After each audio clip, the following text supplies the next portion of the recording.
Everyone, this is event number 5, the 75K short deck Ante-Only. Live from Marriott Crystal Cove Hotel Casino. We are in Cyprus. I'm Jeff Gross. Brian Rast is here. Day 2 of this event. We're going to play to a winner. It's a big one. It's the last of the Triton events on this particular stop.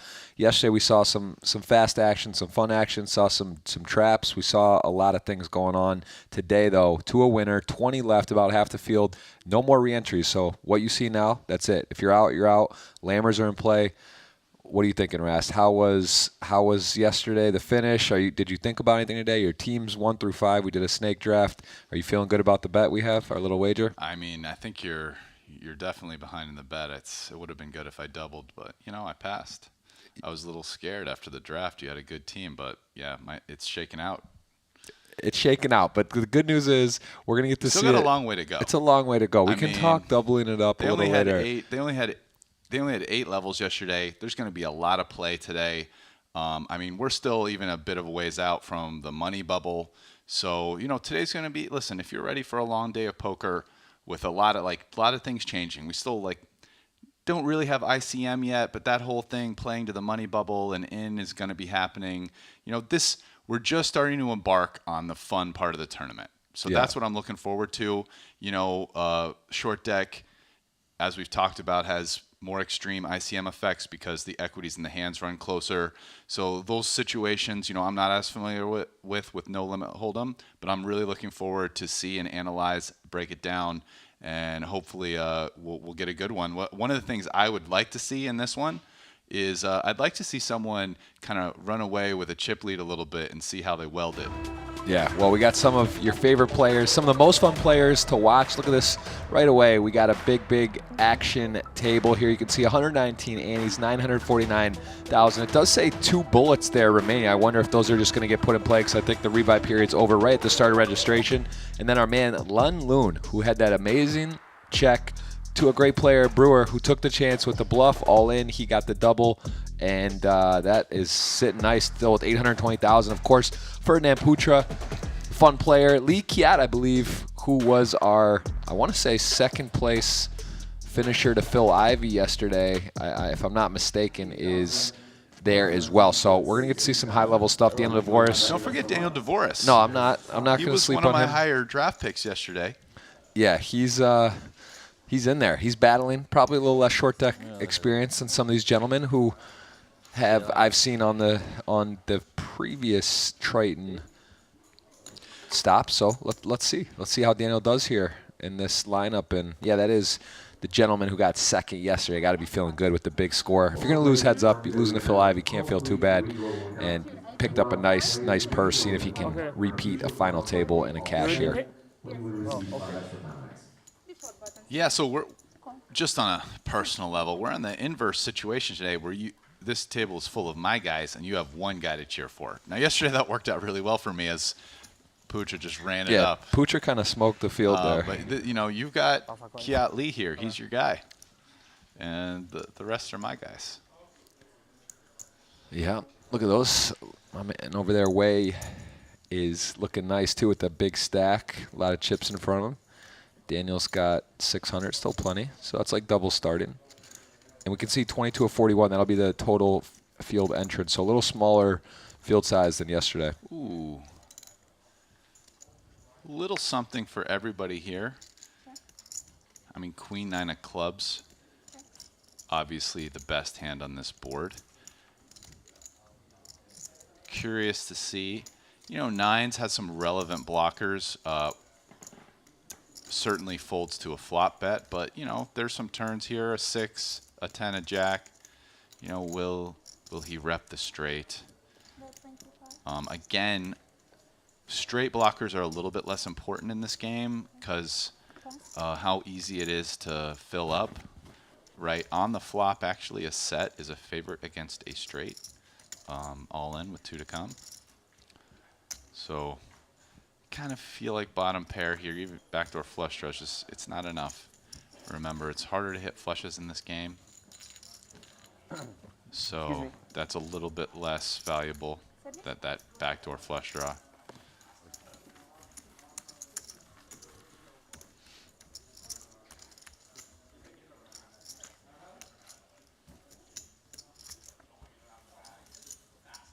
你個冇嗌到啊！你自己嗌啊！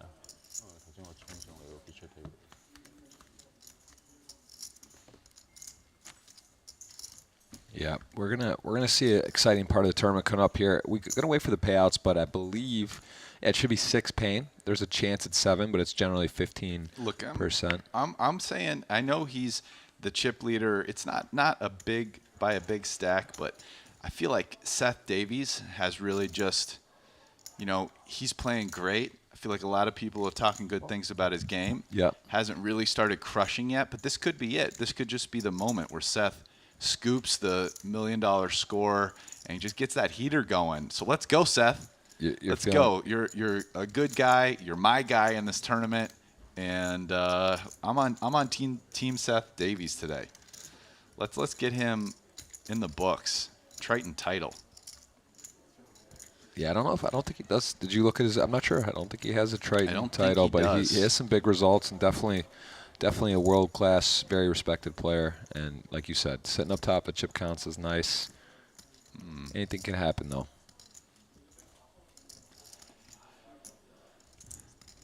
So you can see how powerful straight draws here. Jack 10 just nearly 45% versus 2 hands that cover 3 overcards. Because it's just so much more likely to hit that 9. And I think it's gonna be hard for either of these hands to continue.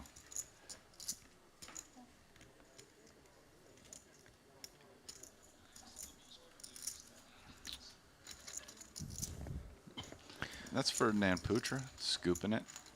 Yeah. He's been on our feature table quite a bit, I feel like. Yeah, in this event in particular, he's been camped out here, chipping up, playing well. Yeah, right. Yeah, I think he's done very played well. pretty well overall for sure. You were saying he played the $1 Million No Limit too, so he's been playing on the nosebleed, not even high stakes, nosebleed tournament scene for many years then.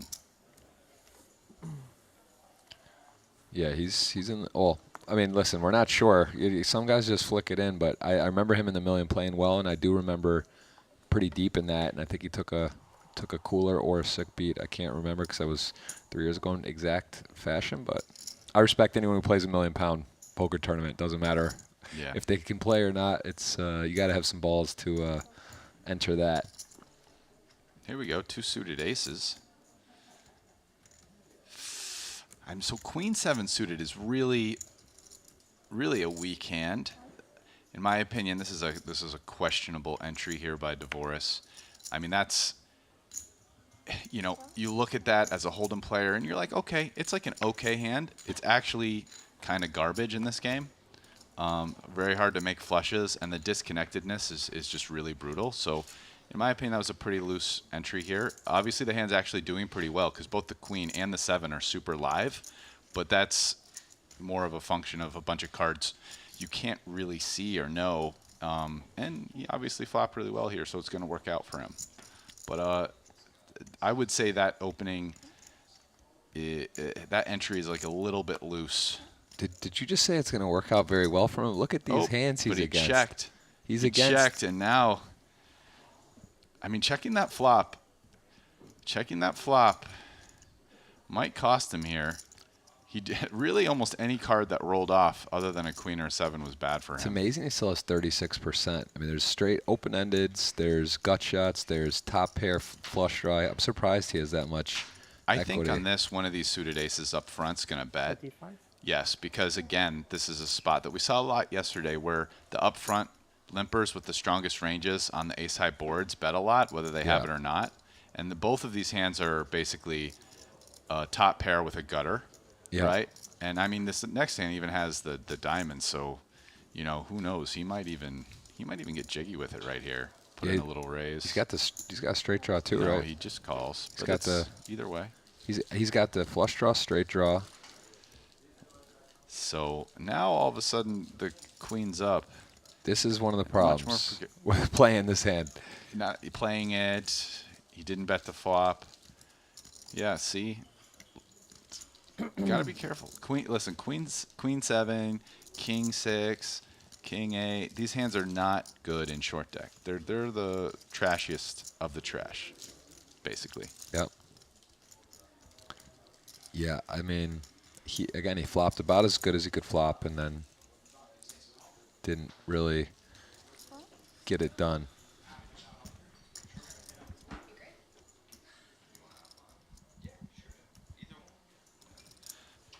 All right, so after this hand right here, we have somebody who I guess this means he's out of the tournament. Otherwise, I don't think he'd be leaving his stack.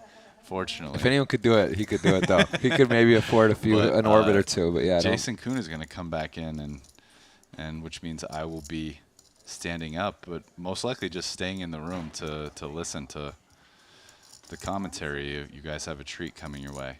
I don't normally offer buyouts, but I'm getting nervous. Jason was one of my big ponies in this, and Ras, you're looking pretty good, I got to say. I think you have 1 through 5 right now. So it feels to me here, the King 10, I mean, this is a pretty light overcall. I mean, you hit the Jack. I mean, even the Jack of Diamonds, you've got to be pretty worried about, and I don't really know what other card you're looking for. So it's actually, I mean, Cat Lee got second yesterday to Ivy in this. Obviously, plays. This is an aggressive move, but he's got a plan, and he's going to put some people in a tough position here. So one of the interesting things about Cat Lee's play is because he can't be sure that the Jack is good, and we can actually see that it wouldn't be good. It kind of makes this in a 4-way pot a pretty interesting hand to make this move with. And obviously it worked out. He got A6 of diamonds out, which has him kind of crushed. Very interesting play. Nice play. It worked out. Sometimes getting aggressive in the right spots can be effective. Okay, guys, so I am going to take off, and Jason's going to take over for me. One of these days, we're actually going to get 3 mics so that when someone joins, we can do it 3-handed. But today's not that day. All right, we got Jason coming in. The biggest point about that Kiat raise last hand on that the hand where 8-6 made the nuts for the wheel, he was the dealer button, and nobody other than him has any offsuit combos of 8-6, and he has like pure reach in the 8-6 offsuit combo. So he was just range aware there, and knew that he was the guy that could have the nuts the most, and that's why he found the raise. Plus, he had a diamond in his hand, and he had a pretty nutty open ender. So I think that was a pretty mandatory play, even though to the eye it might have looked pretty crazy. Just he had a massive nuts advantage there. And you got to remember there's so few combos in short deck. Like if you have the combos that other people don't have in your range, it's like it gets really, really extreme. Yeah, can you talk about the dealer button a bit here, because how this varies from no limit hold'em? Because you do have the best position, but also it's sort of like, is it like being the big blind and hold'em? Is that a way to? Well, it's like the big blind on steroids, because you close the action. So getting to be in position on everyone all the time is such a powerful thing. And okay, so this is a really, really standard play, of course. And what are we at? 8K? Yeah, 8-16 with the button. So that's a 30 anti-shove. 245. Yeah, I think Daniel's gonna call here, kind of unhappily. But this hand, as you can see, has the price. It's kind of weird because it has the price against the big aces and it has the price against the big pairs, and it's just a very, very slight underdog to the suited broadways that he'll have. Yeah, I think that's just slightly too tight. But there's also kind of this weird effect, even though it's, like we were saying, there's so few cards in the deck that if someone goes all in and everybody else folds, it's really unlikely they had like big aces, right? Okay. So it's like kind of this weird thing where your ace ends up being very powerful because other people would have gone in with the big ace there. But that's a nuanced kind of thing. You could just think, oh, I'm dominated a lot and fold here. But I think the correct play by a little bit, without any considerations for pay jumps or anything, was to call there. And he might, I'm not sure how many players are left compared to how many pay, but he might have just decided that future games play better for him to get in the money if he just folds his hand there. Yeah, I think so. 18 currently left, and they haven't put up the payouts, but I imagine it's 6 or 7. So 18 Okay, and so 40. yeah, so that might already be enough for him to not want to take a marginal spot, you know? So if you think about half the field paying in a no-limit hold'em tournament, like a small field, there already is kind of ICM considerations to make. And then in short deck, that's even crazier because people just bust a lot quicker, right? Yep. So in a small field tournament where half the people make the money, you already have to start thinking about I'm sure you guys saw yesterday at the final table, no one was playing anywhere remotely similar to the way that they were playing in the beginning of the poker tournament. Yeah. You have to get a lot tighter, and just because you're getting the right pot odds doesn't mean that you should gamble. Usually it means the other way around. You shouldn't gamble. And how familiar are you with some of these, with Wei and Lun and Kiat? Have you played with all Kiat, these? I've played a ton with Kiat. He's a fantastic short deck player, one of the best players, one of the best tournament short deck players in the world, without a doubt. We played tons and tons of online short deck tournaments back in the day, and he crushed over a very big sample. He's a beast. Sorry to kill your action, Kiat. So Loon's got himself in a bit of a pickle here. He's got a real pretty hand, but he can't call the shove. So when you think about no limit hold'em, you kind of I'll try to use a bunch of stuff that's analogous to no limit hold'em because people understand the way no limit hold'em works a lot better. You use hands that to bluff with in no limit hold'em that have good blockers. But like say you're 3-bet bluffing someone, you generally 3-bet a hand that isn't unhappy to fold to a shove, or it is happy to call a shove, right? You kind of pick something like an offsuit Broadway hand. You don't pick like a really pretty suited Broadway hand to 3-bet fold to someone off a short stack, right? Yep. So it's kind of the same thing in short deck. Like if he's going to raise fold there, I generally wouldn't have wanted to use the hand that he used. He used ace-8 suited, which is, you know, it has a lot of nuttiness. If everybody sees a flop and there's 2 diamonds that come out, you know, you can feel really happy about playing a big pot. So I think if he was going to bluff there, I personally would have preferred an offsuit ace or an offsuit Broadway to raise and fold. Right. That hand's just a little bit too good. Yeah, I've seen more flushes come in yesterday than I remember. I mean, obviously it's harder to make than in hold'em, but is it still the suited? You value that a fair amount? Yeah, I mean, it's you got to remember it's not always just about making the flush. It's about being able to bluff and being able to draw towards big outs and make people fold that way. You know, being able to semi bluff. Oh, sorry.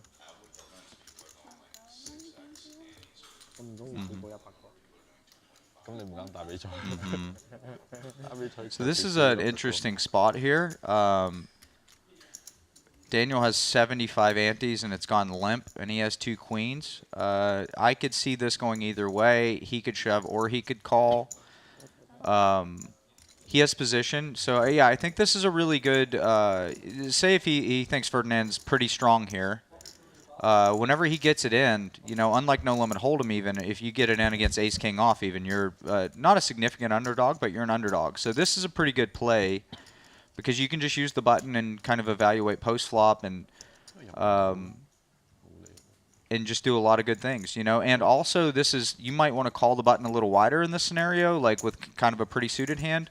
So it's good to have hands like this occasionally. If somebody else puts the stack in, you have a little trap waiting on them, which is also a powerful play. And see now Daniel's made a good play, and he's going to be able to get away from the queens. He might call 1 bet, but he's not going to lose his stack.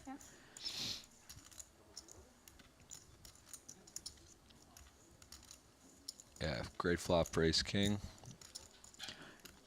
Well, I mean, got to feel good. He's got top pair, top kicker, but 3-way, so multi-way pot. I mean, how the 9-9? It's not generally. 9-9's kind of scary in the spots where people have called you because the rundown hands are the most common kind of see a flop. The 9-8 suited, it's 10-9 suited. So the 9-9 in particular is much scarier than an 8-8 or a 7-7. Right.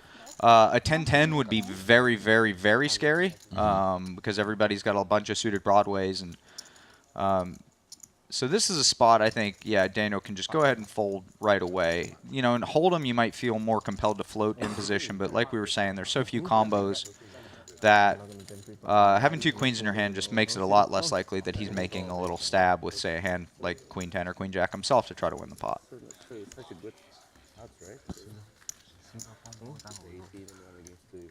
Yeah, nice pot there. Seeing Poocher chip up. Ferdinand's good, man. Yeah, he's good. You know, he's a businessman, but he's certainly very smart. He's a good no-limit hold'em player too. Yeah. Yeah, he played the £1 million Triton. I know he was pretty deep. I think he got unlucky or coolered as well. I remember him in that tournament. Yeah, the thing that cracks me up about a lot of people's takes are like, oh, these businessmen, you know, it'd be good to play with these guys, and it's like, buddy, they've probably played 20 times more hands of poker than you have in your life, and I can tell you from my own personal experience of kind of coming in assuming people were bad, I got myself owned a bunch by them making a thin value bet against me or yeah, just bluffing me in spots I didn't think they were capable of bluffing. These guys have played all the hands of poker. They've got moves, and they're just good poker players. Period. Yeah, saw Loon yesterday make a king high flush on the river on a spot, checked it over, and got Brewer to put in the whole stack. It was really nicely played. He looked like very confident how he did it, and.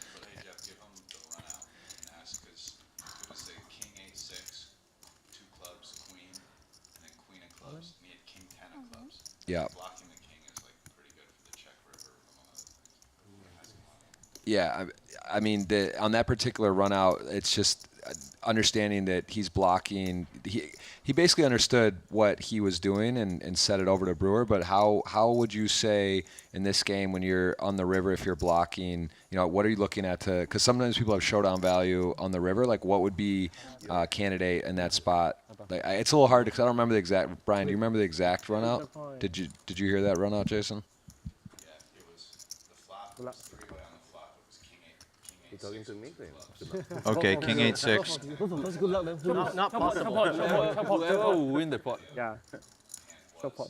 Whether it called or not, but on the turn came a queen, king 10 bet again. Seven's like a good card, I think. Doesn't raise. There's about a No, that's not a good card. pot left. Mm-hmm. Could have gone for a pot size bet based on the flop, and then it was slightly more, like 1.2. Guys. And on the river, the queen of clubs came, and king 10 of clubs checked, and 10-9 no club.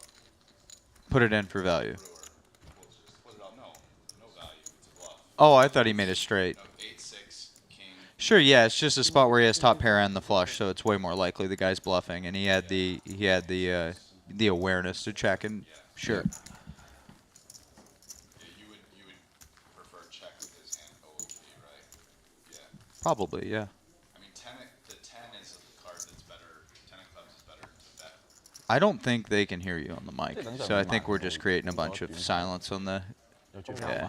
Basically, the moral of the story is Loon made a very nice play and Yeah, they got know his, what's up. and knew the opponent was capable. He saw Brewer was, you know, gonna maybe put in the test and won a really nice pot. So that was well played. But yeah, I think these guys have a lot of. I mean, again, Kiat, you said is great at short deck, and yeah, everyone seems to play very well. Yeah, in my opinion at this table is Kiat's the strongest player, probably without a doubt. I mean, he might just be the strongest player in the tournament, to be fair. And I saw Seth Davies also got a big stack, doing well. I know, really, really close friend of yours. Yep, and he's early in his short deck. progression of short deck, but he's certainly getting better day by day and putting in the work. And you can see, guys, I think it's amazing to see the no-limit hold'em players branch out and try to get in here and battle high stakes, you know, probably taking the worst of it in the beginning. And you can say the same for Daniel. You know, he's put in his work, he's put in his time, and at this point he's logged quite a lot of hands. So let's think about this. So we got a Jack 9-8 flop, and we have the cutoff. We have under the gun against the cutoff and the button. So the under the gun player is going to be really tight pre-flop because he's got all the people behind him. So when you think about Jack 9-8, you're like, okay, this board interacts really well with a tight range because he's playing all the Broadway hands, he's playing the pocket pairs, and he's playing the big pairs. So this is a board like you can see Kiat actually did just flop the straight. But it's also just a board that's really good for his range. So he's gone ahead and bet out for that reason. And the button and the cutoff are going to have a bunch of marginal stuff like this, like 10-8. So a very good scenario here for Kiat.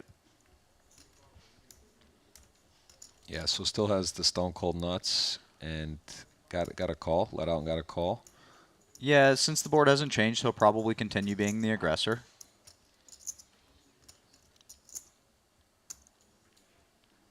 And Ferdinand has a compelling continue here. He's got a 10 of hearts in his hand. He still has an open ender. He's got a pair. Some good stuff can happen.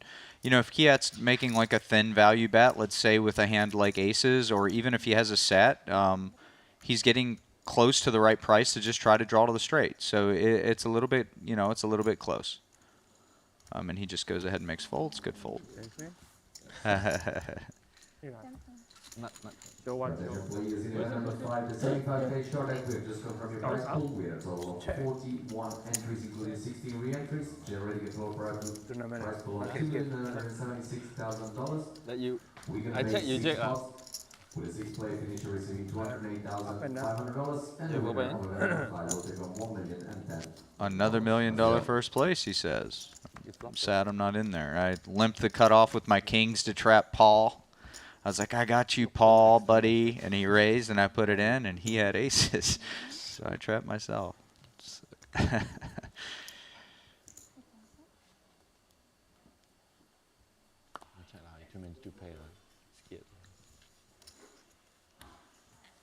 Yeah, I think a bit of a misconception too is, I mean, different stages we see a lot of all-ins, kind of jockeying for position, and just the nature of the stack sizes with the lammers, and I mean it is a post flop. There's a lot of play in short deck. I mean, some people are saying, oh, it's bingo and not. And could you maybe speak a bit on the luck versus hold'em factor, and where does that come in? Yeah, I think that it's really easy to say, oh, nothing matters, but the analogy I like to use with that is casinos have made trillions of dollars in the world by using 3%, 5% edges.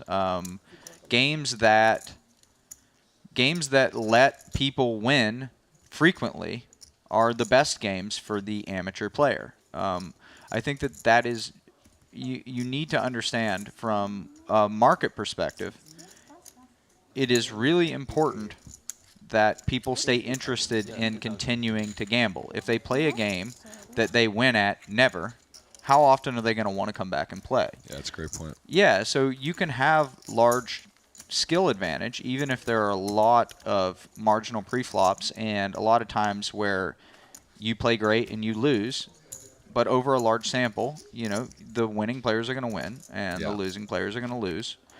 And yeah, sure, there might be a lot of spots where once you do get in, it's 55-45, but there are so many ways to navigate in between being all in those spots. And I think that with the current state of poker, short deck is incredibly good because it's not a static game. It's not a, hey, everybody bought in for 100 big blinds and we know what our exact ranges are every spot.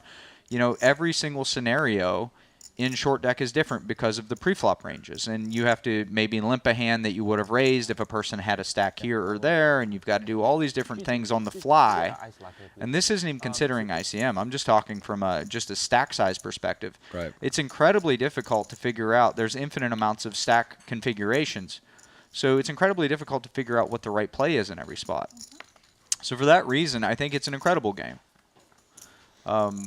And I can tell you, like, the winners win. Okay, so this is a 7-7 board. So you're going to see Daniel check the flop. And the reason why is because he doesn't play any sevens, right? He limped in with 5 people behind him. What sevens can he really have?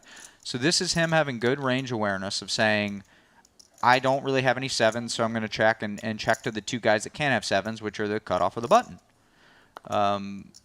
And you can see the button here is absolutely thrilled. He has the most sevens in his range, and he just happens to have one. Yeah, with the ace, too.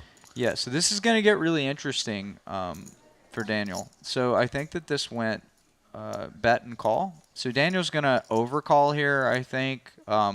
If he does say somebody has a draw that is 6-8 for the open-ender, he's kind of got the miracle ace to give them the wheel and him get the full house. Yep. So this hand needs like a lot less protection than, say, a hand like pocket kings or pocket queens even. Right. So for that reason, and because if he gets a stack in here, he's going to have 2 outs at best, right? So he's just going to overcall the small bet and see if he can turn the miracle. And if in this case he does turn the 1 outer, he's gonna double up. Yeah, it's a bit of a if you're Lund, it's a bit of a scare card, right? Because kings and aces are sort of yeah. I mean, Daniel's got a bunch of aces through 10s, yeah. You know, that get pretty scary here for sure. I saw yesterday Lund trap a couple times. One in particular, he flopped 8-9 on a, I believe, 9-9-8, and then really played it slow, even on the turn, checking behind in position. So I'm a little curious how he'll play this on the button after check two. He's just going to shovel in the money, I think. That's definitely the best play. He could bluff this really aggressively too. If he has a hand like 10-8 or 6-8 or Jack-10 with a spade or something like that, Ace-8. Yep. There's lots of bluffs that he could have on the button, and since he has quite a lot of three-of-a-kind combos, Yep. it's just a really good situation for him to kind of just push his nuttiness advantage. Yeah, Daniel, can't envy this spot. Kind of tricky for the exact reason you're saying. There are so many bluffs. Of course, you could have a 7. It's hard to make trips, and it looks like it's going to go heads up. And it's hard to be one out, one to come. That's the spot Loon has him in position. Yeah, I think Daniel is going to be able to find a lot of folds. On that river, he's even with the ace of spades, unless he. I'm actually surprised to see the check here. I think specifically with the 7 of spades in your hand, I think you should value bet the river. Really, Daniel's only trip plus flush combination there to get to the river is a 7 of spades whenever he's in that early position. So I think he's got a pretty mandatory value bet. I mean, he's only really afraid of running into pocket kings in that situation. And what do you think he would get called by, though? I mean, ace of spades, ace is going to be a pretty. It's going to at least, it's going to be a tough situation to fold there. For sure. Yeah, interesting hand. Nice hand, as you said. Maybe could have gone for the value. It's also a little scary too. Maybe knows Daniel's such a capable, talented player, and just happy with the pot size. But yeah, it's definitely again one of those things we're talking about. There's so many options, so many different things you can do, and great players gonna find spots. But you can't blame Loon for checking, and he's sitting pretty nice. Yeah, and what about raising there, Daniel, with aces? Is it just to be balanced? He's gonna play his strong, sort of suited broadways, so he can't just automatically raise aces. Is that just 100% limp for him, basically? Well, just the way the game works is a game of immaculate pot odds. So in games of immaculate pot odds, you're generally going to want to build a strategy around limping so you can play a lot of hands. Now things are going to change once there's a lot more merit to trying to just take down the pot pre-flop.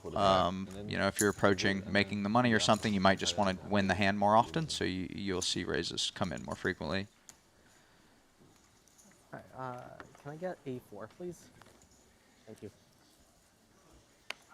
Yeah, they did mention 6 payouts, so still ways to go until the bubble, but starting to get deeper. Seems to have a game of many phases. The early stages, at the Lammers and how much all-ins, and then it gets tighter, and then as the bubble comes, if you are able to separate yourself, can definitely add a lot of pressure. So we're coming into that stage.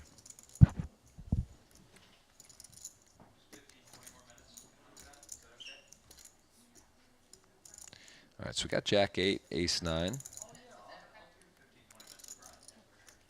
There is a nice, it's a fun part of the tournament coming up here, and see no one interacting very well with this flop. I guess gut shots are powerful though, right? In this game, you get there a bunch. You can see those equities. You definitely get there a bunch. So this is the button against under the gun, King 10-7, and it looks like Daniel checked the flop. So this is just, he's just going to win here. The 10's a really good card for him. Once again, just kind of think, if you were tight, what cards would you have? You'd have a lot of 10s, right? Makes sense. Say that turn card was a 6 or a 7, you might hit the brakes a little bit. There's an interesting hand yesterday you played. It wasn't a big pot, but we were watching, I believe it was like Ace-Queen 8 or something around that mid-pair, and I think you limped under the gun and then you let out into a few players. And Brian and I were both looking at the hand, and we're just, that was just the same thing with the positions, late positions, you're early. Oh, it was an Ace-Queen 6 board. Yeah. Yep. Yeah, it's just such a powerful. It was a situation where a lot of people would have gone all in against me with Ace Jack, Ace Queen, Ace King. Yep. And I had all those traps, so it was just a spot that was just a fantastic board for my range. So I just took the money. Yep. That was very, very nice hand. Honestly, I think this game, it's extremely fun to watch. I think I'm a little surprised. For a minute it looked like short deck was going to burst on and be one of the main games. I know some of the sites were adding it, and in the U.S. it's not really spread a lot. Huge on GG. It's a huge. There's a huge proportion of the players playing short deck cash games on GG. Nice. It's just hasn't taken over Europe or North America yet. Yep. Okay, so we've got a hijack against button scenario here on a queen 9-6. Now this board is a really dynamic board. If you think about it, basically any unpaired card completes some kind of straight draw. So these boards need a lot of protection when you bet them. I think Loon's check here is actually really good, and you can see Daniel takes a little passive line trying to turn his 8.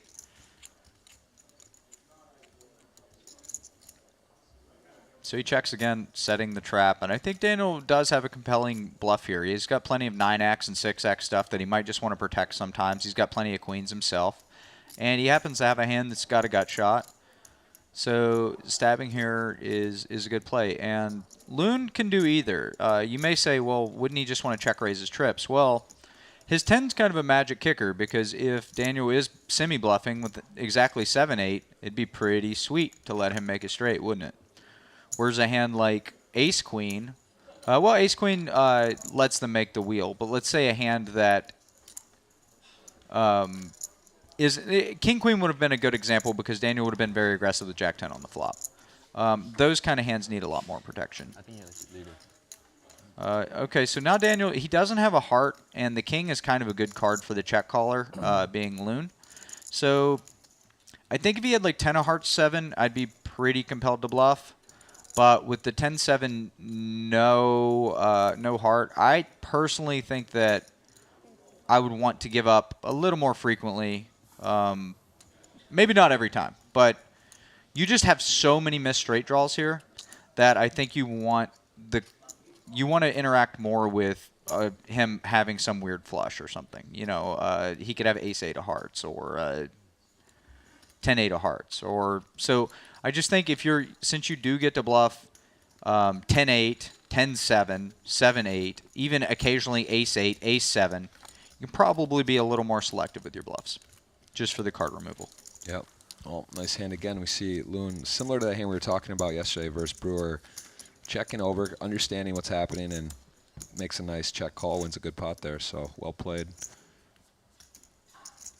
Very well played. This is, yeah, we're coming down to it. 6 going to cash over $1 million to first. Yesterday, Phil Ivey taking out. Phil Ivey seems to be having great results in short deck tournaments. I've seen some of the high stakes stuff. I mean, obviously a great poker player, but how much experience do you have playing with Phil? Tons, yeah, tons. Years and years and years. From the first hand I was dealt playing short deck, I've played against him. One of the most experienced short deck players in the entire world. Absolute poker legend. Just gets it. Has played all the hands. And he's played a ton of cash games, but he's also played a ton of tournaments. You know, there's a lot of short deck tournaments that haven't been broadcasted that ran. So people are a lot more experienced than just playing on the Triton at this point.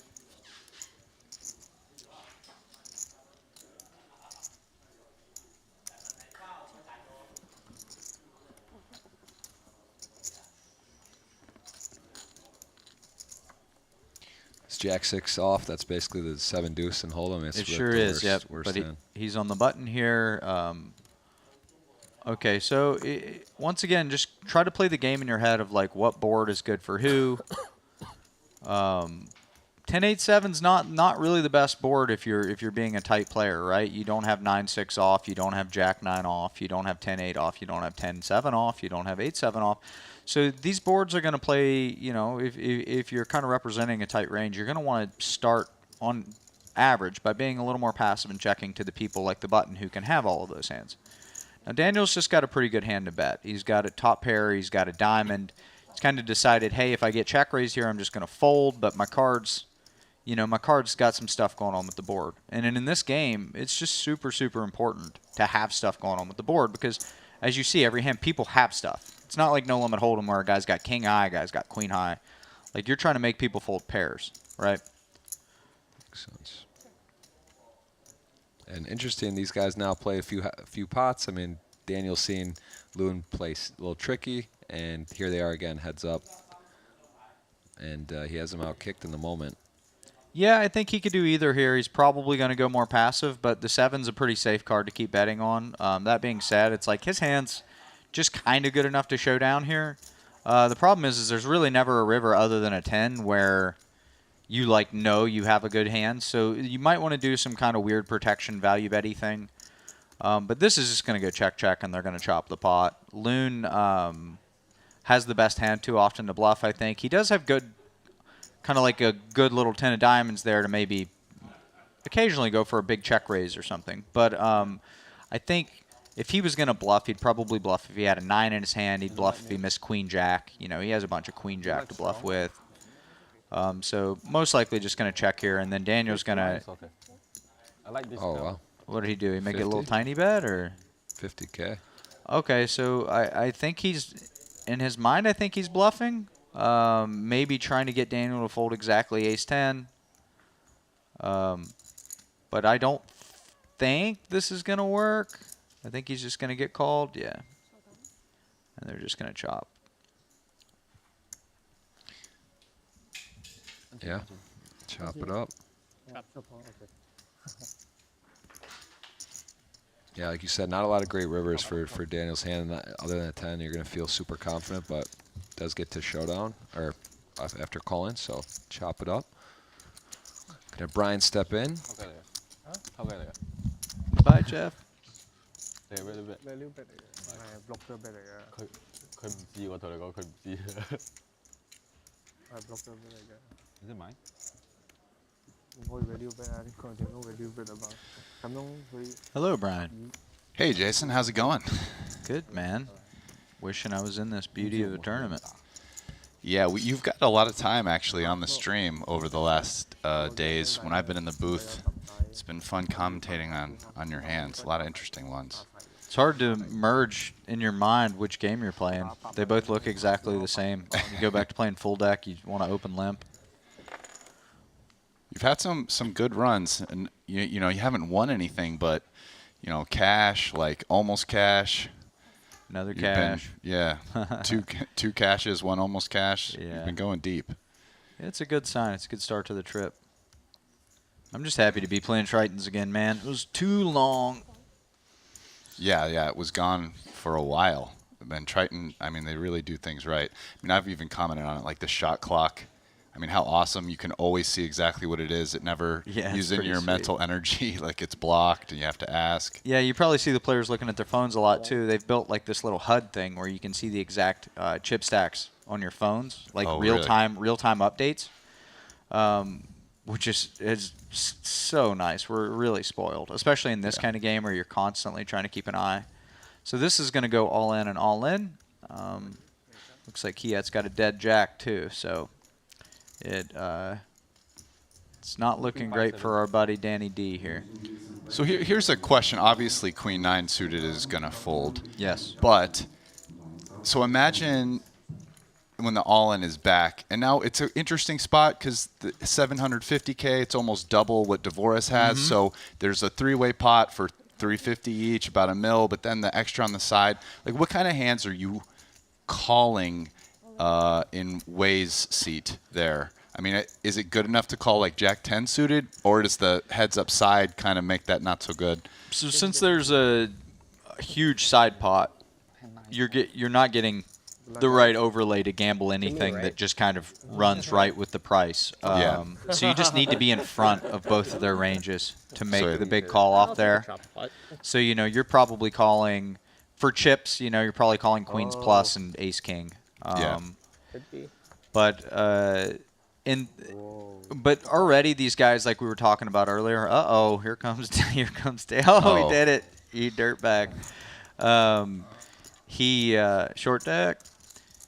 He shoved for like 30 or 40 antes here. This is a super standard hand. That's like going all in for 10 big blinds and no limit hold'em basically. It's not a big shove. But to answer your question, once you're looking at pay jumps, you know, you don't get to make those crazy overcall gambles. I mean, you might get to if there were specific scenarios, like say the two best players in the world were all in and you had the gamble hand and you were a big underdog against them. I mean, it might be a good spot for you to just kind of run it and try to bust them both, right? Yeah. But in most situations, you're not going to want to do the pretty Jack 10 suited, 10-9 suited, 9-8 suited overcalls that you get to do for chips. 10-9 suited is the best one to gamble with in those spots. It has the most equity against aces, and It's just a little farther away in order to. yeah, a little bigger interference, right? gap. Yeah, that Jack 10 suited, you might run into some stuff you share straight outs with a little bit too often.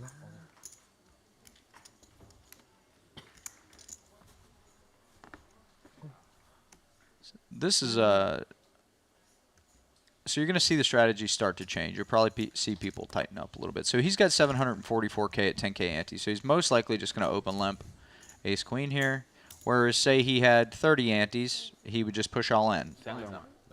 So you can kind of think about, it's not perfectly analogous, but you can think about the open limp right now being the open raise of no limit hold'em, and the open shove being like your min raise range and your open shove range if you're a short stack. Like if you're short, you're going to want to pile in a bunch of pretty kind of big suited cards. But once you're deep, you need to just try to play a lot of hands, and for that reason, you're going to be limping hands like ace queen, even though it sucks when you go four-way to the flop. So the thing that struck me about this hand that stands out the most is Daniel's decision to limp the queen 8 suited, and sort of a similar spot. He did queen 7 suited a little bit earlier. I mean, that strikes me as a bit on the loose side. Like those hands are a little dicey in this game. They're definitely dicey, but you're making a flush isn't dicey, and you're getting 8-1, 7-8 to 1. I mean, you just don't have to win very often. Now his bet here.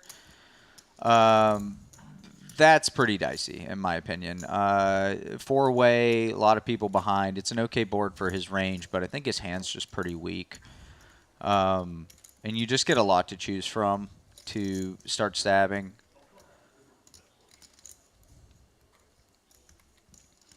Also, the perception about how aggressive the people behind him are gonna be matters a lot for those type of plays, right? Well, and they're just gonna have hands, you know. Yeah. You're just gonna have hands. Like that's just really what it comes down to here. Pretty good awareness here by you to overcall the ace queen against a small bet. That generally is a hand you would think would just go right into the muck against a bet and a call. It doesn't really have any nuttiness other than a queen. Like if you turn an ace, you're by no means excited to play big pot. So yeah, maybe he's just sniffing this one out. And Kiat, he could bluff. I think he's generally going to be more passive, but he could have stabbed here for sure. Yeah, it seems like that might have worked out pretty well. Obviously, we can see the hands, but I think hand selection, though, he just would prefer to have a heart. Yeah. You know? It might not seem like much, but it is whenever there's only, 36 cards in the deck. yeah. I mean, So- and now in that spot, if someone had the backdoor heart draw on the flop, I mean, you're making it way less likely that. Sure, like 'cause he now has a they're hand like continuing. King 10 of hearts or Yeah. King Jack of hearts or whatever. Here, Kiat's, it's a close spot for him. Where is he? He's a cutoff he's going to give up, and you is going to win the hand. Yeah, with his nice overcall on the flop. Yeah, I think the Queen 8 suited stab by Daniel, there's a small mistake. Probably not a big mistake, but four-way, you want hands that, like, once you're called by 2 or 3 people, that you can turn value bets, and he did not have that. I mean, he had the backdoor flush draw, but it's still just, I think that's kind of more of the type of equity that you want to just be showing down, trying to just turn some equity and play a small pot. Bet your straight draws, bet your nuttier type stuff in your top pairs. I saw a hand yesterday that you played. It was Ace 10-6 Rainbow, and you had the Queen 10 of clubs. And I mean, that's a spot where, in terms of turning the value bets, you turn a 10, possibly a queen, the backdoor club draw, and also are you just kind of playing your range advantage as being the what it person was. who limped in first? It was just, well, it Yeah. was just I was short enough that people would shove all in with big premium aces, and you're short enough to stack your big premium aces yourself. Yeah. So since I had all those, it's just a massive board for my range. Yeah. So just shoveling in, man. Okay, so we've got a limp from under the gun, and then an over limp. This is an easy level because you can count all their antes since it's a 10K ante. The ace 7 suited here completes, and then 10-6 off. check. So one thing you're going to notice a lot in short deck is the button's the one with all the sixes. Nobody else really plays with a 6 in their hand, and then the button just checks a bunch of sixes. So anytime you see a bunch of sixes on the board, you're gonna see people take it pretty easy and move the action over to the button. All right, so here Kiet's just betting a great hand, and Daniel's got a heart and the open ender, so you're gonna see him pure continue and mix a couple raises. You know, Kiet could be making a little protection bet, say with a 9, or he could have even been trapping since he's the hijack with a hand like kings, aces, something like that, that you could check raise and start putting in money and make fold. But the default play here is just going to be call and try to turn straight. Yeah, it seems like a lot of the theory behind betting in this game matches more PLO, where it's a people lot of have it more mergy. often. Yeah, where you're kind of, a lot of bets have like weird protection value, not as like pure value in a lot of spots, trying to just get people with equity to fold, but not really that you're bluffing. That's right. So this is going to go bet and call almost always. Daniel could be bluffing with 10-8 suited. He could be bluffing with king 10, king jack. And even though Kiet has a jack in his hand, I mean, depending on the size Daniel uses, if he makes some like a ridiculously big bet, maybe Kiet can fold. But there's a chance, like if he goes 2/3 pot or something, that Kiet could just think he's like chopping for value or even beating a value bet for queen 10 or something. So, how much sense so does that's it just make? going to get snap called. That's a half pot. Wow. He just folded to half pot. Snap. Snap folded to half pot after one bet went in. That is that's a legendary fold. I would have beat Daniel into the middle there and just expected to see the same hand a bunch. That's pretty amazing.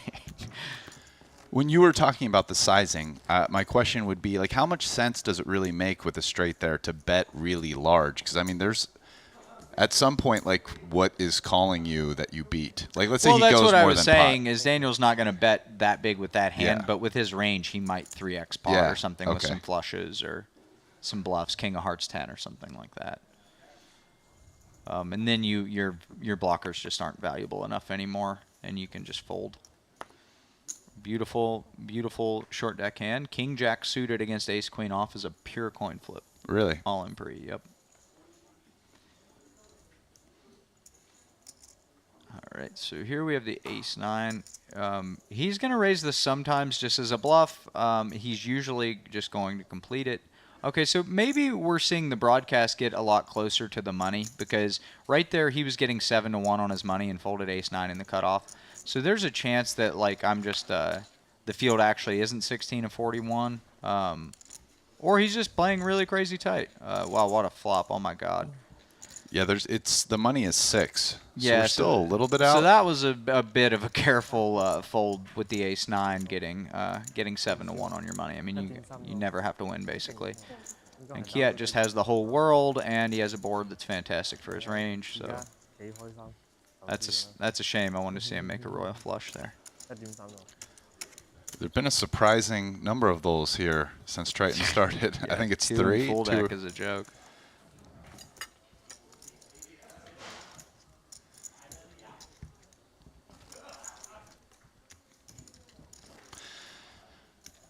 So a hand that got brought up earlier that maybe wanted your opinion with one in particular question is this hand yesterday where Lun Loon checks. The flop was king 8-6. He leads 3 ways with king 10 of clubs. There were 2 clubs.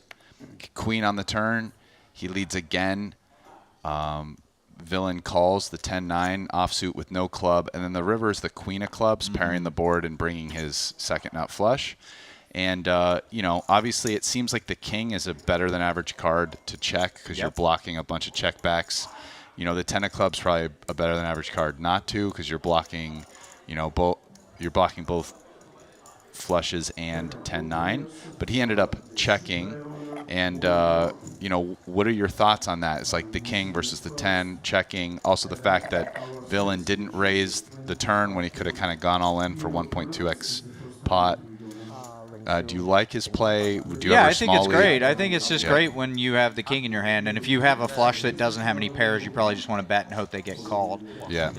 I think this is a spot here where Daniel's probably just going to put the stack in Ferdinand's face. He could call too, but and I think calling is the standard play for chips. But getting this close to the money, he's just going to pile it. And this is just kind of like the if the guy's raise calling me with kings, I've got 45% equity, and if he's bluffing, I pick up a nice pot. You have an ace in your hand, you remove half the aces, combos, that kind of thing. So good play by Daniel to pick up a almost 20% gain to his stack here.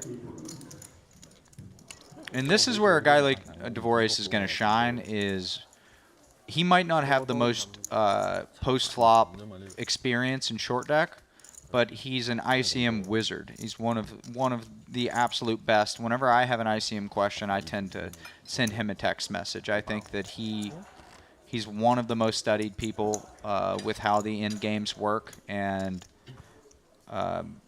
he's just going to play incredibly well at final tables, and a person I think that if he does something weird, you should probably ask yourself why, and there's probably good logic to it. Yeah, I actually brought this up yesterday, but when I was studying some ICM stuff many years ago, because I was getting into playing more tournaments, what I did is I played, I don't know, like say 700 hyper turbos on stars, and I would just like run the spots. And Daniel Dvorak he was there. He was there. I was Always. playing with him, and yeah, I mean, he was one of the top regs in whatever the biggest hyper turbos. Yep. On stars back then. So yeah, ICM, it makes all the sense in the world that ICM would be his forte. Yep, he's amazing at it. He's also a good PLO player. He's a great no-limit hold'em player, one of the best no-limit hold'em tournament players of all time, and he's getting extremely good at 2 other games. I mean, this guy is just raw poker talent. I think in another 20 years he'll be in the conversation for one of the greatest tournament players of all time. And he just loves it as much as anyone, so he's just not going anywhere. So one thing that I've noticed about Kiat, and I really like, is he is doing his best to stay out of high variance spots. I think that he's sitting there saying, I've played more hands of short deck than anybody else in this tournament other than maybe Ivy. And I want to see flops and turns and rivers and outplay these people. And from what I've seen so far, every play that he's made post-flop has been great. He made a really cool bluff raise as I was sitting down with the 10-8 and got a bunch of folds. He made a ridiculous fold to half pot a second ago with trips. So as the viewer, I would be really, really excited to watch hands with Kiat in them and try to ask yourself, why is he doing the things that he does post-flop? He's played all the hands heads up. I remember whenever I was holding lobbies on apps and extremely, extremely high stakes short deck tournaments, or short deck cash games, he would play me heads up. Or if I wasn't playing, he would hold the lobbies. This guy is an absolute monster of a player. Good short deck player, or a good full deck player too. So here Loon's just going to pile it most likely, as he could raise and call a shove with the ace-king, but I think he's looking around and just saying, half the field makes the money. Let's just take this 80,000 and just put the stack in. 110. Okay, so he's trying to induce. I think as a default, like for chips, this is a great play. I would prefer to be suited, just in case somebody peels me off with 10-9 or something. I'd like to have a little more playability, especially as I'm getting in there close. I thought he was just showing a king. I was like, that's cold-blooded. But it's like no limit in that sense where, but to a more extreme degree where, hey, you don't make a lot of flushes in this game, but when you do, it's the super nuts, and being able to bluff at your flush draws is really important. So maybe try to see the flops with the suited powerhouses and try to make everybody fold with the offsuit ones. So let me play devil's advocate for what he chose there. Given how nice it is to be in position in this game, maybe he's thinking, how deep everyone was. And we're far enough out of the money. Like, I don't really want to pile anything at this point.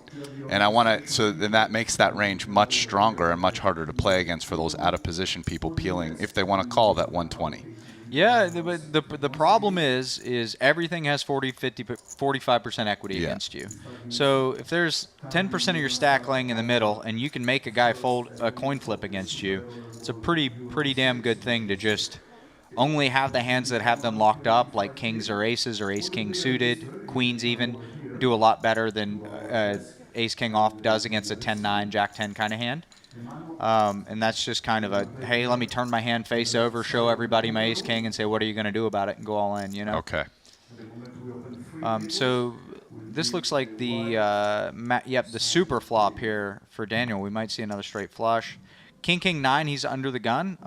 King 9 interacts really well with a tight range, so you're going to see him stab here, and you're going to see Ferdinand continue, I think. I don't think he'll fold with the backdoor clubs, and he does.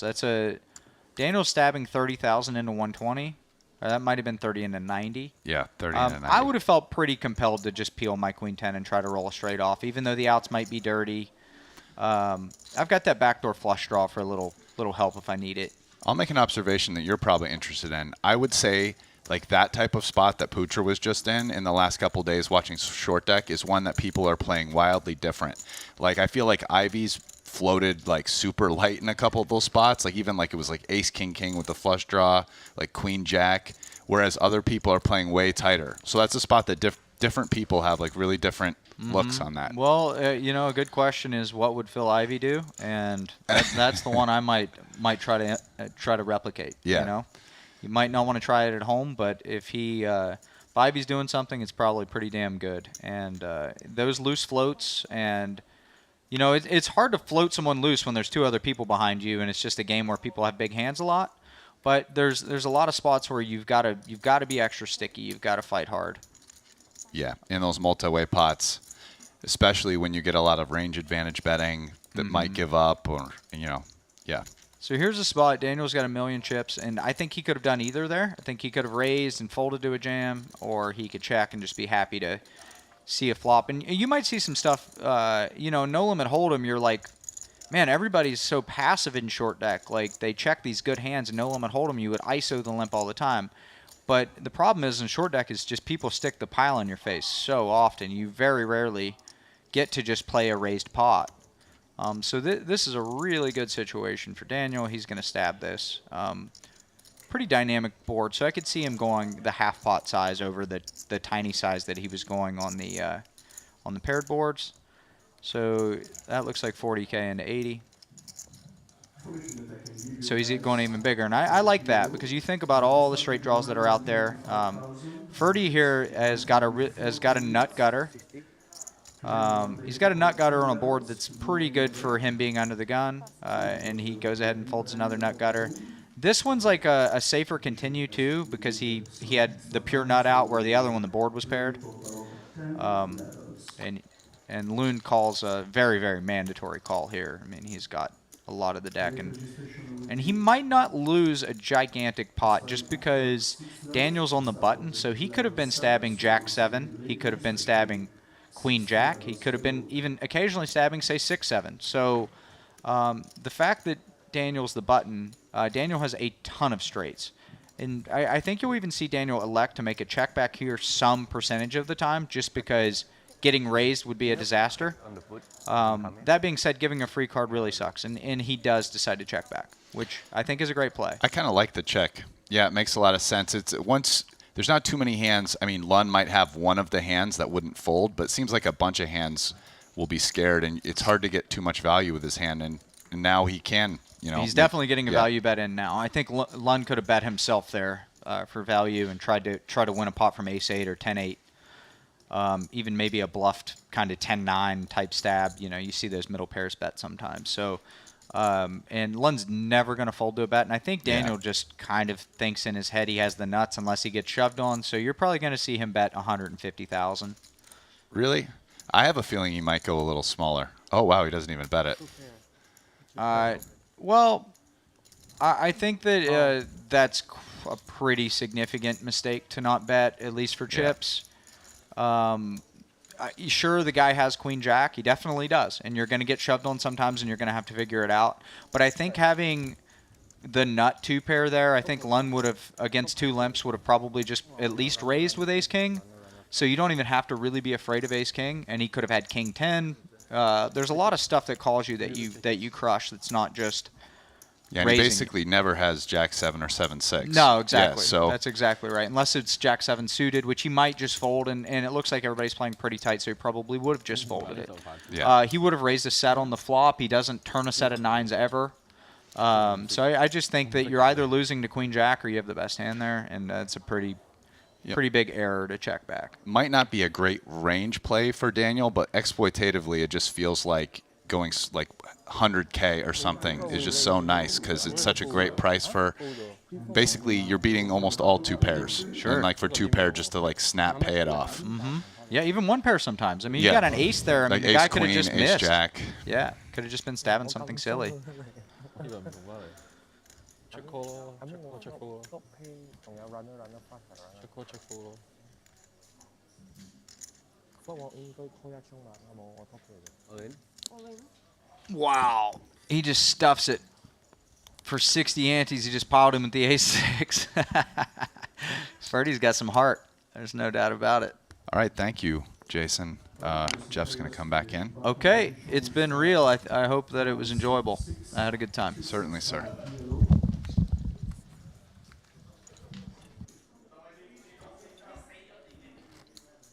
哇！你咁樣睇我㗎，英九同埋尋晚嗰個 all in 係10 all in 嚟㗎。係咩？係啊，老咗啊你。唔到啊，你到啫。你問我都唔到，我話唔到啊。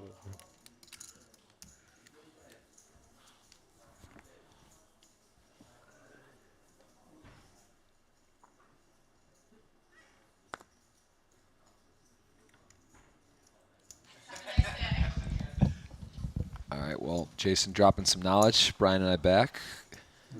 Loon, I think watching that hand there, I think that's a bit. He's shown he's very tricky. That could even just be Daniel seeing the hand the other day, what he did to Brewer with the bit huge hand. He already slipped it once to him, got him to bluff. So maybe a little bit of, I don't want to say fear, but just understanding that Loon is capable of being a bit tricky. So I think that's probably part of that. But I do agree. It looked like maybe a strong place to value bet. Yeah.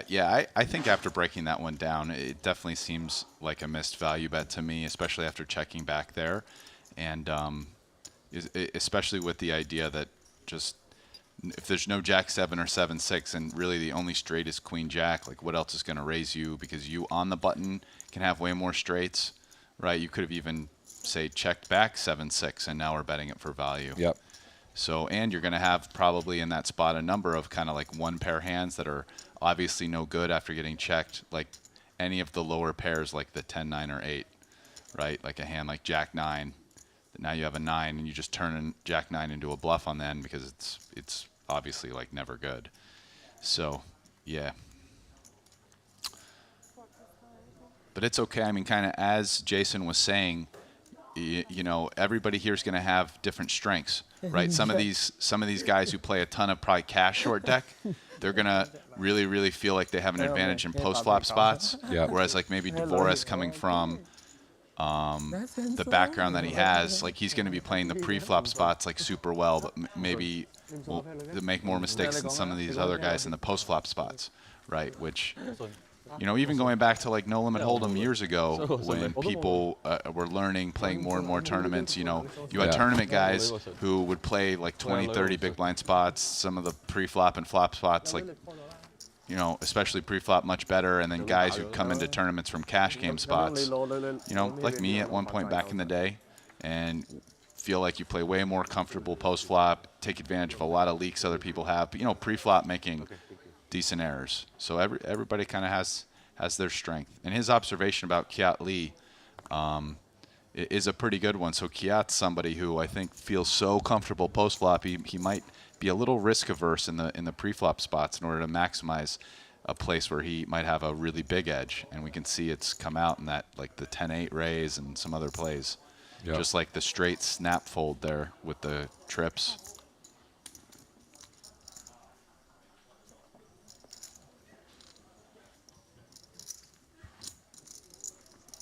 Yeah, also Daniel with a nice stack here, shaping up 13 of 41. Just sort of feeling that preserve his stack. And feels like we've been at, we're down to 13. Okay. It was like at 16 for a really long time, but then all of a sudden, if you guys haven't noticed, we're only down to 13 now.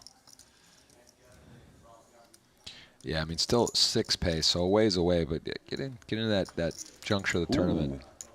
Oh, yeah, let's take a look at the updates. Triton-poker.com. There's some really big updates, actually. I mean, totally new people at the top, and they're all basically not at this table. Paul Foy is in first, followed by Winfred, both my guys. And then Ivan, also my guy. But then now you have someone in the top 4, Sam Greenwood. Elton Sang, 6th. Daniel Do I have Forrest, him? 5th. You have Elton. Okay, and Kiat. You have Kiat, I got hope. who after was apparently a great pick there after Jason's like stellar endorsement. And But Paul sitting up top, it's chipping up. I'm just watching his thing flicker green. Just oh, getting it's the Seth. chips. Seth has actually dropped down quite a bit. He's in 10th now.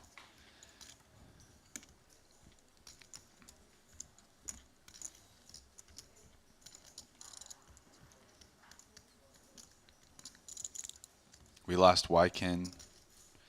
Makita's out. Chris Brewer.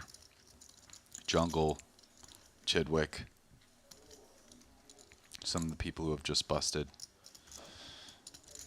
And Lun Loon going to run off a boat here with the Queen 7. We talked about this hand. I mean, he's on the button, right? So that's why he has such a weak holding to start. But he does make a full house here.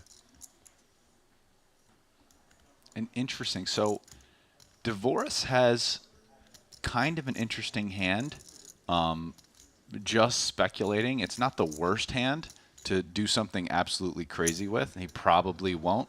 But, you know, he's blocking the nut flush, which is the nuts on this board other than quad 7s. And although, you know, Andy has a queen blocker. So it's not the worst hand to bluff with. Actually, it's probably one of the best. You know, that said, it is versus the button, who is the most likely person to have a 7. But, you know, I could see him maybe turning this into a check-raise bluff, which, I mean, Queen 7, which is a boat, but you remember flushes beat boats. It shrivels up quite a bit, don't you think, if you got check-raised huge here to like 250? Right. Your opponent could have jacks or aces. The board, there's a straight on the flop that he just didn't want to go insane with. And he doesn't do it, but that's, look, the smile. He was thinking about it. He shows something. He either showed the whole thing or just a 7, but I think I heard him say quads, so maybe just showed a 7. 7. Yeah, it's right. You go nuts. You just get checked stuff there. It's not great. Right?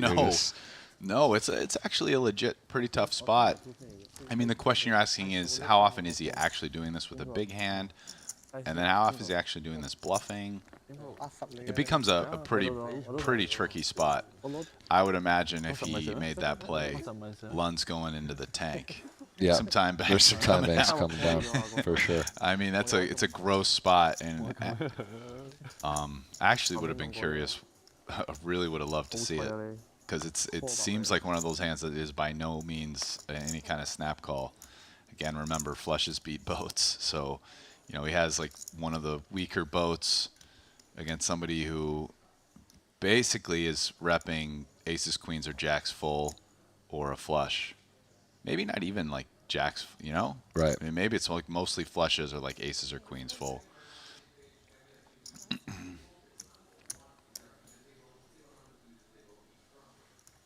Ooh. Just feel like this hand just always getting flatted. No reason to re-raise. Plays great multi-way, better equity multi-way. Oh, wow. So this is one of those functions where you're always scared about those limpers just jamming, but it seemed like a very tight fold to me for only 100. And I think we've seen so far that Lun Loon has passed up.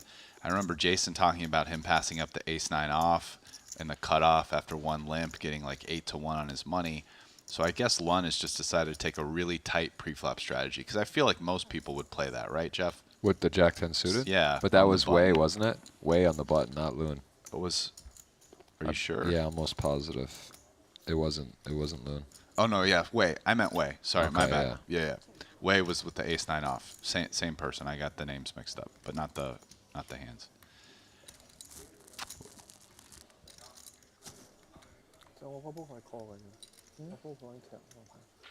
Yeah, it's King's not getting a great flop, but here's Kiat saying, you know what? I have ace king, I have aces, And if you have an ace, probably not going to have a strong, like super strong ace to be able to just go nuts on me. So I'm going to bet, see where I'm at. Maybe get the hand like Jack 10 suited or whatever to, just get out of the way so you don't get bluffed. And he's betting into it here, but Yeah, I mean, I think it's just a range advantage spot. And Exactly. you're right. Like a lot of ace queen, ace jack, ace 10 suited, something. But after getting called and the 10 rolling off, we'll see what Kiat decides to do. But it kind of feels like a spot where he's got to be pretty sure he's beat. And the 10's probably not a great card for him. Although, again, remember, he can have, in a lot of these spots hands, he's planning on raise folding, which would be something like ace 10 off, right? So,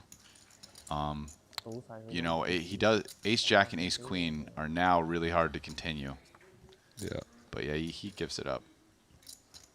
Got a key card here, the king of spades, but I don't know how much as played, if that's going to be a likely story that he would bet the flop and check back if he picked up the spade, say he was betting. He might, given, well, I mean, it feels like his option on the turn, if he had something like king queen of spades or Right. queen jack of spades, would kind of just be jam, right? I don't know if he's really betting like 200, given that poacher only has like a pot size bet. So it seems believable to me that he would make a flush, but the flip side is that doesn't necessarily mean you're getting your opponent to fold. And actually, pooch having the jack of spades is probably makes him feel a lot better, right? He's blocking some of the key hands that make flushes. So the interesting, so to bet here, you're sort of blocker betting, right? You feel like you might have the best hand for sure and likely, but at the same time, you don't want to, you check and get put to the test. It's tough, but this is an interesting spot. Yeah, you can tell. What does he do if Kiat just rips it? Right. This is. I wonder. I mean, Kiat's probably weighing all options here. I would say call is probably the least likely, but we'll Right. see. No, I don't think he can call. Just because it's so many like ace whatever. But He's sort of giving. He's. I mean, Kiat's played great post flop, so curious to see what he comes up here. Like if he calls, he's probably assuming like what he's turning like a 10 into a bluff, right? He called he called the flop bet though, turning what? 10? Yeah, like 10, like he hit, 10-9. like Ferdinand has like 10-9 or 10-8 suited.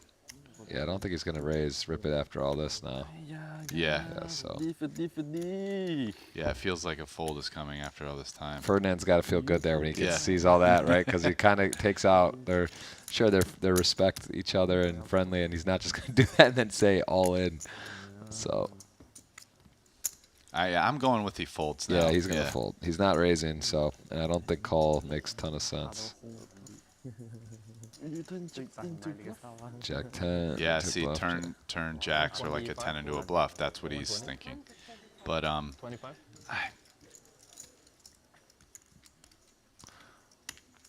feel like with that one, it's a little thin. Like him just hoping that jacks are getting turned into a bluff, and especially with this sizing, like if he did turn jacks into a bluff, Well, Queens? Kings? Yeah, kings.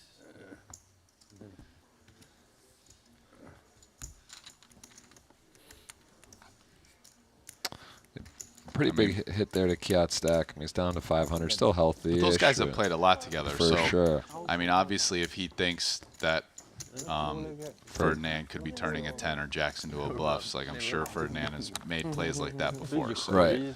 Yep. yeah. Yeah, you got to remember, that's another thing in poker, especially televised coverage, when you might see one player, a hand or two. It's like there's a lot of history a lot of the time Yeah. with these players. So it's So, and given how good Kiat has played post flop so far, like really stellar, I mean, I would 100% assume he has, a good beat on what Ferdinand's capable of. So, yeah.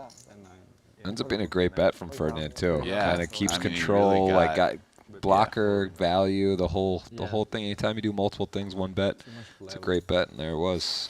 I'm really getting into the short deck. I'm telling you, it's Yeah. fun. It is. It's a great game. Once you sort of pick up the nuances and the position, I think that's the biggest thing is understanding position and hand ranges. Because once you start realizing what people are capable of or not in spots, you start really, it takes you into the You've played poker with me before. I just feel like this game is like maybe there's sometimes I just take the Chidwick approach and just really fucking go for it. Yeah, I could see you being in there, being fun to commentate on you. just ripping it in. Yeah, yeah. You're gonna use some blockers and have some fun. Just pre-flop, like mashing, trying to get people to fold, and then then you got to pump the brakes sometimes. Yeah.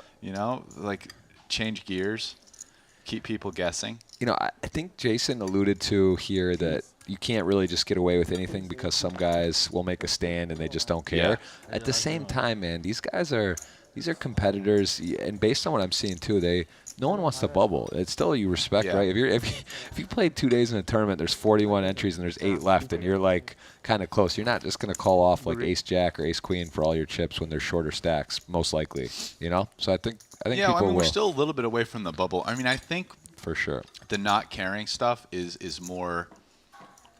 It sounds like there's some spots once you get close to the bubble where the ICM's like super extreme, and maybe you're supposed to fold like Ace King, and guys just don't fold Ace King. But they're still not flicking in. But yeah, they're not like flicking in like the Jack 10 suited just to gamble in that spot. Right. You know what I mean? Right. Yeah. There's still appreciation for. Yeah, it's just like maybe they're not going all the way with ICM, which honestly it might not even be that bad. Like let's assume this is a game people are playing with each other repeated, right? They keep playing with each other. Like you're just kind of saying, okay, well you can't abuse ICM versus me because I'll make a slightly bad call. Right. And the next time, you'll know. Right. You're not just going to be able to shove the King 10 offsuit and I'm calling you with Ace King and now I'm a big favorite. I might make a slightly bad call, but I might have a Triton banner with the big stack here, and you're going to be short from the chip leader. So, because you got to remember, these hands are never in isolation. Guys are going to play with each other in future games and future spots, and someone's willingness to maybe put it in those spots, even if it's like say slightly losing in this, could be overall decent for them in the long run, right? Or some other people just they care more about winning than cashing. It could be a bunch of motivations. And Jason also mentioned that there's some of the big games. Speaking of on GG, we haven't seen. Did I miss a GG banner come up? Was there no? I haven't seen it. We missed it. But here's the thing: Kun was in the He was in the zone. He was in the zone, and I'm not gonna. I didn't cut him off to shout out GG. No, GG. but my point is he mentioned there are some really high stakes GG games going short deck on GG. Check. Looks like Jason got cooler. Kings to aces to Paul. That's one of the reasons you see such Paul in the chip lead. Was in the chip lead. 6-6-6. Yeah, right. It switched up. No, he's still there. Still there. Oh, Winford, you. Oh, Greenwood jumped up there. He's your guy now. Great player. Ivan Liao, fun to watch. Ferdinand. I think Ferdinand has been Jesus, man. I have 7 of the top 8. You could have got me you could have really picked me off, but it's not over. I have 7 of the top 8. Oh, now it looks like 8 of the top 9. I'm all the way down to Wei. Here you go, Elton, Phil, Kiat. Yeah, you only My guys are just out. Do I have Danny? 4 guys I don't have Danny either. No, I have Danny. You have Lund, who's playing great, Ferdinand, Daniel. All right, yeah. You've got Kiat, Ivy, Elton, and Greenwood. That's it. You've got 4 guys. I'm in a world of hurt, honestly. Yeah, I might be like. you're like a 3-to-1 dog or something at this point, maybe. Probably.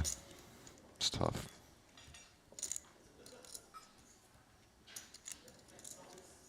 Lund Boone, understanding gut shots, understanding his position, right? Here's another thing. He's here's the thing. This is a double gutter, remember, because a 6. Yeah, it's. Yeah. You got to assume. Yeah, it's true. Ooh, the 7. But here's the thing. Again, Kiat Lee is really the only guy that has 6s. So he really, really might bluff this, right? It's going to get checked to him. A 7's obviously not good, but that was a good card for him. I mean, obviously 10 Jack. Yeah, he has a Jack. But he has a Jack. Okay, doesn't go for it. Doesn't go for it. It would have been nice. Wow, Daniel's going to get a relatively safe-looking card. I mean, if you're kind of dicey board, you feel a little better. It checks through. And now you make trips with the ace queen. Yeah, I kind of feel like Kiat's not bluffing this anymore. But here, Lund might decide to bet. I mean, he can easily have Jack 10, and his hand obviously has no showdown yet. But I feel like Daniel's going to call this. You know, what else are you going to do here? You have a very good hand. You got the trip aces. You're even maybe beating ace jack. I mean, it's a relatively small value bet. I mean, not too small. It's a little under half pot. But I just, ooh. Wow, he got ace queen to fold. Really? Yeah. That was surprising. It seems like if you're folding ace queen there, like kind of like what are you calling? I guess it is a 4-liner, one. But then again, the he's guy under the gun. like He doesn't never have has a a 6. 6. Yeah, that's It's a tight fold there. I feel like Daniel, some post flop spots seem a little questionable so far in this last hour. He's also sitting on basically atop the chip count. It's getting towards the end there, but yeah, a couple pots that ultimately didn't go his way that he could have done differently. But look, he's in the mix. Getting to it, Ras. This is coming down to it. We're about one table away. Half of the players remaining will make the money roughly. Half won't. 6 going to cash $1 million up top. It's getting exciting. This is time. I think we're starting to really appreciate after a few days doing commentary, being immersed into it. We're seeing the skill, the level. Getting Kuhn in the booth and Jason, just listening to him go off, you know. Drop some real knowledge. Phil Ivey's still in, looking to repeat. Paul, the chip leader. Yeah, this is an exciting one. I think we are going to, I don't know if we're going to get a new redraw or not, but either way, we're going to get to see some high-level stuff. We are coming from the Cyprus Merit. We're here. We're going to look at some highlights after the break. But first, Ras, I'm going to ask you a question. Who is the most impressive player you've seen today playing? What has stood out for you? Yeah, today Kiat. I mean, that 10-8 offsuit raise as a bluff, just the snap fold of the trips. Yeah. I mean, the guy really seems like he has a deep understanding of the game, ranges, how to play, knows where he's at, to the point where, you know, it's like we were talking about. I mean, he might not be so gambly pre-flop in order to take big edges post-flop. I mean, I remember going back, like, as a guy, like, I've been playing No Limit Hold'em forever, right? And a lot, like, I was a deep stack cash, like, really good post-flop. I remember thinking the same way in No Limit Hold'em, playing with a lot of guys, like, 10-plus years ago. Right. Like, okay, like, maybe with a lot of these guys, they make so many post-flop mistakes. Like, you take them to the post-flop streets because sometimes some turn or river exploit is worth so much more than, like, a small pre-flop edge inflating the pots, like being gambly, right? And it's just you see Kiat Lee have that same feeling here now with short deck, a game obviously which, you know, a lot of guys pre-flop are making a lot of big moves. So, I mean, it's been him. Well said. We are going to get to see more of Kiat. We're going to get to see more of some of your favorite players. We're going to take you to the highlights. We'll see you after the break.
So Queen 7 suited is really a weak hand.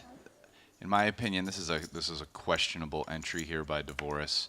I mean, that's, you know, you look at that as a Hold'em player and you're like, okay, it's like an okay hand. It's actually kind of garbage in this game. Very hard to make flushes, and the disconnectedness is just really brutal. So, in my opinion, that was a pretty loose entry here. Obviously, the hand's actually doing pretty well because both the Queen and the 7 are super live, but that's more of a function of a bunch of cards you can't really see or know. And he obviously flopped really well here, so it's going to work out for him. But I would say that opening, that entry is like a little bit loose. Did you just say it's going to work out very well for him? Look at these hands he's but he against. Checked. He checked, and now, I mean, checking that flop might cost him here. He did, really almost any card that rolled off other than a Queen or a 7 was bad for him. It's amazing he still has 36%. I mean, there's straight open-endeds, there's gut shots, there's top pair flush draw. I'm surprised he has that much I think equity. on this, one of these suited aces up front's going to bet. 35? Yes, because again, this is a spot that we saw a lot yesterday where the up front limpers with the strongest ranges on the ace-high boards bet a lot, whether they have it or not. And both of these hands are basically a top pair with a gutter. Yeah. Right? And I mean, this next hand even has the diamond, so, you know, who knows? He might even get jiggy with it right here. Put in a little raise. He's got a straight draw too, no, right? he just calls. He's got either way. He's got the flush draw, straight draw. So now all of a sudden the Queen's up. This is one of the Much more problems with playing this hand. Not playing it. He didn't bet the flop. Yeah, see? You gotta be careful. Listen, Queen 7, King 6, King 8. These hands are not good in short deck. They're the trashiest of the trash, basically. Yep. Yeah, I mean, he flopped about as good as he could flop, and then didn't really get it done.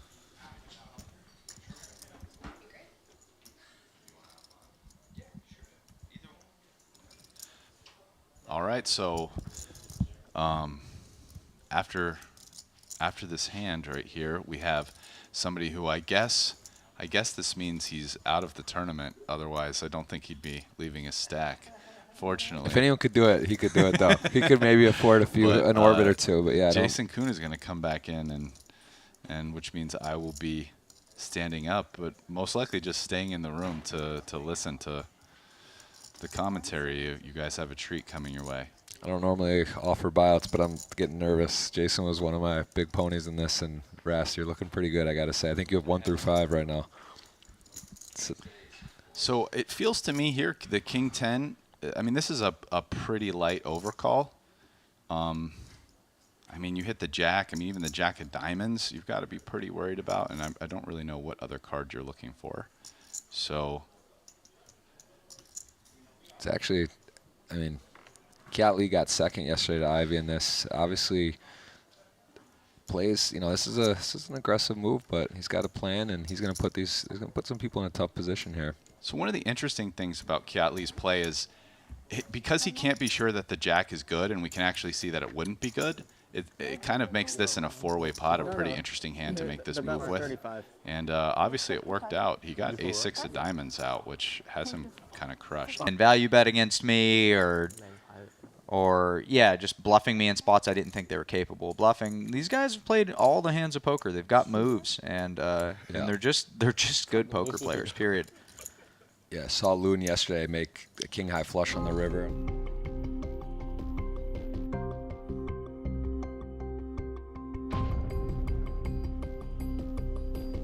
All right, welcome back.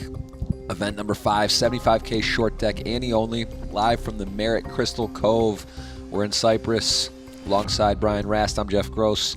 I'm going to take you to a winner today. This is million plus going to first. 6 going to cash. 7 through 13 will get 0. And ICM, you guys, you hear it, you know it. It's important. Coming to that portion of the tournament here. Lun Loon. Right there with Daniel. Yeah, Lunloon had a chip lead earlier. He's been hanging up top, and look at that, champion. It's got a nice ring to it, just over a million, 1,010,000, 700 for second. 208K separates between 6th place, 7th place. Still got 13 players. Paul Foy and Sam Greenwood in a near dead heat for first in chips, followed by Winfred Yu, Ivan Liao, Lun Loon, Daniel Devoris, Ferdinand Putra, Elton Sang, Danny Tang, Wei Hisang, Phil Ivey, and Kiat Lee, and then Seth Davies, still 13. Pays 6. Yeah, Kiat Lee and Phil Ivey going heads up yesterday. Phil Ivey taking it down, but both still in, 13 left. I mean, it's 41 entrants, 41 total entries. Getting deep again. Kiat's getting short, though, so. Yeah, he's all in, just shoving all in there. He's going to have to, not going to be able to play too much post-flop with that stack. I mean, unless, obviously, any time the pot's only limped, which, of course, can always happen.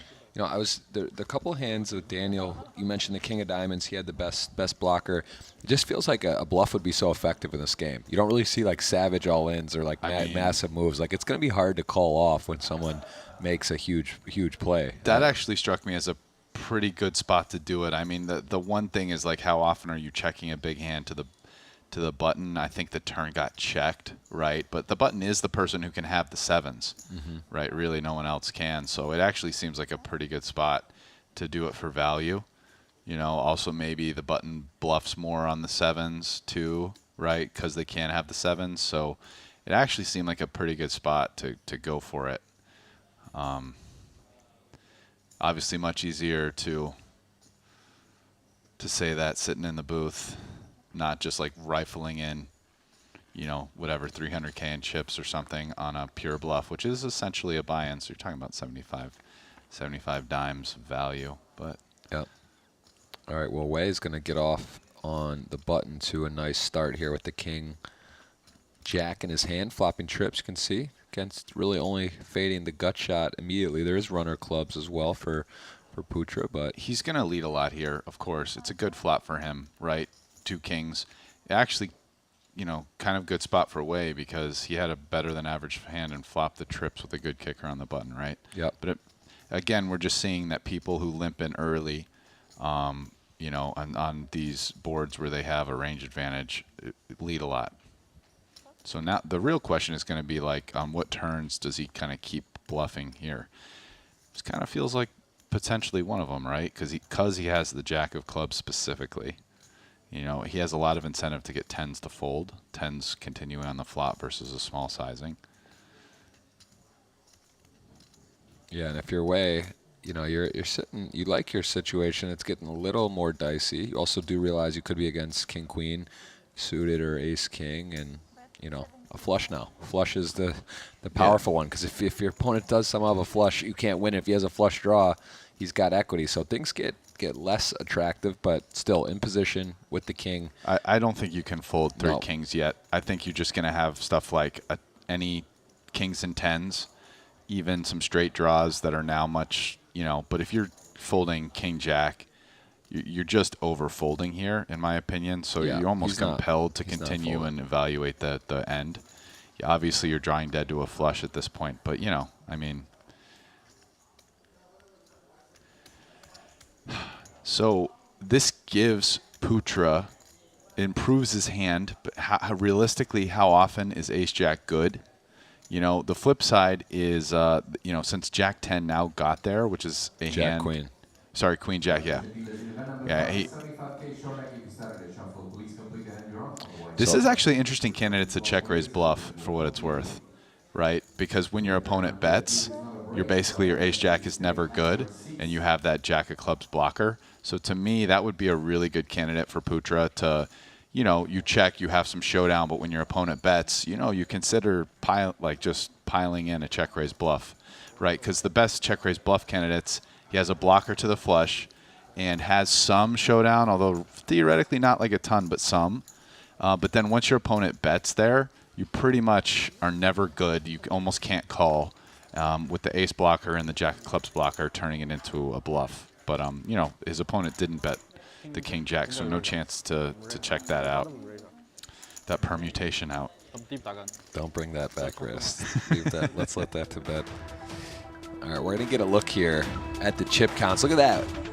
He goes into the chip lead way, and Dvorak, who I think is playing really well, but in terms of he's playing, he knows he has a game plan. I'll say he's playing, to your point, maybe setting up more the tournament style, like post-flop been a little bit tight from what it seems, and maybe incorrectly in spots, but you know, I think he's very confident with his game. I think right now we're taking a look at the players redrawing, so what that means is 2 tables left, Ras, 12. 6 going to cash, 6 not. 50% of the field cashing who is remaining. We're going to get a redraw for a new feature table. Some huge names in the field. Let's see how that is going to shake out. But ultimately, this is, where do you call the bubble? Where does it start, Ras? There's 12 left. People can, now you get to feel it, right? There's a redraw. You take a second. You understand how close you are. You know, went down fairly quickly recently to 2 tables. So would you consider this the bubble or the outer bubble? What is this portion of the tournament to you? Yeah, I think we're definitely entering the bubble zone. Yeah. And I think that really, the thing you brought up, which is that it's going down to 2 tables now, that'll really like bring that home for the players. Like, okay, you know, 6 make the money, and now we're down to 2 tables. So, you know, half the people here are going to make the money. So I think this starts to be the part where you're going to see an increasing impact, and then every player that goes out, it's kind of a big deal. You're that much closer. So I think up until now, it hasn't been too big of a deal. Yeah. But now is when that really starts to kick in, and those effects, you know, players are going to start to care. What is it? What is the main cash?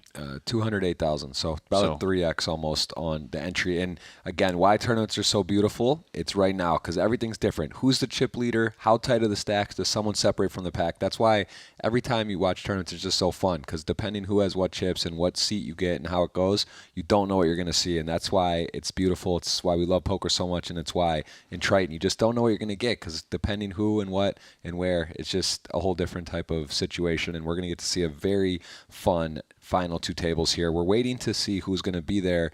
I hope we get a mix of some of your drafted players, some of my drafted players. You have a lot more people in the field right now, but I know that we're going to get to see some big names. And again, the chips don't seem too far apart. No, it doesn't don't. look like anyone ran away. So I think it's going to be interesting. Who's willing to go for it? Who's going to put pressure? Who's going to sit back? You know, I think we're starting to get to know the players a little better, sort of how their styles are, and be able to make some predictions. Actually makes it a lot more fun. Yeah. You know, hopping in at the very beginning, not as good idea about how the guys play, but now we've been watching them for a few days here in short deck, and yeah, definitely, you know, starting to categorize some guys a little more careful. Some guys really love going for it pre-flop. You know, some people, you can tell who's more comfortable post-flop and who's less comfortable based on the decisions they're making. So, yeah, I mean, just super interesting and actually really looking forward to this play down to the final table right now. So, you know, no one, as you said, has differentiated themselves, so it's going to be very dynamic. How are people gonna treat that situation, right? No chip leader. Yeah, so no clear chip leader. I know Paul was in the front. There's Sam Greenwood has been sort of but they're like neck and up, neck. For sure. And yeah, Sam Greenwood has gone up in the last like 30 minutes or so. So they're right up there. But really, they're not like that far ahead of everyone else. It's not a situation where, you know, I mean, they double up someone. They'll be one of the short, almost anyone in the tournament. I mean, I think the shortest stacks still have like half of what they have or pretty close. So for sure. Yeah. You could argue this is the most exciting part of the tournament. I think once you hit in the money, there's almost like a little bit of pressure relieved and everyone's just happy to be there. But when you're 2, 3, 1 spot off the money, it gets very intense. No one likes to bubble. I don't care if it's $100 on GG Sunday or if it's a $75,000 buy-in. It's just not fun. You go home, you got to talk to someone, you got to tell someone who will listen that you bubbled. You don't want to be that guy. You played it 2 days. 2 days. 2 days. Get 0 or at least get in the money. So yeah, it's fun. It's fun and it's a great group of guys. I don't think anyone's going to be and they're not going to be too worried about bubbling, but no one likes to do that. So I got a feeling we're going to see some really exciting action here. We are awaiting the actual draw for the final. I mean, this is tables. you know, you said 208, right? So Yes. you're talking almost getting close to 3x the buy-in, which is a pretty significant bubble for a tournament that's, you know, it's not like a huge number of buy-ins in this tournament. We got like 60 or something, so 3x for the bubble. I mean, that's significant. It is a lot. And look at this. Winford Yu, we're going to get, I have to believe, is the chip leader, just vaulted into $2.5 million. And Paul. And it says bullets left. I thought all the feel like bullets that's came a- in. that That has must to be be a a typo. typo. Yeah, because once the rebuy period was over, that comes through.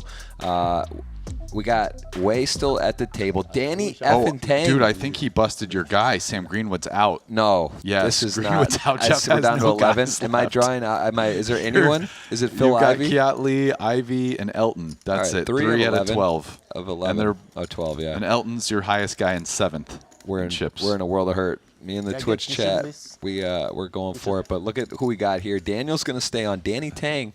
We got Danny Tang here. Winford Yu is a new name here. I'm not saying in Triton necessarily, but we haven't seen him yet. This might be one of the first tournaments he played. He didn't play the No Limit Hold'em. I remember Winford Yu from the days I went to Macau. So he's been around the poker scene for a long time. Haven't seen him in quite a while, but he's been around the Macau poker scene for a long, long, long time. Yeah, no, he's definitely a staple name and plays some of the highest stakes. Familiar face.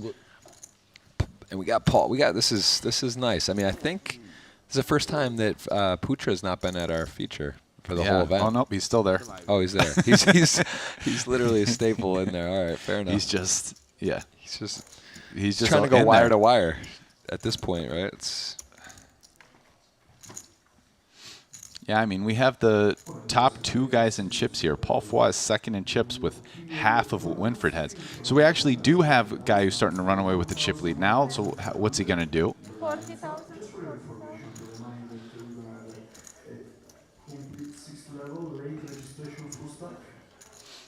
So Putra has top pair here. Obviously the worst kicker.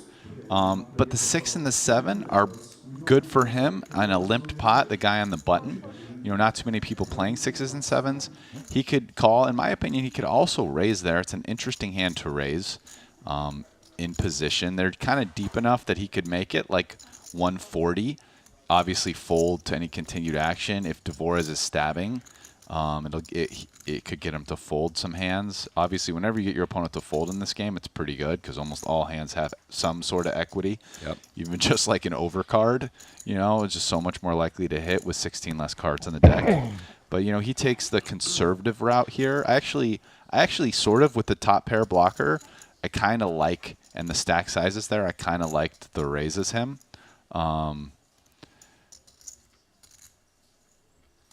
Feels like on this card, he has 2 routes. I mean, the bet here is kind of a mergy protection-ish value bet, going kind of small or checking back. Both seem totally reasonable. Now, this is a bit of a cooler river for him.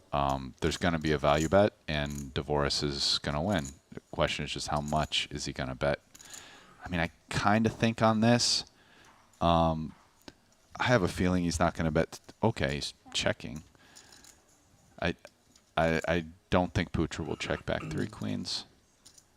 I mean, this is a pretty dry board, right? Like, Yeah. there's no flush, there's no No straight, and you river trips. Did he check back? Wow, he checked back. What a machine. Wow.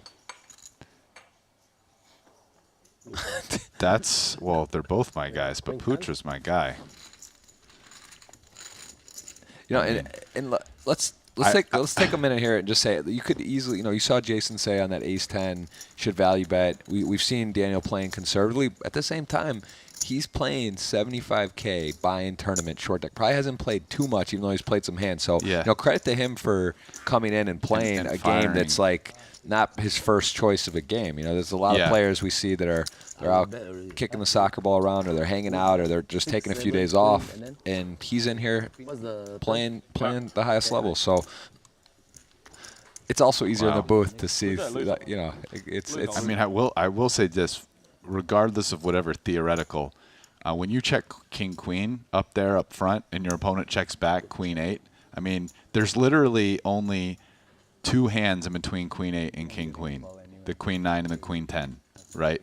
Yeah. I mean, that's pretty strong. I mean, it actually, from an exploitive standpoint, it's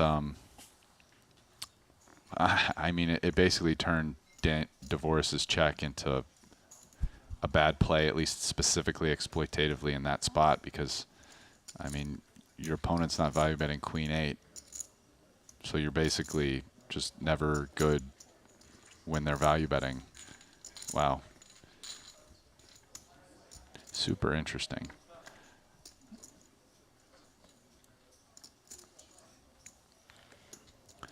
So ace 10-9, not a great board for the dealer, but under the gun, pretty solid board even for the cutoff, limp behind.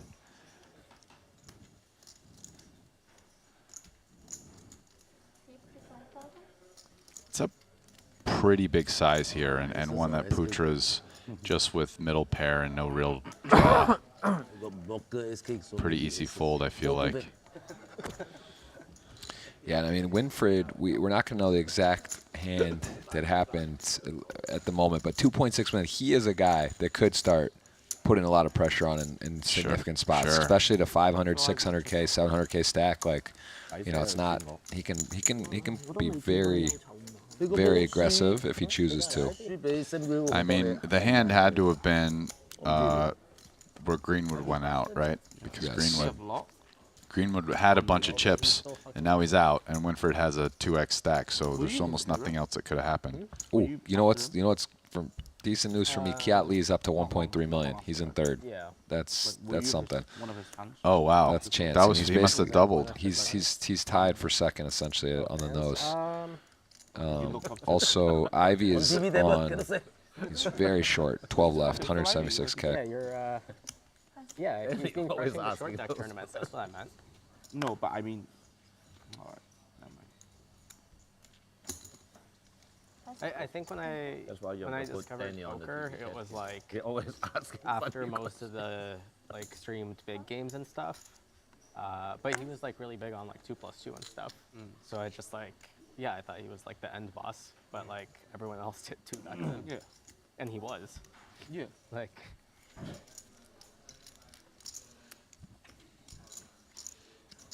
Look at that mountain of chips. I mean, Winfried, you just looking in good position right now. Winfried in a spot where he could have tried to apply some pressure, decides not to.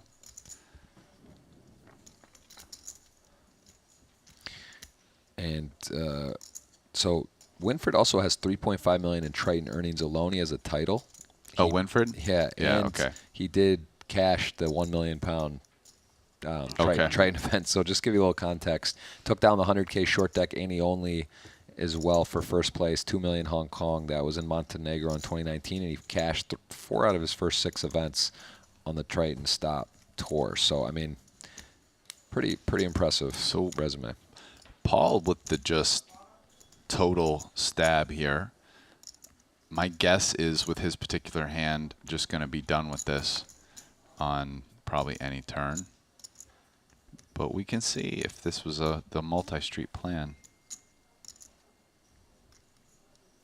And that was a pretty good card for Wei, because now, you know, if he's up against the queen, he does have the clubs. Okay, and Paul had some plans here, stabbing the flop. You know, like, let me get my opponent to fold an ace. I feel like with an ace picking up backdoor clubs, even though it's hard to make flushes, this would be a pretty tight fold.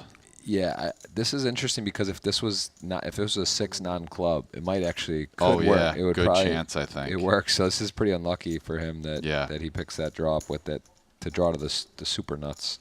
So now Paul's got to be thinking, okay, Wei has like a little bit more queens than I thought, so you know he definitely might give up here. But if Paul bets this river, it would be a pretty hard call, kind of, I think. Yeah. I mean, definitely hands you're beating. It could be you're beating the Broadway draws, that 3-barrel. But Yeah. Yeah, I mean, credit to Paul there. He was on the right track. I mean, when he gets called in the flop and then bets again, and he's trying to get some gutters to fold. And some And aces, some aces, yeah, like exactly. ace 10, no clubs. Yeah, I think that hand probably folds. Flop. Yeah, Paul making a nice bet that just got a bit unlucky, and another pot for way there.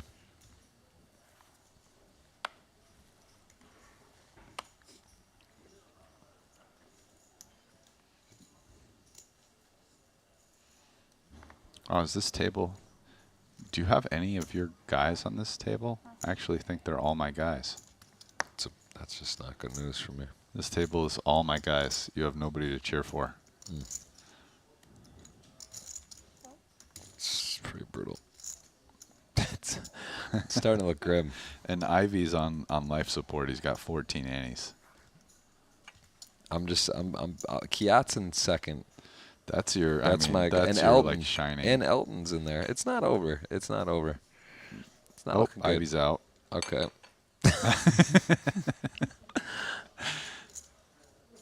Oh.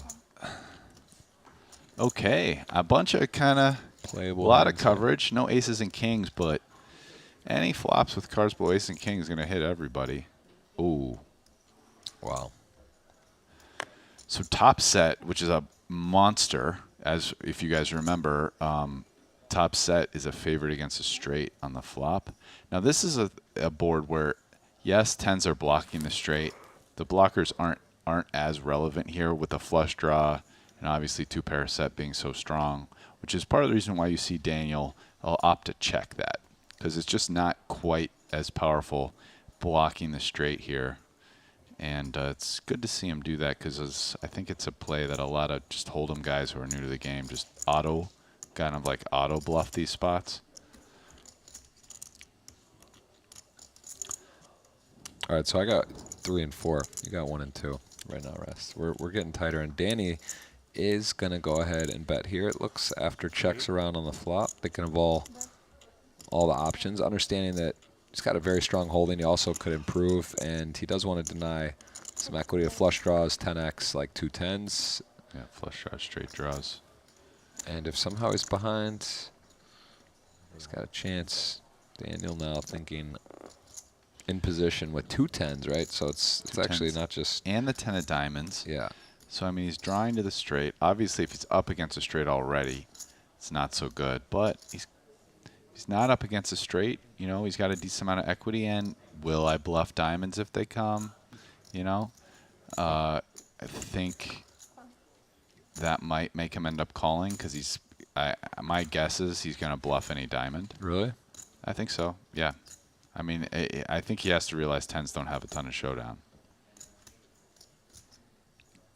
I think that's part of the math equation of calling this. It's like it's like a little over half pot, a little less than 3 to 1. Okay, you know, I have some equity drawing, but there's some, you know, okay, I'm bluff equity on the diamond. That's my opinion. We're not going to get to see that, but Yeah, 7 of diamonds would have been the interesting one. One of the more interesting cards to see how it proceeds. But Danny, with a top set here, as played, I mean... He's only losing to king 10 and 8 10, and Daniel did check back the flop. So I think Danny has to think his hand is normally good. But then the question is, okay, you know, is there more value here in value betting, or, you know, and then getting raised, obviously super gross, or do I just check and basically call a bet? And, you know, I can do some hands to bluff, some one pair hands, such as the one Daniel has. Definitely might opt. I mean, probably won't, but, you know, even weaker ones, like what about 9-10? You know, what about something like ace-6 of diamonds? Like, these hands all have very little showdown. But, yeah, he's going to value bet on himself. And I just don't think... He's going pretty big here. Don't think Daniel has a great candidate to call. Sure, he's blocking straights, but, again, as we can see, you at this point, don't need just a straight to bluff. Sets can be value betting. And it's a little probably worse that he has the 10 of diamonds, considering that diamonds missed. This is, as we mentioned, if at any point someone wanted to take a real big bluff spot, it would be so hard to call. But I mean, I don't think that's at this point what he's weighing out. I mean, he's thinking of everything. He's got like you said, a difficult hand, because he's blocking the nuts, but he also has the diamond, which isn't great for the missed stuff that Danny might be betting. But he's weighing his options. Looks like he's looking up, so either he's thinking maybe just randomize something, he's checking out the clock. Yeah. We'll see. It's a battle of the Dannies here. Daniel and Danny. A lot of Dannies in poker. It's Dan and Phil. Dan and Phil are the two runaway names of notable Yeah, players. he's going with fold. That's kind of what I thought he was going to do, and I think it's the best play with his hand, frankly. Yeah. So I like it, but he took his time. Danny. If Danny Tang had checked, do you think we would have seen a stab or just check back I showdown? feel like he maybe probably would have checked down and showdown, Yeah. but I think if you're betting 2 10s there, you're going big. Going bigger. It's not a small. versus top not a set. small It wouldn't have sizing. been one that probably I don't would have think worked it would've either. worked. Danny wasn't going Yeah. to check fold, I don't think. I don't think so if he checked. Yeah. I mean, like maybe if he just like smashes it like 2x pot, Danny thinks about it. But okay, now it's like okay. I mean, an opponent could definitely have 10-8. You know, maybe even the tricky King 10 check battle, though probably not. Right? I mean, how many? Maybe no one ever does that in the 4-way.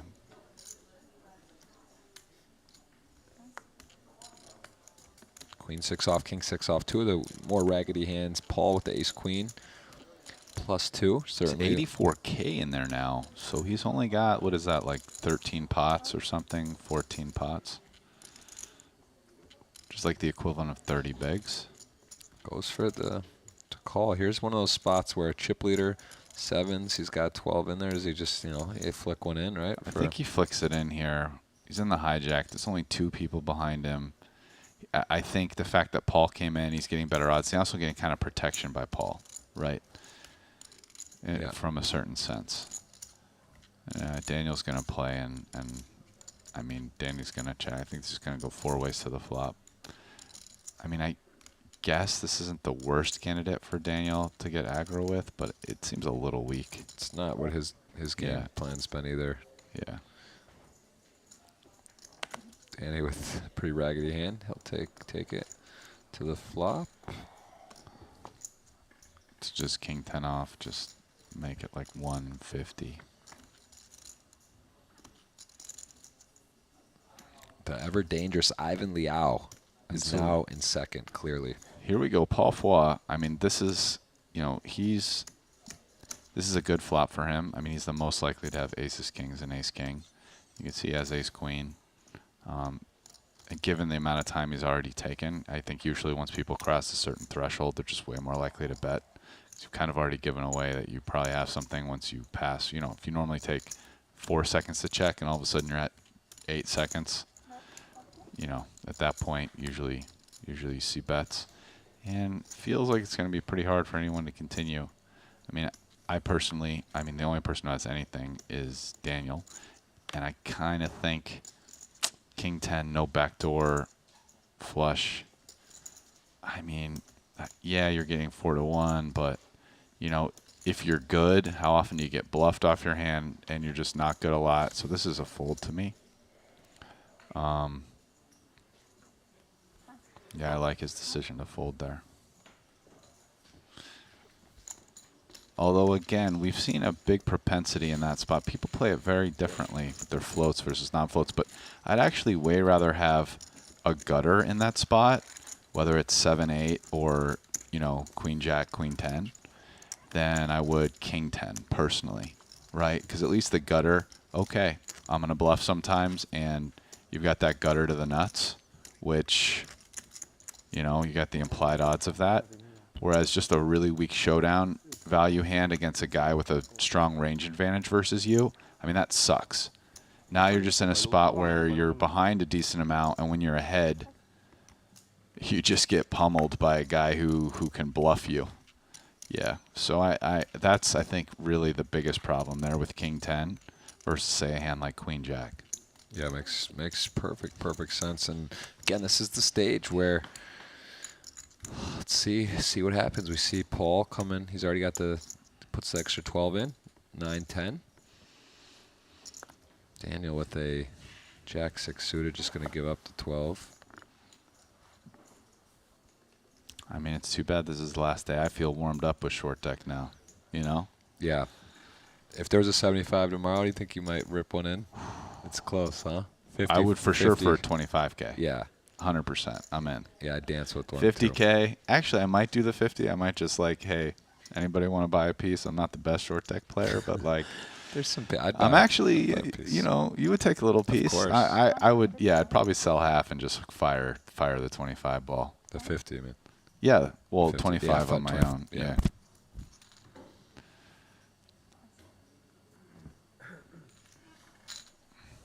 Danny. I'm currently in the I feel comfortable launching 25 into short deck tournaments mode. But like above that, I want maybe a little bit less risk. It would be my like third ever short deck tournament. I'm playing with the best in the world. But you know, I've never been shy from gambling in spots. It's a good like way that. to learn. So, and you get to review the footage because you'll have nice Triton coverage. Yeah. People will be in the booth going, I don't know about that play right there. It's Brian Rass.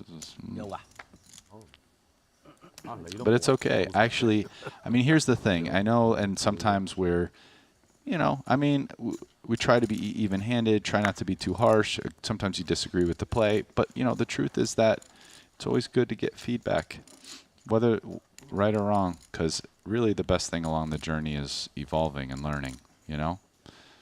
For sure. Well, ace-jack suited. Pretty little hand. It feels like everybody on this table is just too deep to jam. Haven't really seen too many of that. I mean, the stacks are the equivalent of 30 blinds plus.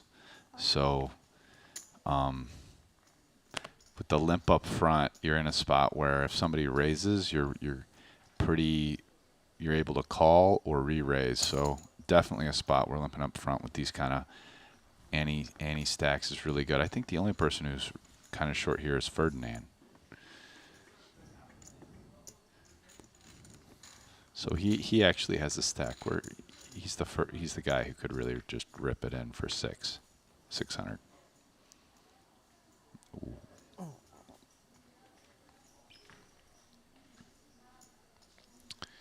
Yeah, so got the gut shot and an over versus top. And Winford does have the chip lead.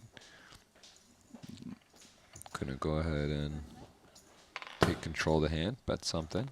Yeah, I think versus this sizing, Dvorak, especially with the fact that a 10 gives him the super nuts versus anyone who could, you know, like he calls, let's say Ferdinand comes behind sometimes with like 8-9, Jack-9, 7-9. You know, the one downside here is that this is a decent board for Ferdinand who can, you know, have the Jack-7, 8-7 hands that no one else can really have, although those hands don't get to raise a ton, and anyone can have 10-9. So, you know, anyone could have jacks or 8s, 7s, maybe not Winfred. You know, so this doesn't seem like a board where Ferdinand has like a real big kind of nuts advantage. In fact, as a percent of the range, like, you know, it's probably actually Winfred and Daniel, especially if Daniel's playing all combos at 10-9, including 10-9 off. He's going for a raise. But he's going for it, although this doesn't strike like a super clear spot, but it's probably going to work because looking at these two hands, it's pretty hard to call. I mean, one pair, no draw, and then a gutter, no backdoor. It's just interesting that he doesn't have a 9 or a 10 in there, right? Or he just kind of just like nothing. A stone cold stone bluff. Like kind of saying to Winfred, you know, and that's going to... Who knows, even maybe a sizing Wow. thing. Maybe he's played a lot with Winfred. He feels like Winfred's small betting this board. OOP is just light too often, so he's just like auto raise. Wow. You know? Great play. That is a very, that could very definitely nice be an exploit right there. recognition from my guy Putra. of the situation. You're the last Western standing. Oh, maybe a That knockout. was kind of a baller play right there. that was exciting. Like, that was for just sure. stone nothing, like literal king 6, 7, 8. Oh, And hold on, you're hey, up. you know, when you get a great bluff, you get a great sponsor. GG Poker, a lot of bluffs online. Play online at GG Poker. Join the world's biggest poker community. Always have a good game. We got Daniel, Jason, Elke, Fedor. Jason was in the booth earlier. Get to play with some of the world's best, biggest guarantees, biggest fields. Just nothing but good things to say about GG Poker, and that is one of the title sponsors of this Triton at Merritt. Yeah, I mean, when this came up, Jason was too busy expounding upon poker strategy to confirm his Or deny. NFT connection, but Or he also deny. didn't deny it. So you're just gonna have to keep your eyes out and see Keep what it peeled. happens. Keep them peeled. Danny Tang up to $1 million. Ferdinand wins a very, Like very nice pot there. Close is the bubble lah. 3% lowest in chip, very close. Can they strike a deal? It's illegal, right? I'm not sure. I think this is illegal. Yeah, probably. Paul, it's your tour, your series. I mean, he's talking about making a deal. It's interesting if you're 3 very short, 1 off the money, and Letting you them all just make a deal with each other. Just be like, look, yeah, maybe take a little equity and Yeah, that'd be. I kind of feel like that's pretty frowned upon. Actually, not allowed in most spots, right?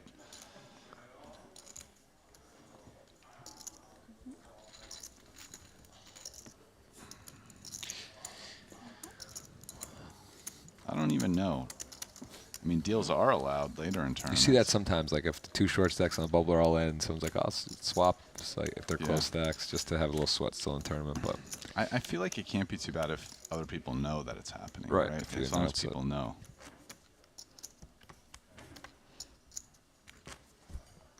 I don't know. yeah, Paul doesn't either. He's talking. That's Yeah. an interesting question. Yeah, I'm sure some people can give a little analysis and discuss it, like why that's okay or like why that's actually really bad.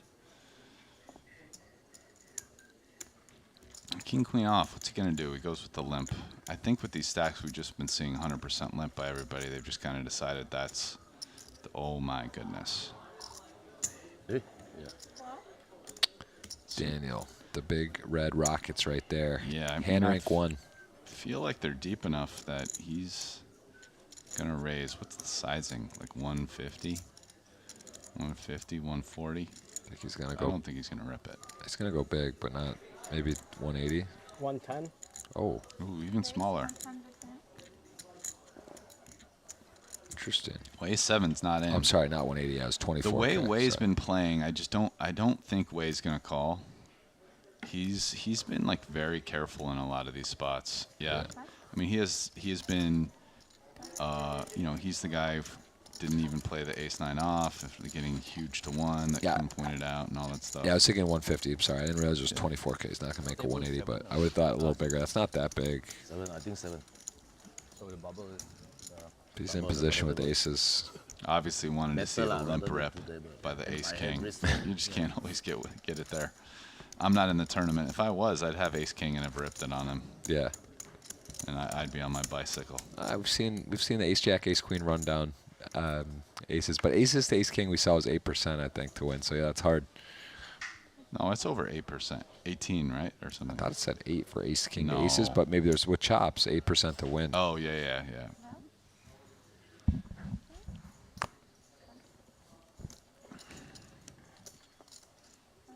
Oh, sorry. Oh, it's the last 2. What's he gonna do with 10-6 off here? This is like the worst hand. Just give it up. What? And I have a 6. I had a 6 too.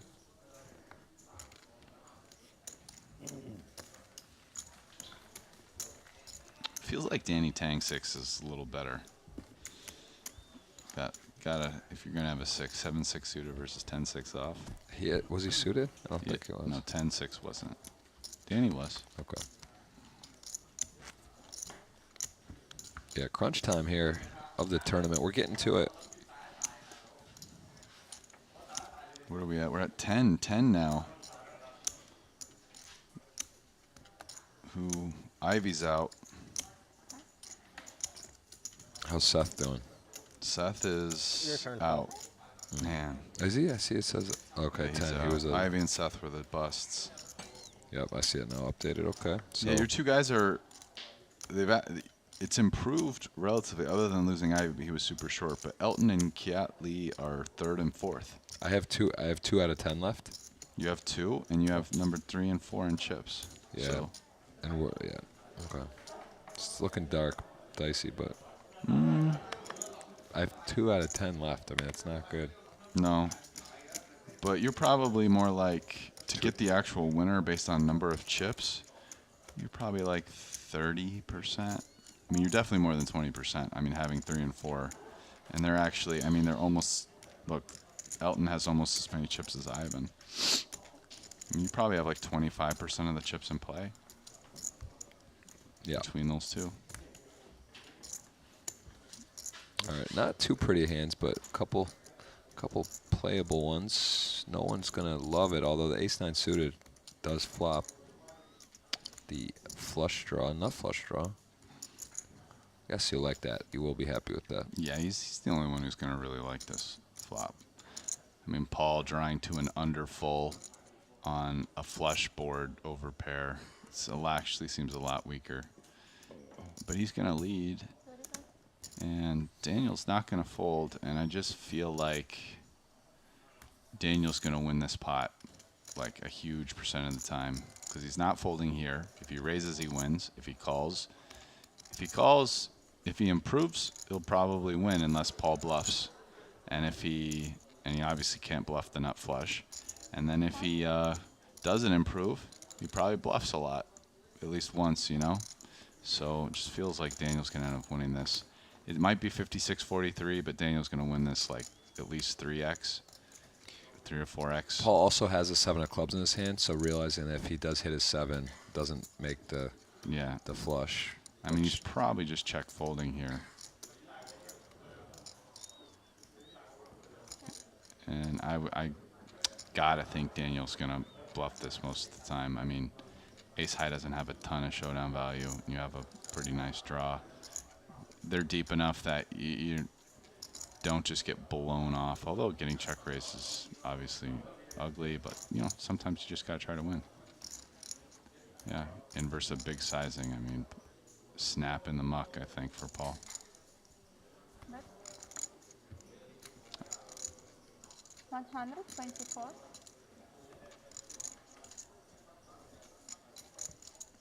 Yeah, nothing can do there. So. Well played, Paul. Paul stabbing out here at some boards and understand that the juncture, the severity of the situation in the tournament's getting really close to the money. He's just kind of walked into a few big hands when he's probing. The last one standing is tough. Battling. What? I said the last one standing is tough. For the honor of my people, you know. This is war. This is war. And there's, divorce definitely. These guys may play a lot of home games and know each other and have been on a lot of the Triton short deck stops. And divorce, they're recognizing is not a regular on the stop. He's the last one kind of remaining of the non maybe regulars in short deck.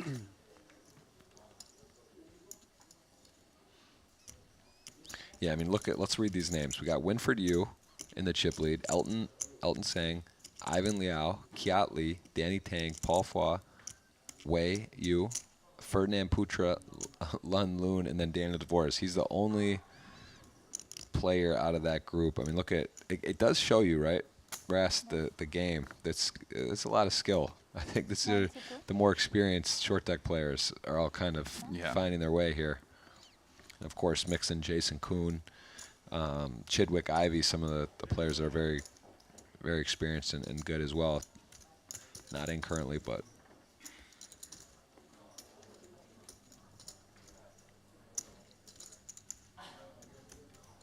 So Danny taking a pretty raggedy ace and turning it into a bluff. And Putra here just sort of deciding, I mean, he's definitely playing, but does he flat, use position, or does he just bomb it in? I mean, you know, risking 715 to win 164. He's a shorter stack. It's kind of a tough spot now, 4 out of the money. Yeah, Paul's under the gun, too. Yeah, Paul's under the gun, too.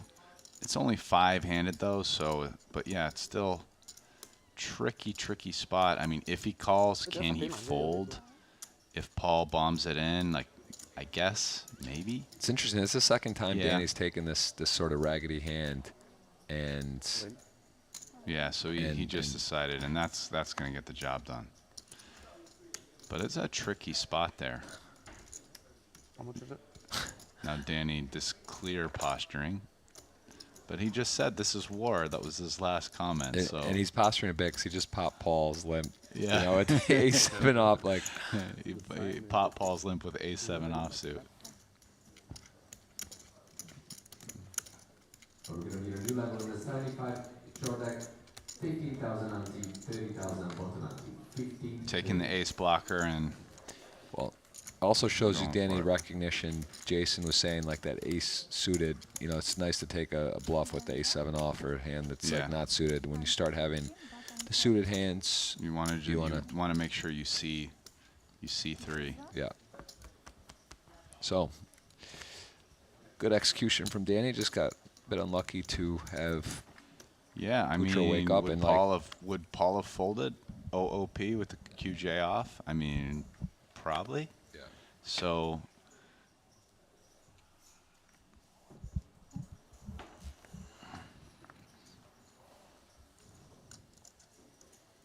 All right. Danny with a little bit better hand this time. Is he going to limp or is he going to raise? I mean, I don't think he's jamming. Yeah, he's raising it up himself. Yes, 110.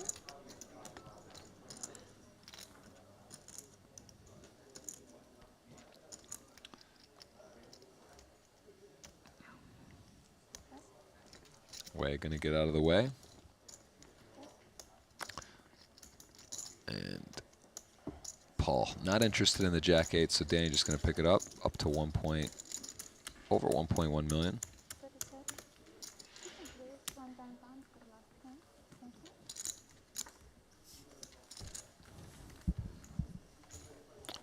There will be cash game episodes coming from Triton Cyprus 2022 that will be released on VOD on the YouTube channel in the future. Saw a couple of those games, look like some high stakes going, some interesting characters, and Jungle Man was playing, and I think Ivy, Paul, several others that will be there.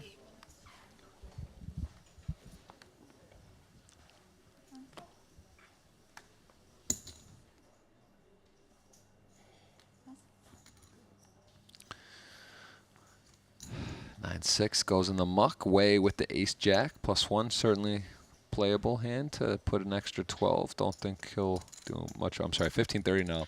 Already has 15 in, so 15 more for him to continue. I think that seems to be the only real call to action.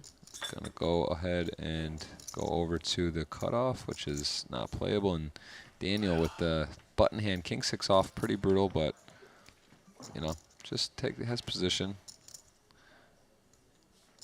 And already 105K in the middle, so it's nice. He has 30K in. But there's all that extra dead money. It has position, realizing it's going to be against a hand that's got him in likely bad shape. But as we see, the king, queen, queen flop, he does jump into the lead. And Way with the over and the gut shot checks.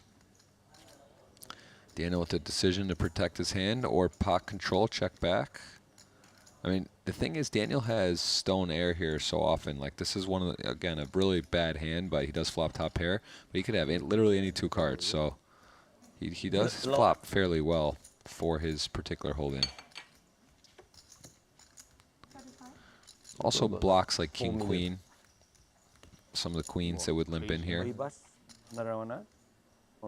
the Seth Davis. 4 million 係1/3 chip，好撚多。 No, 3 million. No check call. You showed us that now? Yeah. 800. All about the same when you stable, Yeah, we all 3 the same. 4 of us actually. All quite close. Yeah, so when he gets called here, kind of realizing some hands he could have, Jack 10, the ace jack, which he does have. What he would do with the ace king, you know, king, does he have king jack somehow? But 6 is a pretty big brick, and he does have a 6 in his hand. So all in all, a nice card for Daniel. Just a matter if he wants to keep the pressure on or pot control, and does check back. And big brick here again, the 8. So if you're king 6, you feel pretty good. I mean, of course, if you get, he's just going to check and probably check back. I don't really see how value-wise he's going to get called. Makes perfect sense. He's going to be happy to take this pot down and win a pot. So even got a little value. Kept control of the hands. So I went in the lab and did some calculations. There's actually about 12 million in chips in the tournament, and there's only 9 now. I believe my guy Lun Loon is out. Ooh. And so, yeah, 12 million chips. Winfred is almost up to 3 million, it appears. So he's got just under a quarter of the chips in play. And 6 cash, 9 left. We're really getting down to the bubble stage now. Yeah, still 58 antes in 9th for Ferdinand Putra, so he's still some play. Just got a little bit of... Oh, yeah. In fact, this is kind of the moment where Big Stacks can apply the pressure because, I mean, there's a cluster. I mean, let's look. The 4th place is 1.26, 5th is 1.1, and 9th is 860. So, I mean, all of those stacks from 4th all the way down, especially 5th, are, 4th only has less than 50% chips more than 9th. So there's a lot of incentive for 9th and 8th and 7th to stick around, right? They don't need to gamble a ton because, theoretically speaking, the stacks are a little above them. They don't have a long way to go, right? It's not like they're going to ante out way faster than, the guys in 5th place, for example.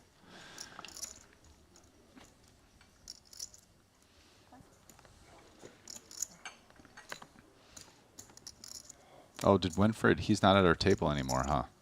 Yeah, he's been moved. So yeah, this is a spot here with 10s. I feel like given the way and he's checking the chips, he's seeing, I kind of think he might end up folding this. I mean, it's a spot where if maybe it's close, maybe it's slightly plus chip EV, he's going to pass it up being out of position. 10s, again, once you start playing these pairs that go down, it's not that great. You're kind of set mining.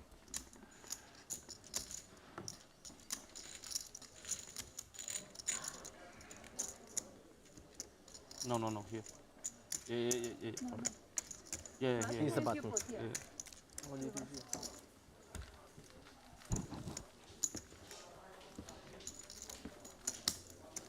This is very strong though. Limb race.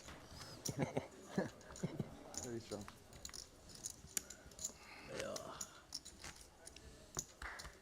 He shoved at 4. Sure, call.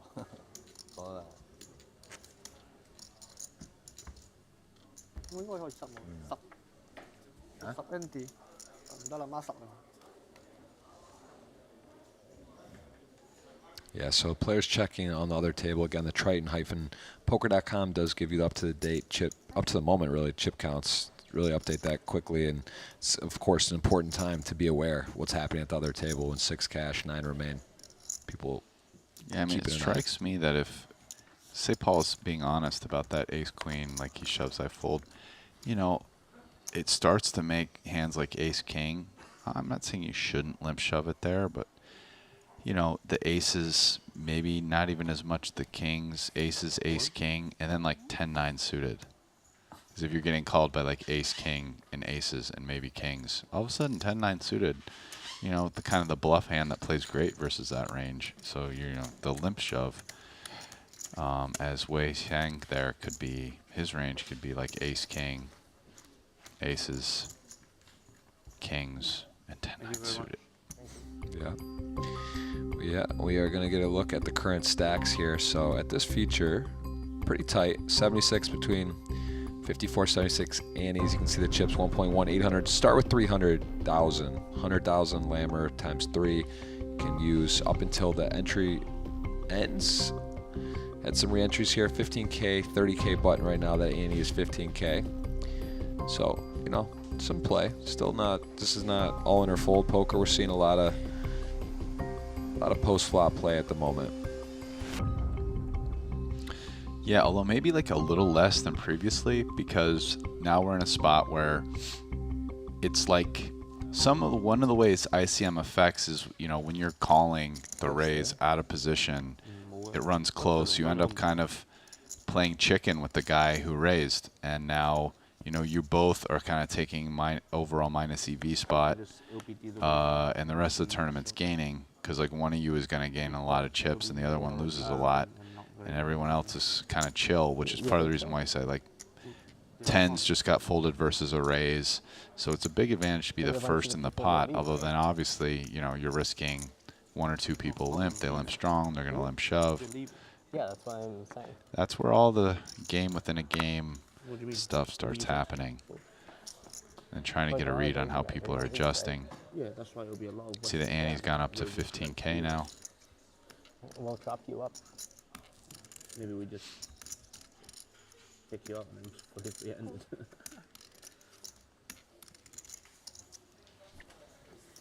Chop us up like char siu. We chop you up like sausages. Yeah.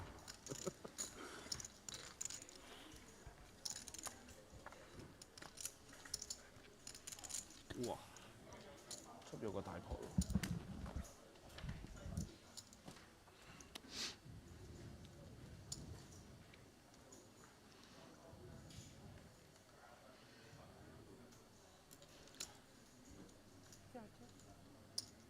Sway leading here with probably a slight range advantage, although both of their ranges are really wide.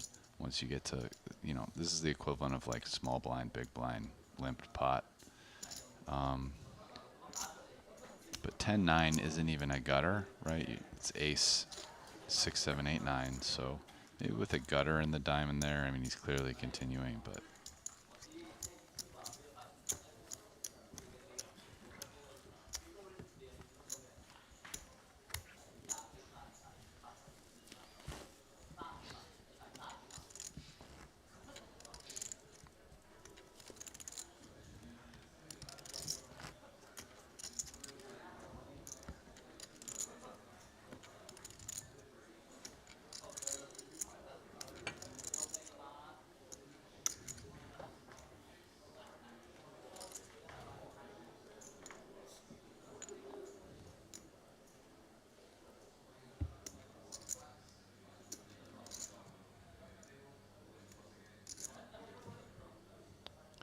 So Daniel with the queen jack suited under the gun. Interesting spot, right? It's a pretty looking hand. Oh wow, just open jam.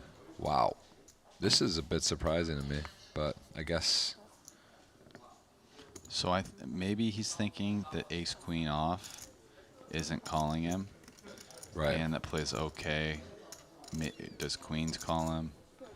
But if it's hand plays okay versus ace king, aces kings. Although it wouldn't even be the #1 hand I would take against really tight range like that, right? You'd rather have like jack 10 or 10-9 suited. But, you know, interesting. Interesting as well, considering his game plan, which we've seen so far, been pretty snug, and to just go ahead and rip the queen jack. So it's like, yeah, it also shows he's very aware of situations, and like we said, ICM probably more experienced than a lot of these players. But maybe we're gonna start seeing more jams from him. Yeah, well, I can tell he's not afraid. Daniel's one of the world-class poker players, had a lot of success, won a lot of money in tournament poker, and yeah, he's not decided that other people have ICM, and you just want to be the first in. Hard to get called. Also, this group knows each other well, friendly and such. I'm sure there's been a few people have either gotten a few hand histories, maybe have talked a bit, and to your point, maybe gets a little more credit too. People are just like, I don't want to just call off against him, and maybe he's playing tighter, so maybe he'll use that to his advantage down the stretch here. Although pre-flop, it's a little different, right, than post-flop. Like pre-flop, you just sometimes the guy gets aces, obviously, or king, like a huge hand there. Here we go, kings. I mean, he's only at like 8 pots now. So he could just rip this in.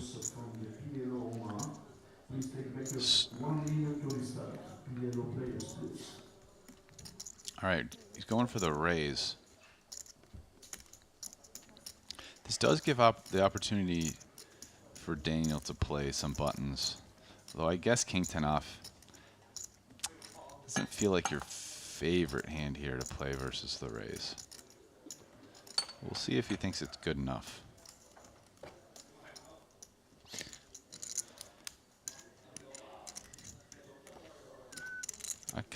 I think I like fold. Yeah, I like that decision.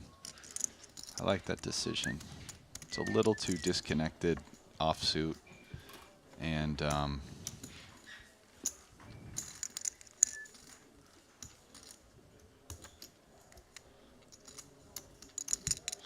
not really that deep.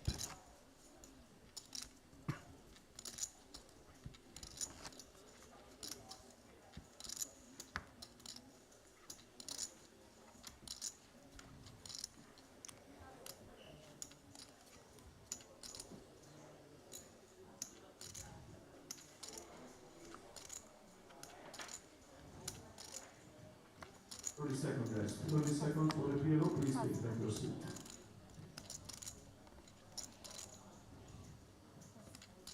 Just a reminder, everybody, the spectators, that our super So this is one of those hands again in the cutoff. Daniel just going to give up. This time Danny has a pretty decent hand. 1.2 million. Stack gets a walk. As Jason described the button, it's the big blind on steroids. And hold on, you got extra money in there. You got the best position. Yeah. I mean, this almost seems like those spots, it's like when you're allowed to button straddle. Now it's just like a button straddle's on, you know? I mean, it's slightly different, obviously. It's almost like a better version of a button straddle, because in the button straddle, all these people get a free hand, and you're, you know, putting in 2 big blinds. Yeah. But I mean, you know, it's like a button straddle game.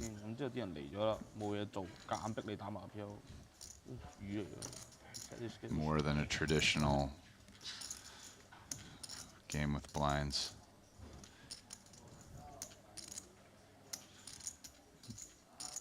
Ace jack off, certainly good enough to play here. I don't know that he's going to rip it though. I think he might just go for a traditional raise. Ace jack off plays much worse against the range of hands that call a shove, and wow. He's going to get action into, I feel like this might go call shove. But Wei, we've seen been pretty close to the vessel. His stack sizes Yeah, in this position in terms are of very playing, different. But now he could be the first in. And ace queen off is a bigger hand. I mean, tens to me, I mean, this, we'll see what he does here. I mean, he's playing very close to the vest if he just calls this. This kind of feels like a spot where, you know, you just rip it in and hope you don't get called. I mean, it's ace queen off is a good hand. Yeah, it's a little too good. Wei just knows the answer. And Daniel is going to be a little frustrated, thinking, "Wow, I'm in late position. I've been pretty solid, and I've raised and get called and stuffed." And he's actually curious on this. Yeah, I just think here, I would defer to DeVoris's ICM decision, but I just think a few off the money for basically almost all your chips, like. Even if ace jack off, even if you decided it's a small winning, I just feel like ICM has to turn this into a losing call. To me, I'd be shocked if he calls. Yeah. For so many reasons. So, yeah, and also Wei's been playing pretty snug, so yeah, just I don't see a call. And then same thing with Danny, but Danny doesn't waste our time. Almost 2-1. King jack.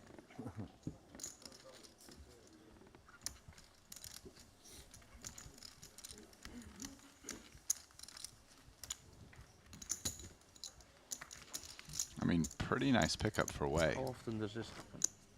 So annoying. Probably stack you otherwise. What do you have?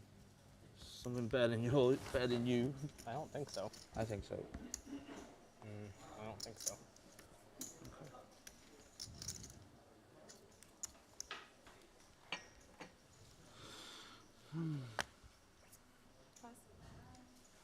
咁又幫你補一補血，真的是打擊強心燈。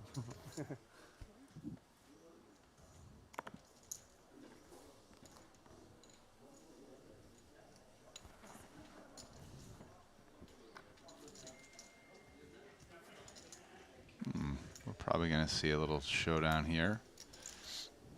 Will Wei limp or will he raise?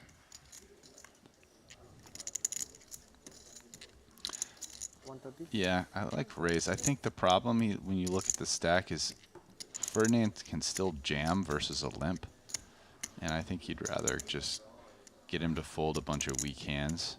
You know, that said, Jack 10 off is probably just strong enough here that Ferdinand's going to want to defend his button.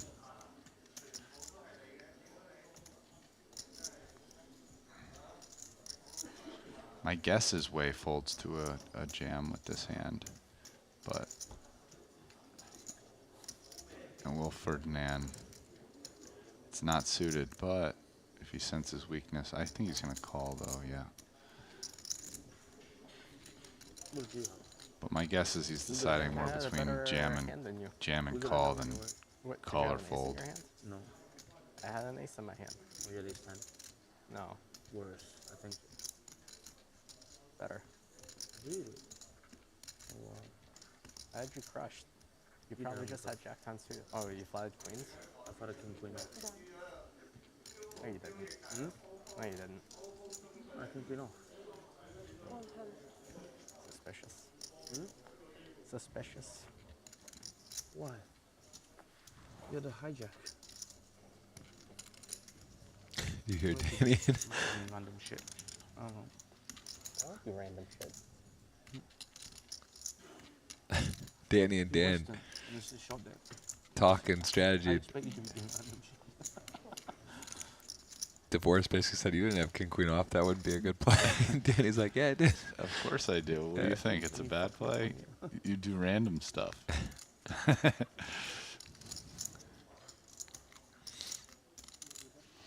I think what's starting to take shape here too is understanding and feeling how much you really can start narrowing ranges. How it's fun, like in the position, the +1 or hijack or under the gun, what you get to rep.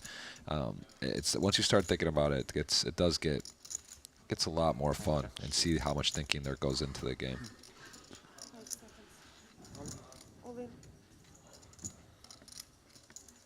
Wow, Wei, man. I mean, Wei's really showing us some moxie here. He happens to have the best hand, but he's making. I mean, this feels like. Maybe you did have me crush.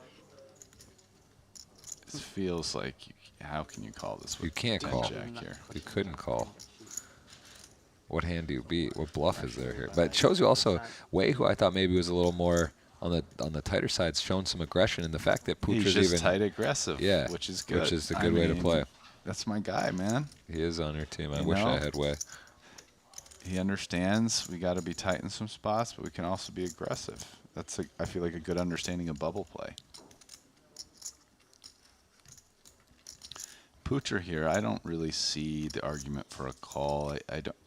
Yes, maybe on some kind of chip EV thing with your straight draw and pair, possibly it's close, but again, another spot like right out the bubble where I don't even know if you're ahead chip EV wise with 10 Jack there. I mean, as we can see, Wei even has, if he has hands like King Jack, you know, in addition to made straights or two pairs, it's probably just not enough. There's the music. There's the sponsor. GG Poker. Play online at GG Poker. Join the world's biggest poker community and always have a good game. GG. A reminder that Super Millions is Tuesdays. Whole cards up on the YouTube channel of GG. Big tournament, 10K. Big prizes, big purses, big players. Maybe 7 gets paid. It's speculating on adding a payout. 7th getting paid. I don't think you're allowed to change the payout structure when at the end of the tournament. It's a no-go. I wanted to see if maybe we were down to 8 because of that, but it looks like we're still at 9. Ooh, I got bad news for you. Don't do it. Kiat Lee is down to 840K. Although Elton is Is in surging. second. But oh my God, Winford is going for it at the other table. He's So got this almost is 4 million. this is what we want to see, right? We would love it would to have see been nice to see the Winford Winford just show, but we didn't get. That's what we wanted. It could rebalance, you know, if it goes down to someone who Yeah. gets dropped out, we might get Winford back. But that was he was already at the feature too. Yeah, they didn't. It's a random draw. They keep the integrity. I like it, but that was a tough break for the viewers. I mean, how do they decide who's on the table, who's on the feature? Okay, I wonder if we can get the chip leader. I feel like that would be kind of fun. I mean, this has a totally different strategic thing that's interesting, but you know. Yeah, seeing a guy put you to the test for all of it when you have a big hand is exciting. Just because I feel like we haven't really gotten to see that yet in the short deck. I don't remember that yesterday. And Way's really picking it up here. He's been picking up pots. He's been making some plays. Although in some ways, maybe if it's just absurd, it could be boring. He's just like, I'm all in, I'm all in, I'm all in. People are like, fold, fold, fold, fold. Although I doubt it's going like that. I mean, they're kind of deep. I think it'd be exciting. Yeah.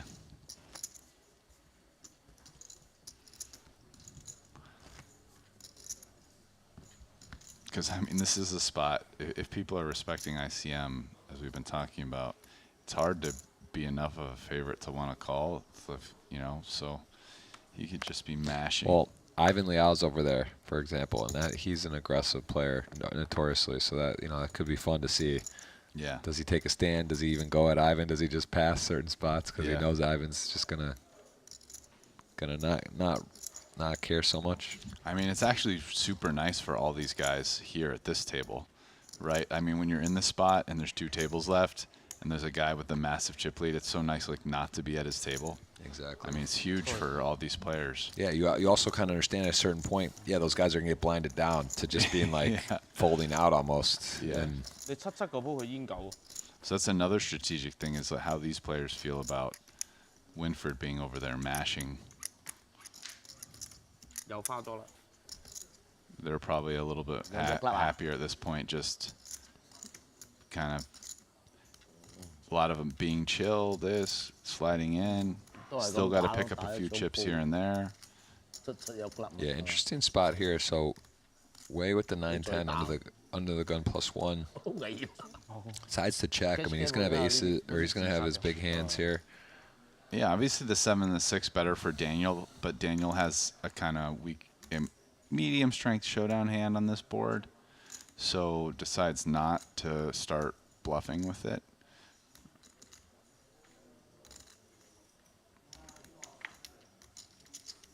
So this is a spot here that if Daniel bets, it's kind of a mergy. I think he's gonna protection, but just decides to realize it's showdown. I thought he would bet there.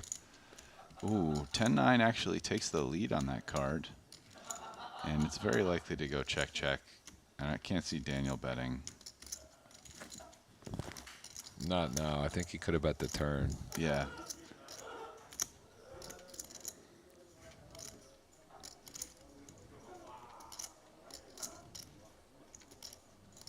The thing is, like, what are you trying to get to the full? Like, you beat ace jack, ace queen. Here you're, yeah, I think you would be going big if he bet there, obviously. He's trying to get like jacks or queens to fold, jacks, queens, aces to fold.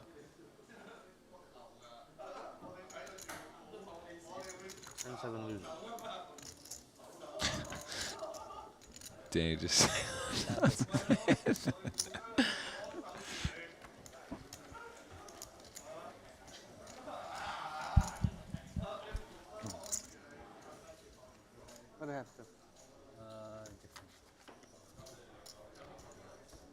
I may have a very false sense of my ability in this game, but I really do feel like I could get in there and compete. Like I just feel like it would be fine. What would your buy-in threshold be right now? You'd be in there. I mean, you're not playing. No, not a 75. No, not a 75. But yeah, 25. Yeah. I'd still sell some. We've been doing like this is the 3rd straight day of commentary. No one's more qualified than us. We haven't. We're in analyzing, there. And we know the player Jason field. Kuhn's talking. We've been watching everyone play. We got some reads. Yeah. I mean, yeah. Yeah, we're just out Fuck of it, 75,000. Let's go. There is some Triton stops, on the tentative schedule coming up. So let's keep that in the back of the mind. Maybe we do a little side work. Maybe watch some film recap. Ooh. That is not a folding face. I'm not gonna walk again. So what's he gonna do here? Is he raising, or will he limp? Go with the limp shove. I feel like versus Danny, he's gonna do the raise. They just had this whole discussion. The raise, will you do goofy stuff? Yeah. Danny just said that's in their not a heads. folding face, too, before he raised. Kind of a weird spot because... I mean, Danny's calling. He's going to play this.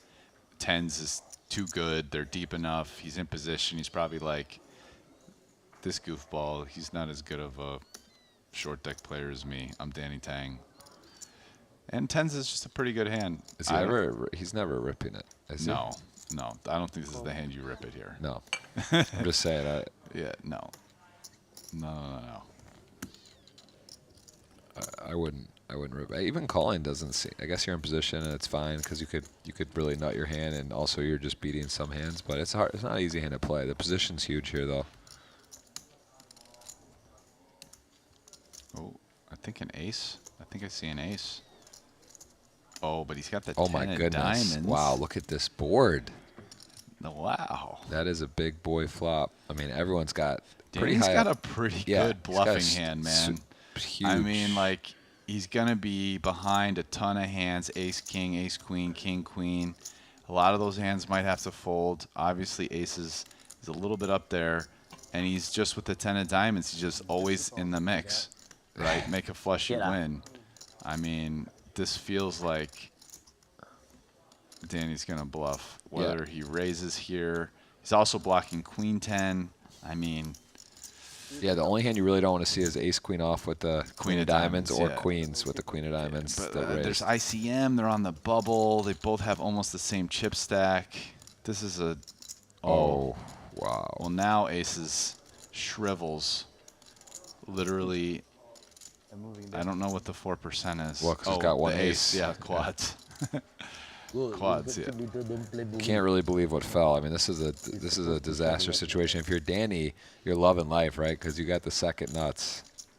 Oh yeah, Danny Tang is. He's in Vegas in the Mirage mode. Yeah. Not yet bubble. Only end by it.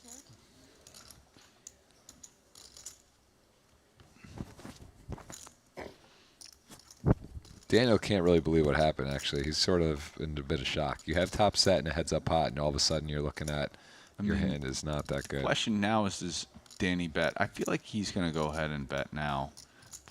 I mean, obviously it's not so much because he's scared of a free card, and a flush doesn't matter if the board pairs. But the other question is how believable? Let's go with check, check, check, and then he bets river. That also looks pretty strong. So I think sometimes he's going to want to bluff right here. And because sometimes he's going to want to bluff right here.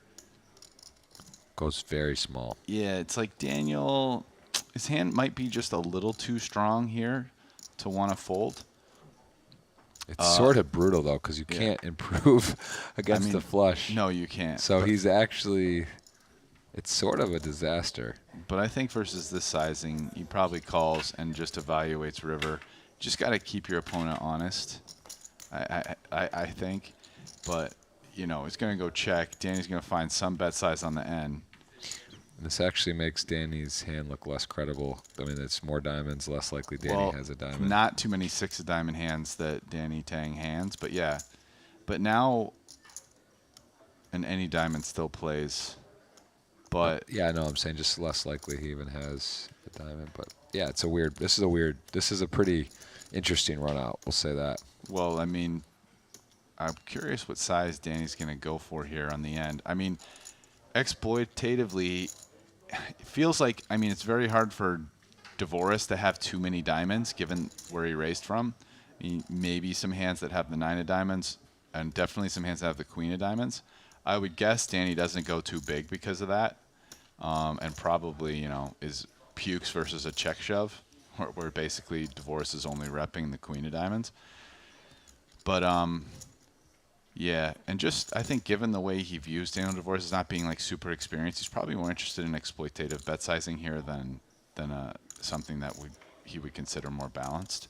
I'm guessing he goes something like 180, like third pot, or like 200, where, you know, he's definitely trying to get, you know, maybe someone think they're calling to chop some.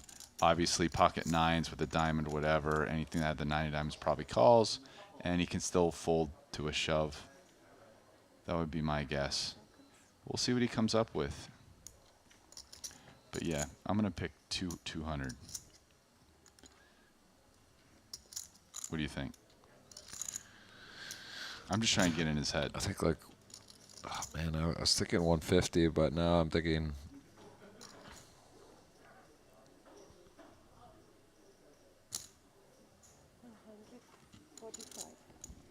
Nice call. Thank you. But yeah, smaller, right? We were both on the smaller train.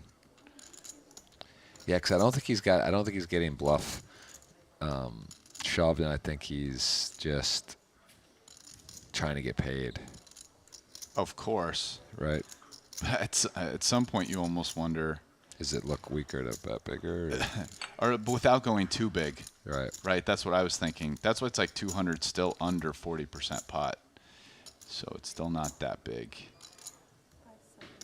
I mean, you're staring the 145 bet here right now. He just is you know, he really wants me to call to chop this. But sometimes it's just math is math. Yeah, and if you're Daniel, this took a course from the worst. You flop top set, you're in decent shape, but scary out of position. Now all of a sudden you call small bet in the turn, and you're at 640. You call here, you're at 500, and you're one of the short stacks on the bubble. But you know, either way, it's a lot out there. I mean, Danny also just called on the button there. There's a number of offsuit hands he can have. You know, ton of offsuit broadways that have the queen or 10 of diamonds. Yeah. You know, even stuff that has the 9 of diamonds. Probably a few less hands that have 7 of diamonds in it, right? Although it kind of depends on, you know, what the view is of how much does Danny want to play with me here. But yeah, there's a lot of value hands he can have. Kind of, especially at this size, basically just any diamond that plays can bet it. So, you know, I think you could maybe find a fold, but it's pretty brutal. It's pretty brutal. I don't even know that having aces here is great, because I feel like the hands that is more likely to have that have diamonds in it, you'd rather be blocking the kings and the jacks, right? Jack 10, king, queen. Maybe it's a little bit less likely that he has a hand like ace 9 off, calling that raise, right? Whereas he could easily have like jack 9 off. So I don't. Oh wow. But yeah, I mean it's a tough spot. Tough spot. Big pot for Danny and big hands there, big board. I mean, that's an action board, top set versus the 10-10 with the. Oh, I mean, yeah. Danny was the interesting part is if it bricks out, because Danny might have found a way to get really saucy there and maybe yeah. even put him to the full test, right? It might have been for all of We it. would have seen. There's a chance.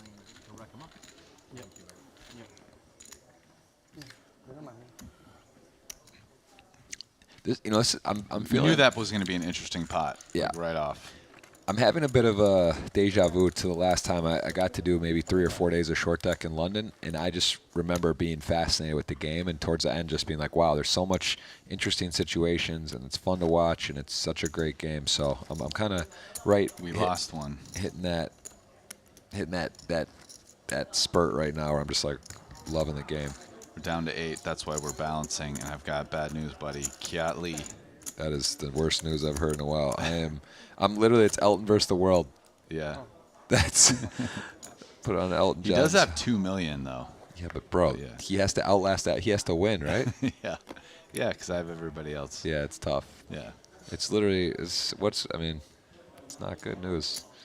I mean, it's like He's got a six of the of chips. so. Yeah, 1 and 6. Something like that. Is that call or what? Call. Yeah. Okay. Honestly, from where I was standing to the point that you weren't even entertaining more action, and to go into this, it's like it's almost it's pretty insane It is actually super unlikely. to have 8 left and have 1 guy. Yeah. It's really hard, but some guys can pick.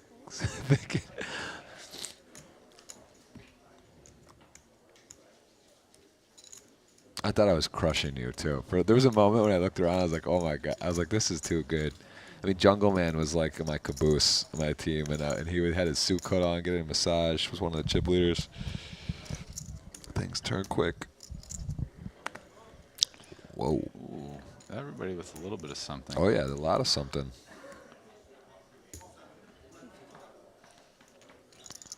Paul gonna bet into Mr. Danny Tang, who is up to 1.4 million. It has to be loving this. So Danny just gonna flat here. Feel like giving respect to Paul's potential range advantage. Let a card roll off, and I mean with 2 pair, I feel like Wei is just gonna overcall. And Not a great spot for him either, though. No. I mean, he's sort of like could be already in big trouble, which he is. it looks like an 8, which is an amazing card for Danny. Doesn't even bring a backdoor flush draw. Yeah, if you're Paul, you get called in 2 spots. You're leading out. Paul's done with this.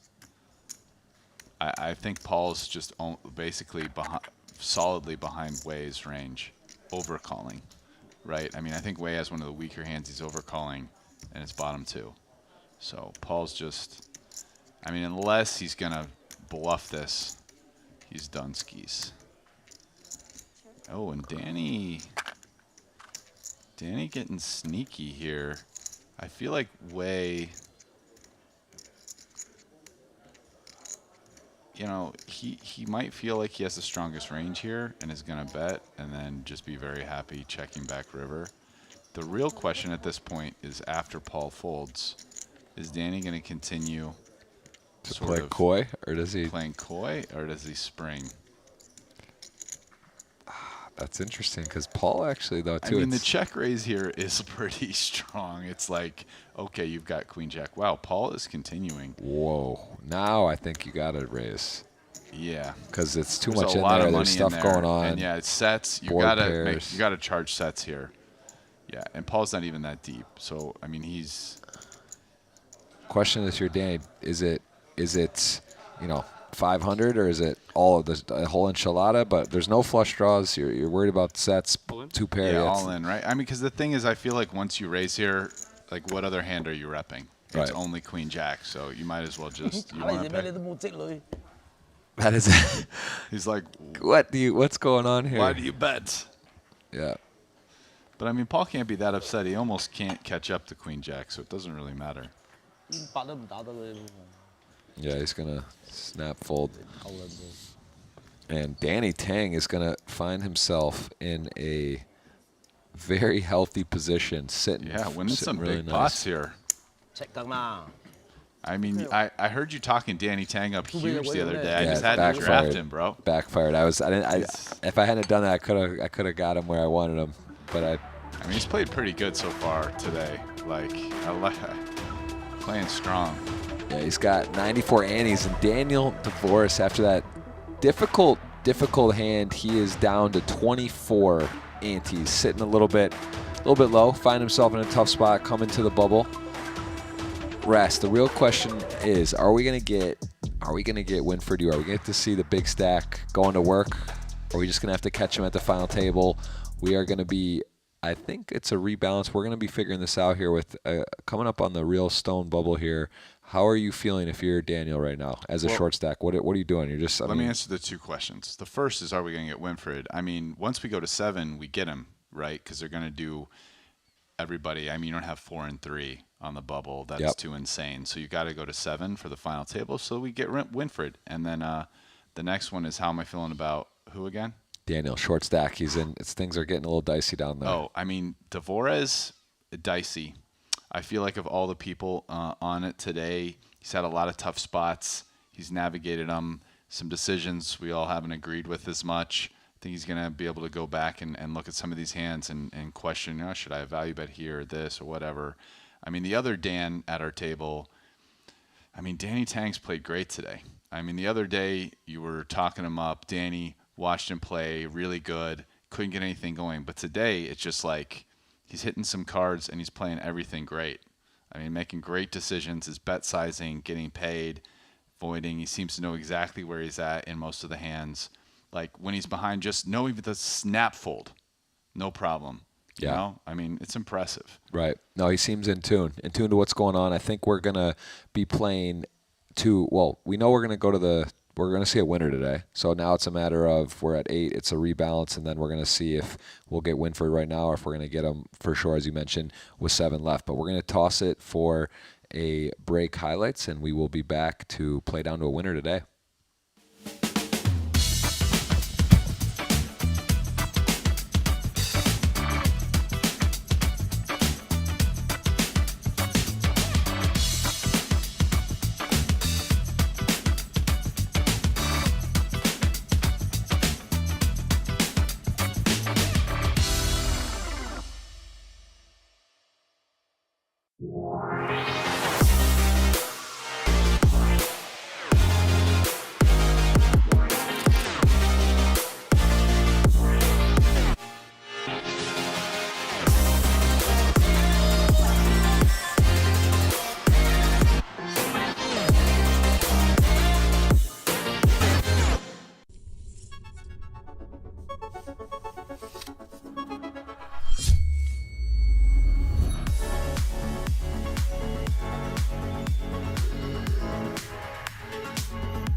Very hard to make flushes, and the disconnectedness is just really brutal. So in my opinion, that was a pretty loose entry here. Obviously, the hand's actually doing pretty well because both the queen and the 7 are super live, but that's more of a function of a bunch of cards you can't really see or know. And he obviously flopped really well here, so it's going to work out for him. But I would say that opening, that entry is like a little bit loose. Did you just say it's going to work out very well for him? Look at these hands he's against. Checked. He checked, and now, I mean, checking that flop might cost him here. He did, really almost any card that rolled off other than a queen or a 7 was bad for him. It's amazing he still has 36%. I mean, there's straight open-endeds, there's gut shots, there's top pair flush draw. I'm surprised he has that much I equity. think on this, one of these suited aces up front's going to bet. 55? Yes, because again, this is a spot that we saw a lot yesterday where the up front limpers with the strongest ranges on the ace-high boards bet a lot, whether they have it or not. And both of these hands are basically a top pair with a gutter, right? And I mean, this next hand even has the diamond, so you know, who knows? He might even get jiggy with it right here. Put in a little raise. He's got a straight draw too, no, right? He just calls. He's got the either way. He's got the flush draw, straight draw. So now all of a sudden the queen's up. This is one of the problems with playing this hand. Not playing it. He didn't bet the flop. Yeah, see? Got to be careful. Listen, queen 7, king 6, king 8. These hands are not good in short deck. They're the trashiest of the trash, basically. Yep. Yeah, I mean, he flopped about as good as he could flop, and then didn't really get it done.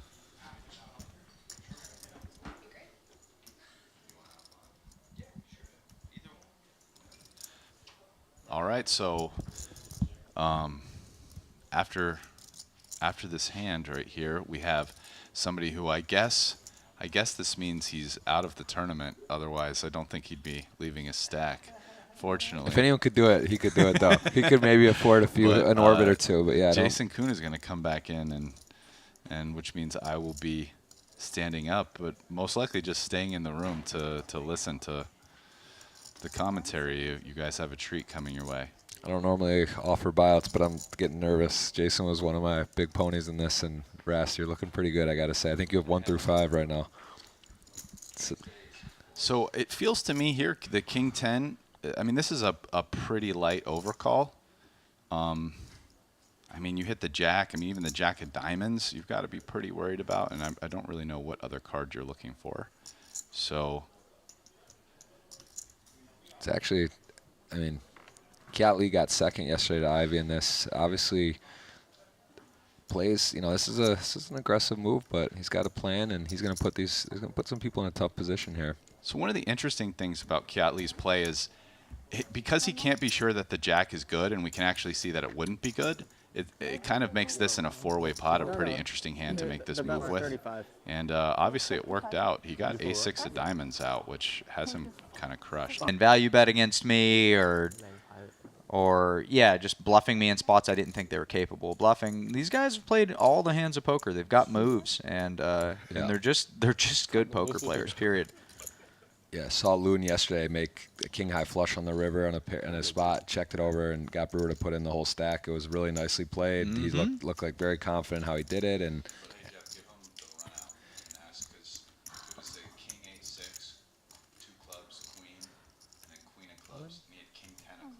yeah.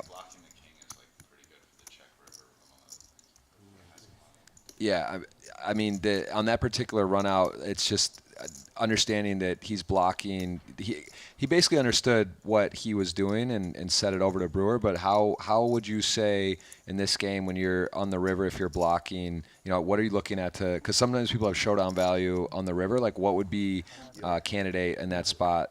Like, it's a little hard because I don't remember the exact. Brian, do you remember the exact run out? Did you hear that run out, Jason? Yeah, it was the flop. It was 3-way on the flop. It was King 8. Talking to me, Okay, King 8-6. Good luck then. Not possible. Whoever will win the pot. Yeah. Short pot. Whether it called or not, but on the turn came a queen. King 10 bet again. Seven's like a good cut, I think. Doesn't raise. There's about a No, that's not a good cut. pot left. Mm-hmm. For a pot size bet based on what the flop, and then on the it was slightly more with 1.2. Guys. And on the river, the queen of clubs came. Mm. And King 10 of clubs checked, and 10-9 no club. Put it in for value. Brewer will just put it on no value. It's a bluff. Oh, I thought he made it straight. 8-6. Hands. And he's played a ton of cash games, but he's also played a ton of tournaments. You know, there's a lot of short deck tournaments that haven't been broadcasted that ran. So people are a lot more experienced than just playing on the Triton at this point.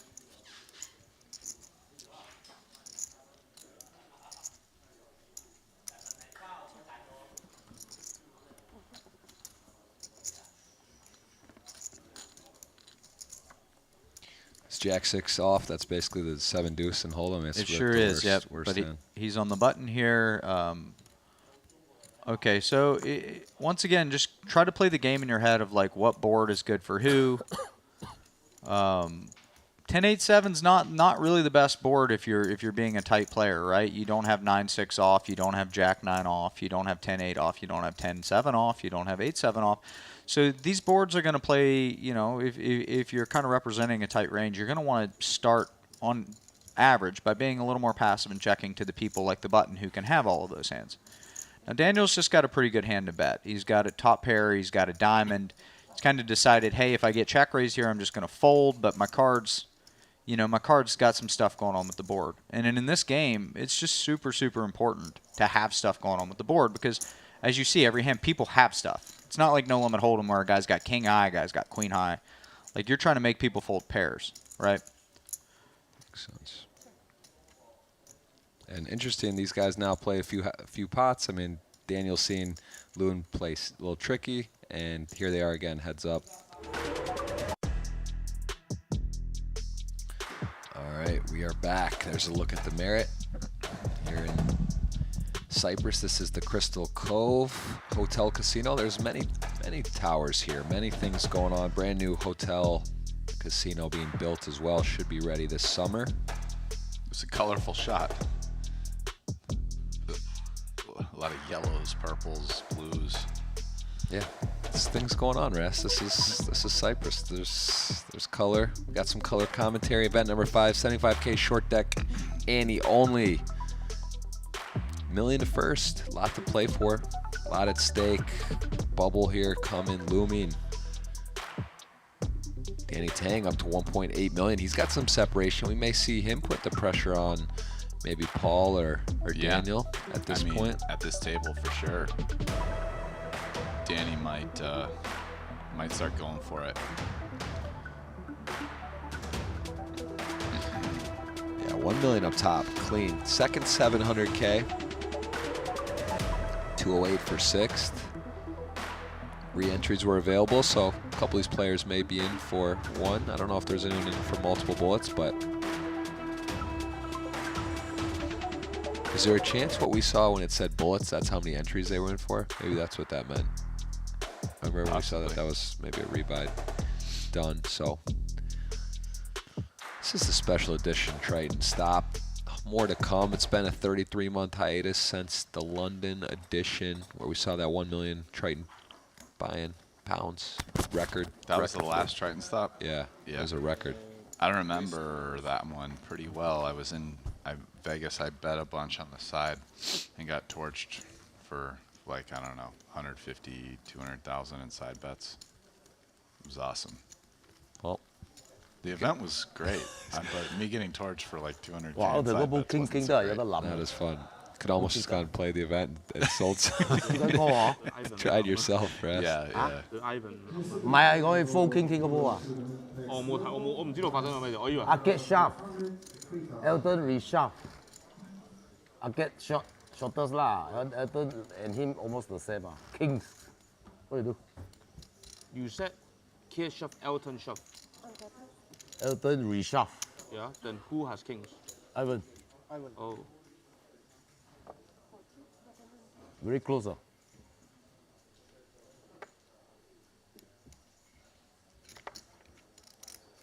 I think it's too cold. Yeah, I call.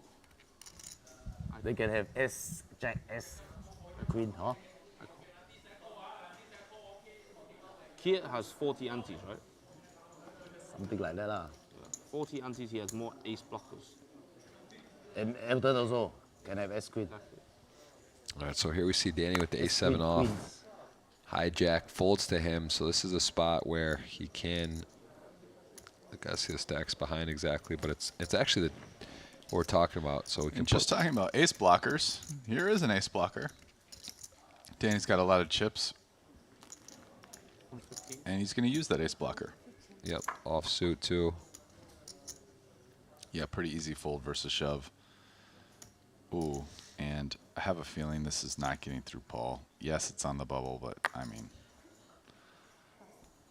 Yeah, also Paul recognizing exactly how this works and that Danny knows how to play and has a stack. So, yeah. You can look at my phone. I have 483. I look at the chips, huh? Yeah, I have 24 antes. Wait, fuck. Paul clarifying, look, I want to see the other table. He's not looking at some chart. He's just checking what's going on. But ultimately, I think he's going to find this. And 480, Ferdinand 700. Yeah, I don't think Paul can just wait here with a hand this strong. Not that it's super strong, and he obviously doesn't want to be called. But yeah, like you said, I mean, if Danny's basically raising any ace, I didn't limp. a lot of these. Oh, black chip ah. Yeah, black chip I raised.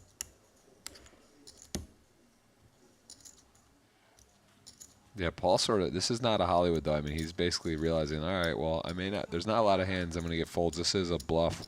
Probably, I mean, Danny's not going to put in 500 more with the A7 off here, but there are a lot of hands he might. Like a You know, he's going to have lah. ace king or somehow kings, but Don't want you to call. it's a nice pickup for Paul. Big pickup, timely. Yeah.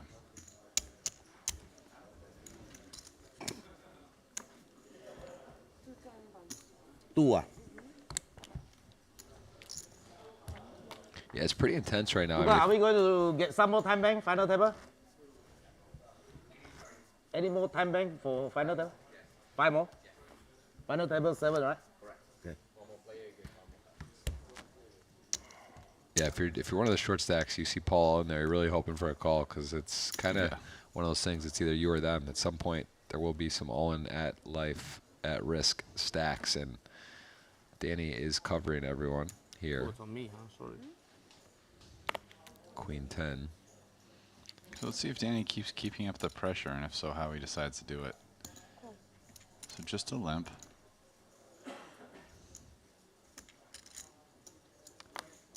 Sway's been pretty conservative in these spots, but wow.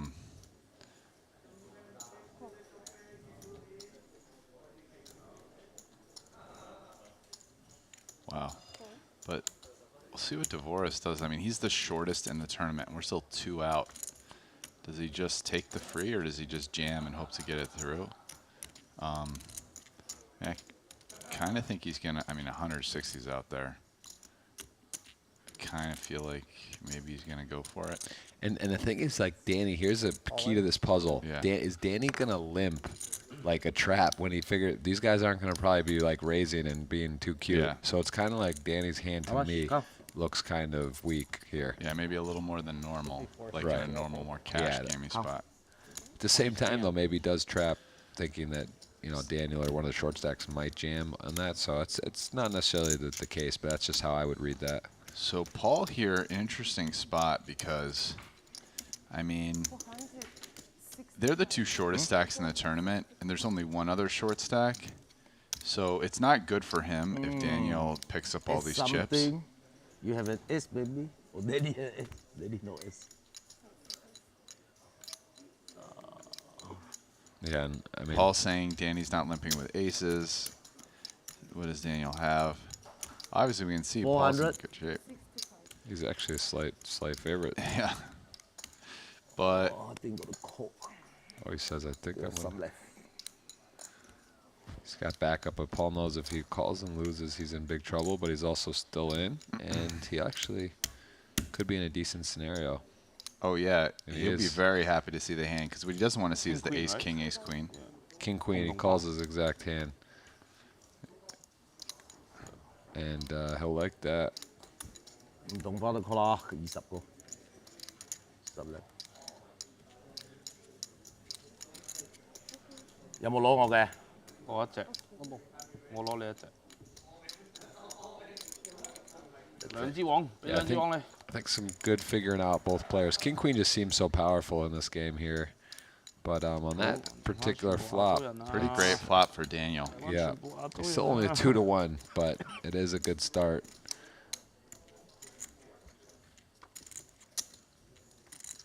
Ui, it is Yeah, there's still Yeah, some, there's some more chop so a outs lot now. of chop. picture for sure. He's looking big. And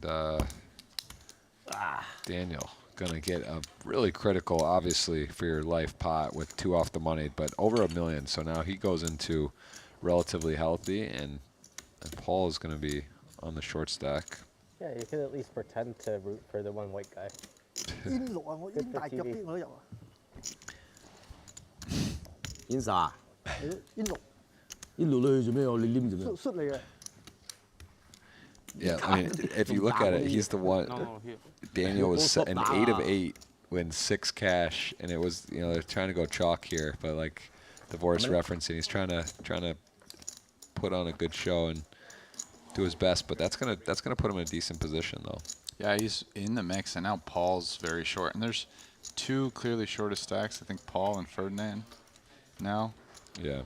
I mean, both have a decent number of antes, but both the shortest. Huge double for Dvorak. Oh no, Paul, sorry. That was before this pot. I mean, Paul's really down to life support now. He's probably at like 300 something. Card kind of flashed. Did it flash? No. I did not see it. It bounced, right? I saw it bounce, but I mean, I didn't see it. I was looking at my phone. Yeah, I don't know. Nobody saw you. Want to change your wish? Up to you. Cannot share. Cannot share. Okay. Just in case, because it bounced. Yeah, I was like, I mean, I would tell you if I saw the card. Okay. Sure. Let me see the chips. So Paul here in the hijack with Queen 10 off. I mean, definitely, Yeah, the shortest. definitely a Oi. candidate for all in. Just All in. gets it in. All in. My all in doesn't work. It's like 300, right? Maybe more. 400. Okay. 370? 370. Oh, you very small. I'm also very small. Quit that. Very small. Yeah. You're better than me, you call already. Yeah. 89同花. Yeah, man. Ah, you cannot use that to bust me lah. The big pickup when you got 370 and you get it through. If he doesn't shove, I shove. I fold. Well, obviously. Sorry. Sorry I wasted 1 second of your life. No, I was making you feel better. You were never going to get your bucking ante back. Plus, you've gotten enough walks today. Plus, you've gotten enough walks today. And all the players checking their phones to see the chip updates. It's a really cool thing Triton gives. Makes it very easy to see. We have the same thing in the booth. That's what we're using. The same program. Yeah, it's Triton hyphen. Occasionally it Poker.com. lags like a pot or two, but I mean, like it just updated Paul to having lost that pot. So, you know, sometimes it's like one hand behind. But I mean, that's pretty awesome. Yeah, Danny Tang. You know, so actually one of the stacks that kind of close to him, he still just rips it in, understanding how tight that way has to be. And Jack 10 suited, nice looking Great hand. versus the calling range, you know? Yeah. So, like if let's say he's calling aces and kings, maybe ace king. I mean, there's huge ICM pressure on that stack. So, yeah. I mean, Jack 10 suited plays awesome against that range. Might not even call ace king. Yeah. Because he has, you know, because U has so many, way U has so many chips.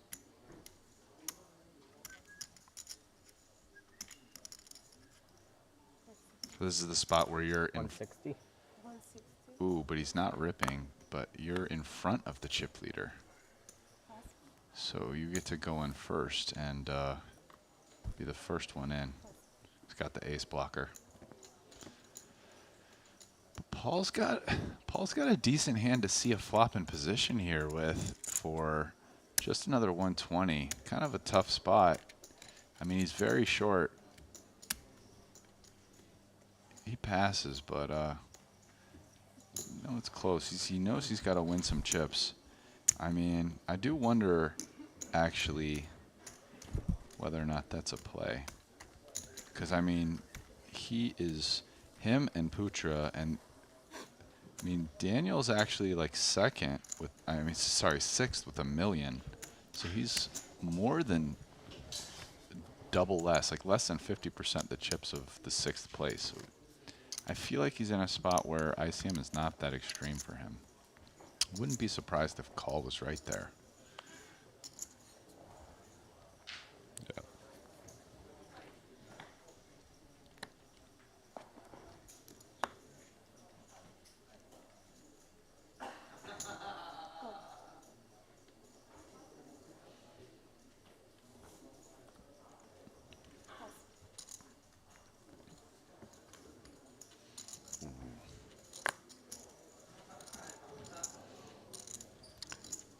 Yeah, and nice spot for jacks. Yeah, I feel like it's just too strong. The thing for Danny though, it starts getting a little dicey, right? It's like now there's a lot out there he can cover, but it's not really how as chip leader you want to be playing, like calling off a marginal Not happy, hand. but I think I have to call. Just count, please. 300 plus this. What you have? S10? Yeah. You want me to call? Mr. How can I Paul. say anything? You can say you want or you don't want. How can I say? I mean, S, I say I want you to call. King, I say I don't want you to call. Absolutely supposed to call. 3 what? Guys are really in tune to what's going on. Ace 10? You got ace 10? Yeah. It kind of tells a little bit about his hand. Oh, okay. You know, Jackson, don't want you to call. 45, 55, right? Doesn't want you to 你有 call. 冇抌到隻耳？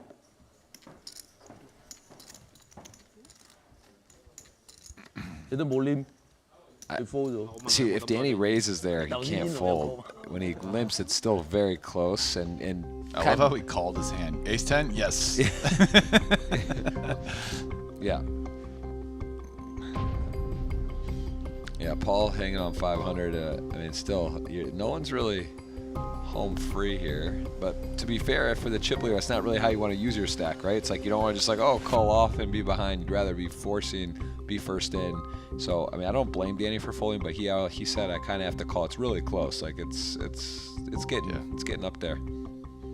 Yeah, I mean, he's just getting such a good price at that point because Paul doesn't have that many chips. So, but yeah, I think it kind of swayed. Maybe he's making a judgment about how wide Paul's shipping versus the limp. Yeah, but how he wants to use his chips. If it's like, say, super marginal, feels like he can find slightly better spots. Like,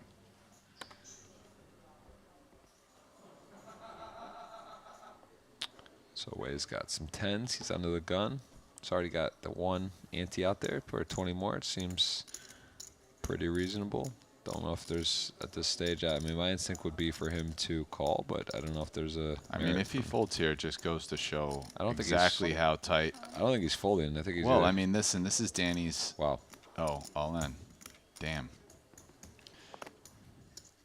Oh, wow. But if you're Danny, it's one of those spots where now you go from penthouse to outhouse if you call and lose, and I'm a little surprised that 10s is in his shoving range. So if you're Danny's perspective, it's like, does he just have ace king? Does he have, what is he shoving? Does he have kings? I think this is a pretty big rip. 1,220,000. Wow. Well, Way is like, please don't call. Right. Yeah. I mean, there's nothing Danny could be considering calling here. I mean, this is just a light rip, all things considered. The thing is, he gets jacks to fold for sure. Yeah. Queens He even gets queens to fold. One of the powerful reasons why that's going to work. But, I mean, ICM-wise, probably right. This is sort of the point. Even though you're covering, but, now you're just the shortest. If you call and lose and you go from chip leader, crushing. I mean, this is just showing how awesome it is to be the first in right now because everybody's giving mad respect to other hands. That one's going to come out in 30 minutes. I have a feeling that we're going to hear them. If they're still on the feature table, we're still going to hear them talk. We'll hear that come up, right? Because there's a good chance they will because we'll be on the final table. Maybe to 7 or they'll be here. Yeah, so that's either they're almost... It'd be like, oh, you had 10s. What the hell, you psycho? That was a wild I folded play. queens. Either someone doubled or bubbled. Gonna get a little segue over there and that looks like a looks double. like Putra bust. Oh no, he doubled. Versus who? Not Winfred, not Ivan.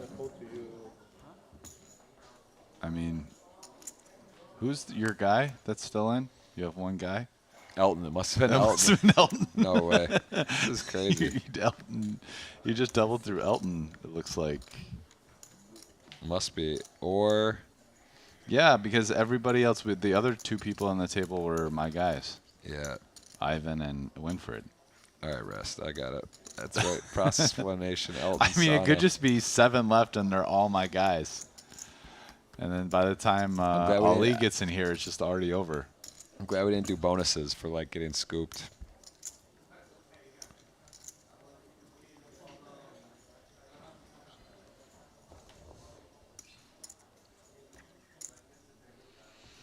Ooh, king queen off. I mean, given the way guys are playing, he might just rip this. It's a pretty good hand.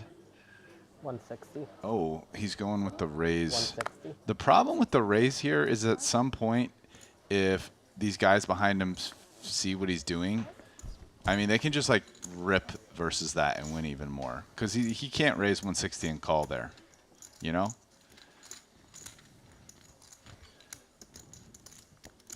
But I guess it's also a disaster if you just like rip it in and get called.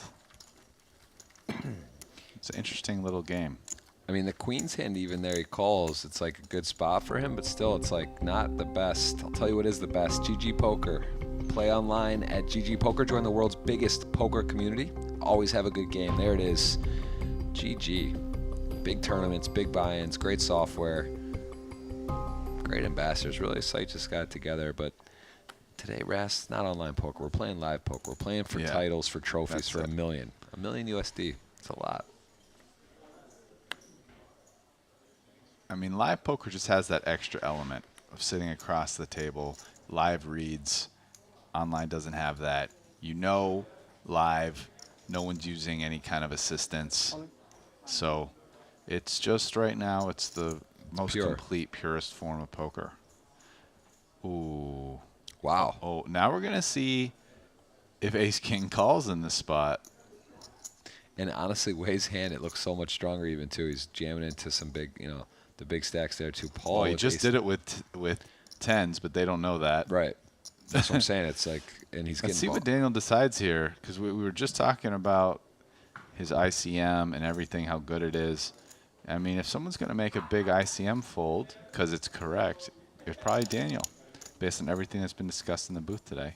So you can see right now he's like intently studying the chip. I mean,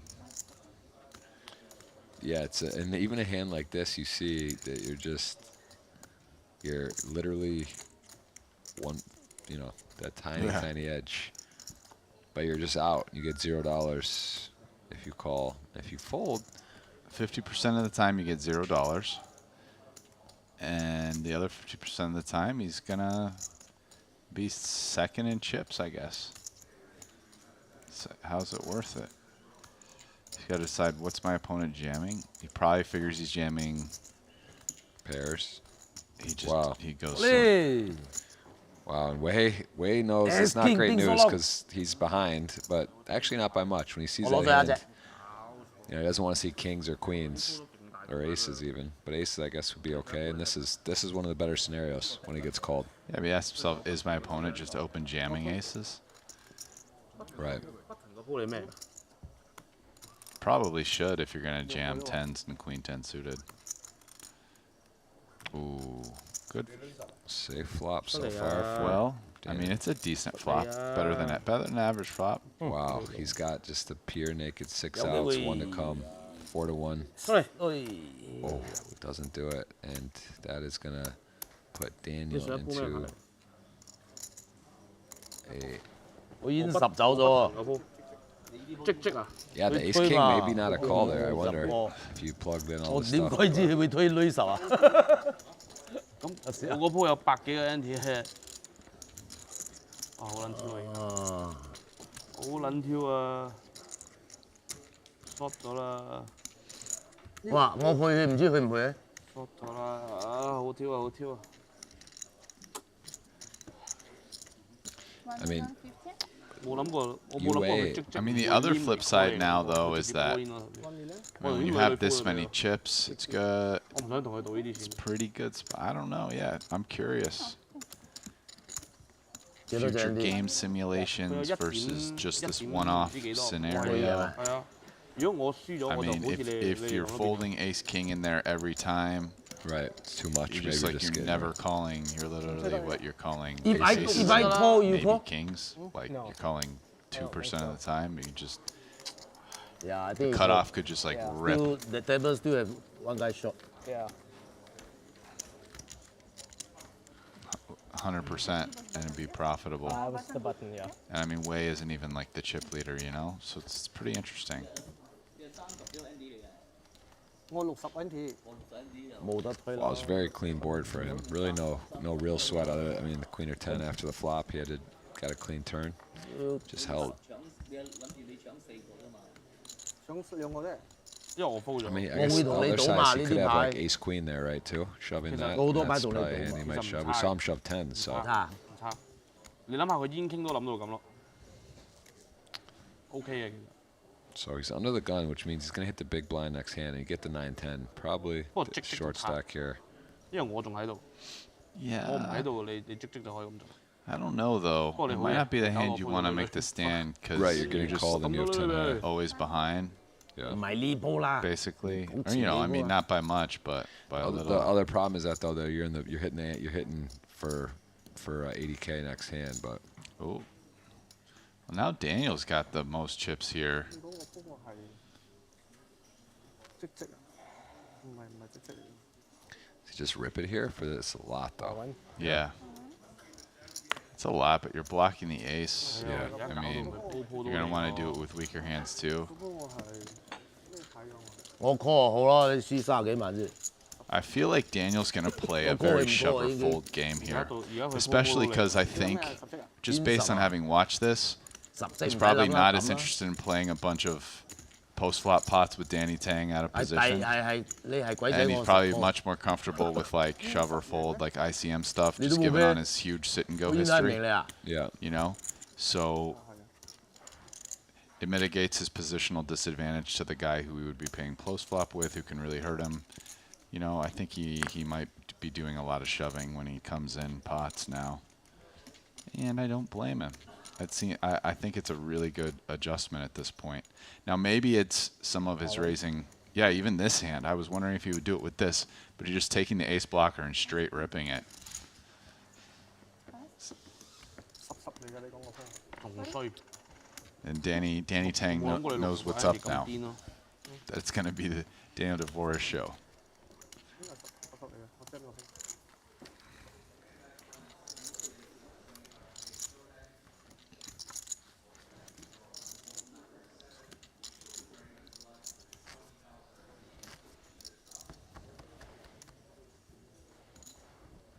So this is almost the situation where it's nice to be out of position in short deck, to be the first in, right?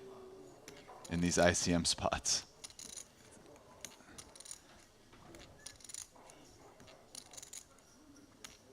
All in. Here we go. It's his Daniel's show now. Daniel Divorce. And actually interesting, Danny Tang maybe had an opportunity with a couple of those hands, like ace 10 off to shove or queen 10, a few spots to get saucy. But, you know, Danny also at the same token is sitting pretty Danny's healthy. been taking a different approach. Like, Danny obviously feels way more comfortable playing post flop.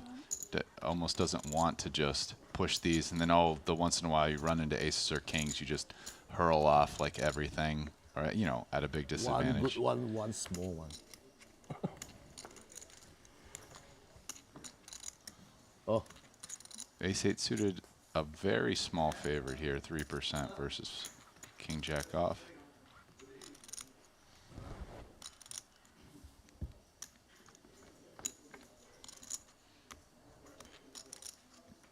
And an amazing flop for king jack. Oh, even though he makes top full, it's any club. 佢有花噃， 啱。 Yeah. 我以為 dead 咗。我都唔敢出聲。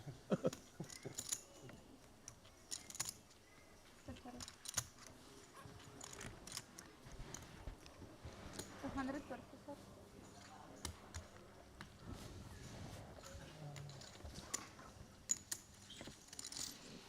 頭先啲公仔又唔出嚟。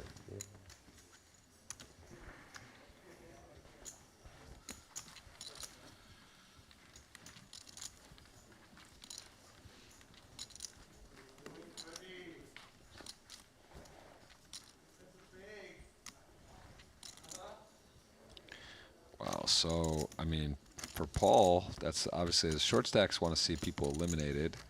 Well, I mean, Paul and Wei Yu, look at that. They're on our table. I mean, they've got like 300K or so, and Elton is 1.3 in 6. So, I mean, those medium stacks, I mean, that's also part of the reason why I think at this point, Dvorak can just rip, right? Because, I mean, Danny probably has to play super tight with ICM here, given there's 2 guys who are on life support.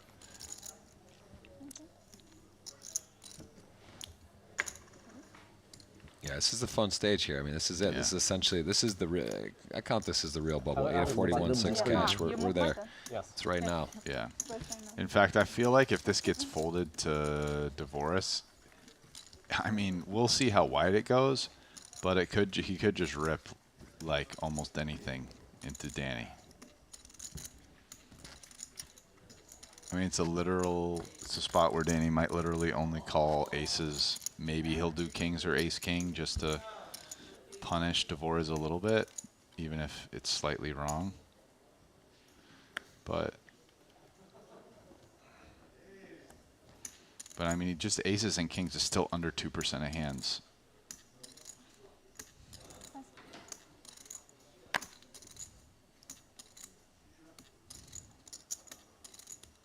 Paul with the weak ace-6, the weakest of aces. He's going to get called a lot. Yeah, it feels like a fold to me. Oh, well, this we're not going to get to see how wide he would go because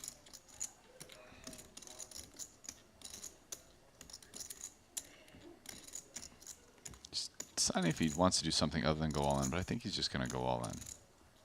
160. Okay, he's deciding this is good enough to raise and call or re-raise maybe. Queen 7. 咩啊嘛？已經6唔同花，15個，唔得。 Yeah, I mean, Danny's still with a nice stack in the situation, with especially with 2 shorties at this table. There's stuff going on the other table, but kind of when we talk about the flip position, Daniel gets to act first. The other thing for Danny, though, is he also, I mean, they're going to redraw at the final table, so he really only needs to wait for one of these short stacks to bust before he's going to get a new situation, right? So he also doesn't have to wait for both of the short stacks, which would be, just feels like a spot where Danny Tang's going to be super tight here. And like Dvorak, if it's folded Dvorak, he's playing like 100% of hands or something crazy. Paul finds a very nice looking ace-king, timely. See if he gets any competition. Danny and, wow, so big swing here because Danny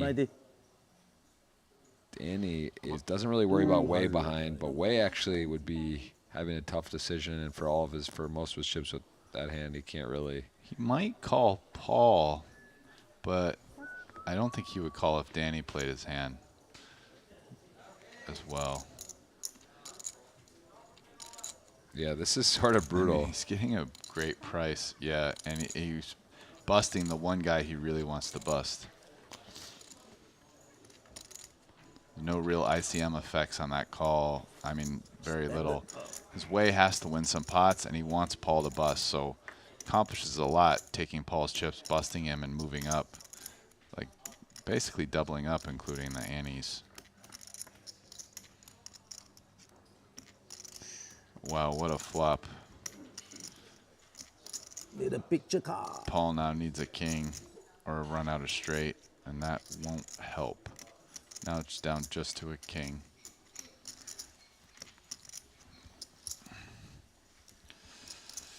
GG. Paul is out. Tough way to go. GG, Paul Foy. Close spot, really difficult for Way there. Not an easy decision, but kind of getting a good price and could have the best hand, and equities run fairly close. But what do you think there? What would you do with ace 10? I think you kind of got to call. Yeah. Because I just think he's getting such a good price from the pot. I mean, and I don't think there's really ICM effects on it because it's taking Paul's chips and busting him, and he needs chips himself. I think all that just makes it so that he's not really incentivized to fold at all, and it just given the price with ace 10 off, feels like a call. All right, well, there's a look lose a player, down to 7. 110 antes. Daniel DeVoris makes that big call with ace king, so kind of showing his range. He's been tight in spots, then he goes for it in a close one, got rewarded, and he's going to be in a good position. But I'll tell you who's in the best position is Winfred, who looks like he was on a runaway train over there. We will play to a winner today. We are coming to a very crucial part, one off the money. It'll consolidate, and then there's going to be 6 people very happy, 1 not so happy, and 1 very happy winning $1 million. So what are your takes right now? It's time. This is it. This is the actual real bubble.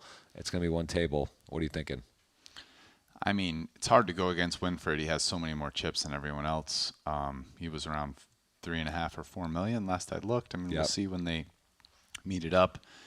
You know, Daniel DeVoris's ability to just really rip it in here and take advantage of ICM is going to go away. Everyone's going to be at the same table. It's going to be a totally different situation. They're going to redraw, so we don't know what the new seating configuration is going to be. That's going to be super important, as you can see. And one of the things I've been talking about is, you know, exactly where you are at the table matters. In this game, oftentimes it's good to be first in, because then you get the opportunity to lay claim to the pot and get your opponents to fold in spots because they have the ICM pressure and not you, as opposed to being in position, at least, you know, for now, for sure, while we're on the bubble, but even maybe as we keep going forward, because they'll keep being ICM the whole way through. So, I mean, to me, the biggest question right now is what's the redraw going to do? Like, where are the stacks going to be? Yeah, that is a big question. That is an answer we're going to have after the break. Ali's going to hop in. We'll see you. Enjoy the highlights. Big Final 7 coming up.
You know, there's a lot of short deck tournaments that haven't been broadcasted that ran, so people are a lot more experienced than just playing on the Triton at this point.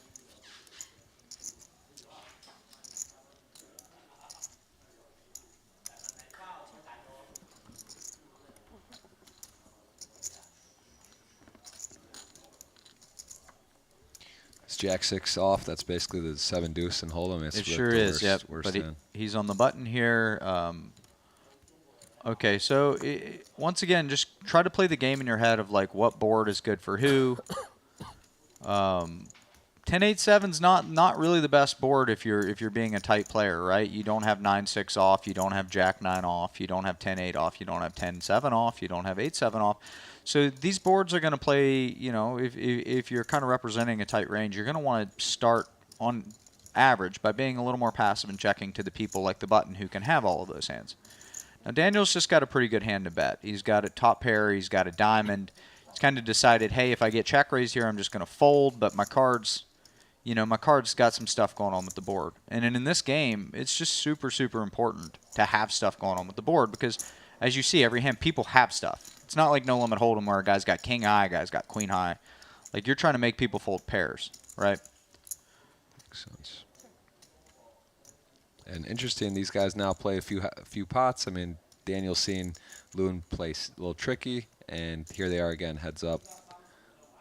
And he has them out kicked in the moment. Yeah, I think he could do either here. He's probably going to go more passive, but the 7's a pretty safe card to keep betting on. That being said, it's like his hand's just kind of good enough to show down here.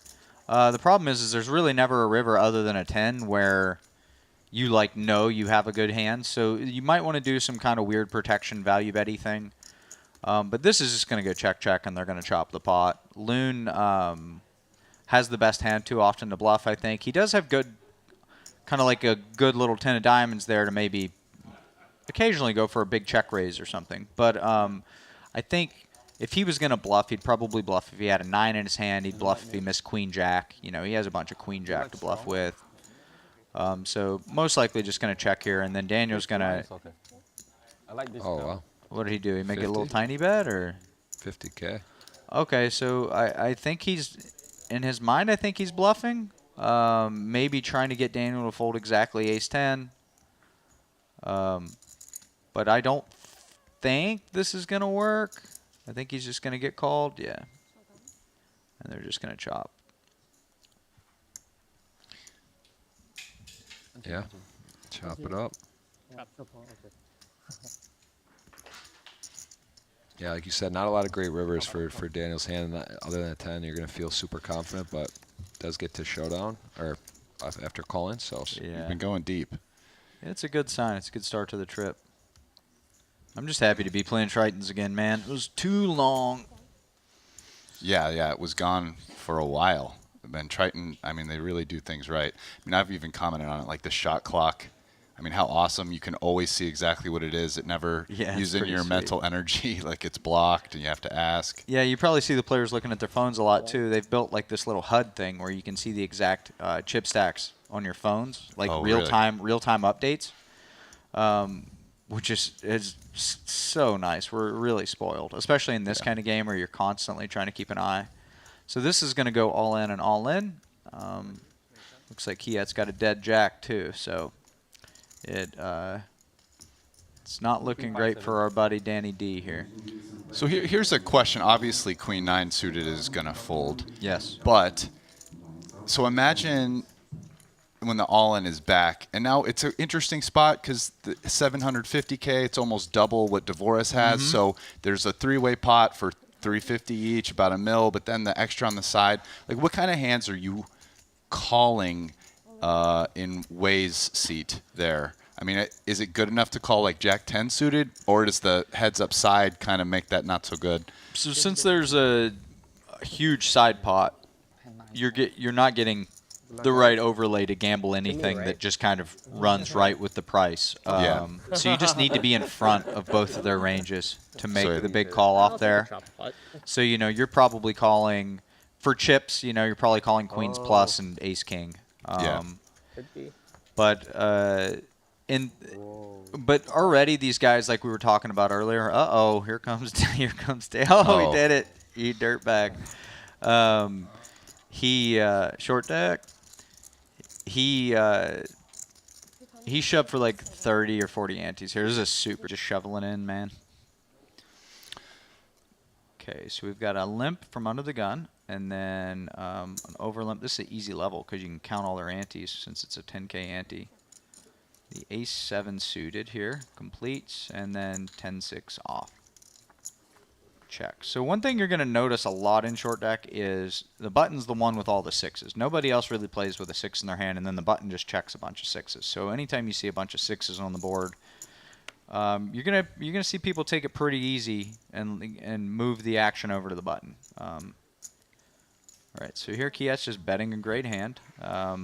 And Daniel's got a heart and the open ender, so you're going to see him pure continue and mix a couple raises. Kiat could be making a little protection bet, say with a 9 or He could have even been trapping since he's the hijack with a hand like kings, aces, something like that, that you could check raise and start putting in money and make fold.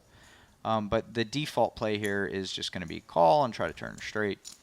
Yeah, it seems like a lot of the theory behind betting in this game matches more PLO, where it's a lot of mergy. Yeah, where you're kind of, a lot of bets have like weird protection value, not as like pure value in a lot of spots, trying to just get people with equity to fold, but not really that you're bluffing. That's right. So this is going to go bet and call almost always. Daniel could be bluffing with 10-8 suited. He could be bluffing with king-10, king-jack. And even though Kiat has a jack in his hand, I mean, depending on the size Daniel uses, if he makes some like a ridiculously big bet, maybe Kiat can fold. But there's a chance, like if he goes 2/3 pot or something, that Kiat could just think he's like chopping for value or even beating a value bet for queen-10 or something. So, how much sense does it make? That's just going to get snap called. That's a half pot. Wow. He just folded to half pot. Snap folded to half pot after one bet went in. That is, that's a legendary fold. We got some reads. Yeah. I mean, yeah. Yeah, we're just out of it. 75,000. Let's go. There is some Triton stops on the tentative schedule coming up, so let's keep that in the back of the mind. Maybe we do a little side work. Maybe watch some film recap. Ooh. That is not a folding face. I'm not gonna walk again. So what's he gonna do here? Is he raising, or will he limp? Go with the limp shove. I feel like versus Danny, he's gonna do the raise. They just had this whole discussion. The raise. Will you do goofy stuff? Yeah. Danny just said that's not a folding face, too, before he raised. Kind of a weird spot because... I mean, Danny's calling. He's going to play this. Tens is too good. They're deep enough. He's in position. He's probably like, this goofball, he's not as good of a short deck player as me. I'm Danny Tang. And tens is just a pretty good hand. Is he he's never ripping it, is he? No. I don't think this is the hand you rip it here. No. I'm just saying. Yeah, no. I wouldn't rip. Even calling doesn't seem. I guess you're in position and it's fine because you could really nut your hand, and also you're just beating some hands. But it's hard. It's not an easy hand to play. The position's huge here, though. Oh, I think an ace. I think I see an ace. Oh, but he's got the 10 Oh my goodness! diamonds. Wow, look at this board. Wow. That is a big boy flop. I mean, everyone's got pretty Danny's high. got a pretty good bluffing hand, man. Huge. I mean, like, he's going to be behind a ton of hands. Ace, king, ace, queen, king, queen. A lot of those hands might have to fold. Obviously, aces is a little bit up there. And he's just with the 10 of diamonds. He's just always in the mix, right? Make a flush, you win. I mean, this feels like Danny's going to bluff. Whether he raises here. He's also blocking queen 10. I mean... Yeah, the only hand you really don't want to see is ace queen off with the queen of diamonds, or yeah. queens with the queen of diamonds. But there's ICM. They're on the bubble. They both have almost the same chip stack. This is a... Oh, wow. Well, now aces shrivels.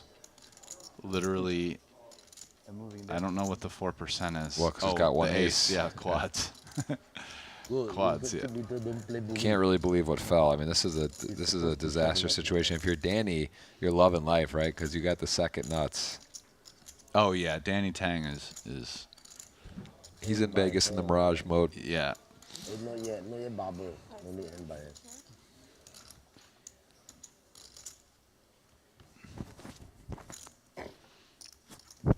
Daniel can't really believe what happened, actually. He's sort of in a bit of shock. You have top set and a heads-up pot, and all of a sudden you're looking at your hand is not that good. The question now is, does Danny bet? I feel like he's going to go ahead and bet now. I mean, obviously it's not so much because he's scared of a free card, and a flush doesn't matter if the board pairs. But the other question is how believable? Let's go with check, check, check, and then he bets river. That also looks pretty strong. So I think sometimes he's going to want to bluff right here. And because sometimes he's going to want to bluff right here. Goes very small. Yeah, it's like Daniel, his hand might be just a little too strong here to want to fold. It's sort of brutal, though, because you can't improve against the flush. No, you can't. So he's actually – it's sort of a disaster. But I think versus this sizing, he probably calls and just evaluates river. Just got to keep your opponent honest, I think. But, you know, he's going to go check. Danny's going to find some bet size on the end. This actually makes Danny's hand look less credible. I mean, it's more diamonds, less likely Danny has a diamond. Not too many 6 of diamond hands that Danny Tang hands, but yeah. But now, and any diamond still plays. But yeah, I know. I'm saying just less likely he even has a diamond. But yeah, it's a weird. This is a pretty interesting run out. We'll say that. Well, I mean, I'm curious what size Danny's going to go for here on the end. I mean, exploitatively, it feels like, I mean, it's very hard for Dvoris to have too many diamonds given where he raised from. I mean, maybe some hands that have the 9 of diamonds and definitely some hands that have the queen of diamonds. I would guess Danny doesn't go too big because of that, and probably, you know, is pukes versus a check shove, where basically Dvoris is only repping the queen of diamonds. But yeah, and just I think given the way he views Daniel Dvoris as not being like super experienced, he's probably more interested in exploitative bet sizing here than something that he would consider more balanced. I'm guessing he goes something like 180, like third pot, or like 200, where, you know, he's definitely trying to get, you know, maybe someone think they're calling to chop some. Obviously, pocket 9s with a diamond or whatever, anything that had the 9 of diamonds probably calls, and he can still fold to a shove. That would be my guess. We'll see what he comes up with. But yeah, I'm going to pick 200. What do you think? I'm just trying to get in his head. I think like, oh man, I was thinking 150, but now I'm thinking.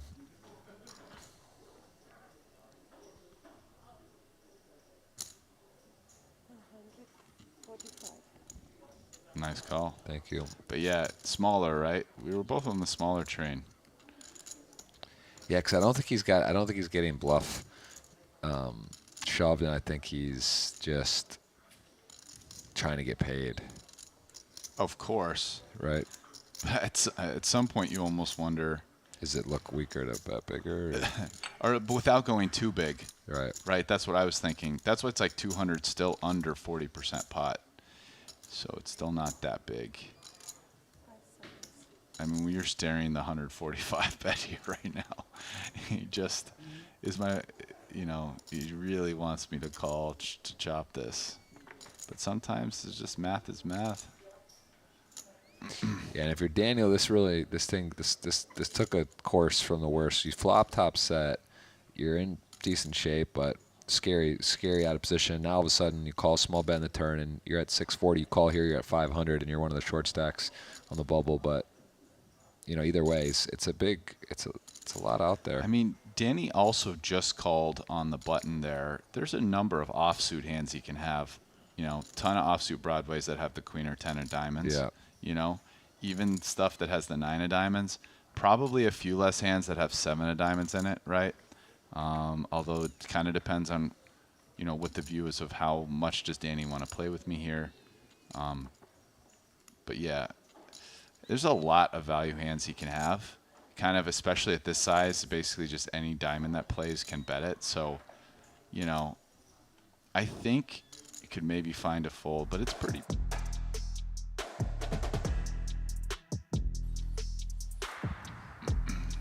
Welcome back for continuing coverage of the Triton Poker Cyprus Special Edition. Event number 5, the $75,000 short deck Ante-Only continues this evening from the Marriott Crystal Cove Hotel and Casino. Ali Najad alongside Brian Rast, where we are on the money bubble. Over $1 million up top, a couple of $100,000 awaiting the player on the inside of the bubble.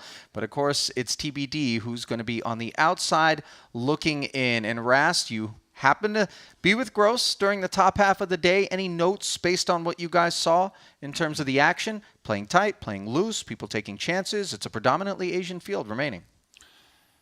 Yeah, I think, you know, for a lot of the day, it was more cash gamey, and people were kind of just playing their hands, playing the stacks and whatever. In the last little bit here in the rundown from 11, 10, 9, 8, now we're at 7 players, there's been a lot more attention paid to stack sizes. Some people have started just jamming, playing a lot more aggressive. Other people have been playing a lot tighter. And you've really kind of seen the ICM consciousness like seep into the minds of everybody. Yeah, this stage of the tournament, regardless of if we're playing short deck or if we're playing long deck, any variant really is incredibly technical, and the way that you proceed obviously requires a little bit of care, but it's also one of those moments in the tournament where fortune favors the bold, and you can actually leverage sort of that tension in the room to great gain. Certainly. I mean, so one example has been Daniel Dvoris. He was definitely on the solid side. He kind of had a medium stack. He kind of made a big call with ace-king versus a shove, ended up winning.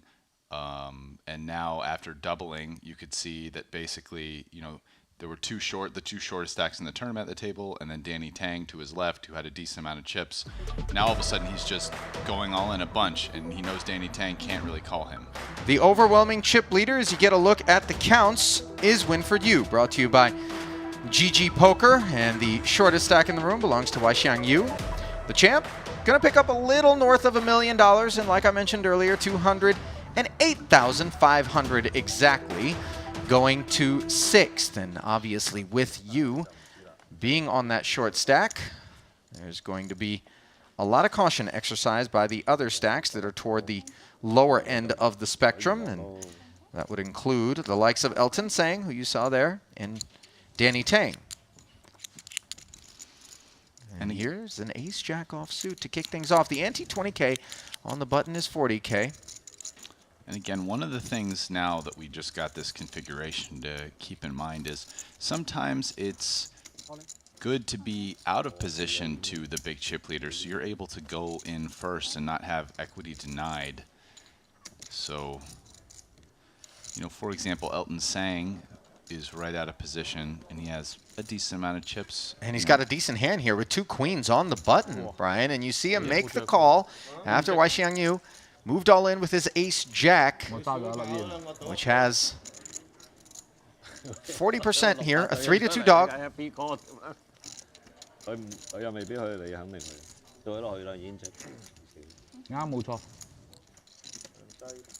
1.7 million in there. Elton, always so animated, praying to the poker gods. And so far, so good. No, ace-jack 9, top 2 for Waixiang Yu. The queens. He's got straight and flush draws and picks up one of them. Yeah, the 7 of clubs on the turn does give Sang a flush draw. Flush is, of course, incredibly difficult to make, given the absence of 4 of every suit. And the river card is a club. And a smile there from Waixiang Yu, but obviously disappointment, as he will be the bubble boy. Just one hand played, Rast, and it popped. There it is. My sound effect didn't come out too well there. Did not cash. Waixiang Yu and Elton Sang with the running clubs. He did it the hard way, and the rest of the field thanking him for doing so.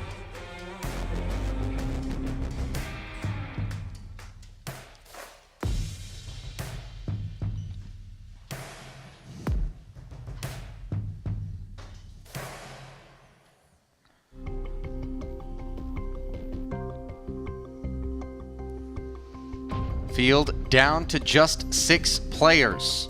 Danny Tang officially the short stack, neck and neck with Ferdinand Putra, and the rest of the field 1, 2, and 3 remain the same. Elton Sang, of course, the beneficiary of the remainder of Waixiang Yu's chips in that 1.7 million chip pot, now sits with over 100 antes, and there's some depth to these stacks, as all of them have locked up $208,500. The pay jump about 60 grand from 6th to 5th. And all of that intel brought to you by GG Poker. We welcome you back inside the booth. Ali Najad alongside Brian Rast, and it feels like deja vu. We were just doing this a second ago. It didn't take long for the bubble to burst, kind of contrary to what we might have predicted in terms of a little bit of a cautious outlook. Let's focus on the 2 queens there for Elton Sang. As you and I have discussed, during the previous Event 3 short deck, those pairs not nearly as valuable, even though they have all that sex appeal from the back of our brains playing long deck. They're not quite as good to call off with as they would be in their no limit counterpart. No, definitely not. That said, given the texture of everything that happened there, you know, only all in for 700,000 at this point. Elton, a lot of his chips, but he'd still be alive if he made that call. And clearly could be up against some hands that he's doing quite well against. We could see that was like a 60-40 spot. So just a little too much hand to fold. But yeah, I mean, would he have called tens? No, but tens definitely in the back of your brain feels great. Sure. Right? You get tens and hold them, you're pretty happy with it. Not so good. Would he have called jacks? Well, we're not going to find out. But yeah, it's definitely one of those things that as you go, it's just the change in value is much greater than what you're used to from long deck. Let's look at the other side of the coin with Wei Xiangyu electing to shove with an ace-jack offsuit from up front. How do we feel about that? You know, the antes have gotten quite big, and it was a shorter stack. The ace removal is pretty big. He definitely really can't afford to limp much and be attacked. I think it wasn't totally up front per se. I think a couple people had folded. Maybe there were 3 or 4 people behind him. You know, I felt it was a very reasonable hand to go with and try to pick up the antes. Clearly, with ace-jack off, when he gets called, he's not going to be in great shape. But, you know, at some point, you also have to not be the one who antes out like Broomcorn's uncle and finds yourself with nothing left. No doubt about that. So now we look at these 6 players and these chip counts here in front of us. Winfred Yu with just north of 3 million. And then you have Danny Tang on the shorty with 1.5 million. Just a 2-to-1 edge from top to bottom. 70 antes to 153 antes. The levels are 40 minutes in length. And we are 6 remaining of our original 41 entries. How do you anticipate we're going to see things now that the bubble has burst and we're 6-handed and we've got these little pay ladders that aren't particularly big from at least 6th to 5th?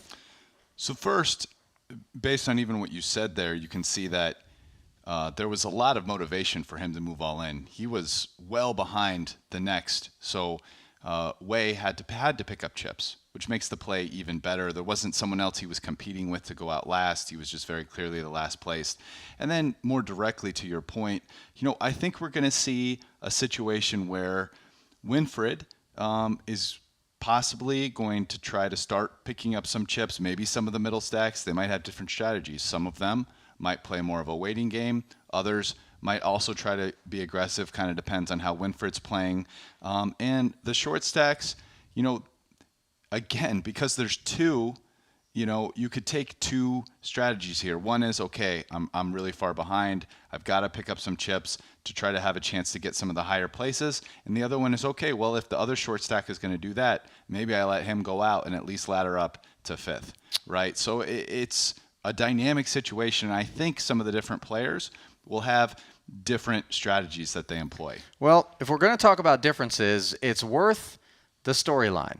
The Asian players who have come together, many from Malaysia, some from Indonesia, of course, Elton from Hong Kong, as well as Winfred Yu, with the lone outlier being Daniel Dvoris out there. And it does strike us that a lot of these Asian players, the cream's sort of rising here in event number 5, just based on the number of reps that they've had, the cash game experience that they've had. But then you have that technical aspect where the tournament experience begins to come into play. And might Dvoris be able to emerge victorious in consideration of that? We'll certainly find out sooner than later as we are ready to get back down to our final table. There is a look at the chip counts once more with the ante steady at 20K. Another quick peek at those payouts.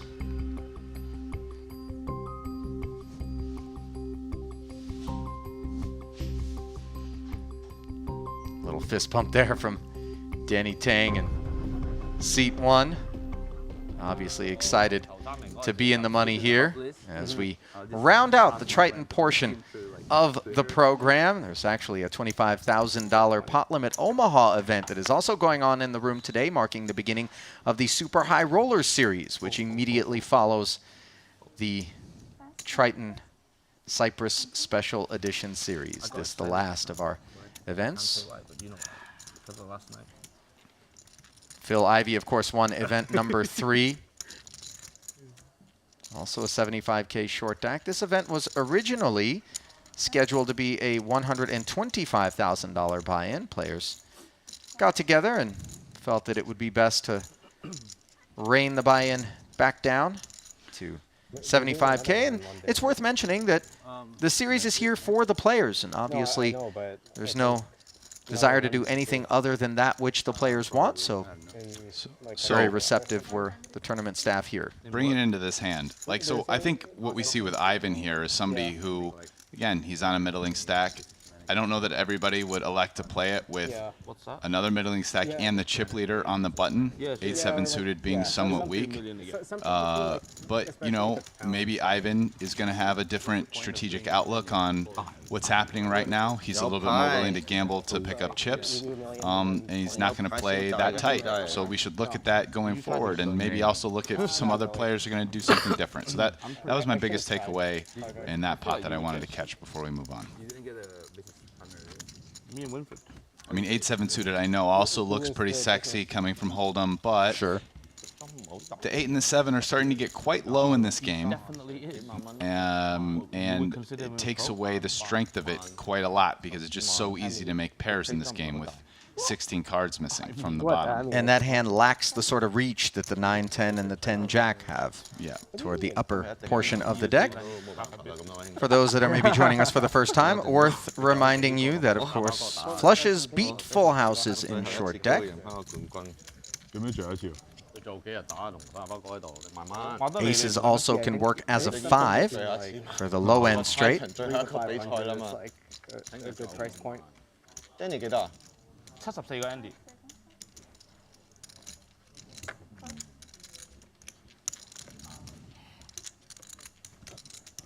Sang limping in with that ace-10 offsuit.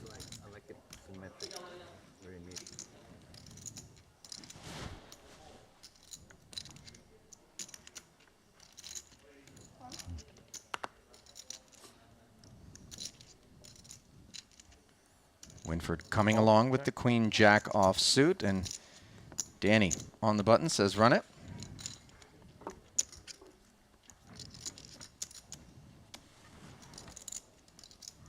King 7-6 to clubs. This is a flop that, I mean, the 6 and the 7 really favor Danny Tang here. Since the limpers generally won't have, unless they're very loose, too many cards like that. Danny doesn't have any direct draws, and the ace is quite bad for him, so he's probably done with this, especially if either the other players bet. But I think there's a lot of other runouts in which Danny would be interested in, maybe even potentially, occasionally, just firing it himself with the one club he has in his hand. It would have been totally reasonable.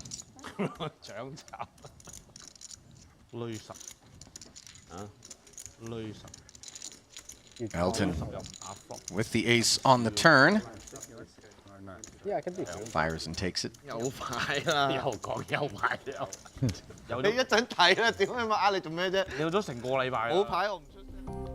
boys don't appear to be experiencing any tension there as some gregarious exchanges are going on, giving us an opportunity to remind you that the place to play online poker is GG Poker, the world's biggest poker community, where the likes of Negreanu, Kuhn, Elke, and Fedor Holtz get their fix. Sign up today at GG Poker.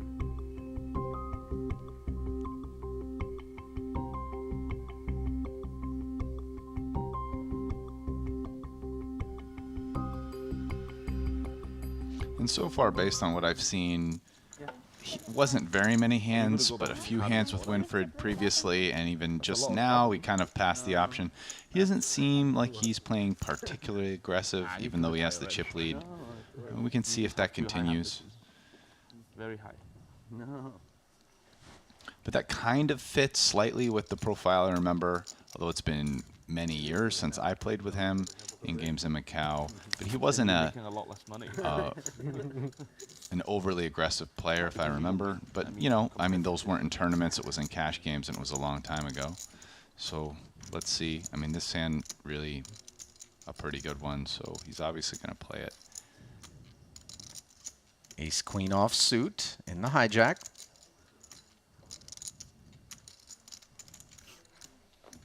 Ooh, and I think the ante just went up now. 25K from 20. Bumps it to 225,000, does Winfried, and Danny Tang with that suited king-queen. Yeah, this is a very pretty hand. Let's see what he decides to do. Yeah, calling, playing in position seems super reasonable here.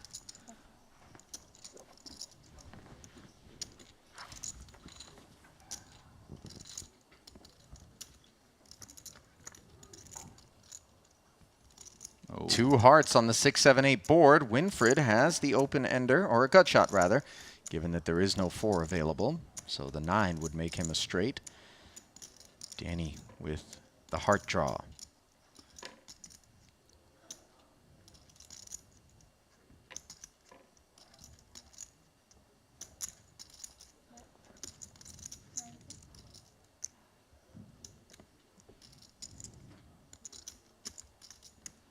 A very small bet.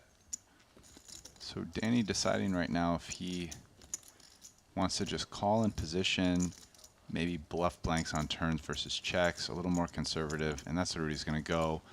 Rather than maybe risk his whole stack, maybe decide it was a little too much, just trying to get my opponent to fold kings, queens, aces, or ace high. And in comes a clean 9 on the turn, giving Winfried the 9 high straight. I think Winfried's probably going to go for a check here. That's a card that he probably figures Danny helps Danny's range out a bit.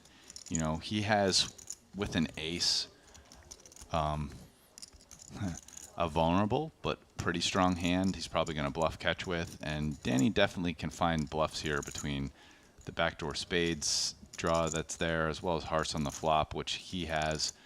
You know, Danny probably has more 10s than him.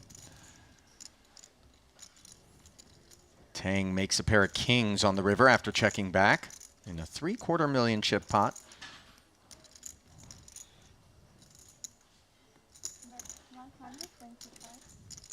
Winfried with a very bashful $1.25 on the river here, hyper downsized bet. Yeah, just really screaming, pay me off. I mean, he has a lot of aces the way this hand got played, which Danny realizes. So even though Danny has that king, yeah, he makes a good fold there, recognizing that just Winfried just has an ace so much.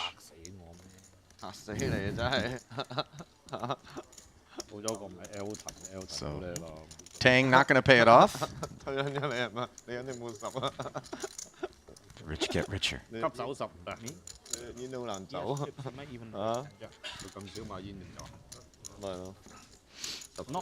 Yeah, nice fold by Danny, huh? Well, I was going to talk about Winfried. The man has $3.5 million in career Triton earnings, 6 cashes, 1 title, which came in Montenegro in 2019, prior to the pandemic, the 100K Hong Kong short deck event. Picked up $2,040,000 Hong Kong dollars.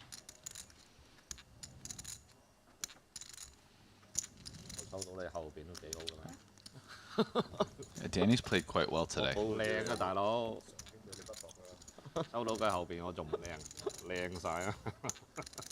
Seems to know where he is in a bunch of pots. Yeah.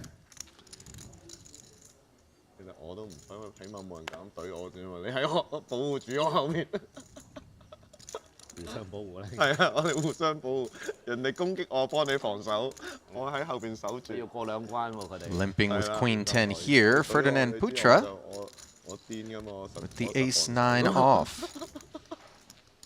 So Putra might turn this into a bit of a bluff raise candidate, make it like 200K folding to any shove. Oh, he goes all in. Now that's not going to get by Daniel, who can comfortably call him and still have chips. Yeah, DeVoris is looked down and at ace king suited. 1375. Asking for a count, which Putra has given him, but of course, trust but verify is the order of the day for the dealers. And so short deck, it's like card removal so important. You can see in a three-way pot, which it won't be because Daniel fold the queen 10 off. He's actually a substantial favorite with the aces blocking each other and 2 live cards. Pretty crazy. Oh, 42% three-ways here. But, I mean, he's certainly going to fold. But, yeah. Snap fold, and now Putra realizes that he's run into the type of hand he didn't want to be up against. Equities do run close in short deck, but in this instance, not so much. 60-30, 2-1 favorite. There are some chop outcomes from time to time. Jack 10-8, and an open ender for Putra. The queen would be no good, of course, but a 7 or a 9 would work, as he stays flatline at 31% from this point forward. The turn pairs the board. You take a chop. Opportunities with a jack or a 10, 7 or a 9 for the win. Here comes the river. It's a king. King's up for Dvoris on the end, and Ferdinand Putra is going to finish in 6th place, picking up $208,500 to add to his career total in the Triton series. So for my taste there, I think the ace-9 off shove is a little too wide, and you're just a little too dead when you get called. I would have preferred him, if you wanted to play that aggressively, mix it into kind of a bluff raise range with using the ace blocker, but fold to a re-raise. And I would have preferred shoving with either much stronger hands or a hand like Jack 10 suited, that when you are called there by the ace queen or ace king, actually it has like plenty of equity. So yeah, I'm not a big fan of that play, I would say. And I mean, obviously we saw the eventuality where it comes back to bite him. But, $417,000 in career Triton earnings. Tack another $208,500 on top of that and lock up $268K for the remaining 5 combatants here, as we have already lost 2 players on the backside of the break. And short deck can be really streaky in that sense, Brian. You go orbit after orbit with really tense play, really passive people just getting out of the way. First to the pot is always going to take it. We don't even see a flop, and then suddenly 3-4 players just drop like flies.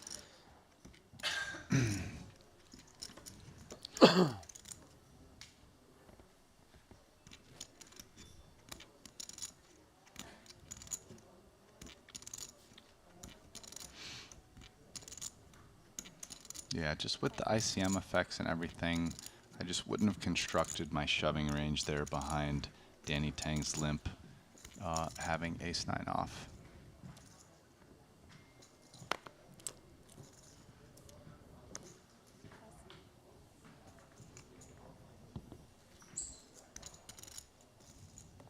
And now Dvoris in a spot where he's starting to amass quite a few chips. I think he's even the chip leader now. $3.6 million for Daniel, and he will limp in with this queen jack offsuit. Ivan with a very weak hand, deciding whether or not he wants to kind of turn it into a bit of a pre-flop bluff by raising, and decides against it. 2 kings and a jack, and Dvoris has Liao outkicked as they both have kings up. Daniel slipping it to Ivan. No bite from Liao. The ace now levels the playing field. Currently the pot is a chop, but Dvoris does pick up the Broadway gutty. As well as the queen. Queen gives him a bigger 2-pair. Liao still checking back.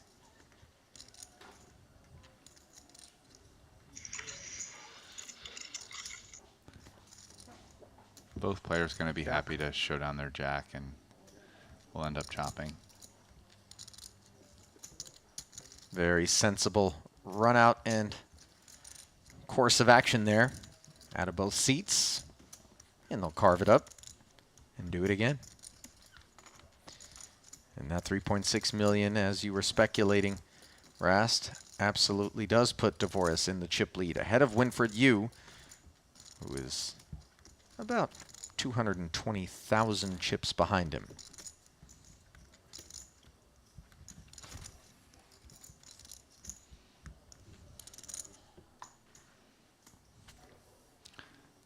Yeah, so Jeff and I drafted some players on break yesterday. Well, all the players. And when there were 8 people left in the tournament, he had only Elton. And now he still has only Elton, but there are 5. And it's only for a $1,000 bet. But what about your picks, Rest? Oh, I had all the rest when there were 8 left, and now all the rest. So I have everybody other than Elton that's still in it. I mean, not when we drafted, but I'm just saying that's how lopsided it got. Oh, Danny Tang with the 2 queens is ripping it in. 50 annies. Yeah, and this is a pretty standard play right here, and 40 annies rather. Elton's going to call him. Yeah, he's got the other 2 queens on the button. Count. Gonna ask for a count first.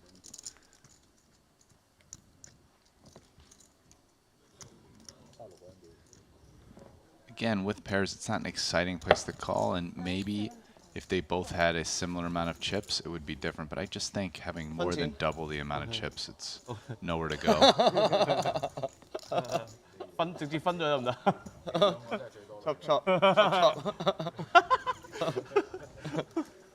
It would really take something dramatic for one of these guys to end up winning this pot, obviously. The flush is the only route, and we know how tough that is. Yeah, especially when you have to hit 4 of them. Running diamonds for Gaijin. Danny Tang. Diamond. Give some The only path? No. So the river will be irrelevant. And he get one more. Another chop.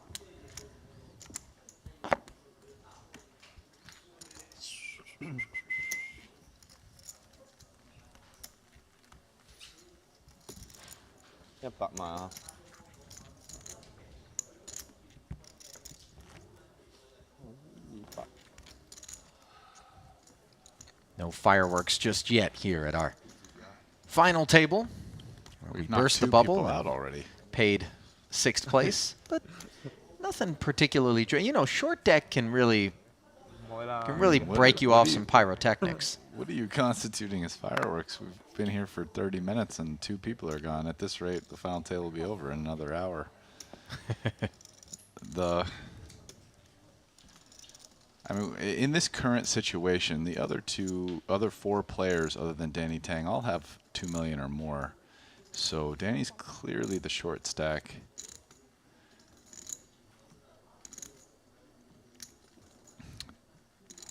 Definitely a spot where some might want to wait a bit on Danny. You would think maybe Dvorak would put some pressure on. Which hands is he going to do it with? Maybe he wants to go with ace-9 suited as a limp. This is actually not the worst hand to potentially limp re-raise, although maybe other players' raising range versus his limp is going to be tight enough that he wouldn't do it in this situation. The ace-9 suited and the king-jack both limping in front of Winford's button. The 10-8 not interested in shooting it up, of course. Ace-9 suited is the type of hand. It plays very well against a range that can actually raise call, which would be tight. It'd be like ace, king, king, and kings. You're blocking the aces. Obviously, aces play great against it, but against kings, you're 45%, and ace-king, you're actually not doing too bad either.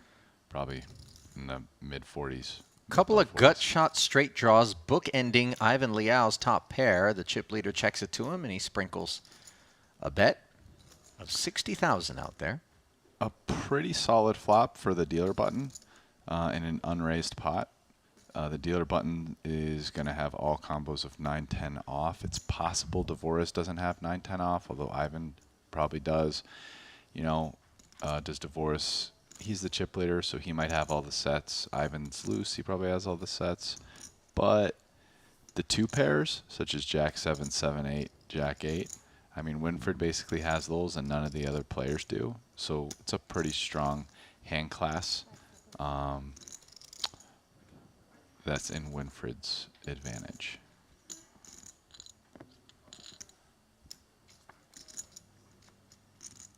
Ten on the turn. Winfred makes 2 pair as Dvoris has made the straight and checks it again.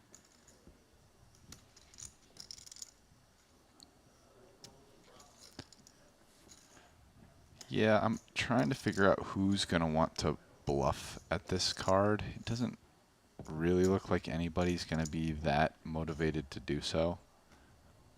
You know, so Dvoris would definitely check call a bet, but I don't know if we'll see that from anybody. I mean, Winfred will bluff at this sometimes, but probably not with 2 pair.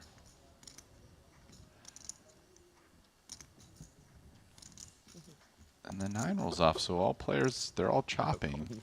A queen would be the card that would give someone the whole pot. And, you know, the question now is who has the most queens? After the round of checks, of course, that 9 does put the straight on the board. And will someone represent a queen here? Would feel like a bad time to do it in a 3-way pot, no? You know, I think it's reasonable. Do you remember who bet the pot? Was it Ivan? Yeah, on the flop. So, to me, Ivan's the person who's probably not going to represent it now. Or it would, to me, it would make not quite as much sense. I think if Ivan bets here, there's a pretty good chance someone will look him up. Because to me, there aren't that many queens that can bet the flop and then check the turn, don't double barrel, that now have it. This $250,000 chip bet is playing the board. And you see Winfred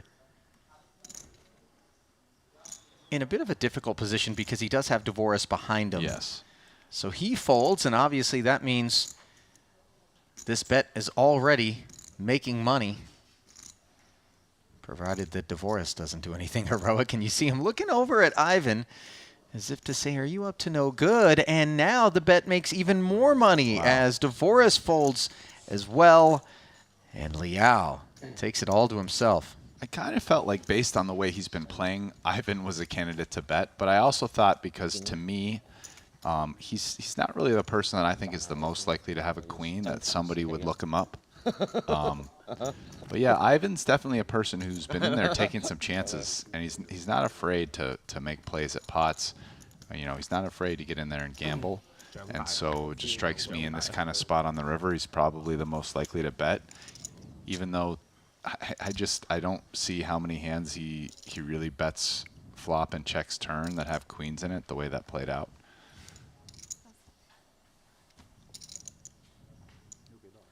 I mean, like, let's say it's queen 9 or queen 10.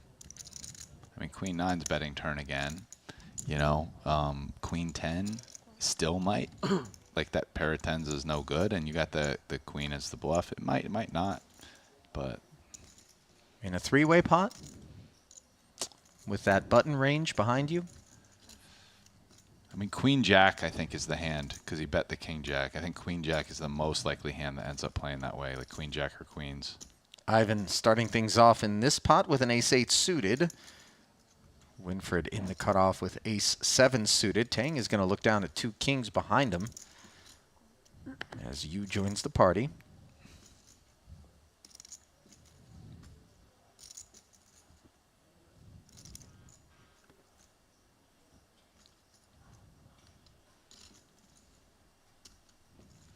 And I think Danny's just going to go all in here. Yeah, he's shallow enough, and there's enough out there that it's a nice pickup for him, and doesn't really want to make a smaller raise and get called. You know, you just realize your equity, put it all in with a hand that figures to be good against everything, but aces be a favorite. What's the count again?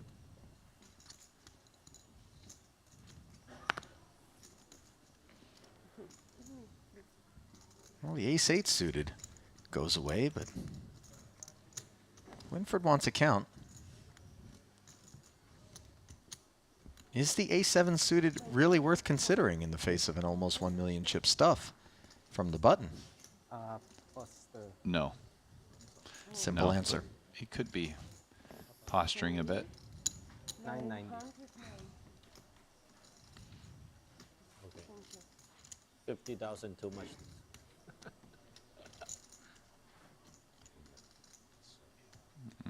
I have a feeling that's also not accurate. Winford does let it go, and Danny Tang will fight on.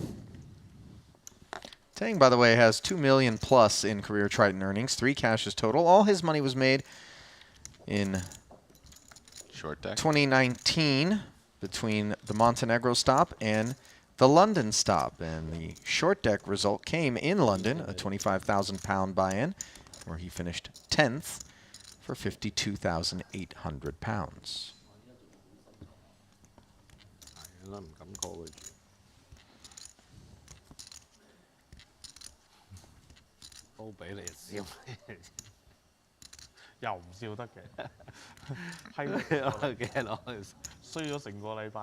feature table、final table， 笑下都唔俾。而家咁人哋唔係成日亂咁上噶嘛？呢啲電視台攞錢先上噶嘛？你唔係叫我成個禮拜上過啊？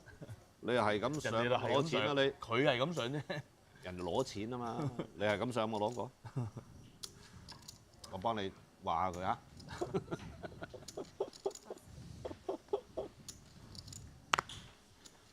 Might be time for us to grab some Rosetta Stone courses, Rast. Yeah. Brush up on our Chinese. I all in this, all in. Hard to follow the table talk. We're playing really some funny. like 7 deuce version. He lost like Jack. probably like I lost 250K. 200K playing Jack 6. 今晚有獎啊！有幾多錢？ Going all in with Jack 6. 即係嗰副牌贏 How much 咗 was the 有 bonus 啊！ 10K each. 每人俾幾多錢啊 So it's like 10K each. 50K. ？10K each 啊！哇，好撚多 And 喎！ what was the 100K stacks. Oh, so you just so anytime you have Jack No-brainer. 6, you It's a just put it all in. That's so no-brainer. great. There was so much Jack 6 action last night. Yeah. Hilarious. And then no one has it post flop. 切，但係我冇機會切過。 Well, there was a cash game that broke out last night after Ivy won event number 3. The guys reassembled at the feature table to film a cash game, which will be aired later on down the line. Anytime you win And apparently they had a 7-deuce bounty. Ship nobody call you still win. Yeah.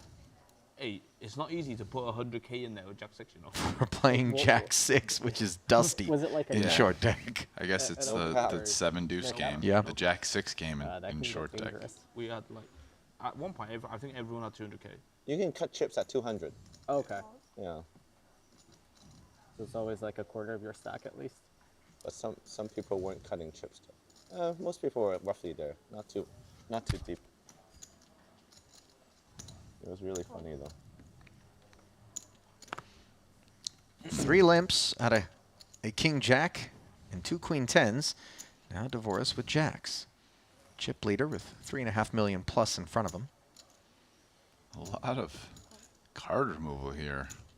2 Queen 10s, 3 Jacks, 2 Kings. The 8, the only live card, and it's part of the dustiest hand.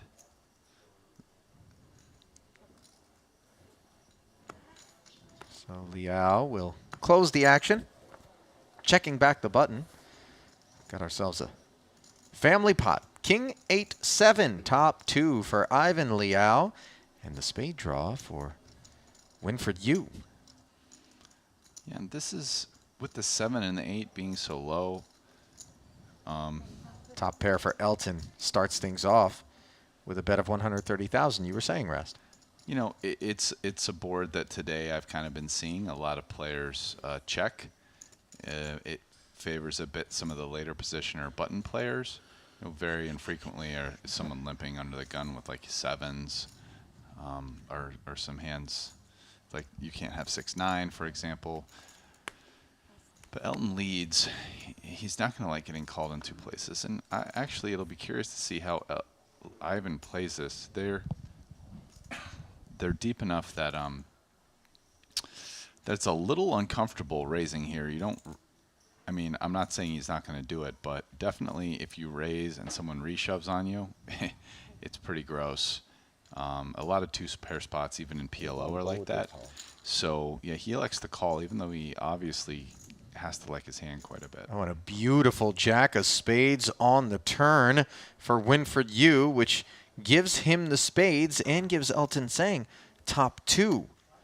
Ivan Liao picking up the king high flush draw. Yeah, what a card. 3 people have 2 pair. The worst 2 pair actually has the spade draw that can get there, and someone has a flush. Winfred slow plays his flush here, but I kind of think he's not going to get too much action. I think Ivan has a hand.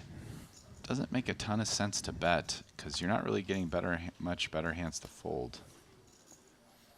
So a round of checks, and the 10 rolls off on the river. Well, 4 to a straight out there. You surprised nobody took a shot at that turn? Well, I mean, the person who would really bet the turn is Winfred, right? The other people with 2 pair are pretty scared of that turn card, and I'm sure just happy to get to showdown and see if their hand wins. And even Ivan, you know, he has the king of spades as well. So it makes a lot of sense. The only person, in my opinion, who really going to bet that turn much is Winfred. And instead, he waits to bet the river, 225,000, and board texture has deteriorated considerably for the king 8, which comfortably goes into the muck. And now for Elton Sang, it's bluff catch time. Yeah, I mean, he's losing to all flushes and a straight. You know, Winfred having limped behind him, you know, can have some maybe jack 9 and 10-9. Is he ever value betting worse than king jack? I don't think so.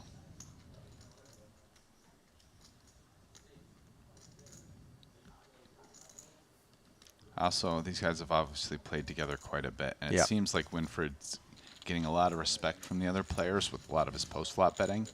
And, I mean, so far they've been right, and he's had it. I mean, Danny snap folded that previous hand, and, you know, this hand, both players fold. So, definitely a lot of familiarity. And so far it seems like the players have been right with those reads.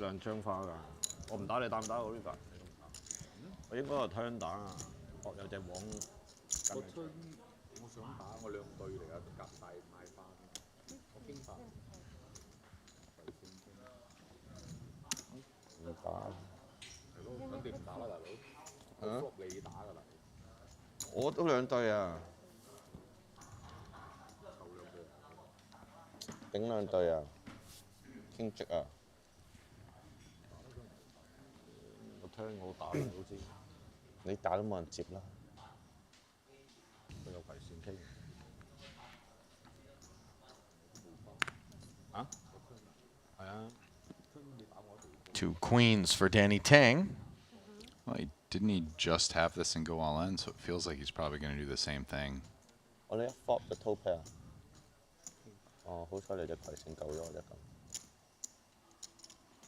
This time he switches it up.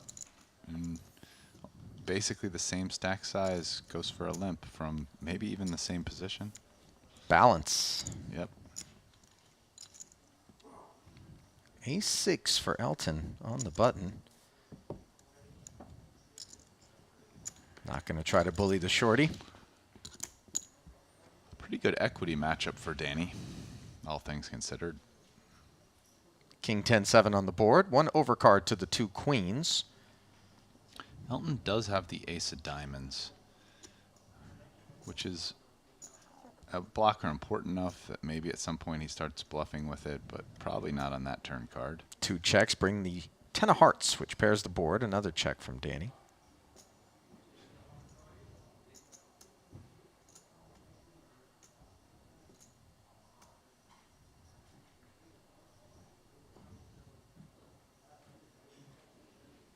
He is considering it.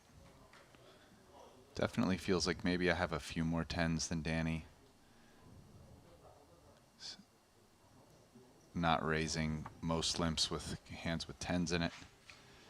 Still not betting a jack on the river. I mean, Danny's really got no choice but to check here. I mean, maybe you could find a min block bet, but personally, I think check makes the most sense.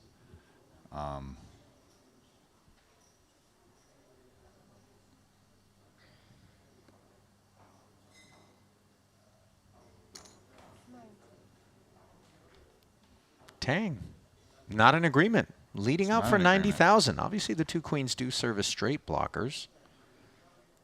Yeah, I mean, What are we looking to accomplish with this bet? Well, it's a little bigger. I mean, I actually don't think it's a bluff. I'm not really sure the way this hand played, even a king would fold, right? I mean, it checked all the way to the end, and it's half pot. So maybe he feels that a jack or a 7 might call a larger bet at this point. You know, maybe they have some history. Maybe he feels like versus min block bets, Elton raises a bunch, which maybe he doesn't want to see. And you saw that look on Elton's face. It appeared like he might have been a touch suspicious of Danny there.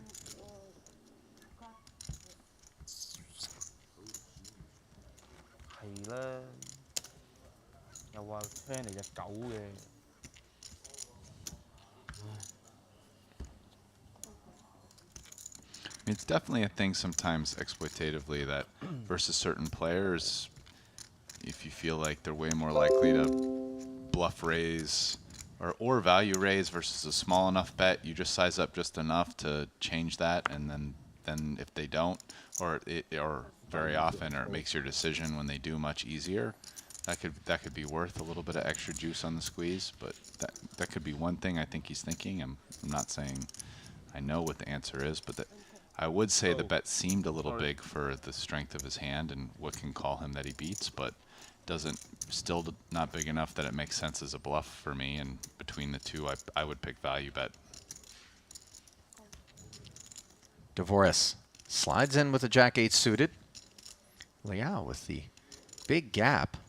King-6 suited does the same. And with each successive limp, we are further incentivized closer and closer toward the button to join the party, which Elton saying does. And the ace-king suited on the button may get heard from. Yeah, I think it will. The question kind of is how much. I mean, everybody's pretty deep. I mean, a jam at this point, 225. I mean, they've got 10 pots.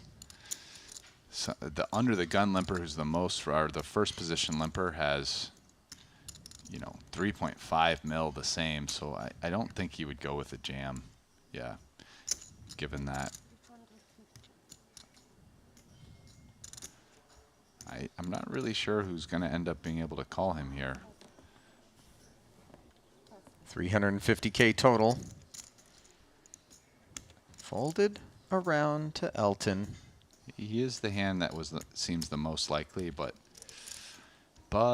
Queen 10 off feels just maybe slightly too dusty, even if you wanted to gamble, and it would be a bit of, you know, out of position to the chip leader.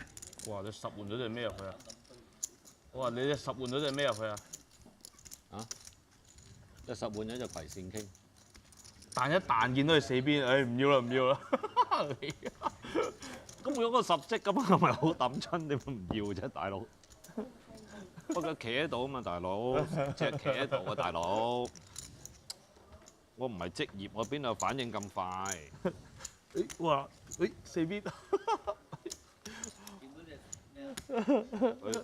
佢呢條女睇緊派牌又係掟落去個不騰，又一個不騰又係掟落去，咁隻牌企起咗，隻紅心十。另外一隻葵扇煙嚟。我冇睇牌，跟住換咗隻，去晒我先睇啊！我永遠都係，換咗隻葵扇傾咁爽。Winford flashed the king of spades, as if to say, I had it, boys. Blinds up. 30K ante now, 60K on the button.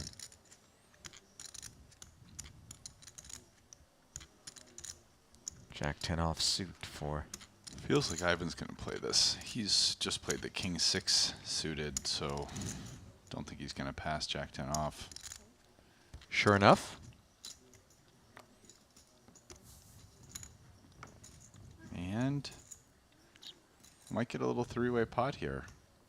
Sevens for Winford in the cutoff.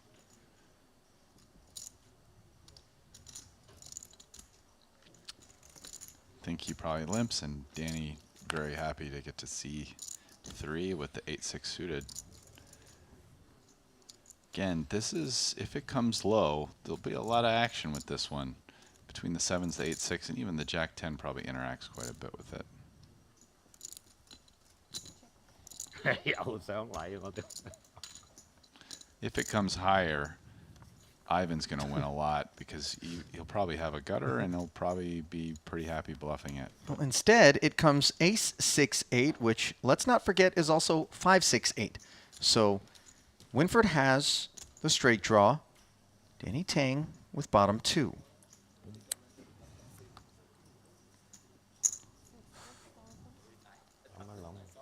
And the biggest stack in this threesome goes to work. Betting 60.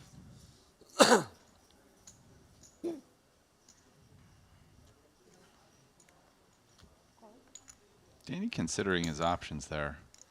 I mean, he also could have gone for a raise and fold to a re-raise. I think that would have been somewhat reasonable.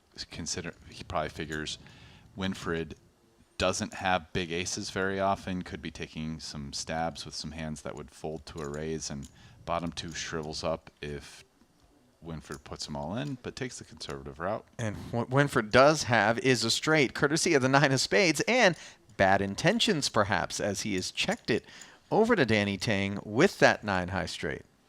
So far, Winfred's made hands and checked them. So given that, it doesn't make a lot of sense that Danny would bet 2 pair here to me. If he does bet, it's surely just to take control of the pot. And see how he's betting kind of small. This is to avoid a big river bet. And actually he has outs versus a straight because he can make a full house. And he'd certainly, if an 8 or 6 doesn't come and he gets called here, he'll be checking back the river. 110K into 360. Yeah, you charge flush draws. He probably feels pretty comfortable folding to a raise. And you check jams. See? Snap fold. See? So this is definitely a play I feel like is a bit exploitive against Winfred.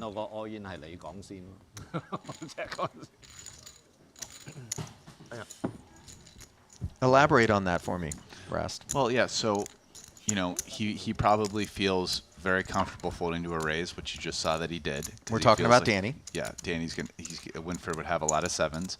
He gets to charge draws, such as hearts or whatever. He's going to check back the river a lot unless he boats up and improves. He probably actually has the more 7s in his range as well, so it's a bit of a range play. You know, he was the button and checked back, so he has king 7, queen 7, jack 7, all these dust 8, 7, 6, 7, 7, 7, 9, 7, whatever, just a bunch of hands that have 7s. So between all of those factors, and maybe the fact, like, again, you feel real comfortable folding to a check raise. Let's say he checks, and then Winfred bets. He probably feels like he's facing a bigger bet size from Winfred on the river, whether Winfred, say, has missed hearts and is bluffing, or has a 7 himself, which he thinks is a more uncomfortable decision than the turn decision. So I think if you add all that up, and, you know, there are some assumptions made in there, but if those assumptions are true, then that play makes perfect sense. Dvoris says run it on the button. And the limpers can breathe easy. King 10-9 all spades on the flop here.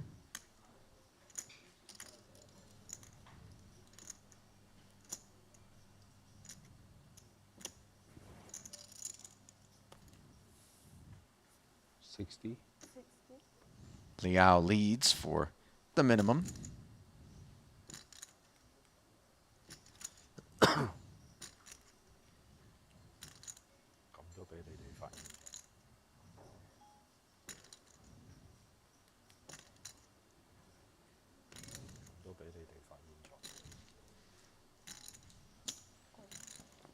Dvoris is peeling it off. Not certain what these hole cards are. Our apologies.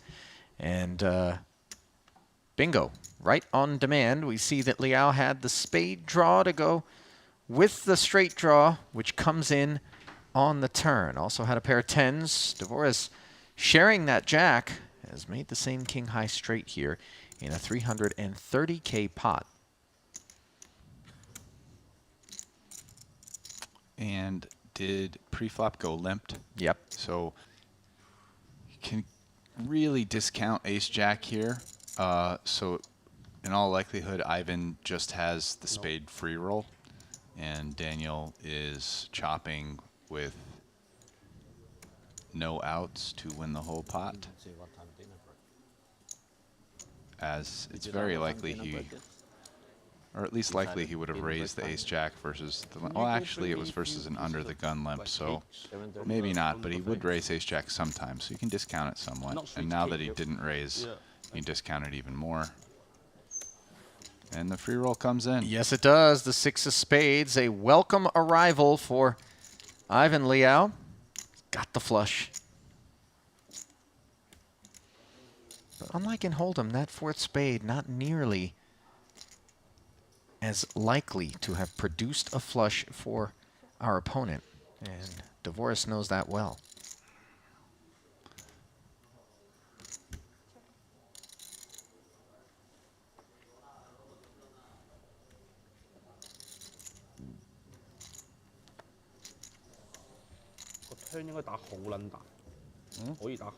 Liao tried to get Dvorak to bite there.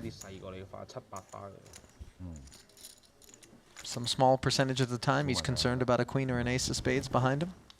Yeah, possibly. You know, maybe he's thinking he'll turn 2-pair into a bluff. The way that played, I definitely think you could go the other way as well and bet your hand. You know, it depends how often you think your opponent has a jack. I mean, versus a jack, you'd much rather bet as opposed to check. Quick peek at the chip counts. Danny Tang continues to be the shorty with 268K. Looking for a home. The pay jump to 4th place, which is 343,000, is roughly 75K. I think right on the dot, in fact. Brought to you by GG Poker. As we wind down the Triton Poker Cyprus Special Edition with our 2nd consecutive short deck event. Now Liao enjoys the button. Nothing enjoyable about 9-7 offsuit.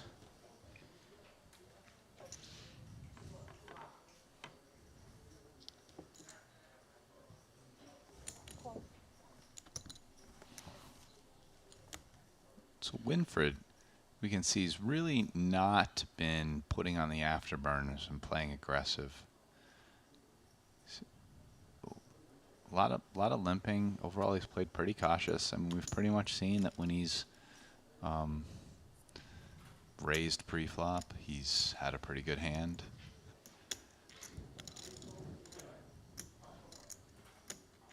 When he's been betting on the river, he's had it.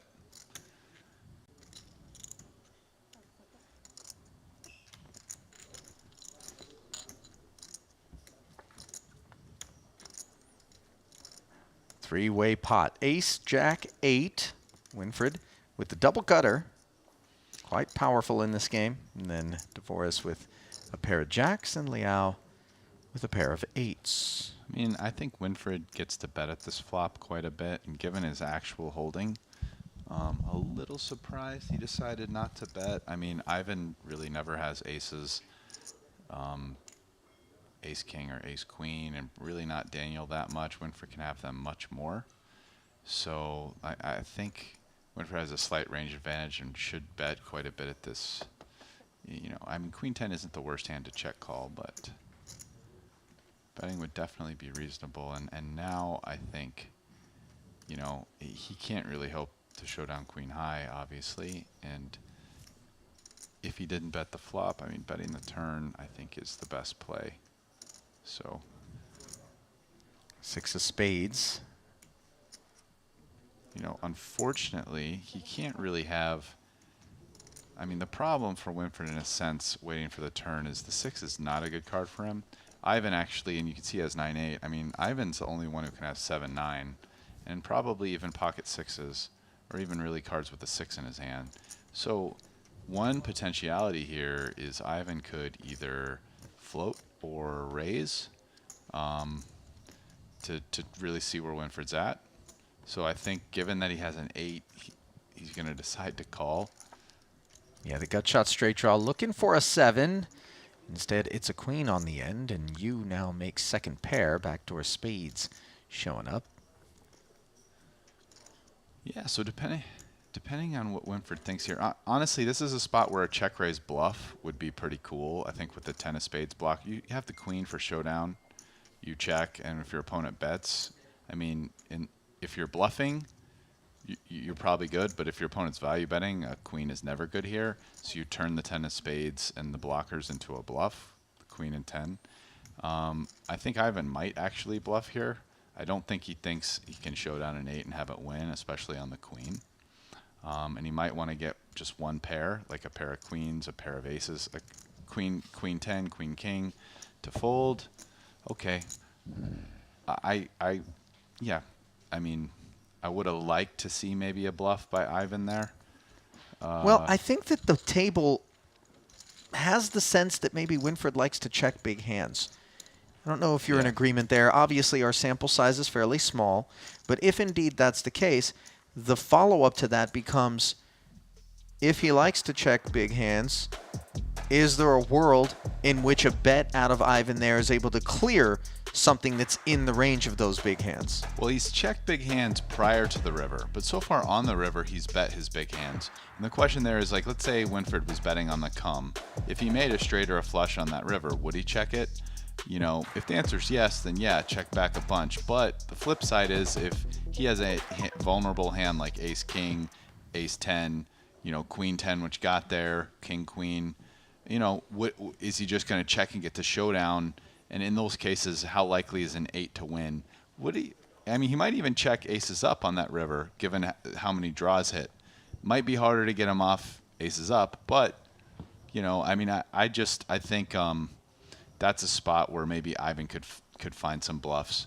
You know, depending on his sizing as well, he could go a sizing where a smaller 2 pair, right, which might just call the turn, is now trying to get value from like a hand like ace king or ace 10. So only like half pot, which puts one. I mean, it won't aces up will call, but it puts a hand like queen 10 or ace 10 in a bad spot. Obviously, he blocks the 8, so that diminishes some of the likelihood that he's up against one of those smaller 2 pairs that we're hoping to be up against. But certainly sound speculations there from Rastradamus, as we find Liao engaged again, this time against Elton Sang's button.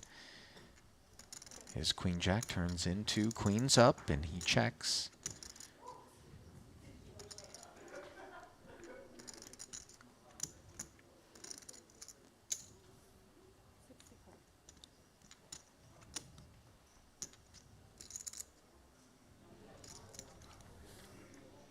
Elton, an ace overcard, backdoor clubs.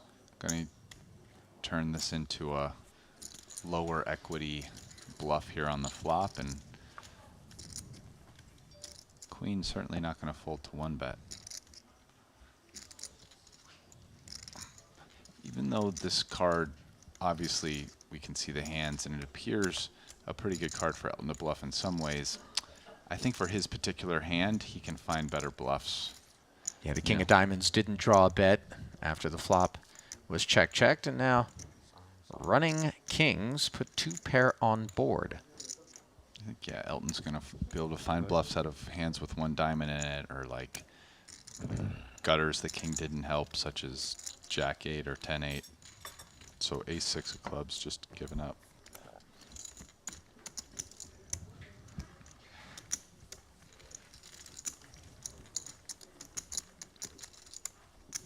Uneventful pot, but always meaningful to be collecting antes instead of dusting them off of your stack. Every 5 hands costs these guys 180K.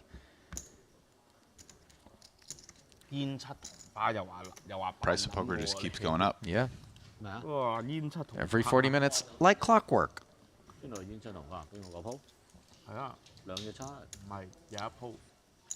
I'll tell you what, Ali.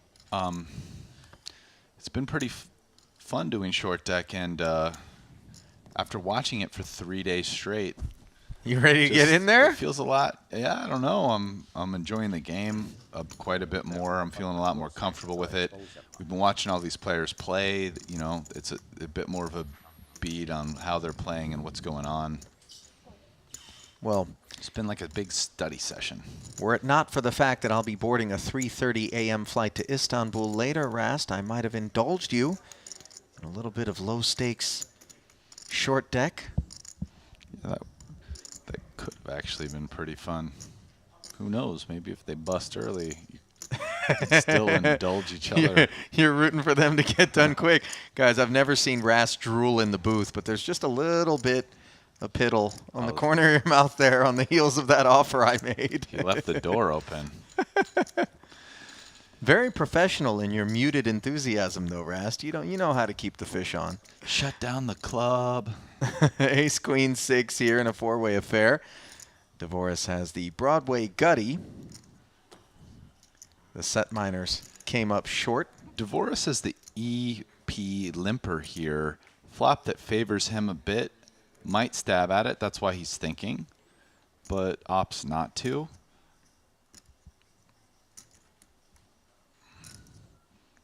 Ivan kind of is the next to act with the same thoughts.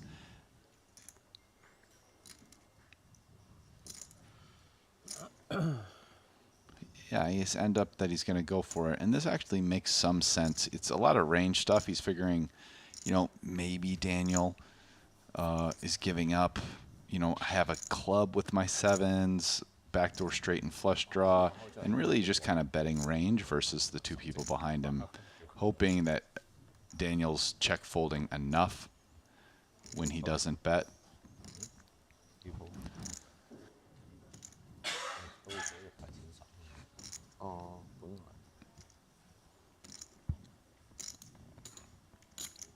Let's know. We can see Daniel's actually a favorite here, heads up, which he doesn't know.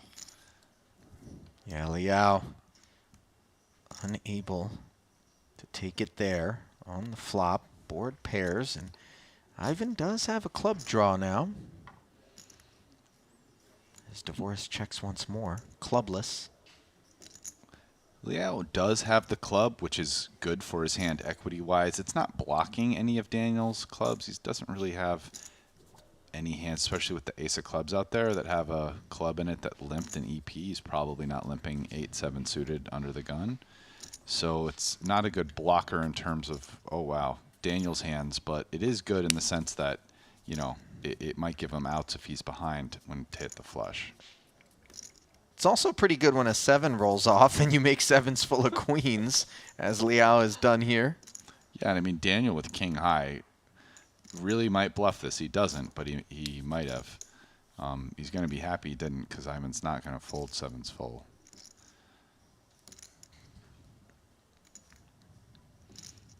This is just a pretty easy value bet. The question is how much. He's got to think, hey, can I get 3 queens or an ace, aces and queens to call me?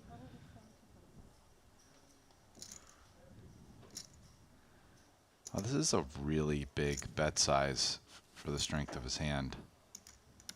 I mean, he's going just over pot here. Or no, I mean, he's basically going pot. 375K. Dvoris' hand has not hit the muck yet as he begins to ask himself, why so much?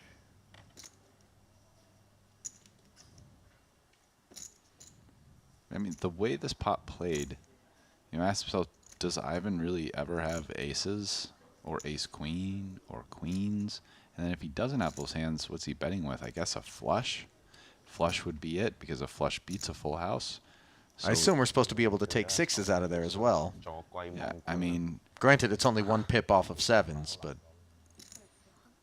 we don't expect those sorts of hands to want to get involved, right, Rest? yeah, but the question here is, how many hands worse than Ivan's want to call a bet this big? I mean, I guess like king queen, right? I mean, that really the hand worse than would be 6s, and then king queen. Those are the next hands worse. And I don't think Daniel has 6s very much, and king queen, queen jack. But once you see a bet this big, king queen and queen jack basically become bluff catchers. So this is a very interesting bet size, and I wonder, I mean,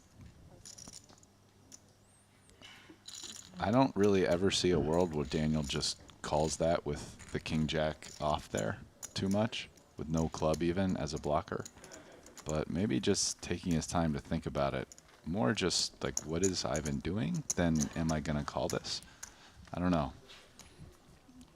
Well, what is Ivan doing is the kind of thing that Liao likes to keep a total mystery, as we have seen him do a little more bobbing and weaving than the typical player out in these short deck fields.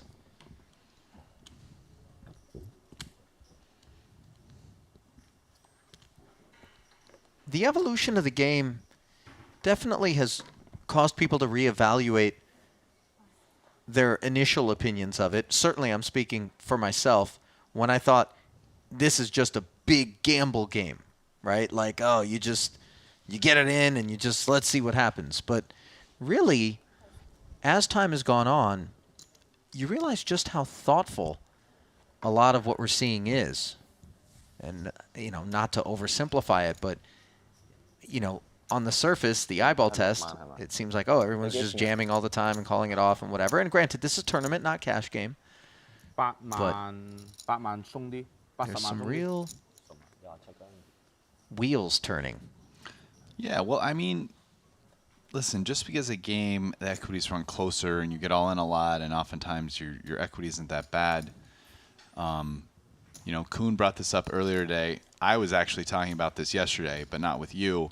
You know, casinos become multi-billion-dollar operations because they have 1, 2, 3, 5% edges. I mean, when you go to casino games, once you're getting 8 or 9% edges, those are some of the biggest edges they have once you go out in the pits. Raise and take it for Elton saying, well, the 000 roulette wheel is always a welcome addition to any pit. But so it's just like, you know, yeah, maybe you're not crushed very often, and it gives this feeling that the equities are close. But, you know, if you're making the right decisions, bobbing and weaving, and you're picking up your head more of the time for 5% or less, it's good in a number of ways. I mean, number one, it might mean that some of the weaker players don't get crushed as hard.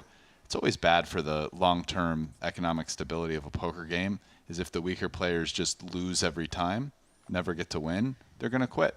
And then the flip side is, you know, there's still, even if the equities are closer, even if the edges aren't as big, they're still edges. And if you're still one of the better players, you're still going to realize them. So in some ways, it can make for an even healthier poker ecosystem, having edges be a little bit closer. The variance does go up the more you try to press those narrow edges. Winford Yu with the 8-9 suited opens with a limp, and now Danny Tang looks down at an ace-queen and contemplates his options. Jam. He's going for it. Yeah, 725K. Gonna rip it in there. Dvoris on the button. Ace-10. Yeah, you know, I think maybe if it was just cutoff versus dealer, you would see him maybe defend this. But when Winfred limps, it makes Danny's range stronger. And so I think because of that, and with Winfred behind him, he's just not going to call there for both of those reasons. You got Winfred behind, and you got Danny having a stronger range. So ace-10 off shrivels up. Do you call otherwise?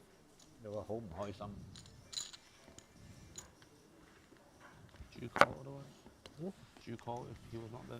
Yeah. Yeah. Nap. Nap. So Danny asks you call if he's not there. Oh, yeah, something good? He says yes. Good enough. Shakes his head because he's annoyed that Winfred was the dissuasive element. Him being able to take ace-queen up against ace-10 and spin the wheel for a double. I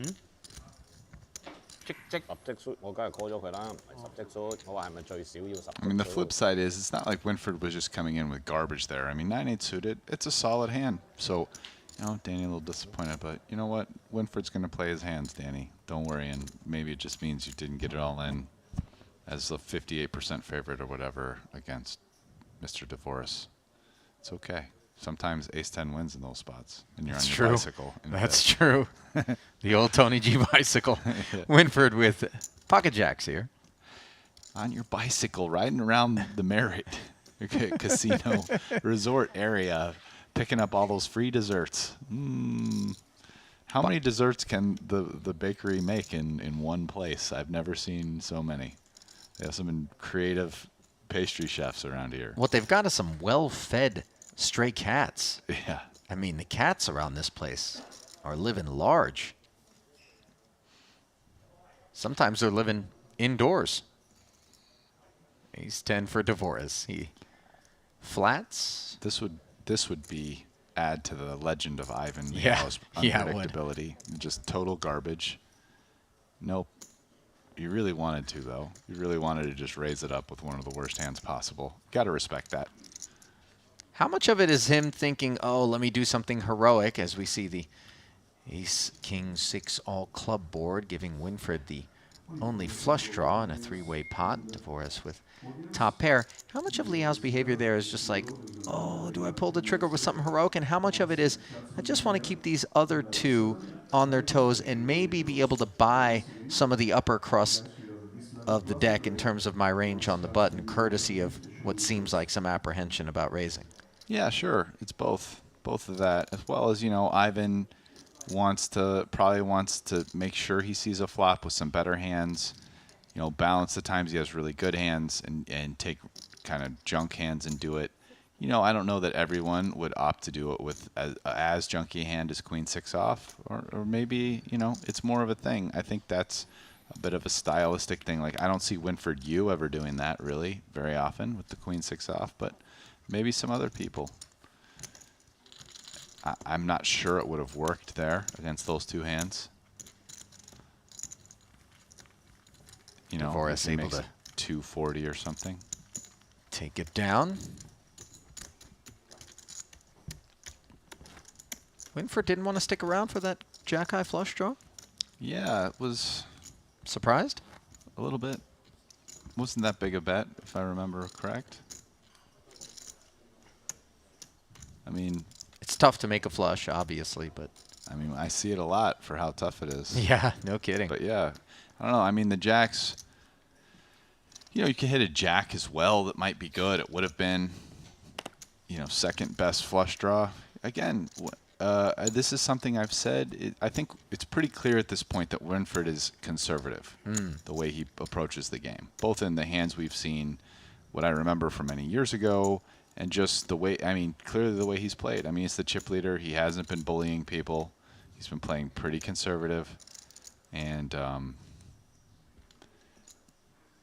I'd say that fold, given everything, the sizing and all, was a bit on the conservative side.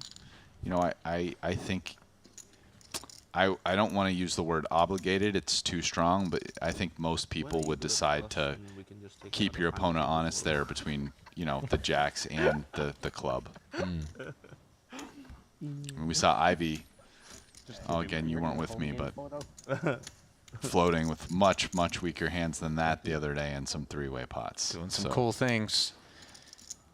And also kind of cool is this 9 of spades on the turn, as it gives both players a spade draw and an open-ender. Advantage Liao, who fires 40,000. An advantage to whoever bluffs the river, really, assuming it misses.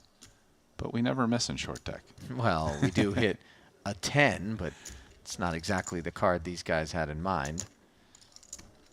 Liao checking. But Elvin thinking, how good is my 10? He's definitely considering whether or not he wants to bluff here. But I think he's probably going to decide against it. Yeah.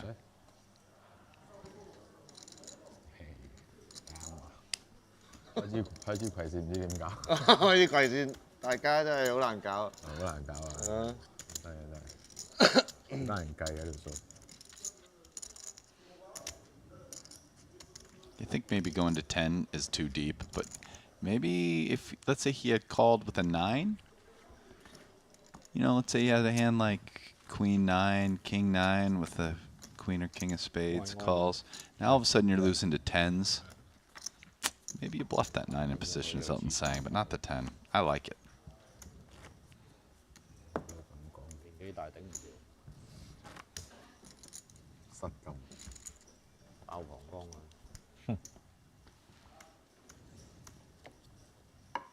As much as you entertain the idea of bluffing, you'd think out of the two of us in the booth, you were the Persian guy. My people love to bluff, Rast. Just some klepto DNA in there somewhere.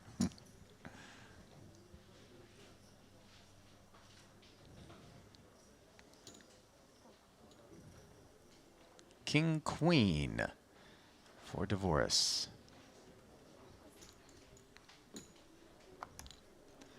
It's been kind of limited involvement off of that bigger stack of Dvoris here. Rast, are you surprised or kind of to be expected with Danny Tang sticking around on that sub-million stack? Exactly. And he's not really the runaway chip leader. Winford has more chips, and even the guys other than Danny Tang below him aren't that far below him. So you've seen him take a more conservative angle. If the textures of all this were to change, let's say he, doubles up, and now all of a sudden he's got 5 million. I think you're going to see Daniel maybe be the most aggressive of anyone in that position. I mean, earlier he was just open jamming a bunch when he got in a spot like that with even pretty weak stuff like ace 6 offsuit, so. I think he's like super ICM conscious and definitely a person who, if he starts to develop a chip lead, will, the brakes on the train will come off and it will be runaway, for better or for worse.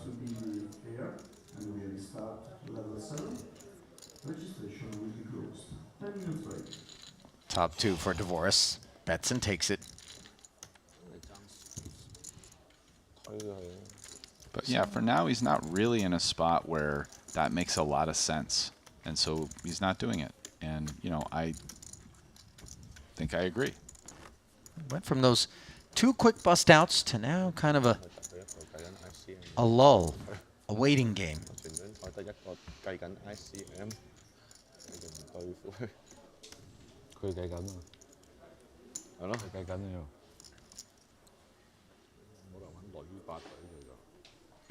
The players aren't going to be able to be patient forever as these 40-minute levels come around faster than one might think. And these ace-queens.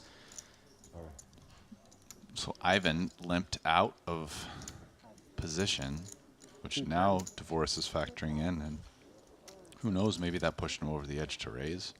We'll see. And the king-queen for Ivan, now that he did limp out of position, might feel a little bit better than it did otherwise if he suspects that Dvoris is opening this pot with a raise on account of that. But no, nevertheless, it's into the muck. He was clearly thinking about playing, and if anything, it's pretty strong. He was thinking about playing, sees his opponent's going to limp behind, and decides to raise. It's not really, it's not a line that's that weak for sure. Danny Tang here has a pretty reasonable hand to defend the button. And I think from an ICM perspective, he's not really incentivized to fold.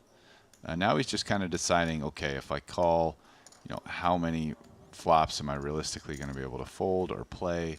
What should I do? But with 4th place having, I think, 2 million, I don't think it's a spot where you're incentivized to fold a bunch over fold here. So I don't think he's putting Dvoris on a weak range, but Jack-10 off has just a ton of equity. So my guess is he's going to end up calling this, but we'll see what Danny comes up with. It is a spot where once you end up calling, you end up getting stuck on playing a lot of flops and putting them in. Off of 785K, Tang using some time banks.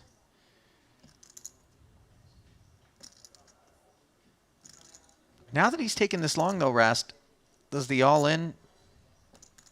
Well, he knows he's not getting a fold if he goes all in.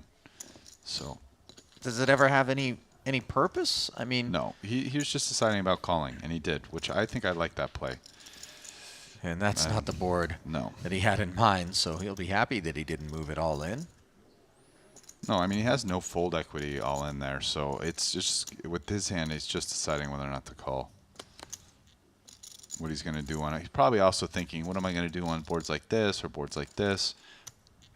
Is it worth it? Count before he calls just to make sure he's making the right decision. And instead, it is Dvoris who is able to move all in and take some precious additional chips off of Danny Tang's already short stack. There's a peek at the chip counts. The ante going up to 40,000 with the 80K button. Winfred Yu with 100 antes, just shy of 4 million, and Danny Tang in those dire straits. So we are headed to the break. I assume at this new ante level, it is basically going to be everybody holding their breath and awaiting the fate of Danny Tang. Yeah, I mean, that's definitely starting to factor in. You know, the flip side is that Winfred, who would be the candidate to really take advantage of that, isn't doing it. So it does give some reason for some of the mid stacks to maybe open up a little more than they would otherwise, because you've got 2 million right now. Okay, Winfred's laying down the ban hammer, and I got to wait for this short stack to go out. But if Winfred's not going to punish you from trying to collect chips, maybe you still want to collect chips, you know, and then when you do get in a spot where, okay, I'm getting put to the test for all my chips, I'll let it go. You know, a lot of that depends on Winfred. And it doesn't seem like Winfred has really been kind of taking the strategy of punishing. And maybe these guys don't expect that to change, because frankly, I don't think I expect that to change right now. I don't know about you. Yeah, it definitely seems like a trend has emerged, and one way that we can solve the riddle is by letting you guys go to the break along with the players and Rast and I. We will be back shortly to figure out how things will take shape on the back end with a 40K ante here in event number 5. Keep it close. Back in a few.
It's 40K. And again, one of the things now that we just got this configuration to keep in mind is sometimes it's good to be out of position to the big chip leader, so you're able to go in first and not have equity denied.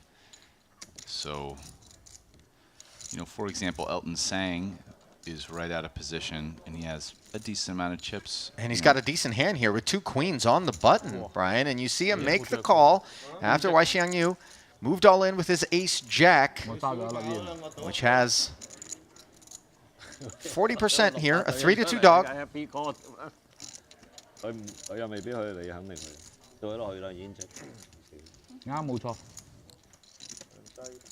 1.7 million in there. Elton always so animated, praying to the poker gods. And so far so good. No, ace jack 9, top 2 for Weishang Yu, the queens.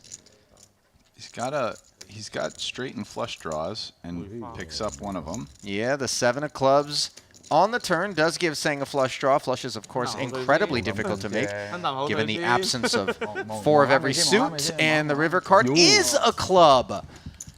And a smile there from Weishang Yu, but obviously disappointment, as he will be the bubble boy. Just one hand played, Rast, and seems to know where he is in a bunch of pots. Yeah.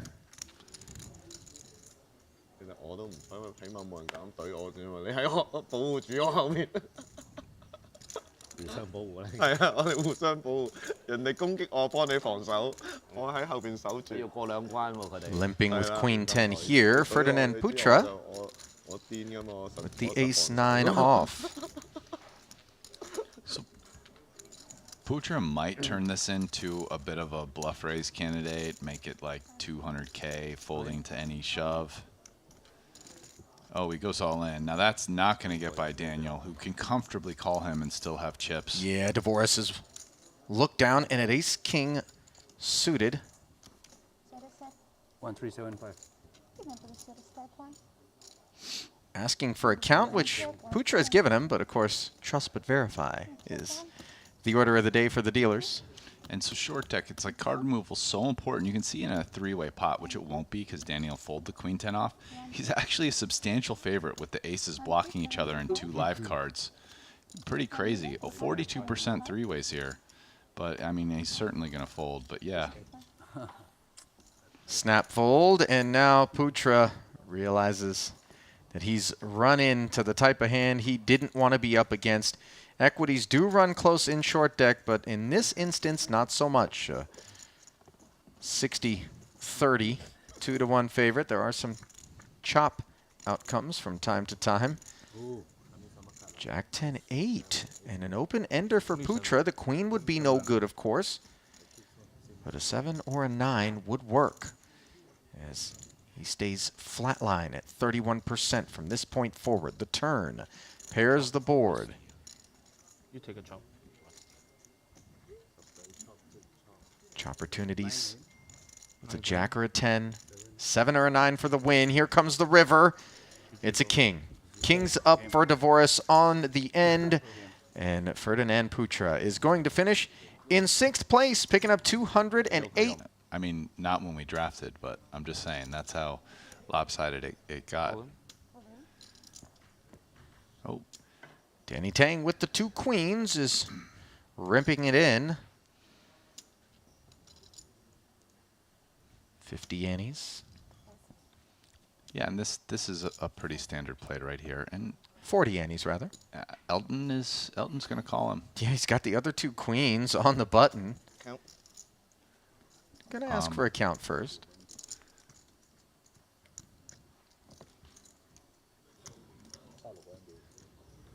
Again, with pairs, it's not an exciting place to call, and maybe if they both had a similar amount of chips, it would be different. But I just think having more than double the amount of chips, it's nowhere to go.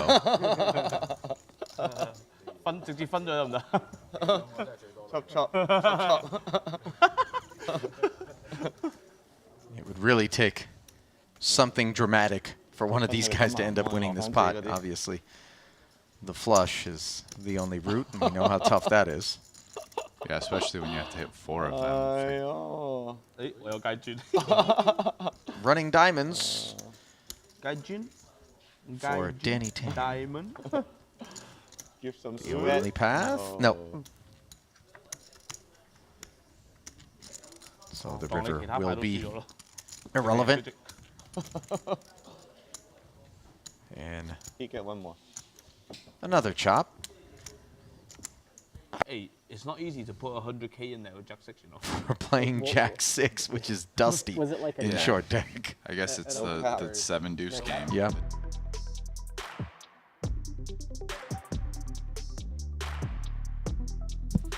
And a warm welcome back to the Marriott Crystal Cove Hotel and Casino on the island of Cyprus, where event number 5, the curtain call of the Triton Poker Cyprus Special Edition, is drawing to a close. 6 players in the money, 5 remaining here. It's a $75,000 buy-in, 41 total entries, over $1 million available up top. Chip leader Winfred Yu, along with 2 other players playing under the Hong Kong flag. Daniel Dvoris, the lone Westerner, and then Ivan Liao playing for Malaysia. Ferdinand Putra, the Indonesian, finishing in 6th place. The ante at 40,000 with an 80K button means Yu's stack up top is sub 100 antes, but it is Danny Tang at 16 antes upon whom the eyes are focused, Rast. And the pay jump, 75K between 5th and 4th place. Some ICM considerations, but those short stacks wield a lot of power in short deck. They certainly do. Yeah, I mean, when you can just go all in, puts everybody else in a slightly difficult position. You know, there's nothing left to play for. Now all of a sudden you call the short stacks all in this case Danny Tang for 700,000. You know, someone else goes all in behind you for 2 million. I mean, in short deck, most of the time you have to just call the rest off. So, you know, you can get in tricky spots, but the short stack himself doesn't have to worry about any of that. So, Ali Najad alongside Brian Rast, pleased to have you with us from wherever it is that you might be streaming today's coverage from all corners of the globe. YouTube, Twitch, warm welcome to you both. If you'd like to interact with Brian and I, feel free to do so via our Twitter feeds, which we are monitoring from time to time here during the broadcast. Certainly. And on the topic of monitoring, Zarest. At Ali_Najad for me. And on the topic of monitoring, you may have noticed from time to time the players will be looking off into the distance or off the rail toward one of these side tables. The Triton-Poker.com website is where the players are given real-time tracking of the stacks. You see Elton saying, taking a look at the landscape with his king-queen suited. 240. After the Liao fold, he will make it 240,000 to go. You can also at home go to Triton-Poker.com and you can monitor the stacks in any given event. And no spoilers, as the chip count updates are synchronized with the delayed stream. So real time for all intents and purposes for those of you watching along. So Winfred asking for a chip count. 630 behind. This would be, if he were to make a play here, obviously Elton does have a stack which does not want to get it all in when Danny Tang is short. So the thought there was a re-raise from Winfred would put tremendous pressure. Yeah, but I think he even realized that playing this in position, he's in a spot where maybe he can put pressure on Elton post, and so he's going to play it that way.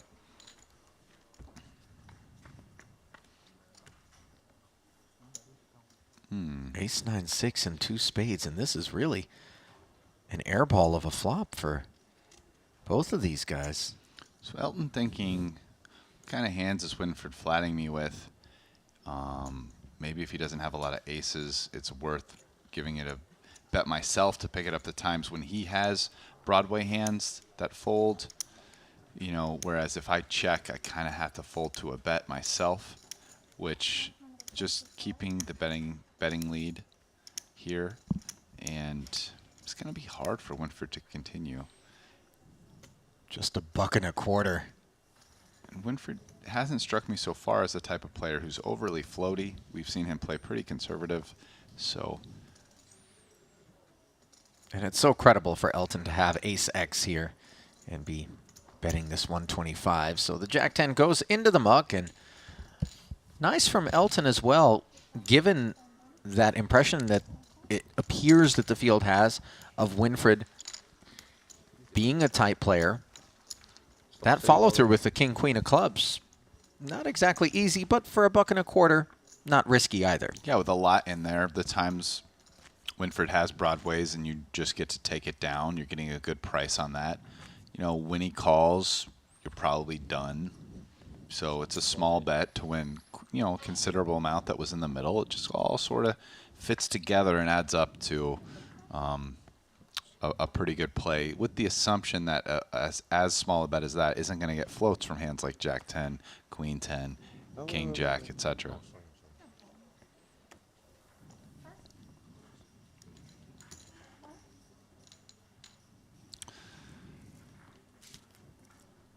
$240,000 in there every pot. 40K ante. Danny Tang wakes up with a very big hand here, but he's getting quite short. So, you know, he has 595K, which is only like 2.5 pots.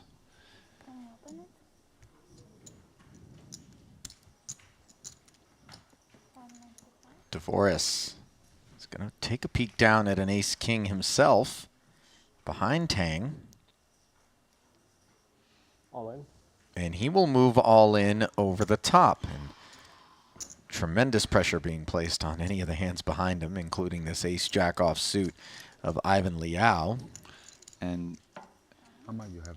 I mean, Ivan's doing his due diligence, so to speak, but given that Danny's all in and he can just ladder up by folding, and Danny is all in, sorry, he can ladder up by folding, and Dvoris has him covered, I just think there's just no way he should call with ace jack off, and actually he's probably supposed to call super tight here.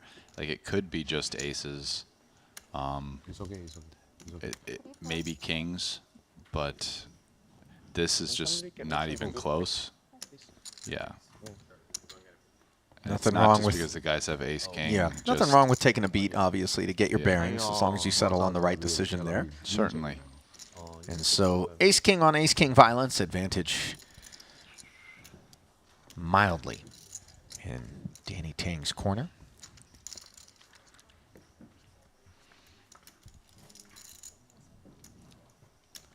One diamond on the flop. Yeah, I mean, folding here, everybody in the tournament makes $60,000. Oh, wait a minute, another diamond on the turn. Might Danny Tang be looking at a backdoor flush and a double? After the shot, we get there. Get there. Get there. Bingo! Oh, Danny Tang. 595. I mean, Danny Tang makes the nuts. Flushes are hard to make, they said. That's too much. Too much. Yeah, that's right, that's right. And then I get 5. Give it laddering up 60,000 just by folding there.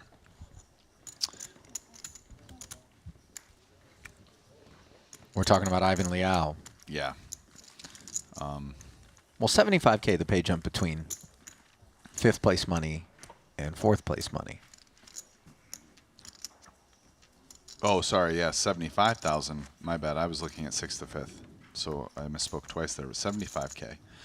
And yeah, I would guess he's probably only supposed to play aces and kings. That would be my guess. And actually, if someone went back and told me it was just aces, I wouldn't be shocked.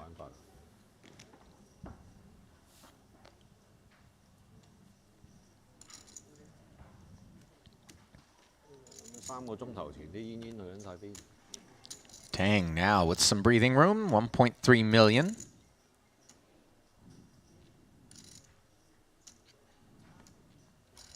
About 32 antes.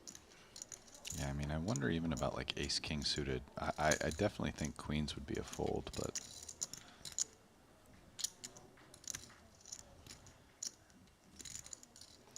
might this be a good opportunity, Rast, for us to touch upon the proper metric to utilize when trying to assess the value of your stack? We're so accustomed to talking about how many BBs you have in long deck.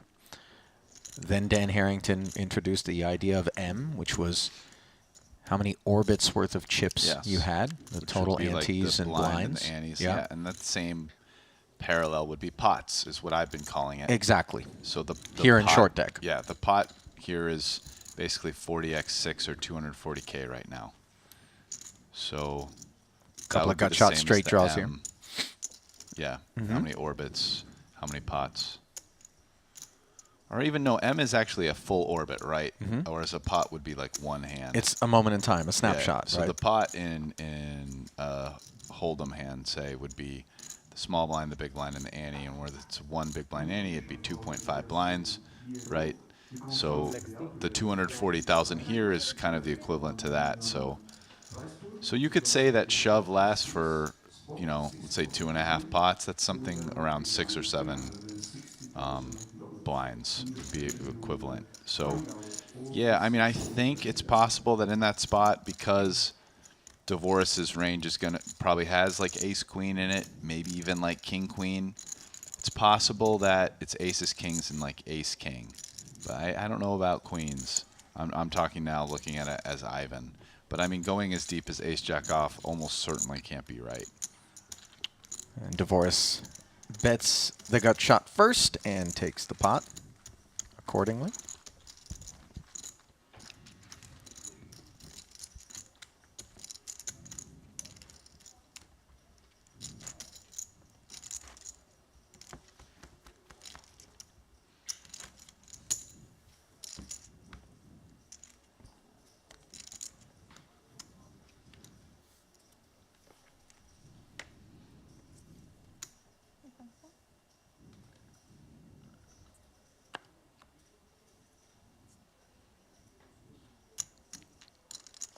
Two black queens for Tang. See how he elects to play it. I mean, he's got 1.3 million, which is enough to rip in there. Jack 10 suited for Dvoris. Once upon a time, Ras, that Jack 10 suited would have beaten Danny into the pot, but now a little bit more thought has gone into the game, and there are specific situations in which you want to play those hands, and it's not necessarily directly to the left of the guy who's shoving it in there. You want multiple other hands to be involved before participating with that sort of kit. Easy money. I mean, Danny has something around 13 or 14 blinds equivalent. If we were going to match this up to a Hold'em type spot, you know, he is the first to act. So he's not going to, even though he might want to jam some hands there, he's got to be careful how wide he goes. But queens seems like a pretty solid hand to put in that range, because it's a hand you're happy taking the pot down. It's not too weak when you're called. So it's a hand that makes a lot of sense there to just open jam under the gun. It's not really one that when you limp, you really want to limp shove. You know, maybe you limp some more with aces and some other weaker hands that you might fold to a raise behind you.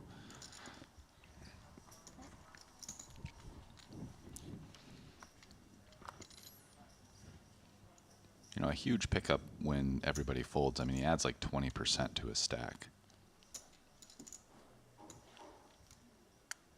King 7 suited for Elton.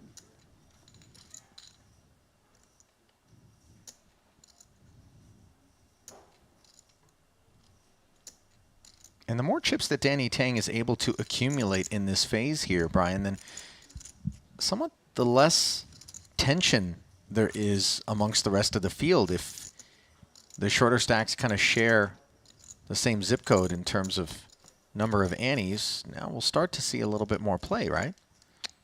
Yeah, certainly. 2:10 to go from Winford, the man that we called Snug. Attacking from the cutoff. But I mean, it's a spot that when it's folded to the cutoff, it's almost like folded to the small blind, right? With all those antes out there, you're really incentivized to play pots. And I mean, you know, modern poker theory and No Limit, for example, you're starting to see small blinds just play a ton of hands. So it's a pretty similar situation here. You see Danny Tang getting caught with that 9-6 offsuit. Not thrilled to have to concede. So that time Winfred electing to raise instead of calling to leverage his his large chip stack and the fact that, you know, it puts Danny Tang in a rough spot. Yeah, Danny Tang will call some hands. He'll fold a bunch. And if he jams, I think a pretty comfy fold with 2 sevens. Slide it into the muck.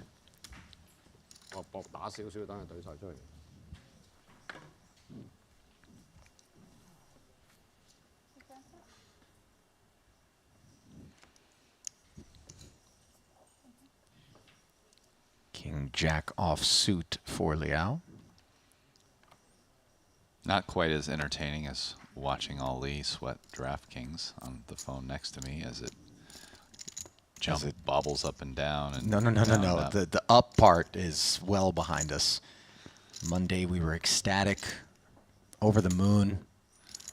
I was the Neil Armstrong of the production. And then next 2 days, including today, we found big red swords to plunge down my gullet. This is a man watching the 1 minute chart, folks. All right, here we go. Saying with the King Queen, flats, Winford U. Does the same with Jack 10. Of course, the more limpers are in there, the more you want to get involved and join the party. Danny Tang will make the investment, and pretty dusty Queen 6 offsuit on the button for Daniel Dvoris. Yeah, and we're going to see a family pot here, 5 ways. Rare occurrence.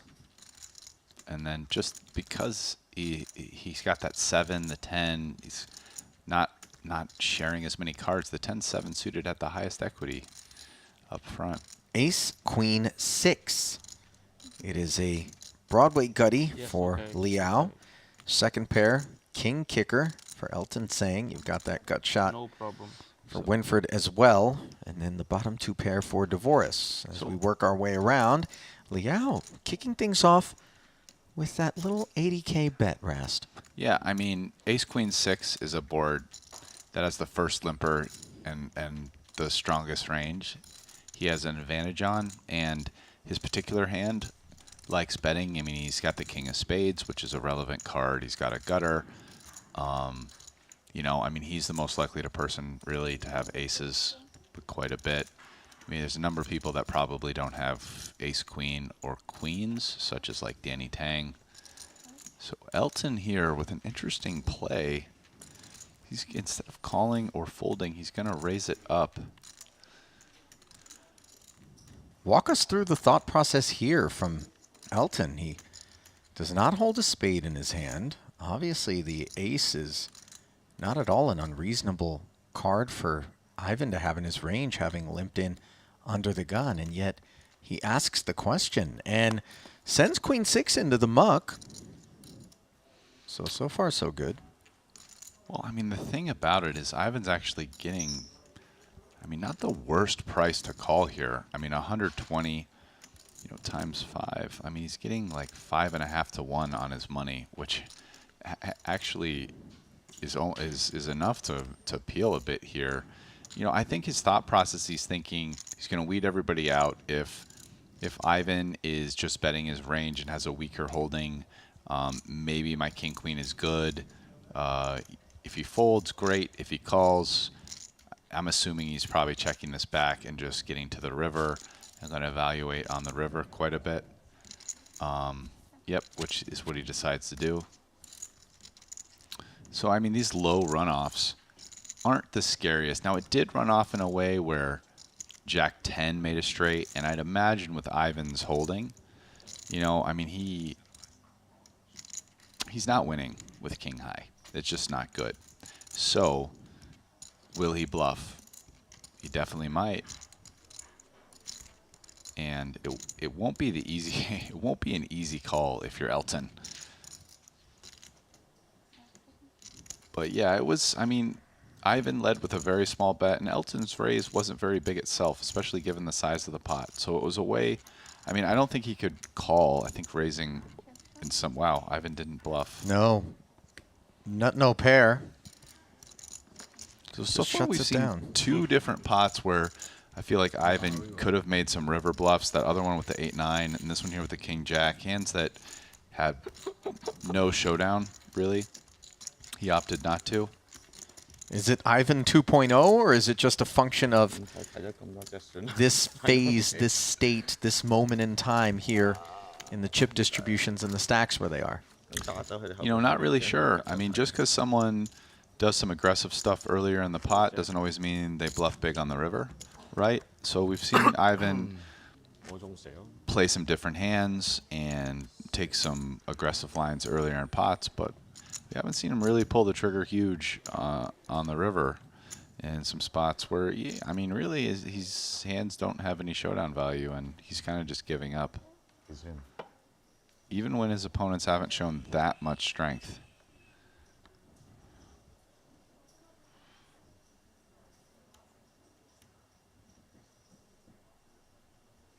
I mean, Elton really stealing that pot, so to speak. I mean, he bullied Dvoris off of the queens and sixes and then managed to get to a cheap showdown on a fairly innocent run out.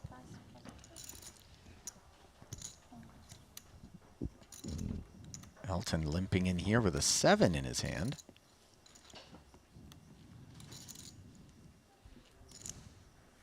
I mean, I think Elton thought that the queen blocker was a very relevant one. It's blocking ace, queen, and queens. You know, some hands that are definitely not folding even versus his raise, especially the pocket queens, somewhat for players that might limp behind. And maybe thought that, you know, Ivan, for whatever reason, had some reasons why he was weak, maybe bet sizing, having played with him a bunch.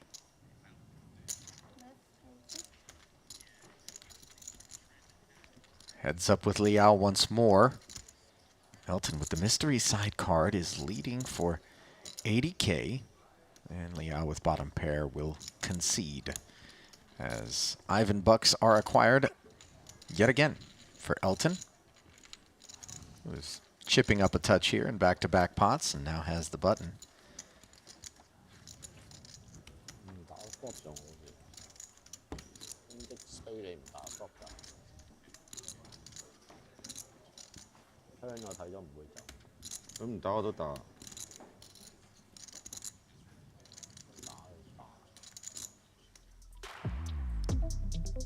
Well, these players aren't going to be able to sit back forever, as you see that 40K ante and 40-minute levels will creep forward further and further. Chip leader Winford Yu, followed by Dvoris. 268K locked up already, but one of these 5 is going to take home over $1 million to add to their Triton Poker career totals.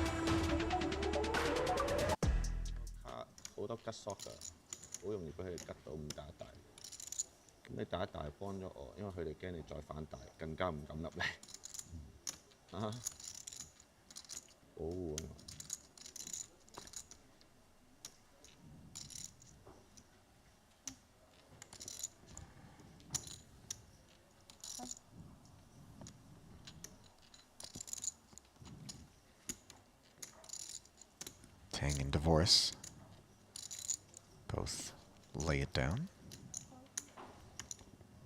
Now that limp from Liao and the cutoff, Elton with Queen Jack.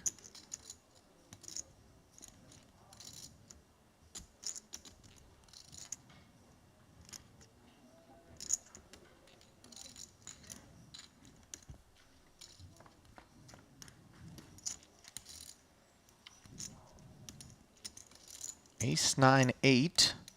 It's a double gutter for Liao. And just the gut shot and some backdoor spades for Elton, who faces a lead of 80K. Round 3 between these two. The 10 is going to be quite the card, as Ivan makes the second nut straight and Elton the nut straight.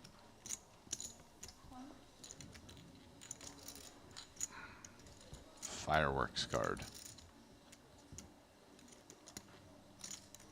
Not there, as the 6 now gives Liao the 9 high straight. It's going to be Oh. Looking to induce here. Liao checks it over to Tseng. And I mean, versus Elton's actual hand, this should work because I think Elton will probably bluff quite a bit with his hand. I mean, he can't show it down. And on the dealer button, he's going to have a lot of sevens. 6 is a card that can easily give him 2 pair, have more 6s than Ivan. So this bet makes a lot of sense, and Ivan recognized that and checks it to him. Kind of think with his hand, he'll probably just lay the trap and call. They're deep enough that raising isn't the most comfortable situation. Yeah. And hope that maybe on cards that don't improve Elton, he'll fire another barrel. He'll just pick it off. The 10 would be a disaster. No, the jack. And now suddenly Liao's got a tiny bit of showdown value just in case. No, or rather, sorry, Tseng has a tiny bit of showdown value just in case Liao was on some sort of combo draw. Yeah, I mean, Elton's not going to bluff that card. He has enough showdown. I mean, a king or pairing the board would have been cards more likely for Elton to try bluffing. Liao checking or a once spade. more. Certainly a spade. And Tseng did not bite. Given that Elton had the queen of spades in his hand. Elton looks a little bit surprised at the line that Ivan chose to take there with that made straight. Yeah, he's giving him a chuckle. Well,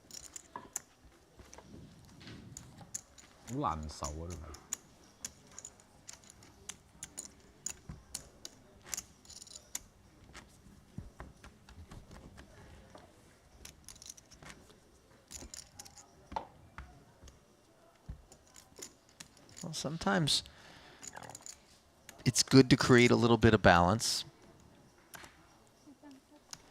And sometimes we just get busy betting our own hand a little more, no? Yeah.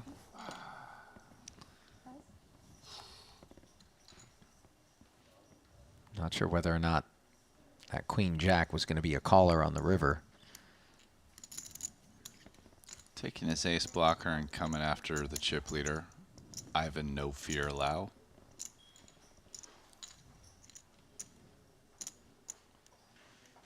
And Wimford has kind of been sitting back here, hoping that these guys will cannibalize each other a bit instead of seizing the initiative, as we witnessed a very different approach, by the way, to the one that, for example, Phil Ivey took. Yeah. Similar Ivey went stage after it. in the tournament. I think it was four-handed when he really came alive en route to the title in Event 3, but two different styles. How was Ivy doing it? A lot of just all in, a lot of shoving, or was it a lot more? of shoving? Okay. A lot of just relentless, come and get it, boys.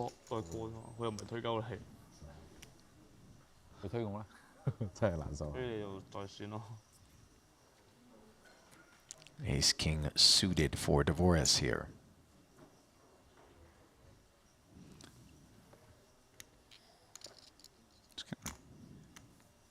Do the work himself and raise it up. It's totally reasonable because there hasn't been a ton of raises behind limps. Yeah, the trap feels like it's not going to be fruitful given the climate out here right now. And so I feel like the players have picked that up some and they're starting to raise some. Oh. Fold. 少少咯，買你冇咯，點不知你有？ And it gets through for Dvoris. 我係有嘅。咁你有你打我唔去啦，大佬，你有考俾我。咁有冇考啊？有啊，考。兄弟嘅嘢梗係考咯。你咁中意打俾你打啦，呢個心咁大。一將你一個舉咗手啊！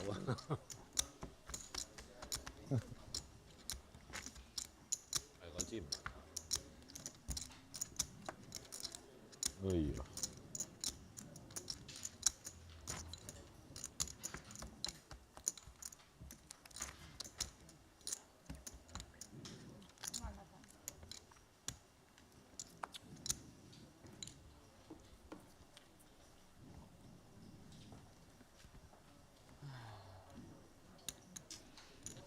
Ivan up front.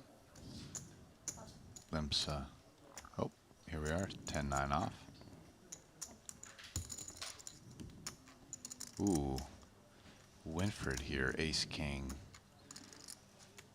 They're pretty deep, though.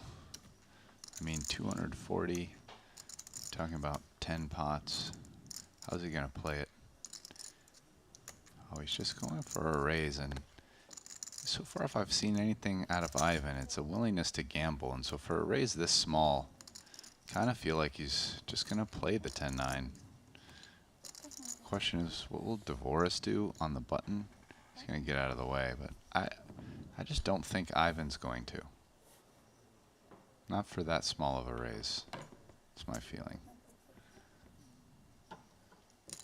He's going to feel like, I think, okay, Winfred's got, in general, good hands here, and I've got a hand that plays decent against the good hands, the big card hands, and it's not that much more. So, you know what? Let's gamble. And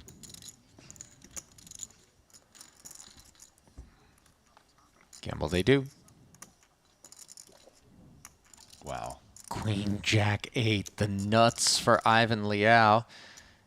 One for you with the Broadway gutty.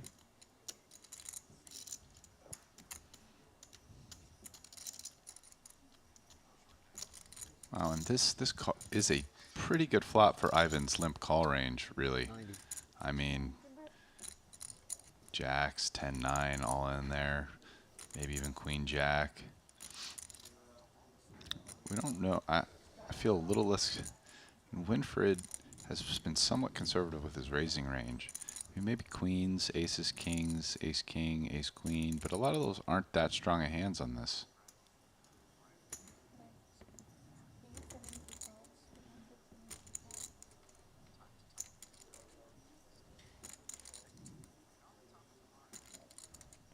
Liao.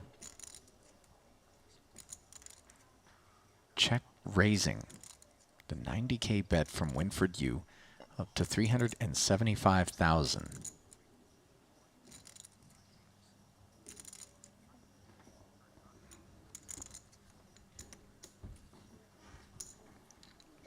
Winfred getting 4-1 from the pot in position, but you know, just lets it go.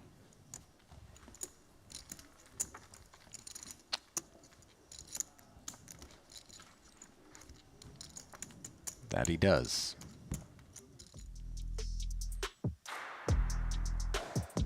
Still five-handed, and Danny Tang still the short stack.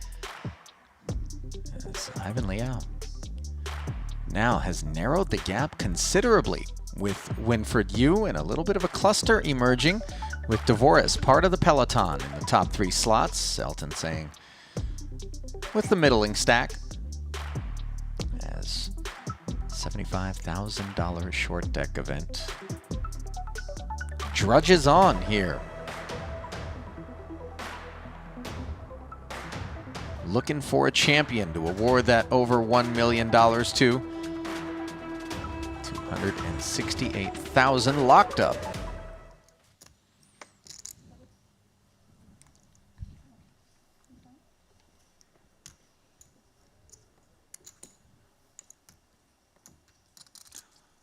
Ooh, Elton with some kings here, limp.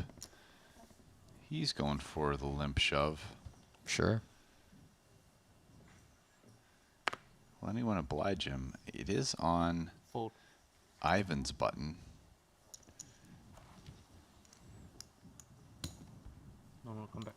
Okay. Come back.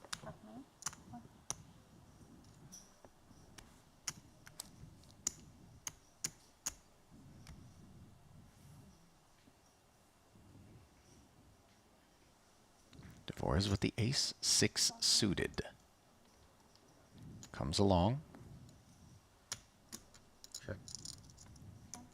Ivan, Queen 10 offsuit says check. We'll have a 3-way affair here.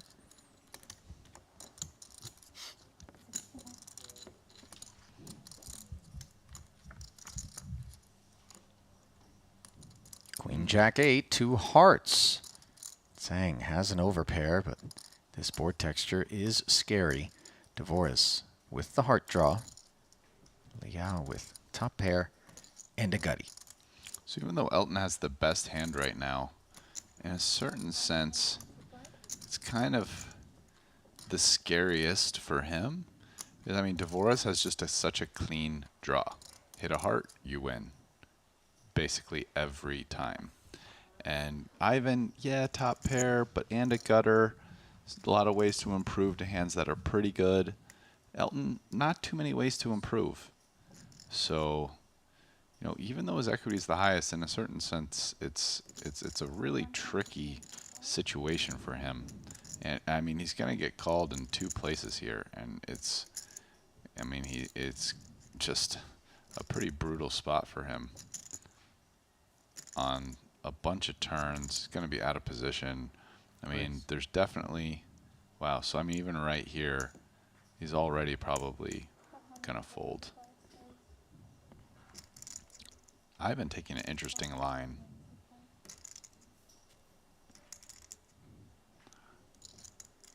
I mean, I think Elton's just out of here, but the real question is, what is Daniel going to do? I mean, Daniel has some options. Options for sure. You know, I mean, he could call. He could decide to fold, or he could rebluff.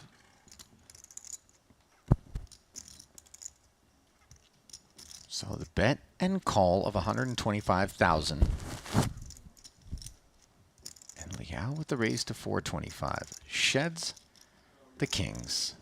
Because he basically has the nut draw. Now, obviously, flush draws aren't as powerful in this game. It's harder to hit. But, you know, it's the type of thing where if he thinks Ivan is trying to steal this pot often enough and he goes for it, you know, can I get Ivan to fold? He definitely could have some strong hands such as a set or a straight that he just decided to call and now would lay down the hammer. It's not an unbelievable line. You know, he's also getting directly better than 3-1, although with just hearts and nothing else, it's a little gross just calling there out of position as well. So, you know, and then he could just decide he believes Ivan enough and fold. So there's really kind of merits to all 3 plays here. And a lot of it's going to depend on what Daniel thinks about Ivan in this spot. And Ivan, as we've seen, has played kind of unpredictable in a lot of spots, especially early in pots. So he's taking the conservative route. Yeah, Dvorak keeping it clean. Doesn't want to call that extra 300,000. Those flushes are tough to come by. So Liao picks up a healthy pot here, and might he have just vaulted Winford Yu for the chip lead? I mean, he's definitely up there. And Ivan, I have a feeling, is a person who's going to be a bit more active than Winfred with a lot of chips. I would agree wholeheartedly. Quick pause to remind you that GG Poker is the world's biggest poker community. If you're looking for your online fix, look no further than GG Poker. Sign up today and get down with the likes of Daniel, Jason, Elke, and Fedor. Gang's all here at GG Poker.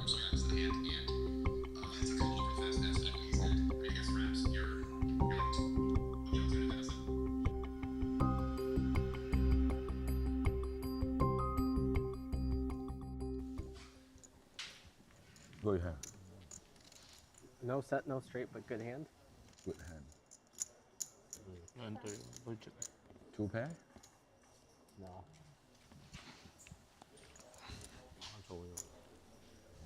Sixes here for Danny Tang. I mean, I think on the short stack up front, it's just in the muck. Yep, nice fold. I agree. 100 now. Oh. But this, however, we'll see. I mean, it's a pretty good hand. The flip side is Ivan now covers him quite a bit in chips, so we'll see how much he's going to respect that. I feel like this is good enough. He's probably going to play it. But it's now getting to a spot where we're going to see how much Ivan's going to start messing around.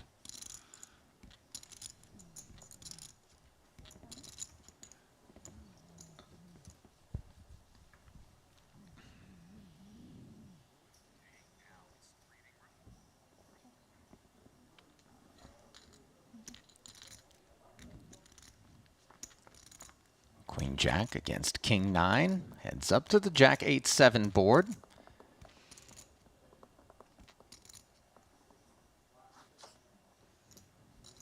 king with the spade. You know, again, this is a board we've seen a lot of. Actually, Jack 78 a number of times today, but it's a board I think favors the button check back range and a limp pot. Hence Dvorak's check with top pair over to the gutty, and Elton checks back. Now the turn gives Elton kings and the best hand. I mean, a great turn for Elton here. I mean, this is a card that favors Daniel slightly. Now Elton's going to bet probably a decent amount after check twice. You know, again, I mean, this is a game where, I mean, if you think your opponent's trapping and going to check raise a bunch, but the flip side is this is a game like PLO where, you know, you want to press it when you have a best hand. I mean, even hands that seem like they have nothing, like just an overcard or a gutter, yeah, it's a decent amount of equity all of a sudden in this game. And, you know, he has the best hand quite a bit here after 2 checks. Wow. Daniel just letting it go there. Yeah.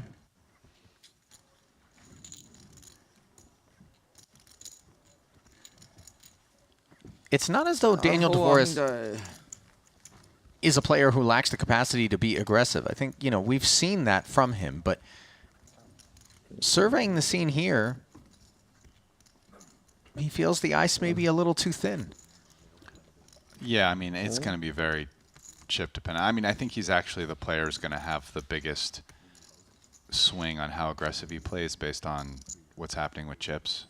So, you know, he just hasn't decided it's time for it based on how many chips he has and how many chips other people have. But if things change in his favor, I'm pretty sure that will change as well. And I will say to his credit, because I feel like earlier in the day there was a flop where Kuhn, you know, I also felt, but Kuhn even said, wow, we really should have bet the aces and tens on the end. And another one where he folded trip aces with a queen kicker that we were kind of like, you know, so questioning some of his post-flop decisions.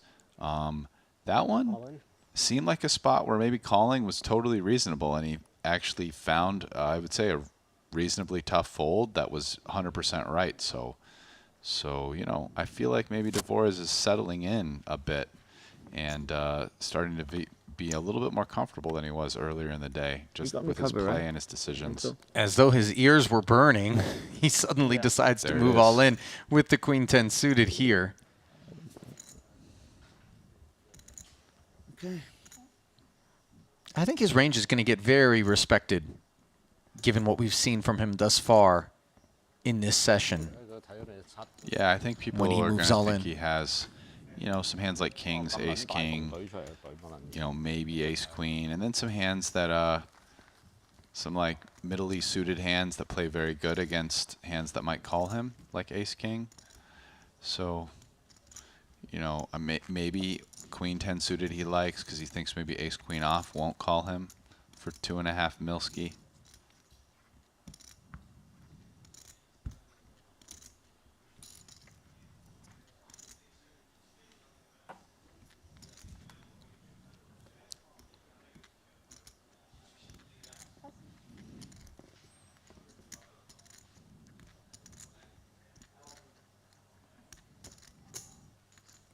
Takers on that Dvorak jam. As we roll on.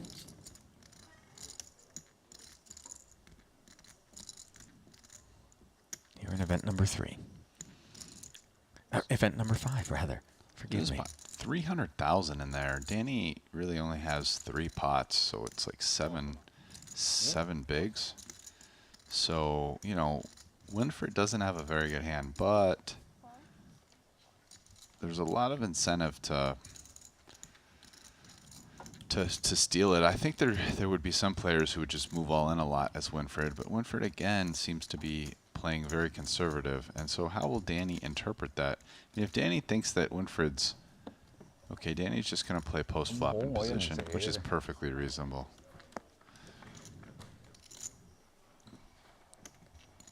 Ooh, ace. Looks like there's an ace. Ace 10, Indeed, 6. there is. So his ace 7 is rewarded with top pair.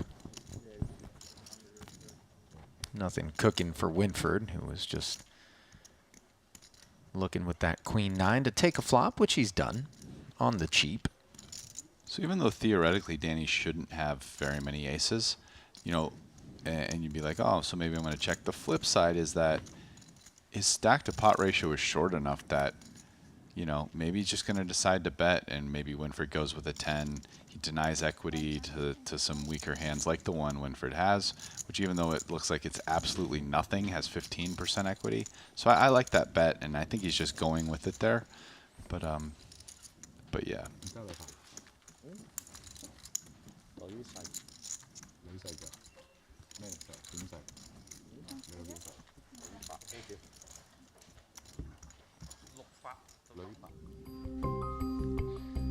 Ivan Liao, your chip leader, followed by Winford Yu, Daniel DeVoris, Elton Tseng, and Danny Tang in that order. And this distribution is the type that if Ivan wanted to, Brian, he could really punish those three between himself and Danny Tang, as they should be rightfully looking for that $75,000 pay ladder, courtesy of a Danny Tang bust out, unless Tang is able to spin it up. But so far, we just haven't seen him drop the clutch and find that gear. No, certainly not. I mean, it seems like everybody's very conscious of the pay ladders right now. Play has been relatively solid. Well, I keep zooming in on the 75K between 5th and 4th, but let's look all the way up. Over $1 million for first place. Yeah, and only 200 something right now if you go out, so big difference. 50K ante. 300 in there already.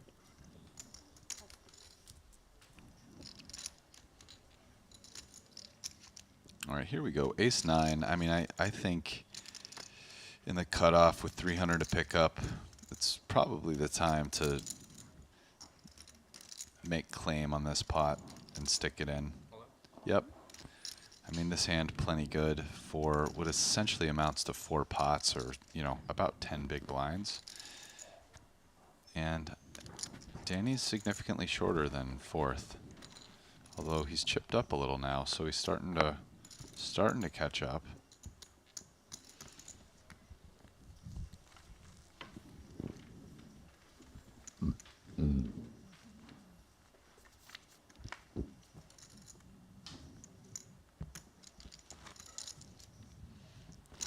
No takers on that all in. Yeah, I mean, you can see here kind of what happens when you don't win any pots for whatever reason. I mean, maybe you got nothing, or maybe you're waiting, and nobody goes out. Well, in this particular situation, you see the guys who have won in some pots here on the left side. We have, you know, Ivan, Daniel, and Danny, and they're chipped up some. And I mean, Elton's now sliding. Elton's pretty close to Danny Tang at this point.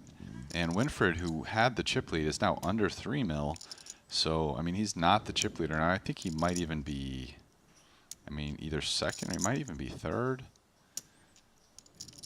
I think he's third. Yeah, I think he's behind both Ivan and Daniel DeVoris. With very limited participation. And here I think he's probably just going to ship it in again. In 300 in there. Now it's one a little more early, but I mean, ace-jack off is a pretty strong hand. All in? Yep, he just obviously doesn't want to get called, but won't. Look at these chunky hands, and yeah, all of a sudden he's almost at 2 mil. And I would guess he's not even the shortest stack anymore. It's probably it's probably Elton. And if it isn't, then they've got to be super close.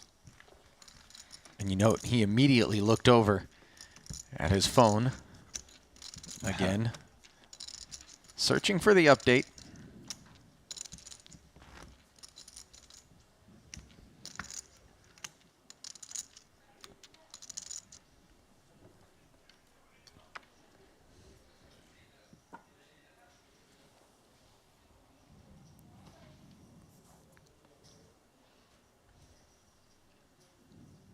Jack 8.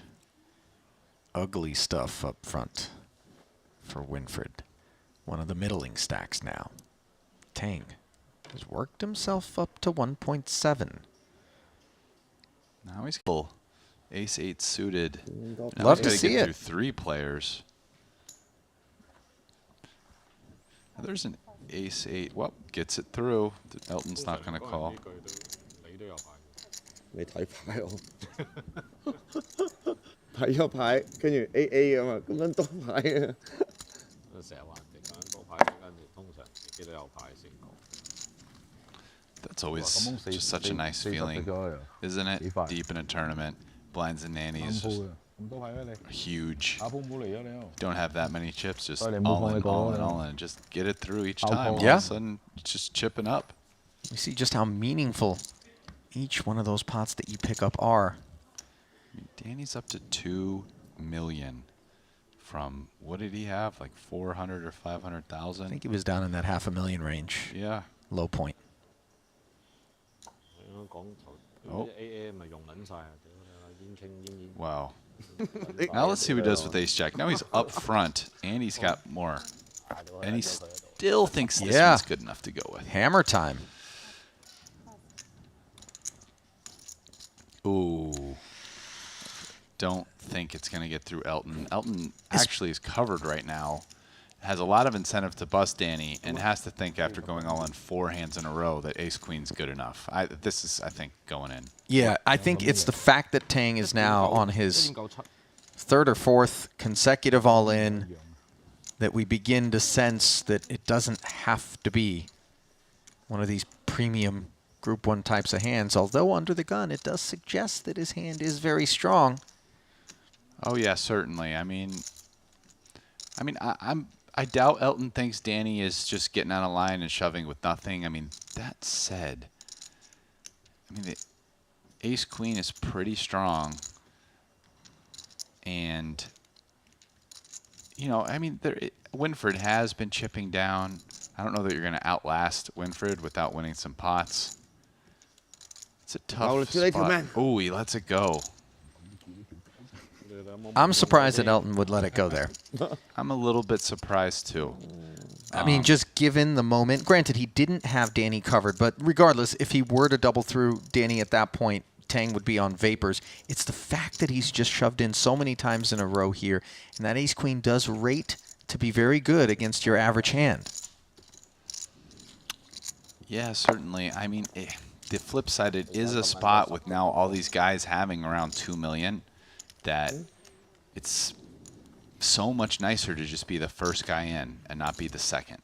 Yeah. That is the power of being in first with strong ICM situations where, and also like how light is Danny doing it under the gun there with 2 million? Is Danny going down to like ace 10 suited, ace 8 suited? I mean, he's definitely not doing ace 10 off in my opinion. That was probably the worst offsuit ace he was doing it with now that he's this deep. But it felt a little bit speedy. As we know, the ace-jack was legitimate, but I think it was emboldened by the fact that he got through 3 straight times, and he's like, well, look, guys, I mean, if you're all going to be looking to pedal the nuts, then maybe I can make a move.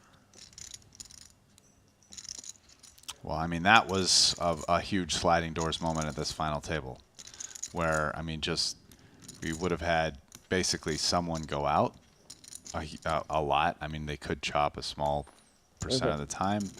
And, Elton would have been a reasonable favorite to win that hand. But instead, we're just moving along, and now Elton's a short stack.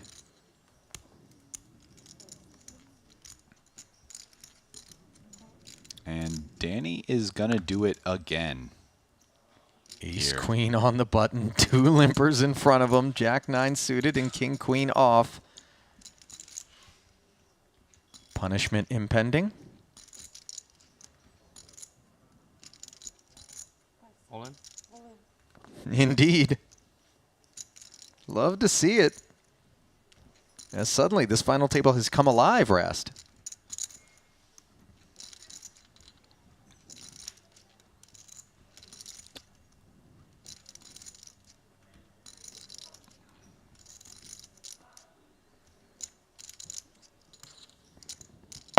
真係有啊喂。有啲有咯，有啲有咯，大多數有啦。2.5 million just like that for Danny Tang as he gets through yet again. 5 in a row. I mean, he just won 1.5 million in 5 hands, going all in and not getting called.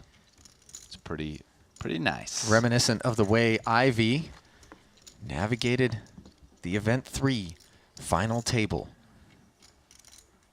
And he had a lot less hand than Danny Tang has been peddling here. Oh, yeah? It was all manner of holdings. It was come and get it, boys. And they couldn't get it. Was he a big chip leader when he was doing it? Yeah. Okay, so. Wow, Elton now picks up a very nice hand. And I don't see any of these guys calling him.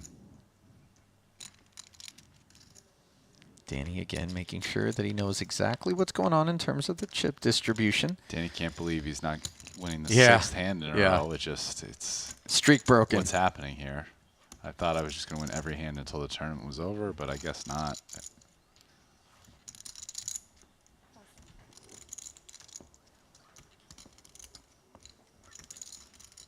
And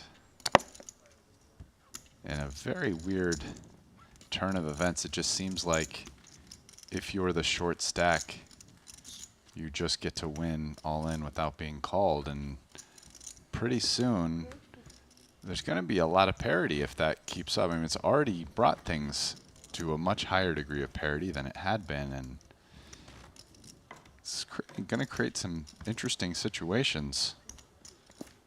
For sure. I mean, 5th to 1st is less than a 50% difference.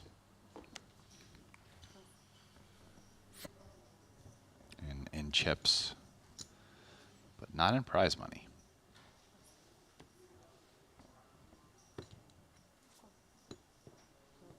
Oh. Ooh. Dvoris in the cutoff with a queen 10 offsuit. Liao has an ace king behind him.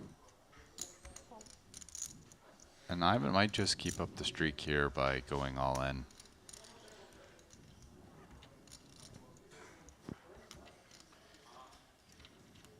Everybody looking at the chip stacks. All in. And indeed, he rips.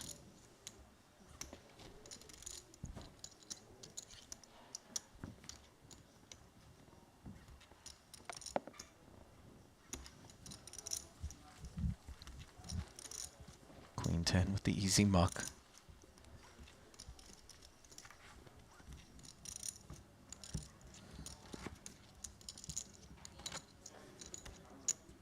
Just over that last orbit, it feels as though the climate here at this final table has begun to shift, where people are seizing initiative. Granted, it was the right sort of hands that revealed themselves.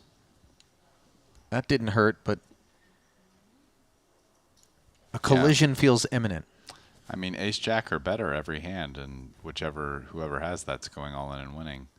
Now, Winfred here deciding to limp the 10-9 suited. I wonder if that will deter anyone with a good ace behind him from ripping.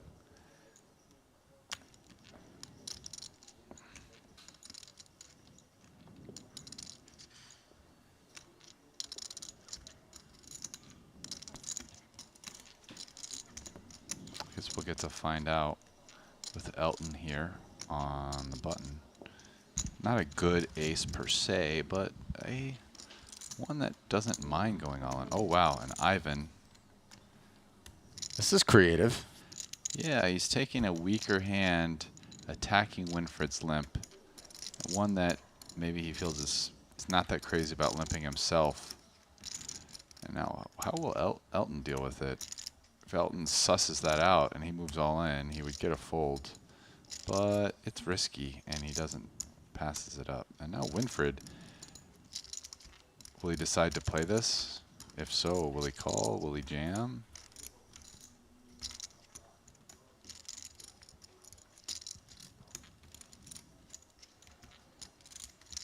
I mean, it's a hand that versus Ivan's raise call range will have decent equity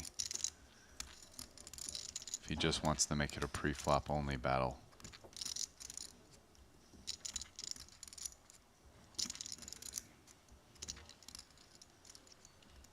But it's it's enough that calling out of position here is pretty ugly, and that's what he decides. And he takes the conservative route, which he's pretty much been doing the whole final table, right? Mm-hmm. 9-10 suited. Prefers the multi-way situations, isn't always going to be afforded that particular luxury, but at that point it was not an all-in. He could have simply made the call, had the chips with which to be able to do it, but snug as a bug. I mean, in this particular situation, I just feel like playing so conservative. Well, I mean, now he's actually in a stack that has a lot of ICM pressure, so playing conservative will make a lot of sense. That said, you know, he could have opted in the hijack to just jam himself, which likely would have gotten through.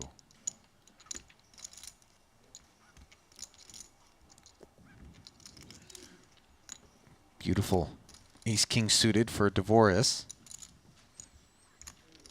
All in. Two little words. A predictable reaction to the holding. Sevens into the muck. Ooh, king-queen suited for Elton Sang. Such a pretty one. And we know that Winford Yu is going to be behind him with these two black kings, so things brewing. Yeah, to me, this feels like a spot that with ICM, Elton passes, yeah, but Winford definitely won't. I mean, king queen suited, it's pretty, but he's not really going to be much of a favorite against Daniel's range. So the king queen suited is all too happy to be in the muck, given Winford, who was on the button, made the call, and those two black kings would have had Elton in bad shape. So I actually think the king queen suited, knowing that hand, there's no kings in the deck. In short deck, there's that card removal of Winford not being able to hit a set and basically win a bunch. It's pretty huge, so odds might even be a little better for Daniel than we're seeing. 7, 8, 9. And Dvoris with the gut shot straight draw. Ace hunting as well. For you. Needs these kings to hold. So far, so good.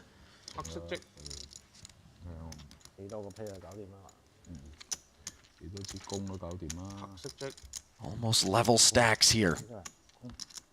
And the river is a second pair. Winford having Daniel Dvoris outchipped by just 110K will bring us to four-handed play. And for Dvoris, really, he did nothing wrong there. Just unfortunate as he finishes in fifth and claims that $268,000, which has been looming for oh so long. And we'll bid adieu to the boys. Yeah, in a weird way. I mean, we just saw ace jack, ace queen, ace king just go all in hand after hand and pick it up, and then he was the unlucky one who ran into the big hand that called him. Yeah. And with the departure of the Canadian Daniel Dvoris, we now have no Westerners at our final table here in event number 5. Dvoris adding to his already beautiful total of over 4.1 million in career tournament earnings at Triton. The title, though, still eluding him. 9 cashes total for Daniel.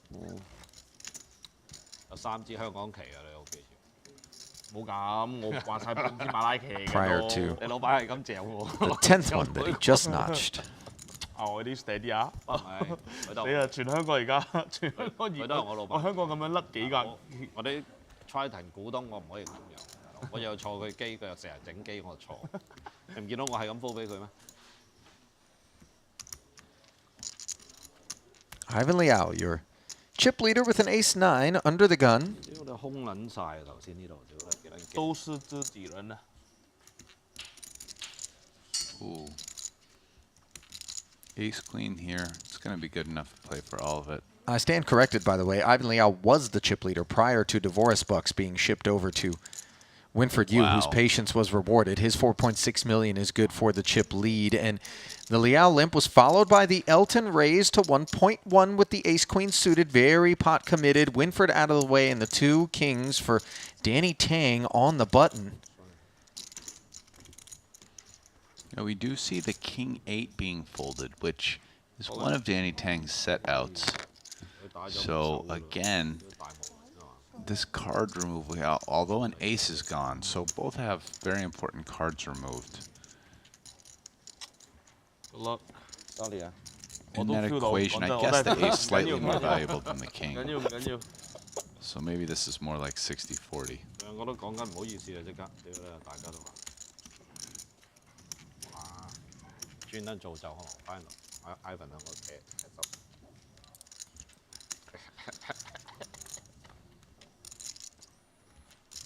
So the kings got it in there with ace-queen, which turns into top pair on this board. Tang has Elton covered. One less ace, though. Only 4 outs. 10 on the turn, and Tang can't bear to look. Might he be headed for the exit? Come on. Gonna need help. And it isn't there. And that's it for Elton and Jeff. Back to back after such a long period of time playing 5-handed. The collisions took place. Some love from Danny to Elton over there, saying, taking down $343,000 for this 4th place finish and adding to his career total of $1.4 million in the Triton series. His 5th cash. Is his 2nd cash this series or 3rd? It's his 3rd cash this series, and actually his 4th overall. I stand corrected. 唔係仲有2分鐘就 dinner break。哦，打埋嗰2分鐘就 dinner break 嘅，啱。Well, I definitely know that dinner break was a part of whatever the discussion is that the players are having right here. So I won a couple thousand betting on the results with Jeff. It's nice. Oh, his horse is now eliminated? Yep, that was it. That was his last horse, Elton. Can't believe you drafted all of the players. How many were left when you did it? Like 20 or something. Yeah, we did a snake draft. How bored were you two? Can't help but look for action, huh? Love the action. Yes, you do.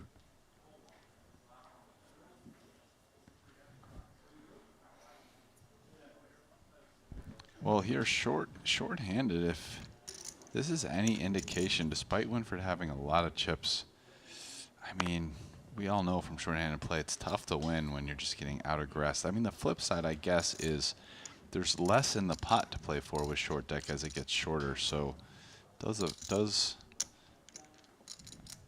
affect that as well.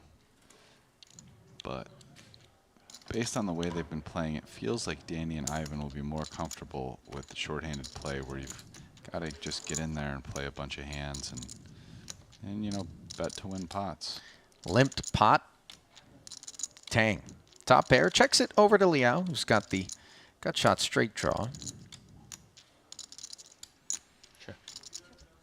I've been deciding ace high is good enough to not start bluffing right away. Queen on the turn. Tang still content to check. $250,000 in the middle. Check. Liao checks back. Ooh.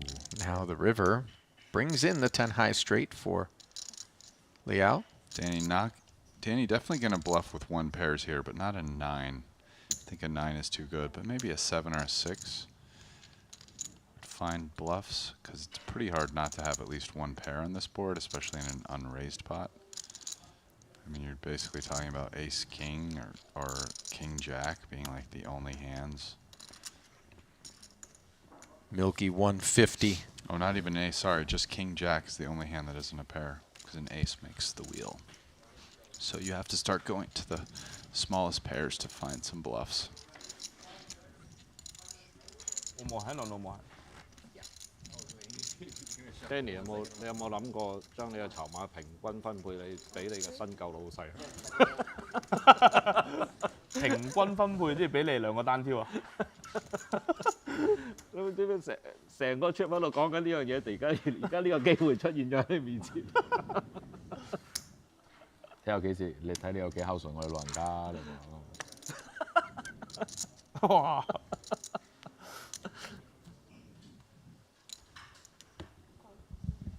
即敢唔敢大？Danny Tang limping the suited connector. Liao wants none of it. Winford on the button, ace-8.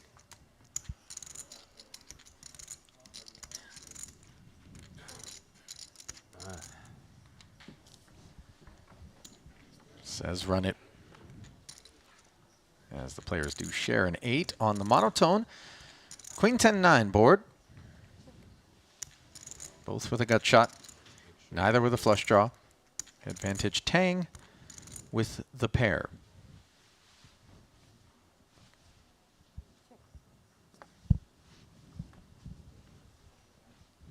Now a fourth spade and a fourth straight card come off after both players check. Winfred with just ace high is actually in the zone of finding some bluffs. I mean, it's hard to have a worse hand than ace high no pair here. But again, Winfred playing very conservative. No post-flop chips being deposited, despite Tang hitting the third 9. I think they're taking a dinner break. Is that? I believe the players have negotiated to head for a little 30-minute dinner break. Luca Vivaldi all too happy to oblige to keep the boys fed, smiling, and playing short deck here in the curtain call for the 2022 Triton Poker Cyprus Special, where Winfred Yu and Danny Tang are neck and neck with about 4.4 million as we welcome you back inside the booth. Ali Najad alongside Brian Rast. And as the players go to the dinner break, I know it's not going to be a draft between you and I, but is there somebody out of this 3-pack that you want to reach out and say, that's my guy? Yeah, I'm going to take Danny Tang. Really? That's my guy. Yep. Interesting. And the reason being? The reason being, well, I think the decision is between him and Ivan. I just feel like Winfred's playing way too conservative for me to want so him it's short-handed. independent of chips, genuinely, that you render that opinion. Yes, they're all like 3 or 4 million. I don't even remember which has more chips between them. But yeah, I just feel like Danny's played very well all day today. I've just liked really all of his decisions that I can remember. Ivan, you know, I've liked some, and he does do some decent aggressive stuff. I feel like there's been a couple times he really should have considered pulling the trigger in the river for bluffs and didn't. And then I just think Winfred's just not playing aggressive enough shorthanded that unless the deck runs him over, it's going to be tough. So I think between all that, I like Danny. Yeah, Danny and I Tang's my think guy. Danny showed a lot of grit and determination, a lot of heart on that short stack on his way back up the ladder. Now sitting here as part of this final 3. The players going to a break. You guys stay close because after this break, we're going to have a very special announcement about the future of Triton right around the corner. So Rast and I will part ways with you briefly, but stay close as more still to come. 3-handed action in the $75,000 event number 5 here at the Triton Poker Cyprus Special Edition. See you in a bit.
Okay, on the button is 40K. And again, one of the things now that we just got this configuration to keep in mind is sometimes it's good to be out of position to the big chip leader, so you're able to go in first and not have equity denied. So, you know, for example, Elton Sang is right out of position, and he has a decent amount of chips. And he's got a decent hand here with 2 queens on the button, Brian. And you see him make the call after Wai Xiangyu moved all in with his ace-jack, which has 40% here, a 3-2 dog. 佢又未必去，你肯定去，做咗落去啦，已經直。啱冇錯。 1.7 million in there. Elton, always so animated. Praying to the poker gods. And so far, so good. No, ace-jack 9, top 2 for Wai Xiangyu. The queens. He's got straight and flush draws and picks up one of them. Yeah, the 7 of clubs on the turn does give Sang a flush draw. Flush is, of course, incredibly difficult to make, given the absence of 4 of every suit. And the river card is a club. And a smile there from Wai Xiangyu, but obviously disappointment, as he will be the bubble boy. Just one hand played, Rast, and seems to know where he is in a bunch of pots. Yeah. 其實我都唔想，因為起碼冇人敢懟我啫嘛。你喺我保護住我後面。互相保護咧。係啊，我哋互相保護。人哋攻擊我，幫你防守，我喺後邊守住。要過兩關喎，佢哋。Limping with Queen 10 here, Ferdinand Putra with the ace-9 off.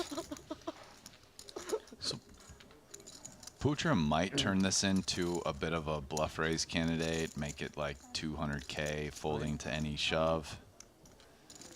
Oh, he goes all in. Now that's not going to get by Daniel, who can comfortably call him and still have chips. Yeah, Dvoris is looked down and at ace-king suited. 1375. Asking for a count, which Putra has given him, but of course, trust but verify is the order of the day for the dealers. And so short deck, it's like card removal is so important. You can see in a 3-way pot, which it won't be because Daniel fold the Queen 10 off. He's actually a substantial favorite with the aces blocking each other in 2 live cards. Pretty crazy. Oh, 42% 3-ways here. But, I mean, he's certainly going to fold, but yeah. Snap fold, and now Putra realizes that he's run into the type of hand he didn't want to be up against. Equities do run close in short deck, but in this instance, not so much. 60-30, 2-1 favorite. There are some chop outcomes from time to time. Jack 10-8, and an open ender for Putra. The queen would be no good, of course, but a 7 or a 9 would work, as he stays flatline at 31% from this point forward. The turn pairs the board. You take a chop. Opportunities with a jack or a 10, 7 or a 9 for the win. Here comes the river. It's a king. King's up for Dvoris on the end, and Ferdinand Putra is going to finish in 6th place, picking up 208. I mean, not when we drafted, but I'm just saying that's how lopsided it got. Oh. Danny Tang with the 2 queens is ripping it in. 50 annies. Yeah, and this is a pretty standard play right here, and 40 annies rather. Elton's going to call him. Yeah, he's got the other 2 queens on the button. Count. Gonna ask for a count first.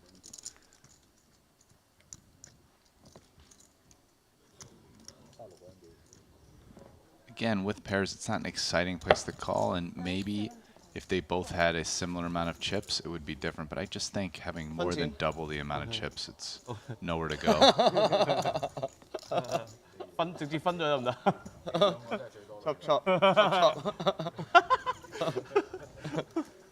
It would really take something dramatic for one of these guys to end up winning this pot, obviously.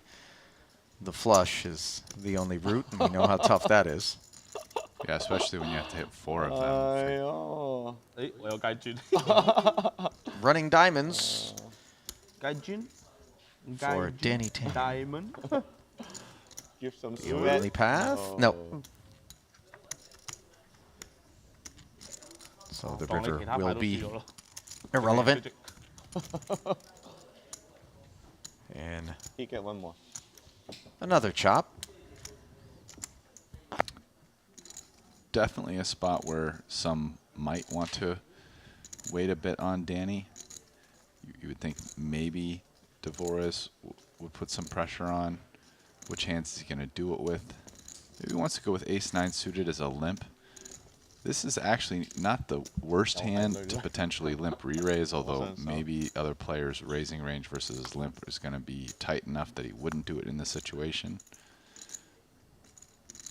The ace-9 suited and the king-jack both limping in front of Winford's button. The 10-8 not interested in shooting it up, of course. Ace-9 suited is the type of hand. It plays very well against a range that can actually raise call, which would be tight. It'd be like ace, king, king, and kings. You're blocking the aces. Obviously, aces play great against it, but against kings, you're 45%, and ace-king, you're actually not doing too bad either. Probably in the mid-40s. Couple of gut shot straight draws, bookending Ivan Liao's top pair. The chip leader checks it to him, and he sprinkles a bet of 60,000 out there. A pretty solid flop for the dealer button in an unraised pot. The dealer button is going to have all combos of 9-10 off. It's possible Dvorak doesn't have 9-10 off, although Ivan probably does. You know, does Dvorak... He's the chip leader, so he might have all the sets. Ivan's loose, he probably has all the sets. But the 2 pairs, such as Jack 7, 7, 8, Jack 8, I mean, Winford basically has those and none of the other players do. So it's a pretty strong hand class that's in Winford's advantage.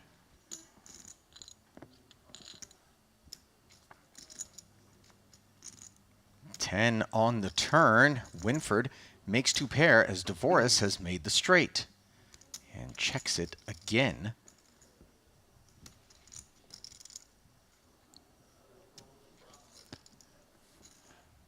Yeah, I'm trying to figure out who's going to want to bluff at this card. It doesn't really look like anybody's going to be that motivated to do so.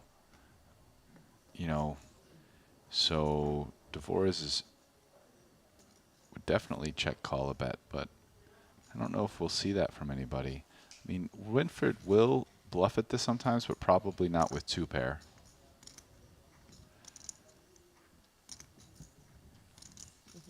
And the 9 rolls off, so all players, they're all chopping.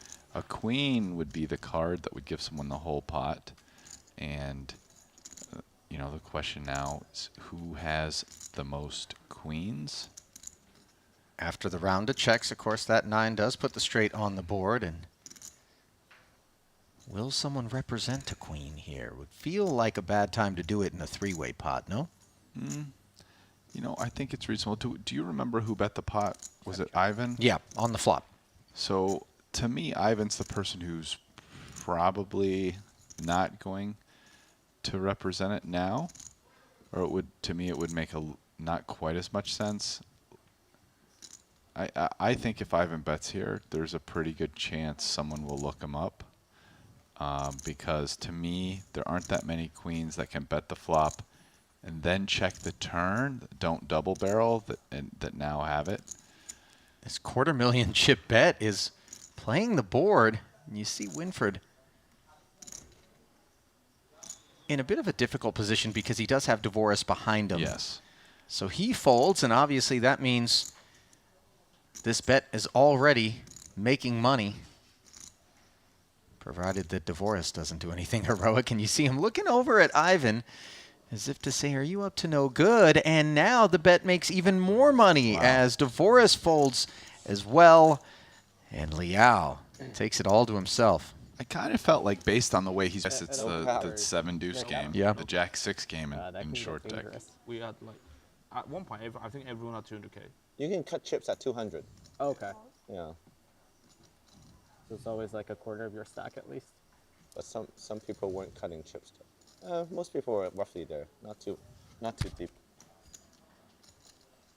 It was really funny though.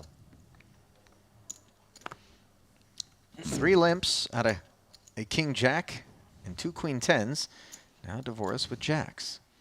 Chip leader with $3.5 million plus in front of him. A lot of card removal here. 2 queen tens, 3 jacks, 2 kings. The 8, the only live card, and it's part of the dustiest hand.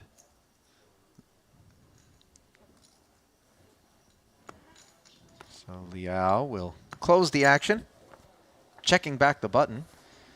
Got ourselves a family pot. King 8-7, top 2 for Ivan Liao, and the spade draw for Winfried Yu. Yeah, and this is with the 7 and the 8 being so low. Top pair for Elton starts things off with a bet of 130,000. You were saying, Rest. You know, it's a board that today I've kind of been seeing a lot of players check. It favors a bit some of the later position or button players. You know, very infrequently is someone limping under the gun with like 7s, or some hands like you can't have 6-9, for example. But Elton leads. He's not going to like getting called in 2 places. And actually, it'll be curious to see how Ivan plays this. They're deep enough that that's a little uncomfortable raising here. You don't. I mean, I'm not saying he's not going to do it, but definitely if you raise and someone reshoves on you, it's pretty gross. A lot of 2-pair spots, even in PLO, are like that.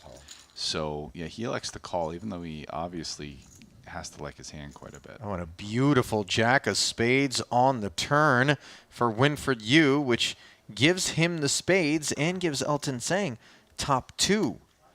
Ivan Liao picking up the king high flush draw. Yeah, what a card.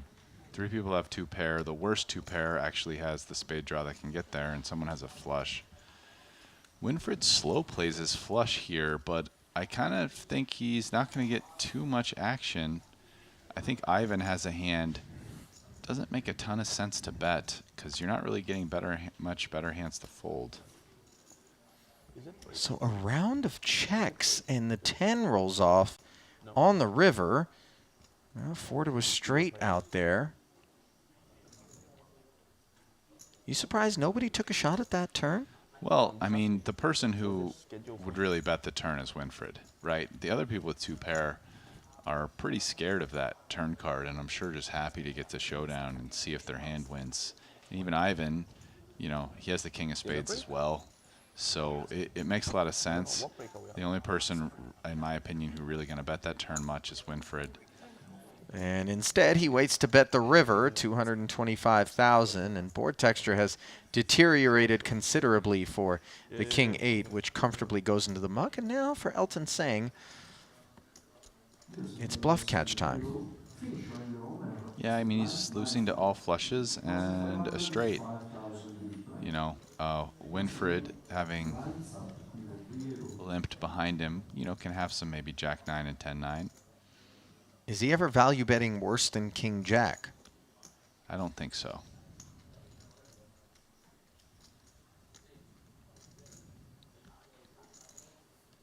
Also, these guys have obviously played together quite a bit, and it Yep. seems like Winford's getting a lot of respect from the other players with a lot of his post-flop betting. And, I mean, so far they've been right, and he's happy. And if he didn't bet the flop, I mean, betting the turn, I think, is the best play.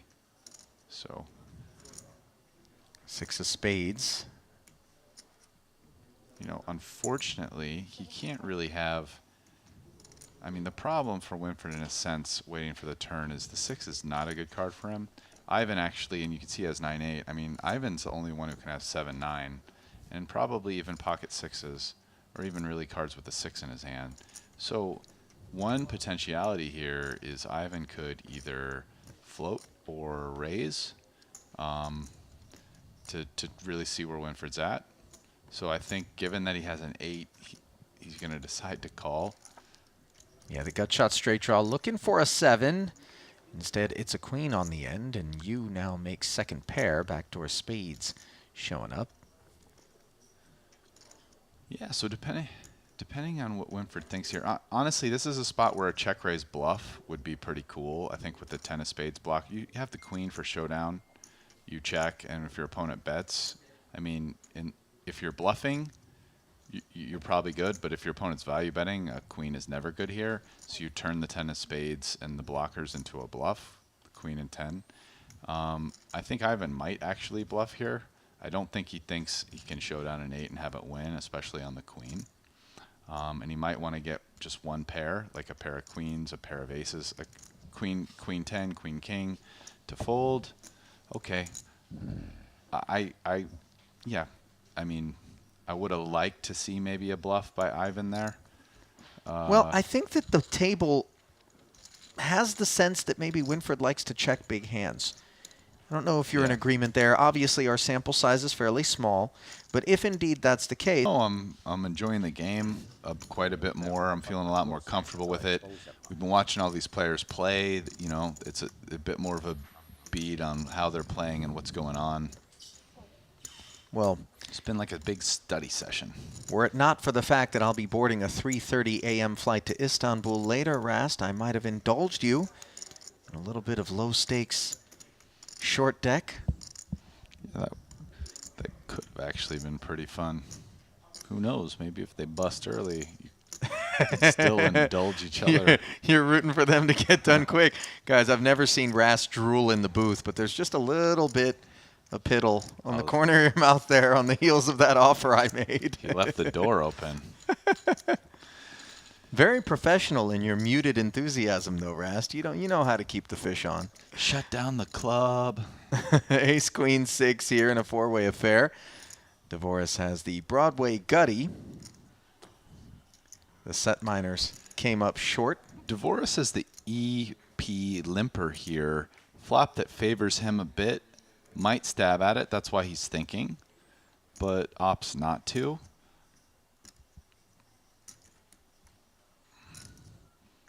Ivan kind of is the next to act with the same thoughts.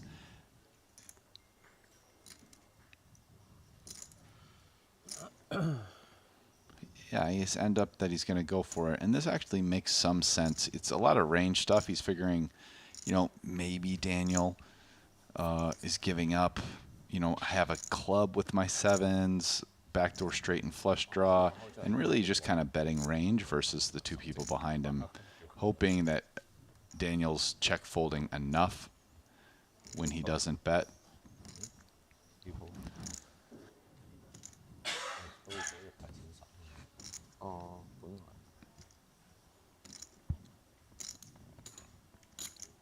Let's know. We can see Daniel's actually a favorite here, heads up, which he doesn't know. Yeah, Liao unable to take it there on the flop. Board pairs, and Ivan does have a club draw now. As Dvoris checks once more. Clubless. Liao does have the club, which is good for his hand equity-wise. It's not blocking any of Daniel's clubs. He doesn't really have any hands, especially with the ace of clubs out there that have a club in it that limped in EP. He's probably not limping 8-7 suited under the gun. So it's not a good blocker in terms of, oh, wow, Daniel's hands, but it is good in the sense that, you know, it might give him outs if he's behind when to hit the flush. It's also pretty good when a 7 rolls off and you make 7s full of queens, as Liao has done here. Yeah, and I mean, Daniel with king high really might bluff this. He doesn't, but he might have. He's going to be happy he didn't, because Ivan's not going to fold 7s full.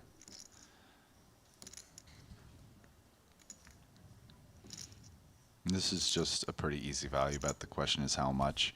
He's got to think, hey, can I get 3 queens or an aces and queens to call me?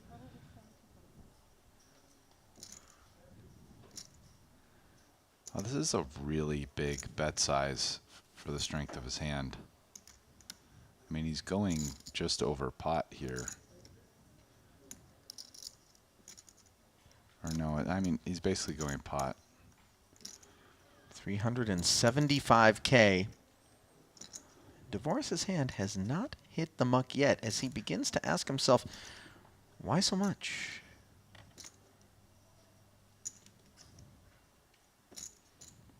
I mean, the way this pot played, you know, ask yourself, does Ivan really ever have aces or ace queen or queens? And then if he doesn't have those hands, what's he betting with? I guess a flush. Flush would be it, because a flush beats a full house. So I assume we're supposed to be able to take 6s out of there as well. yeah, I mean, granted, it's only 1 pip off of 7s, but we don't expect those sorts of hands to want to get involved, right, Rest? yeah, but the question here is, how many hands worse than Ivan's want to call a bet this big? I mean, I guess like king queen, right? I mean, that really the hand worse than would be 6s, and then king queen. Those are the next hands worse. And I don't think Daniel has 6s very much, and king queen, queen jack. But once you see a bet this big, king queen and queen jack basically become bluff catchers. So this is a very interesting bet size, and I wonder. I mean, I don't really ever see a world where Daniel just calls that with the king jack off there too much, with no club even as a blocker. But maybe just taking his time to think about it, more just like, what is Ivan doing, than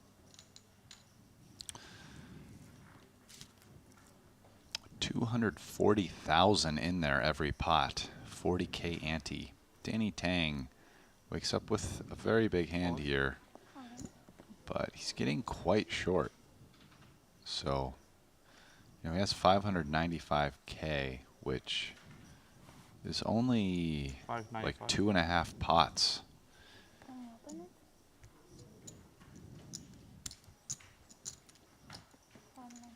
Dvoris is going to take a peek down at an ace-king himself, behind Tang. All in.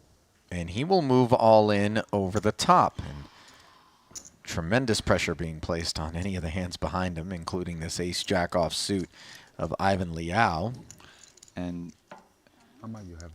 I mean, Ivan's doing his due diligence, so to speak, but given that Danny's all in and he can just ladder up by folding, and Danny is all in, sorry, and can ladder up by folding, and Dvoris has him covered, I just think there's just no way he should call with ace jack off. And actually, he's probably supposed to call super tight here.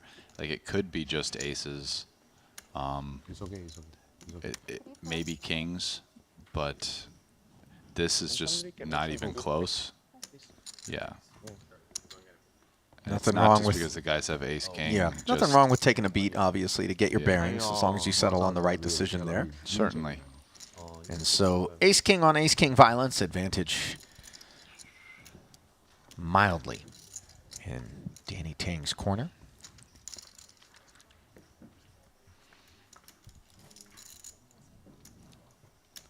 One diamond on the flop. Oh, yeah, I mean, folding here, everybody in the tournament makes $60,000. Oh, wait a minute, another diamond on the turn. Might Danny Tang be looking at a backdoor flush and a double? After the shot, we get there. Get there. Get there. Bingo! Oh, Danny Tang. 595. I mean, Danny Tang makes the nuts. It is entertaining as watching Ali sweat DraftKings on the phone next to me as it bobbles up and down. And No. up. The up part is well behind us. Monday we were ecstatic, over the moon.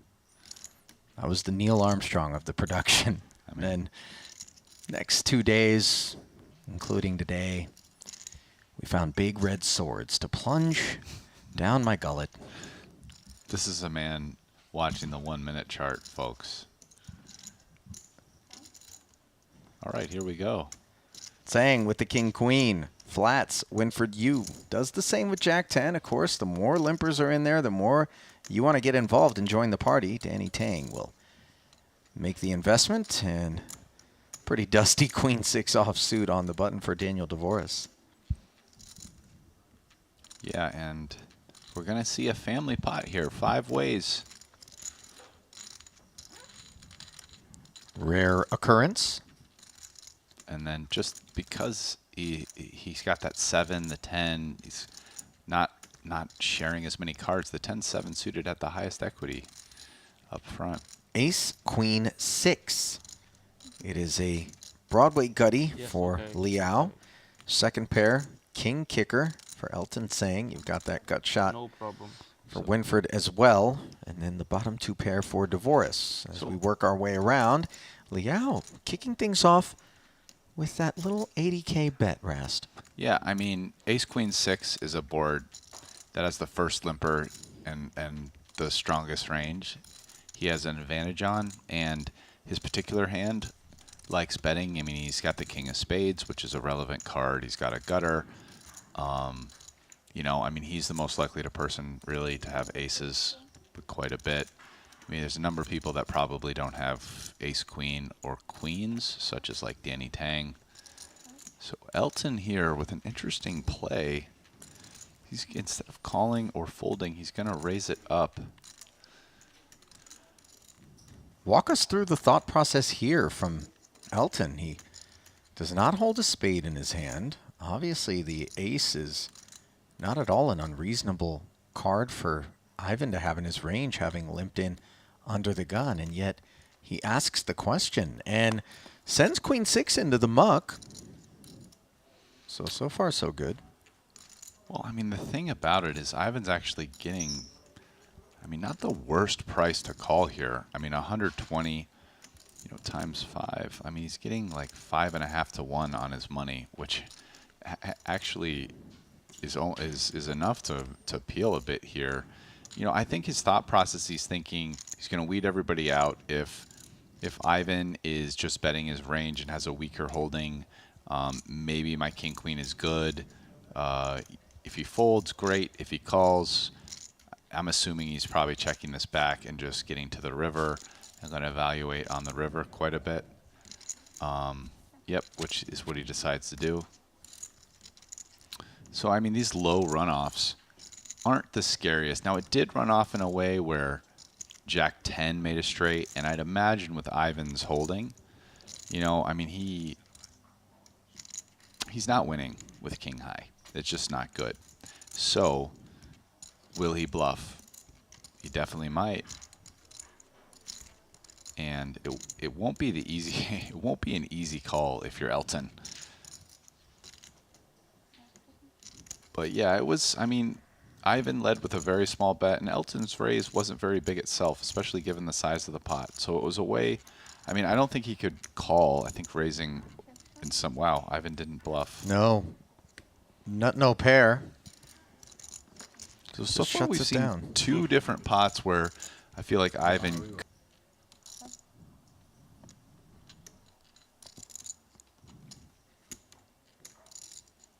Tang and DeVoris both lay it down.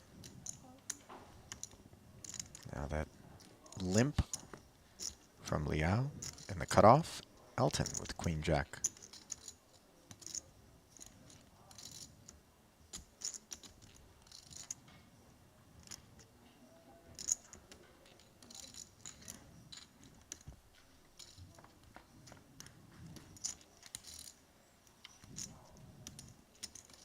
Ace 9 8. It's a double gutter for Liao. just the gut shot and some backdoor spades for Elton, who faces a lead of 80K. Round 3 between these two. The 10 is going to be quite the card as Ivan makes the second nut straight and Elton the nut straight.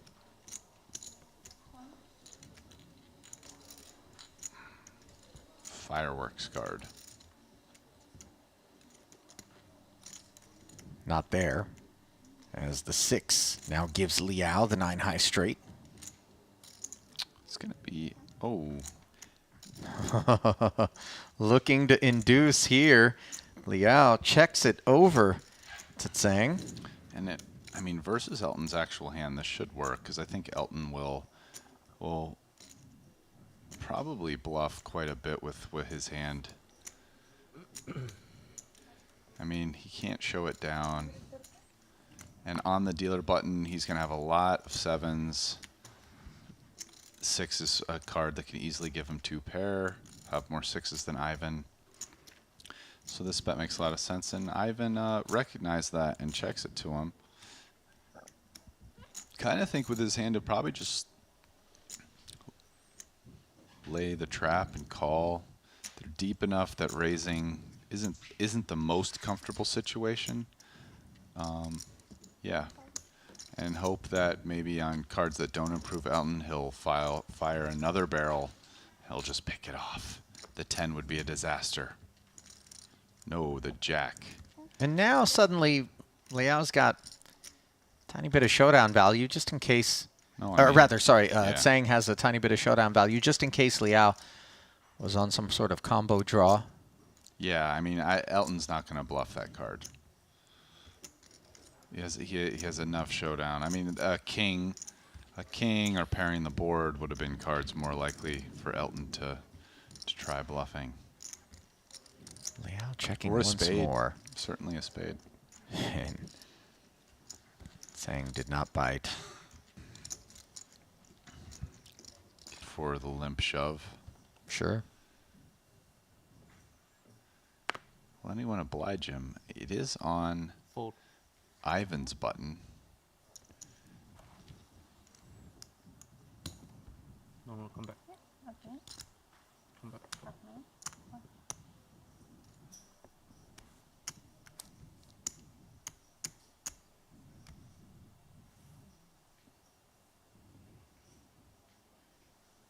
Dvorak with the ace-6 suited. Comes along. Check. Ivan, queen-10 offsuit says check. We'll have a 3-way affair here.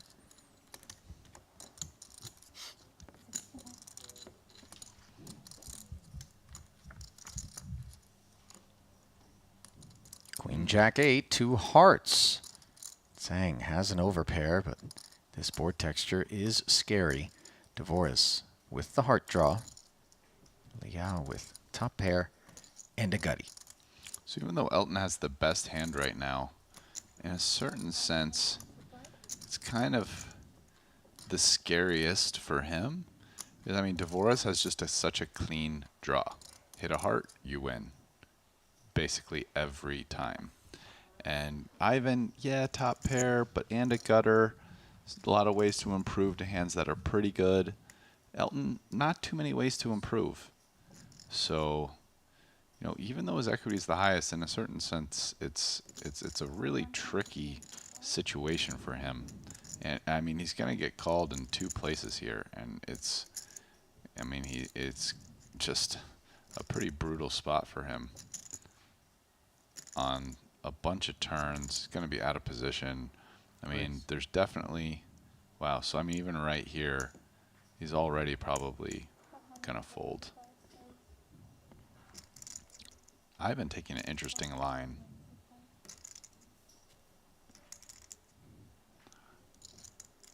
I mean, I think Elton's just out of here, but the real question is, what is Daniel going to do? I mean, Daniel has some options. Options for sure. You know, I mean, he could call. He could decide to fold, or he could rebluff.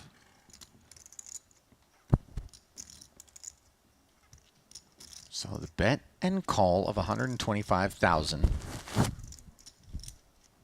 And Liao with the raise to 425. Sheds the kings. Because he basically has the nut draw. Now, obviously, flush draws aren't as powerful in this game. It's harder to hit. But, you know, it's the type of thing where if he thinks Ivan is trying to steal this pot often enough and he goes for it, you know, can I get Ivan to fold? He definitely...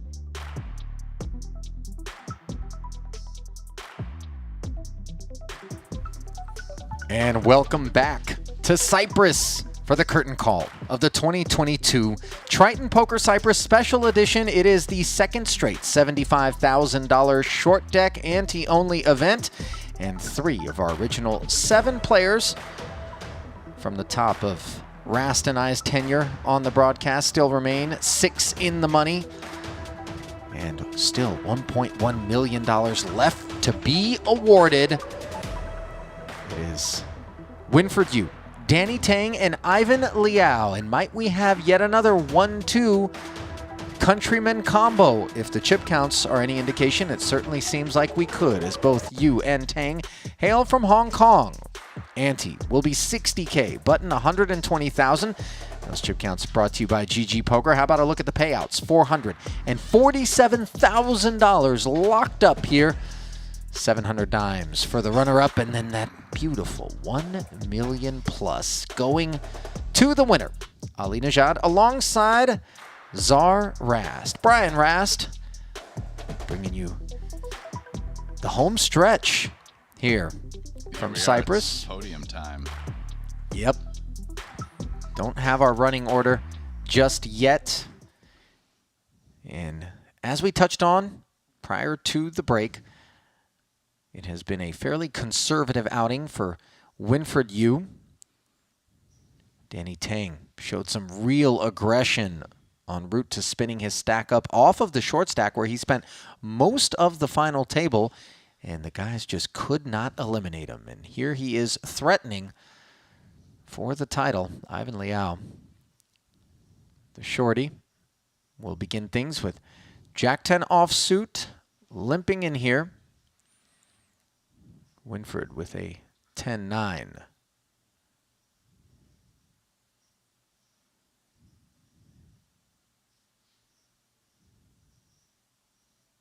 Thinking it over.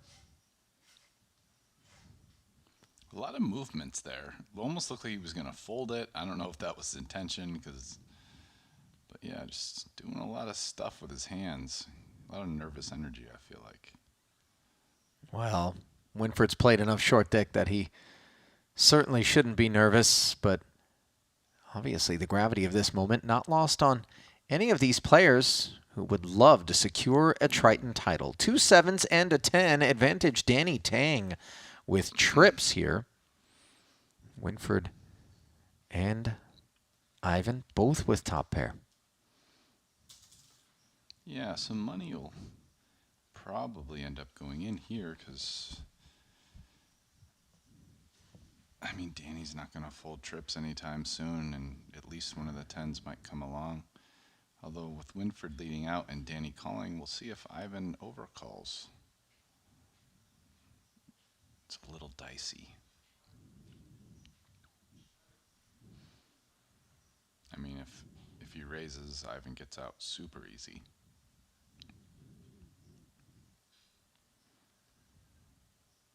No, Tang's just going to flat.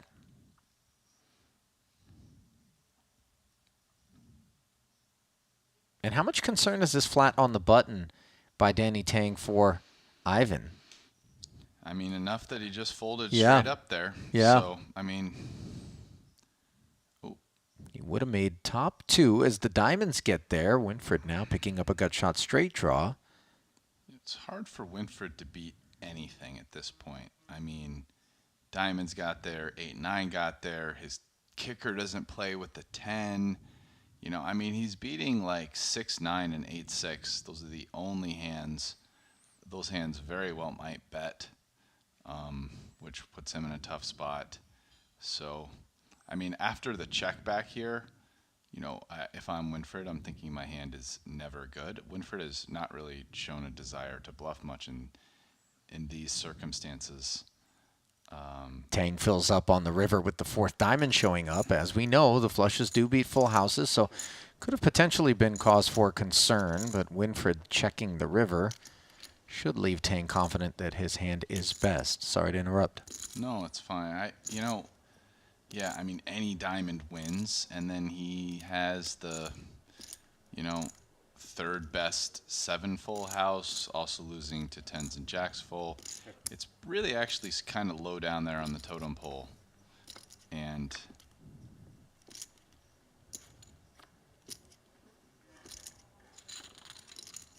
I'm not shocked by his decision there not to value bet it, frankly. I mean, you have to remember that flushes beat full houses, so any diamond in it wins.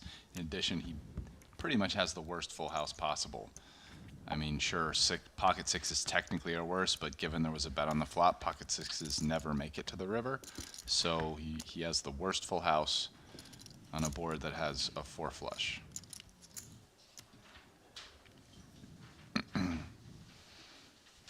And, I mean, we've seen a real unwillingness by Winfried to bluff on the end. I mean, even for that matter, you know, Ivan's passed up a couple spots, but some just times when a hand which really has 0 showdown value doesn't get bluffed.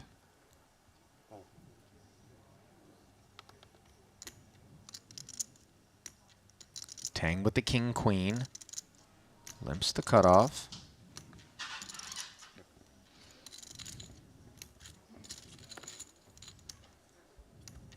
Ivan says run it with the ace-9. And how about the joint? No waiting for Danny Tang. On the ace-jack-10 board, he has Broadway up against top pair.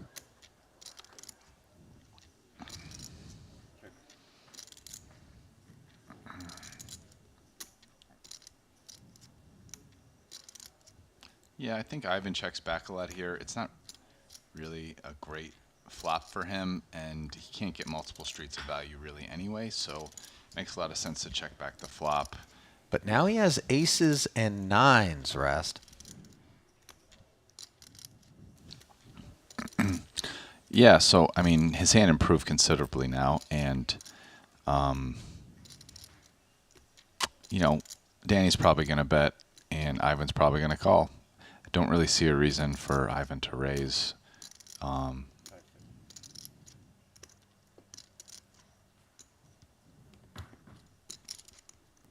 got a great hand to catch some bluffs. He's not repping a whole lot with a raise other than, I mean, you know, there's some straights, so he's basically repping a straight. But with aces up, it doesn't really make, I mean, you'd kind of want to put bluffs in there to balance out your straights. So ace-9 is just a pretty strong hand to call. And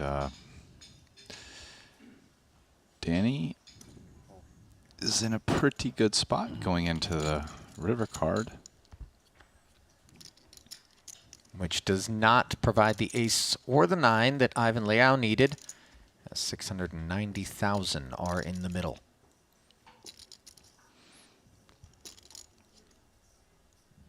There is a 4 to a straight there. Now, while a 7 isn't that easy for either party to have, unless, of course, I mean, there's a double flush draw, so they could have hands that had a flush draw that had a 7. That's really the way you have that.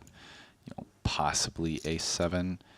The flip side is the queen now is a pretty good straight. Obviously couldn't beat Danny, but, you know, if Danny bets here, and he probably will, Ivan is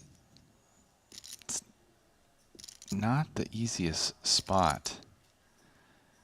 You know, especially, I mean, if Danny goes pretty big, it's going to be a difficult river spot for Ivan. 660. 660. Almost full pot. So, I mean, this is a greedier bet size here, that one that really wants to get paid big by a queen, but one that makes a hand like Ivan's very dicey. I mean, Ivan is pure bluff catching at this point.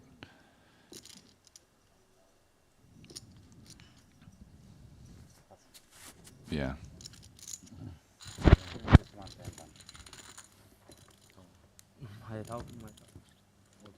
Tang not able to squeeze any more value off of aces up, understandably, as Liao makes the fold. Don't look now, Rast, but Danny Tang has 5 million in chips. This is a man who was down to about a $500,000 at one point and was just seemingly on the short stack forever before just one orbit where he came alive and won 5 consecutive all-ins. Yeah. And I don't even think he had to take a flop. No, no call. Just all in. 300,000 each time.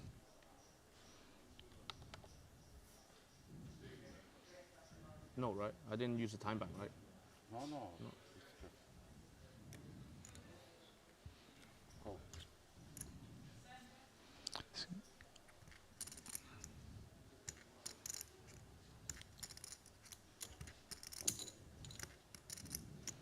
You get the feeling with Ivan that he kind of just wants to play every hand pre-flop. It's every time he looks at the chips. It's almost like he has to force his hand to throw it away. Yeah. Like a guy who's on the mend from some real aggressive habits. Yeah, 100%. Queen 9-7 rainbow here as Tang and Yu get entwined. Both players with bottom pair. Advantage Winford with the better kicker as Danny checks it over to him.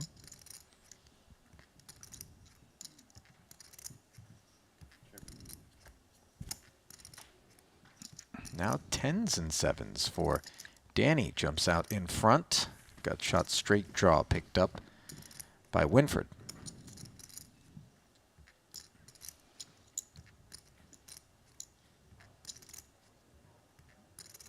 King, Jack, Jack 8, 8, 6. All straights. A lot going on this board. 109.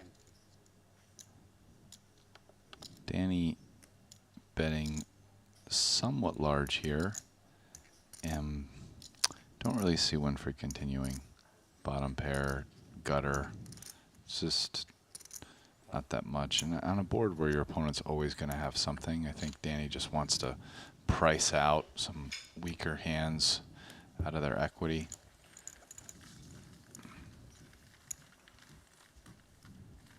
I mean, if he gets called, I'm sure he's just going to check the river.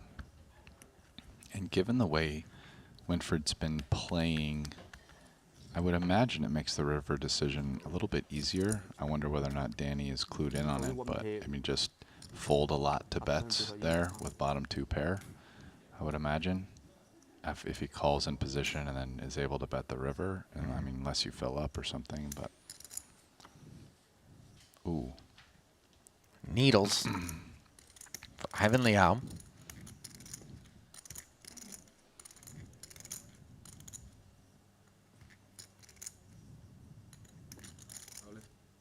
Wow, he's just open jamming the aces here.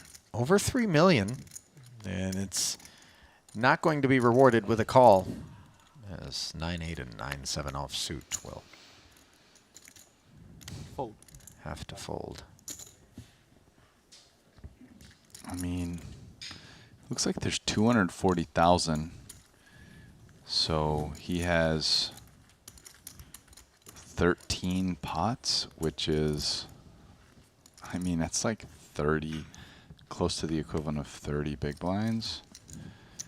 So I just kind of feel like too rich. Too rich.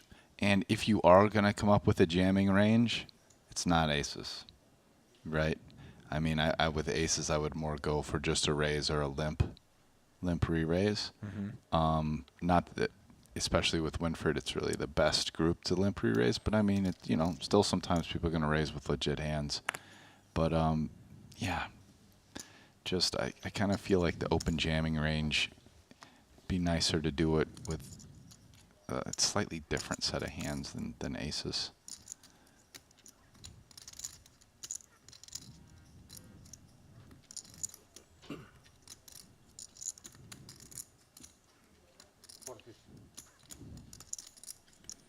For 50, the request from Liao on the button after Winford sought to limp in with the red snowmen.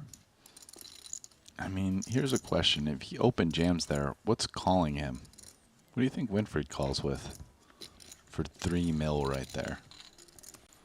I mean, presumably the ace-king suited. Sure, ace-king, probably ace-king and kings, sure. I don't know how much more than Do that. you think queens? I mean, but if you're getting your opponent to fold queens, yeah, you're just, you're probably losing out on a bit. You want the queens in there, obviously.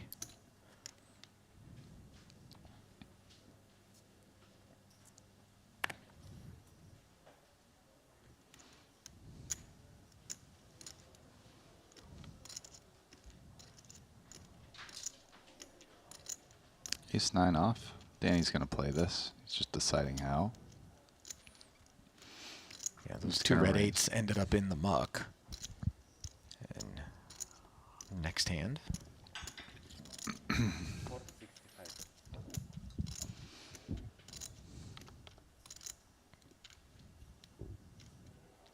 $465.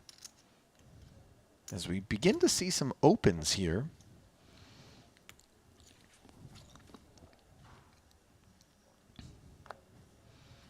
Yeah, I mean, Danny is starting to develop a bit of a chip lead, and it looks like he's going to raise. He's going to press it and try to just keep on picking up the money in the middle.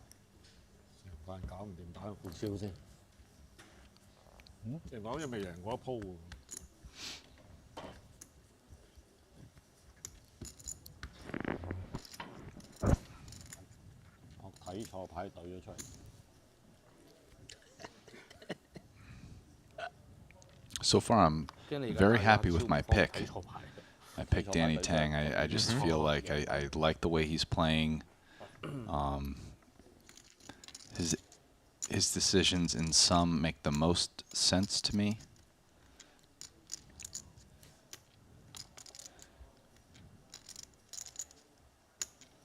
Pay jump from third to second, worthy of note. Over $250,000. Sure, Danny will call here with a solid hand on the button in position versus Winfred, who has made it $410,000 to go with the ace-9 suited, the queen-jack offsuit. Don't really see on the button for Danny. Just don't really see any other play. Fold or raise, just.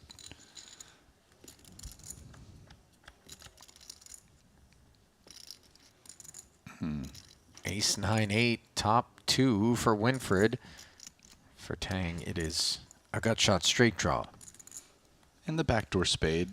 And I would guess that unless Winfred goes big, we're probably, I mean, it's probably going to be bet call. I kind of think, oh, well, that's big, so.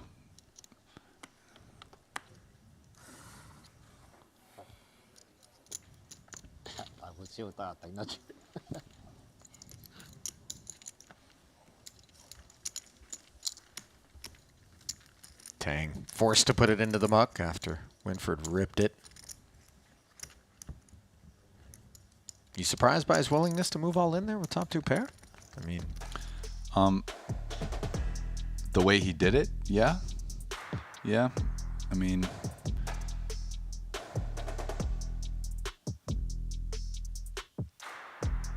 Are you waiting for me to talk about GG Poker, Rast? I figured that pregnant pause had something to do with it. Let me pay the bills.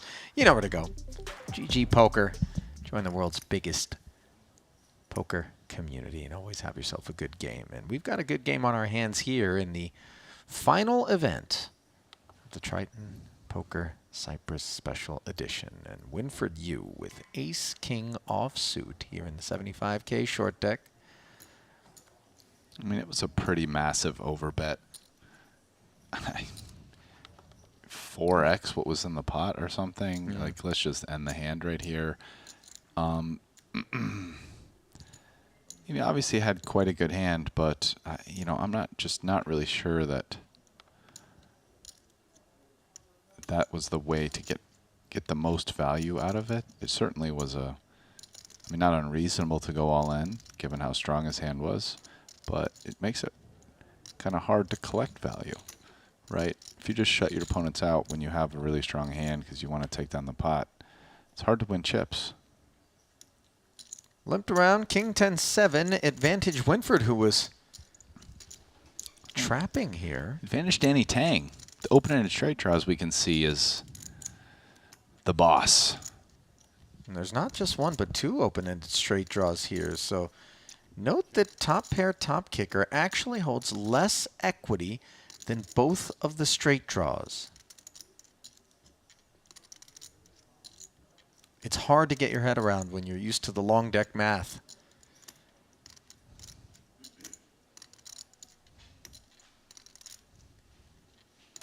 I mean, we could see some fireworks here, because I'm imagining Winfred's gonna call with Ace King, but Danny Tang has the chip lead, and probably after Winfred calls, Danny figures his range is weak enough that he's folding to a raise a ton, and then Ivan is short enough that he can risk versus him. And here's the thing, Queen Jack is a very strong hand on this board, right? You have basically 8 pulls at the nuts, which is super strong.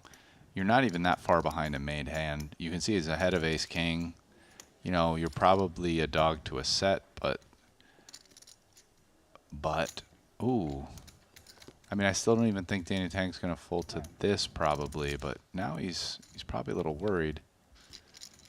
But well, Winford feeling compelled to check raise this texture perhaps for two reasons. One is his hand is a bit under-repped, having limped in pretty, and then the other is it could just be a probing position bet from Ivan Liao of 150,000 into this pot. So coming together to find the courage to make it 900 to go, and now your man Danny Tang putting the Queen Jack into the muck. Maybe it's the fact that Ivan is still there behind him and he doesn't want to. No, you know what I think it is? I think it's the fact that basically we've seen Winford play super solid the entire final table. And here a guy who's super solid just makes a big check raise. And so people gave him credit. Yeah. So even though it was kind of a weird spot where he basically had the worst hand between them. Yeah. Because you want to be the open-ended straight draw as opposed to just the top pair. He got credit. And that's what happens when you play like a nit for hours. And then you just lay down the hammer. And the hammer wasn't a set. Wasn't even 2 pair. No, it was wasn't. just top pair. But Winfred asked a question to the rest of them. And the rest of them said, you know what, sir? You've been playing pretty tight. So the answer is we're just going to get out of your way. And Winfred actually took down a pot that, by all means, you could see by the equities, he kind of had no business taking down on the flop as the clearly third best hand.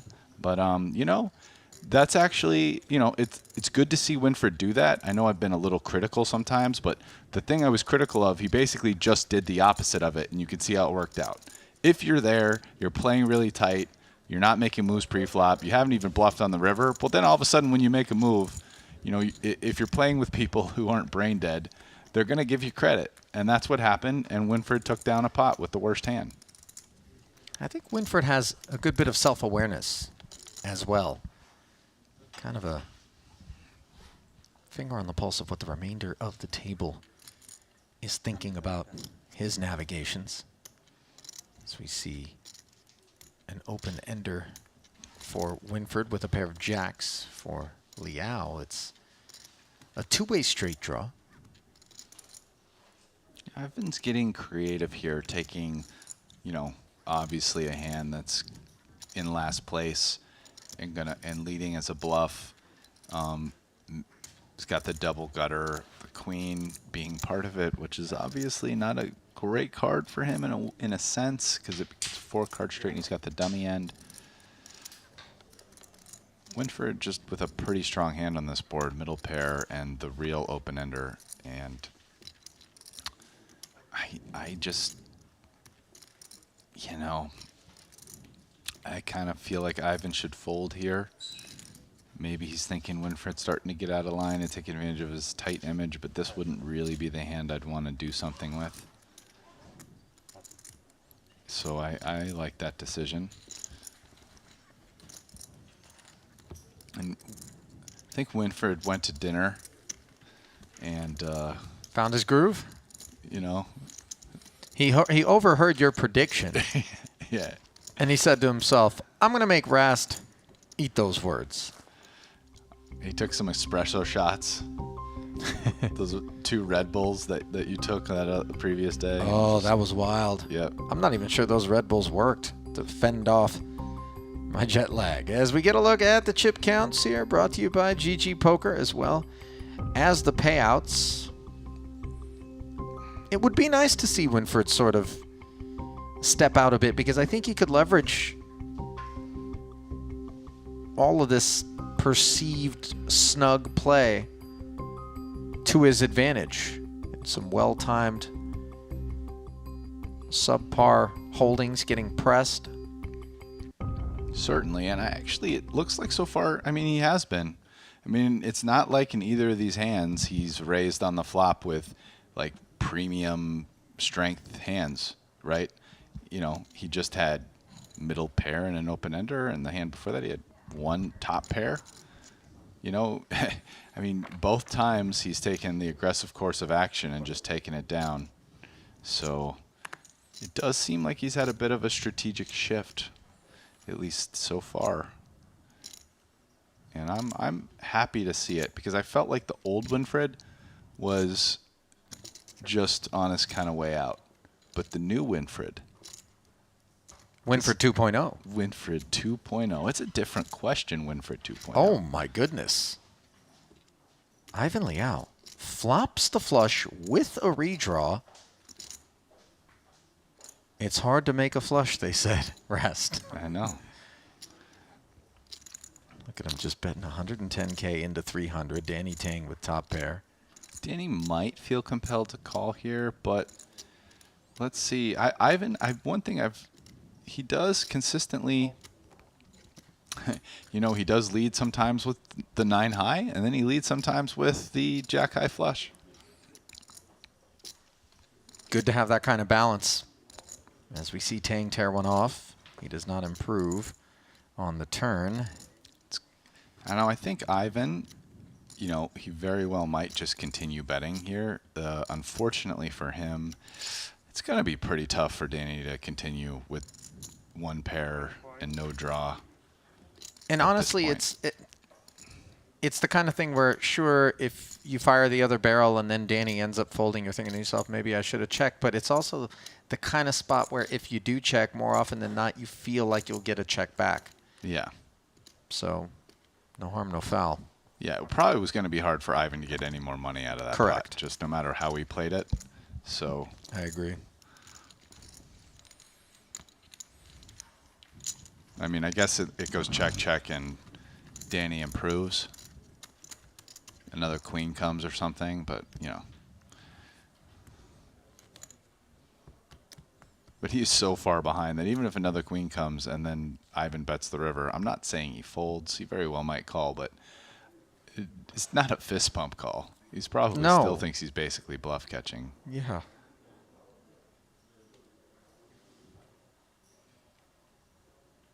Winfred 2.0. Not going to be interested in the Jack 7 off. Now we know it's Winfred 2.0 because he's got the sunglasses working now, right?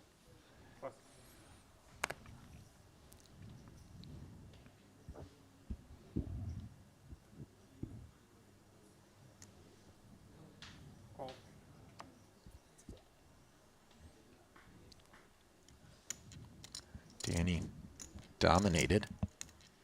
Limps the cutoff.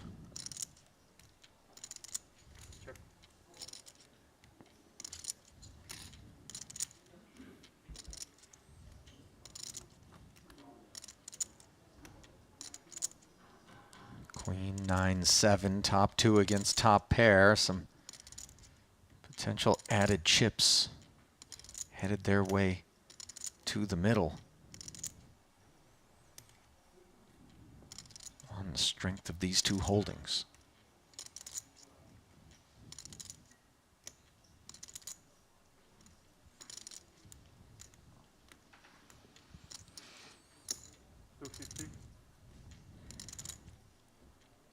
$250,000 the bet from Danny Tang.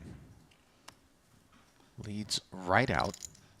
Ivan's got a pretty comfy hand to call, I think. You know, he could, when you're using a top pair blocker and thinking, you know, oh, my opponent can't get it all in. We've seen a few times people raise in position versus leads, but for the most part, just a comfy call. And ace on the turn. Doesn't complete, well, only the 6-8 straight draw, but doesn't complete any of the other straight draws. Does make the flush. Tang does have a heart working as he checks it. Ivan can't like that he checked in a sense. The flip side is he's got enough showdown that feels like it's a check back. You'd think, oh, maybe if he had the 10-8 or the 10-jack, he's going to keep bluffing. Not that Ivan could call necessarily. Okay, Ivan's going to bet. This seems a little, like a little bit of a kind of interesting play. I mean, it's not too small. Maybe, again, it's one of those things where he's trying to charge some 8-10, 10-jacks, the king-10s, king-jacks, get them to fold. You know, if he gets called, he's just checking back most of the time.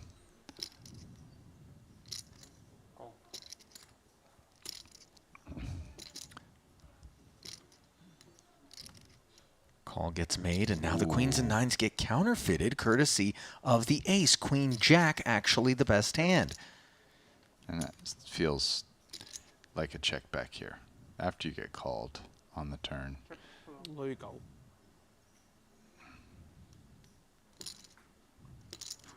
Yeah, that one's not going to have a smooth finish, and you see Tang rifle his hand into the muck and left to ponder whether or not there was a different path he might have been able to take to victory. I think he's also kind of thinking, he's going to bet that turn, huh? Just no problem. Yeah. Ace of hearts. Yeah, yeah. He's got top pair. I kind of had your Queen Jack in jail, friend. Get it wrong from the beginning. Yeah. Go directly to jail. Do not pass go. Do not collect $200. No. And keep putting those chips in like it's Monopoly money on the turn against my equity. All right, Danny with another playable hand.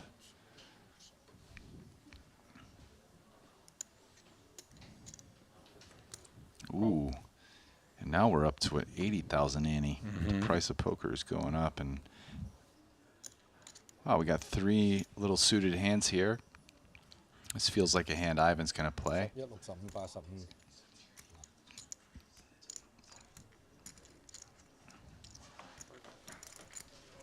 He's probably checking the chip stacks, although at some point I wonder whether or not it's easier just to look across the table. But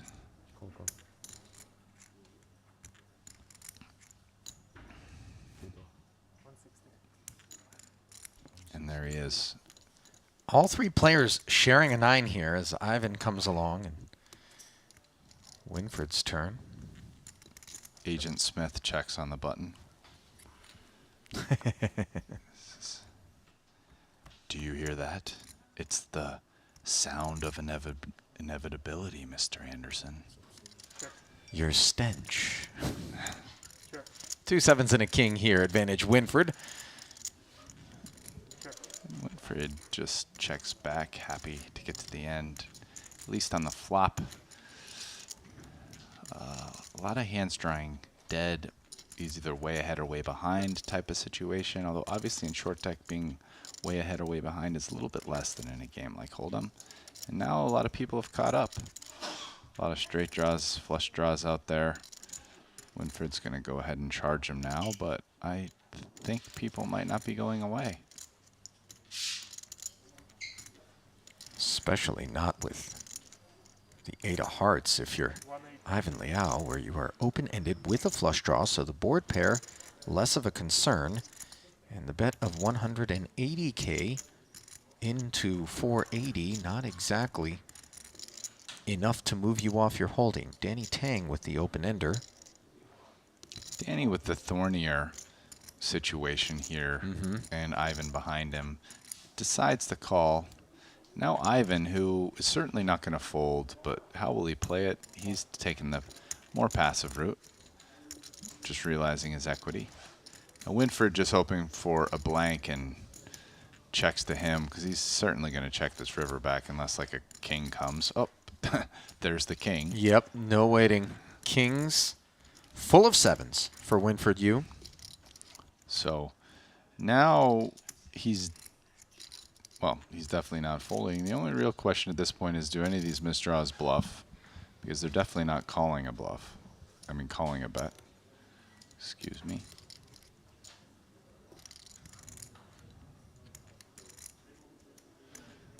You know, Danny can definitely represent a king, check flop, check turn, just called a bet instead of betting himself.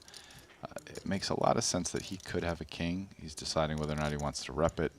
You know, he's unblocking hearts in case, say, Ivan or Winfred had hearts and bet. So he has a very reasonable candidate to bluff here. And obviously the range for Winfred could very well include a 7 on the flop as played. Yeah, would Winfred fold a 7? We don't know, but Winfred has a king, so, you know. Yeah. And Danny never going to be able to win this pot. Still turns it face up as that 420 gets incinerated and sent over to Winfred Yu, who now is up close to 6 million, and it has been a difficult stanza here for Danny Tang, who is scrapping but coming up short. Yeah, I mean, it's tough when you're repping the hand your opponent has. And Winfred 2.0, stacking the chips, stacking them up high. Listen, it could very well be Winfred 1.0, but we just hadn't seen this side of him. It may be the same Winfred we've been looking at the entire time. Well, I mean, another side is kind of like saying Winfred 2.0. I mean, he doesn't have to have split personality disorders for it to qualify. Fair enough. But Danny here, how's he going to play the king-queen? 320, he has less than 10 pots. He's got like 8 pots. Definitely could raise, but decides just to check behind. Ace 10-9. Gutty for Tang. Liao with the pair of 9s. It's a board that should favor Ivan, and he might lead. We've seen a lot in these last couple days that when people recognize that, you know, it's a board that favors the UTG Limper's range advantage, just a lot of betting that goes, but I don't think Danny's going anywhere with this holding here. He's going to have a lot of junk that can fold, but, you know, a gutter to the nuts and 2 overs to the 9-10, I think is going to be enough. The ace pairing on the turn. And Liao does not waste any time checking the queen 9. And will Danny get busy trying to represent? Yeah, you know, I mean, he's going to have lower straight draws that want to bluff more than the king-queen, which is kind of the nut. No pair hand. And that king-queen ends up smacking a queen on the river. Liao, coincidentally, has also hit this queen, but he's got a kicker problem. As he checks one more time. And is Danny thinking he might be able to value bet? He is considering it. And it would be on the thin side, but, you know, he might just make a read here. Maybe he thinks Ivan looks a little anxious to get to showdown. He was squirming a bit. And he's going to go with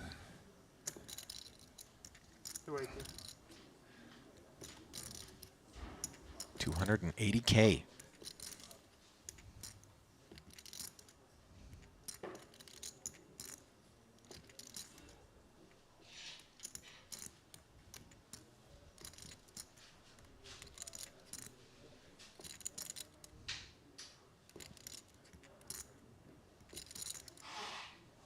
I've been weighing his options.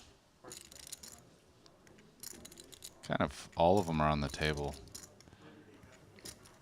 What's he repping if he check raises? He's repping a full house. And he does have 2 blockers that are relevant.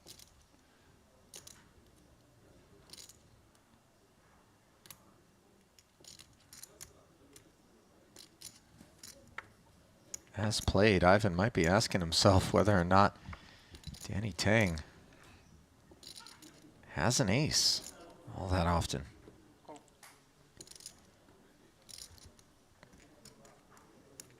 And Liao makes the call, and that's a little bit of a statement bet, statement pot kind of spot there for Tang, who had been roughed up.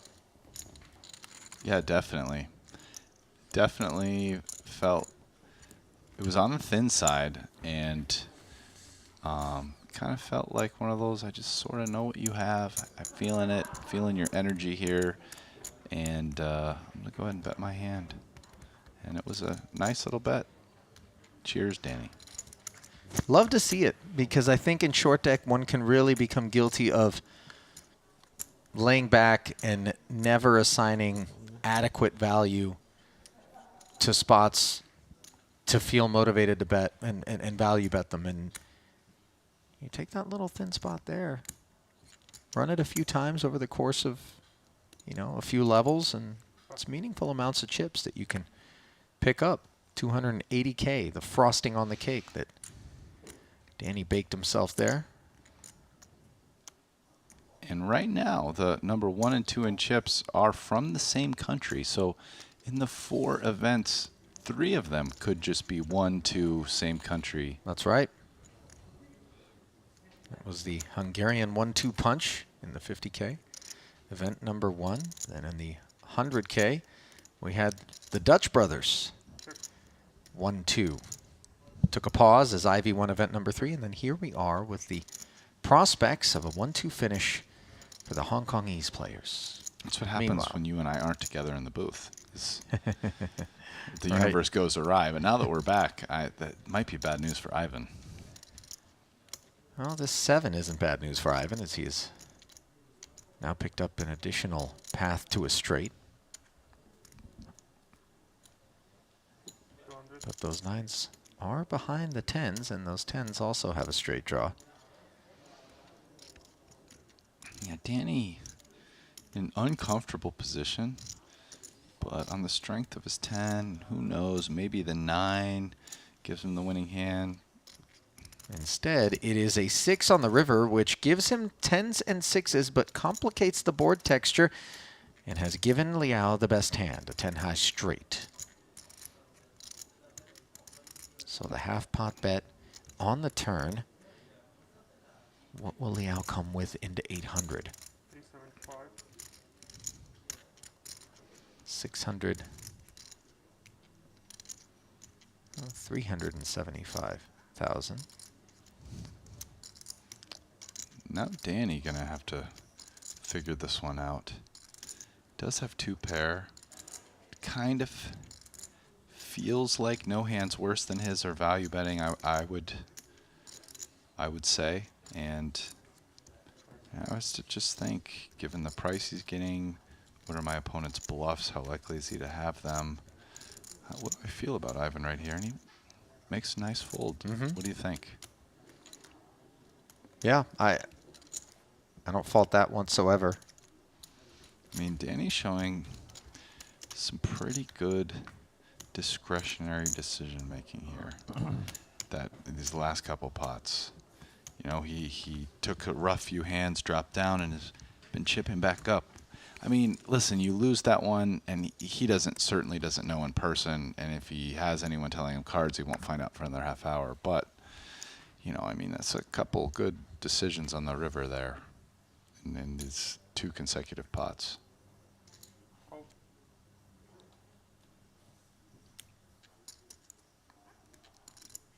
The vibe on Danny Tang is certainly a guy who has command of short deck.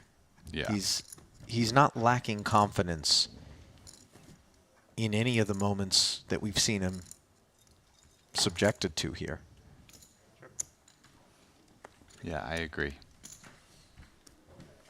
And I think he's pretty comfortable up against his 2 opponents as well. 2 tens, 2 hearts, and a 6 as Winfred, who was on the button, makes the 2 pair. Tang slid in there with the Queen Jack, which has come up short and has checked. How much equity Danny has? 43%, just with 2 overs, the heart, 3 to a straight against the ace-6 here. You know, because he's up there, he limped. I do think Danny's not going to be done with this pot too often. I mean, the flip side is Winfred's been getting a lot of respect for his bets, so that's sort of the counter argument. But there's 3 to a straight, 3 hearts, some overs there. It does feel like a spot, and Danny's considering raising, perhaps. Yep. This is, and you know, unless this is really Winfred 2.0, I do think that it might be too much for his hand. It's pretty weak, and it doesn't have a lot of good ways to improve. Yeah, so. where does this hand go from here is, for me, the biggest issue. Even if you think you're right, you'd probably be more incentivized to push back with a 3-bet than you would be to flat and then see what happens. Yeah.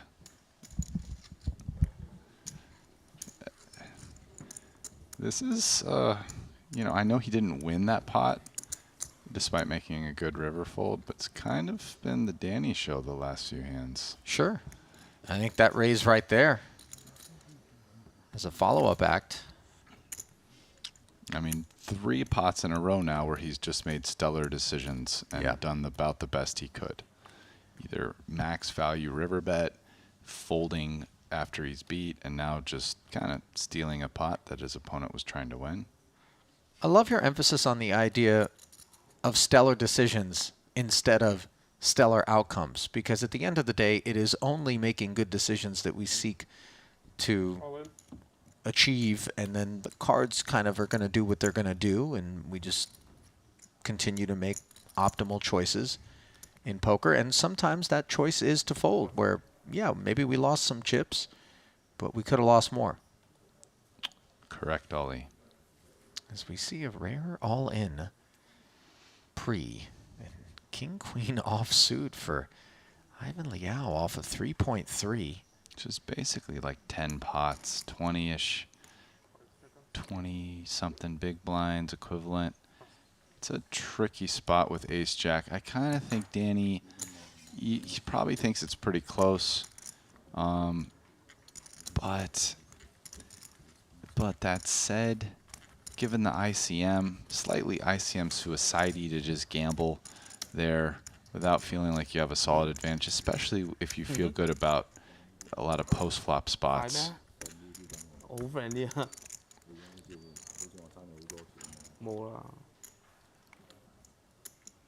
feel like Danny would have to think he's a solid chip EV favorite to call in a spot like that right now.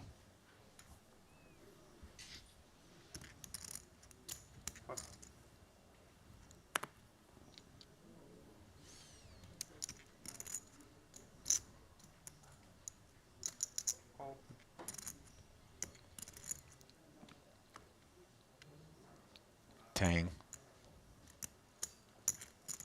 Limping in.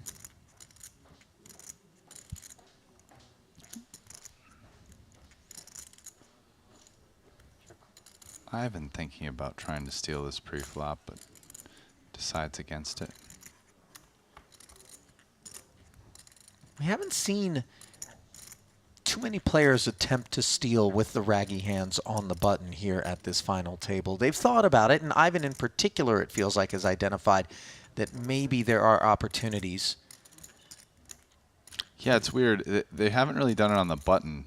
There have been a few times. I think Ivan did it once in the cutoff versus a limp.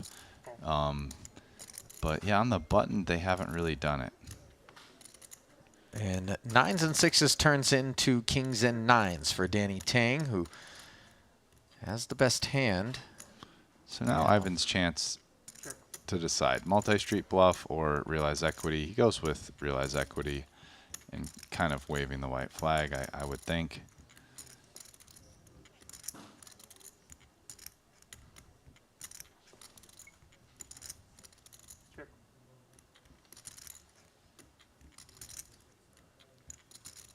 Straight draw does not come in for Liao. And he shuts it down.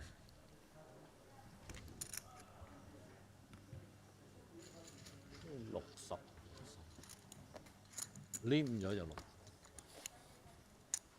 啦，咁你60屌你有5萬，睇到冇？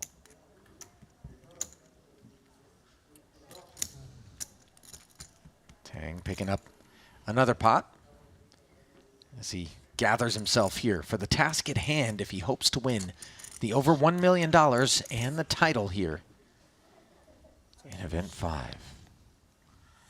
Still yet to claim a Triton title is Danny Tang. Ivan Liao, two-time titleist. And there he is in the cutoff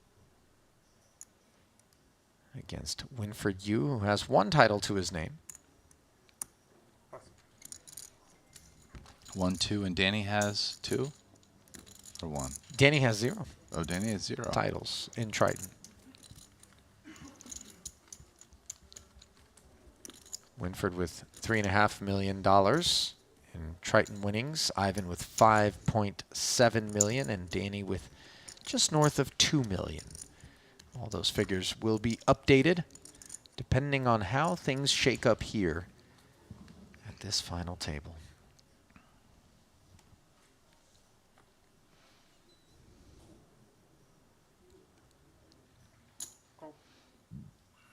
These guys are playing very careful.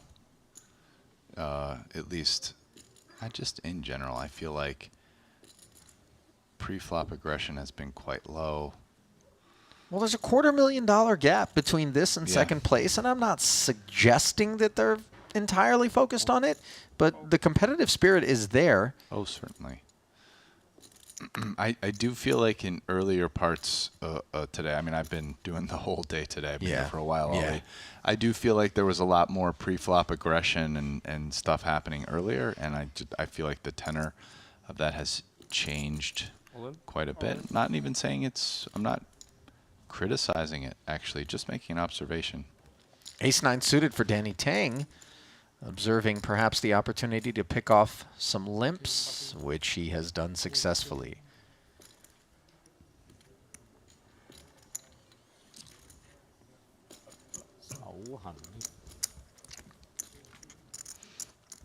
Though I guess it's said that I've heard some people say in the last few days that the end of short deck tournaments actually can take a while. So maybe this is normal par for the course, right? Well, I mean, Phil Ivey definitely ran through the field like a hot knife through butter, but the approach he was taking was considerably more aggressive than what we have seen out of any of these three players. And if we're being honest, the players are less incentivized with less ante-money up for grabs as the field gets smaller and smaller. So one can appreciate perhaps some of the tighter navigations. Winford limping in with ace-10 suited. Danny does the same with ace-8.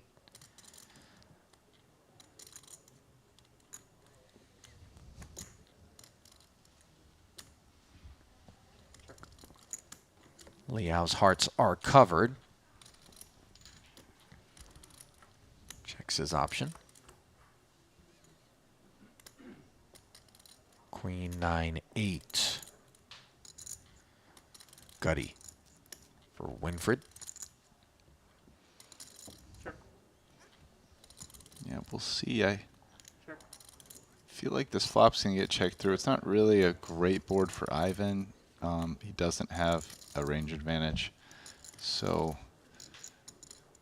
Winfried is maybe the person who could start bluffing at this. But Winfried hasn't really shown much of a post-flop aptitude for bluffing as a better.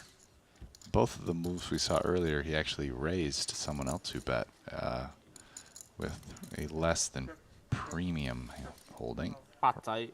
After the round of checks on the turn, the queen pairs on the river, and the added round of checks allows Danny Tang to turn up the ace-8, which has the 8-6 outkicked.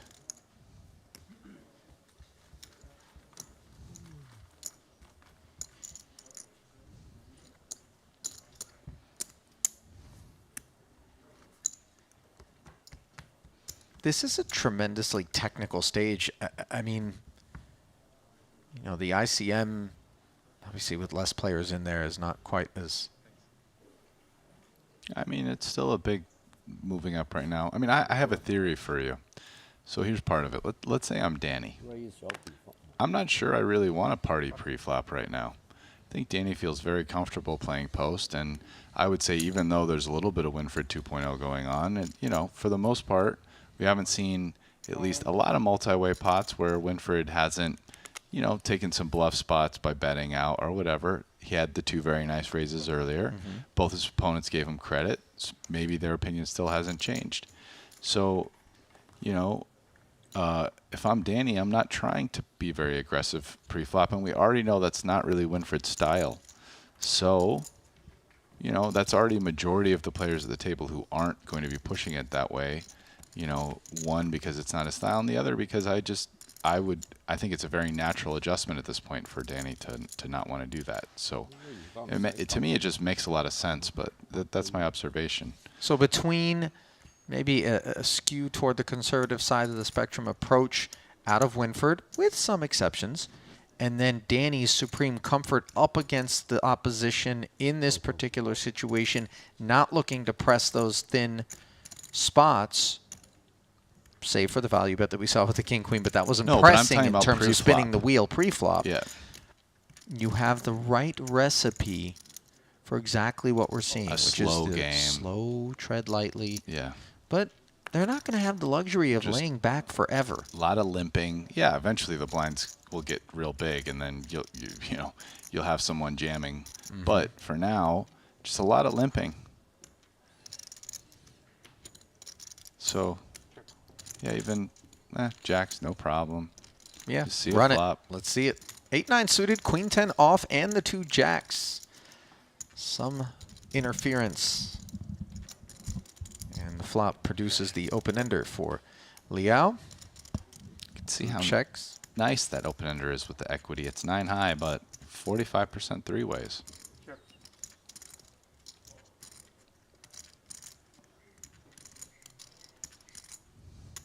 Two checks in front of the jacks.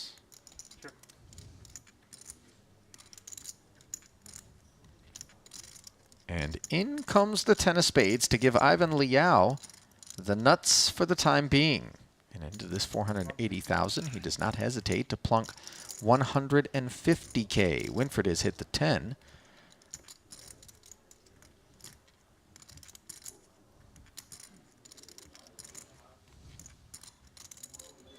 And Winfried and Danny have very close to the same hand.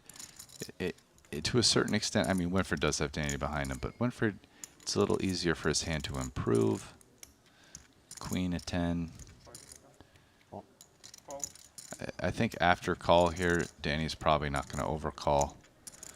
So.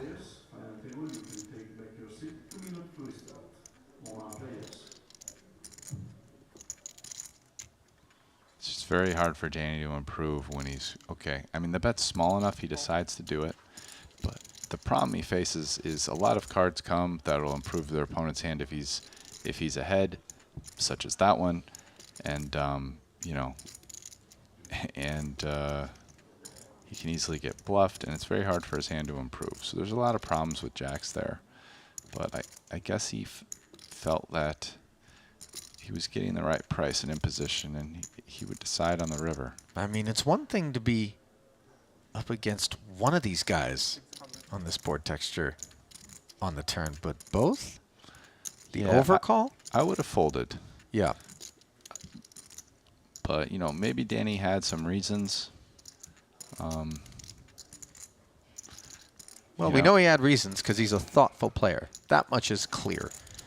And Ivan's thoughts are 600 if you want to see my hand.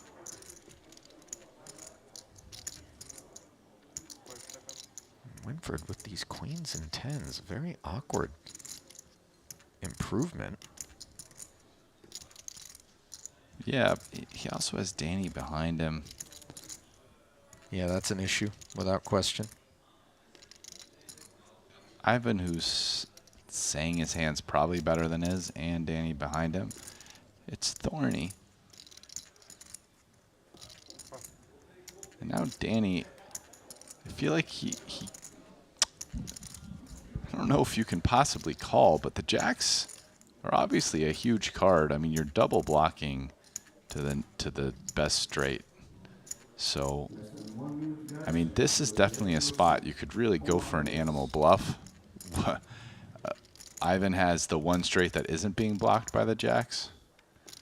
And you could definitely put him on 9-8 considering the way he's played this after betting the turn into two others and then betting the river into two others. But I kind of feel like Danny's deciding between raise or fold, not really call so much.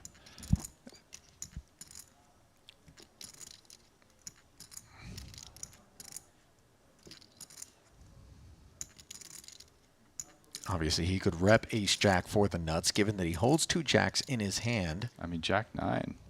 Jack-9, double gutter. Yeah. So both hands are reasonable raises here, the way this hand played out. I mean, I think you could raise ace-jack or jack-9 for value. Are they reasonable hands to check back on the button pre? I mean, the ace-jack? He checked back jacks. Yeah, I mean, that's fair. So yes.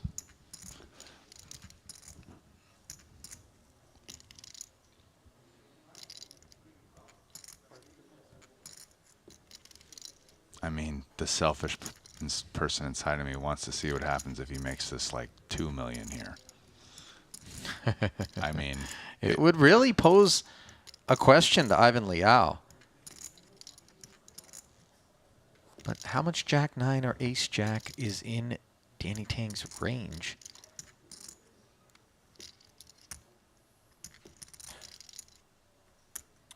本身想偷雞，諗下又好想變咗捉雞。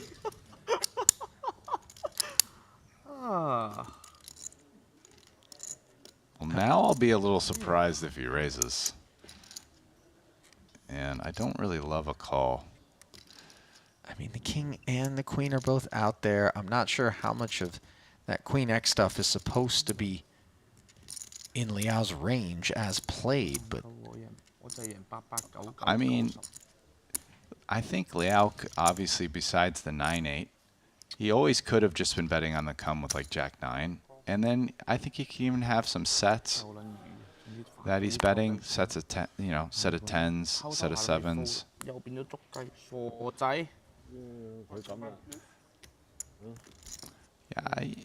Yeah, I kind of feel like call was the worst option there. So I guess Danny agrees. He doesn't like his turnover call. He just got upset at himself, and I agree. So, oh, boom. You can finish your thought, Rast. It's all right. The guys know how to read the billboard. It is GG Poker, the place to play online, the world's biggest poker community where you can always have a good game. Your thought, Rast. Danny beating himself up? I think we kind of felt in real time, like, I don't know about this overcall on the turn. And, yeah, I mean, it ended up costing him quite a bit on the river. Yeah.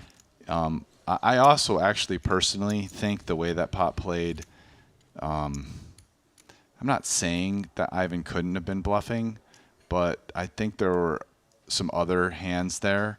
I mean, Jacks is just such a sweet hand, in my opinion, to bluff raise the river with, and actually it's probably a losing call. I think Ivan can have sets for value there as well, right? So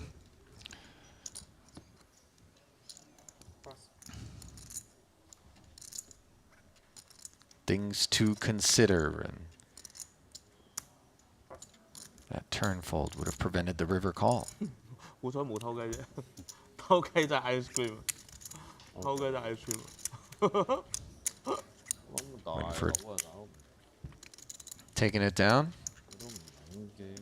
Winford got out of trouble with the queens up. 我都想捉啊，大佬個兩 pair 啊。 Queens and 我 tens 同 he 自己 had. 講，你諗緊嗰陣時，話你 call， 誒，我就俾啲勇氣做落去先。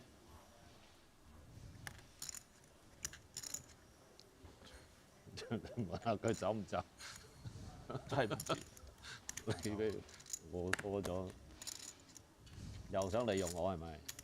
唔通我煙跡我齋高佢？ And an all-in from Danny Tang with King 10 suited. Winford 我 U. 有啲鬼佬你都要留翻俾我。 Ooh, the ante went up now. Doesn't have enough. 100 new ante level. 1,000. Big game. 講下笑啫。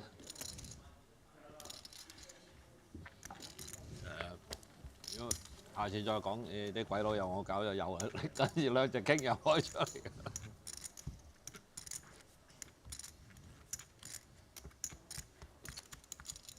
turn 就唔好跟就算啦。我唔跟你都唔跟啦，我跟咗我搞咗你咯。其實都唔係你唔跟我就一定跟，你跟咗我就更加唔應該跟。只不過硬係唔知認住佢係偷雞咁之後，我都係你就係嗰一 pair。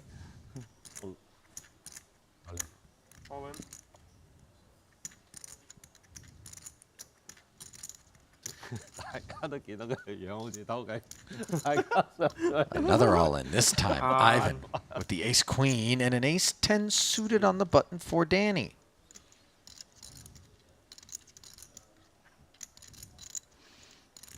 Yeah, this is a spot where, I mean, Ivan hasn't been jamming a ton, and it kind of sucks risking. Yeah, I like the fold. 佢 turn 打有幾大？150啫嘛。Kind of sucks just risking it all. He still has a decent amount. He's not like desperate to get chips at this point. 細蛇又冇理由打咁細，我心諗你驚我。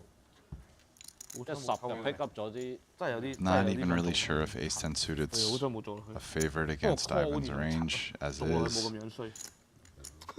call 而家有啲柒添。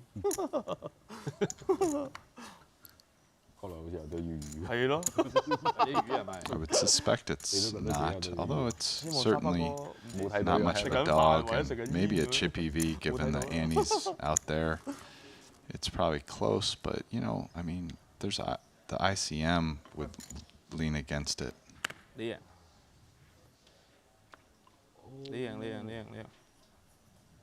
Sounds like a walk.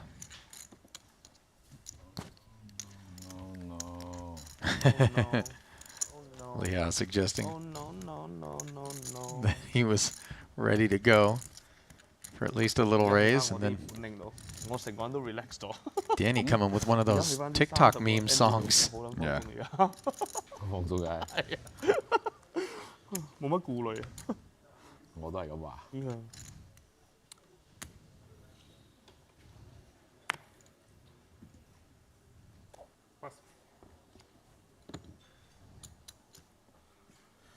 Oh no. Ivan gonna decide how he wants to play the 9-8. He's going to limp in here against Winfred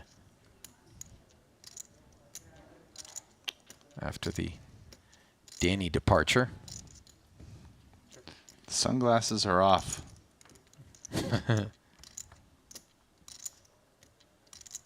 Back to Winfred 1.0, is that what you're suggesting? I mean, implicitly.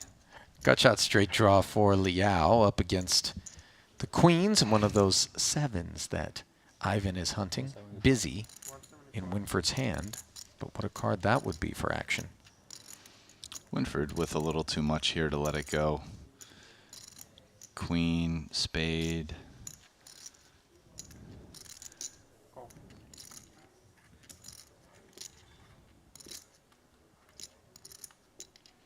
Now he's got a gutter. Ivan just hit a pair. Pair and a gutter right here. I kind of feel like he probably decides to just try to check this down and maybe check fold to a bet. That's what I kind of like. I feel like though if you do decide to bet, I would definitely consider 3-barreling here. And I'm okay with this, but if you get called against the button that didn't raise you, so they probably don't have aces, queens, or ace queen, I'd really like a river bluffs on a lot of cards. Seems to be good, and I'm okay with this line. 375K. Winford has picked up a gut shot straight draw with that 7 dangler. Yeah, it's a tricky spot for Winford right here. It looks like he's going to continue. Let's see if Ivan bluffs some rivers, because I actually do like it quite a lot. Another 750 total. Like this. Into the middle, and ask and you shall receive, Rast. No improvement for either player. Like I think if you're betting the turn as Ivan here, like this is a great card to bet the river.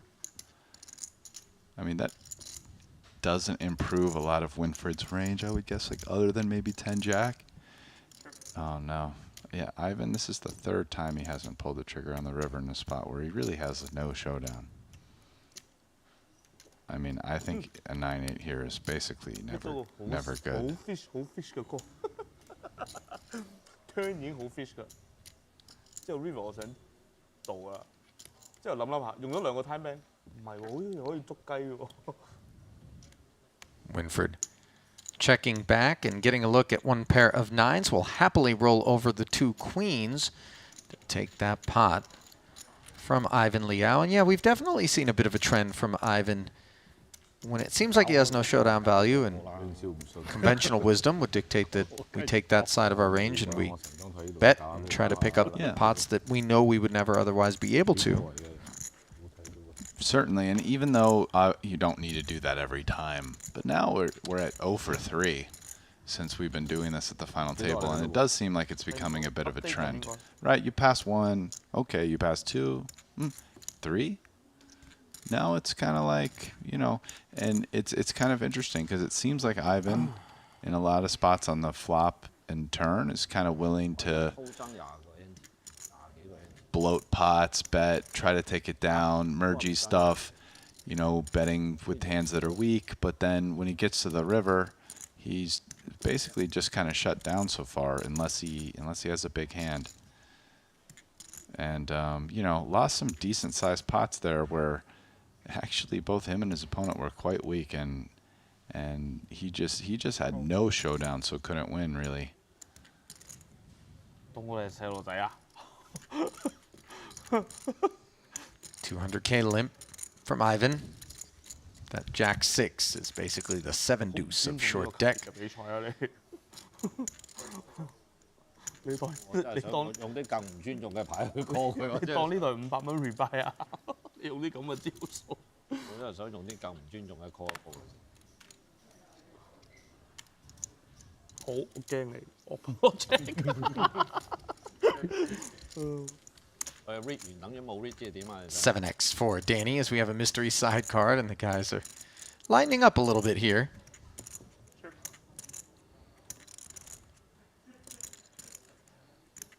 Ace high and a gutty for Liao. Knuckles.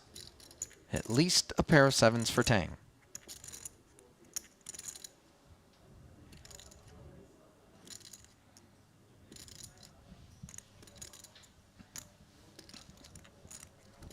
And he plunks out what looks to be a fairly small bet.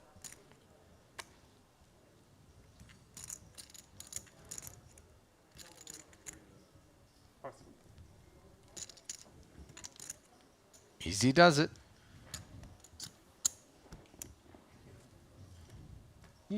煙白可以 shuffle 啊，30幾個唔可以啊。煙白你又唔 call 啊？一 shot 都唔 call 啊？可以 shuffle。off 唔好啦。我覺得 shuffle 係極撈。煙白但又唔 call 個 flop 嘅喎。我覺得好似可以。Interesting， 煙白唔 call 個 flop。Winford. Jack 7. Just bad stuff. Return to sender, and now it is a couple of 7s for Danny Tang in the cutoff, but if he chooses to get frisky here, he's going to hear from Ivan Liao real quick. Yeah, for sure. Ivan's clearly going to be willing to play this for stacks, and call's not going to cut it.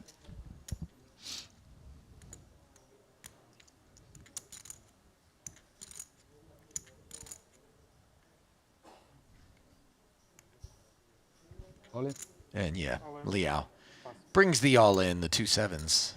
Quickly fold.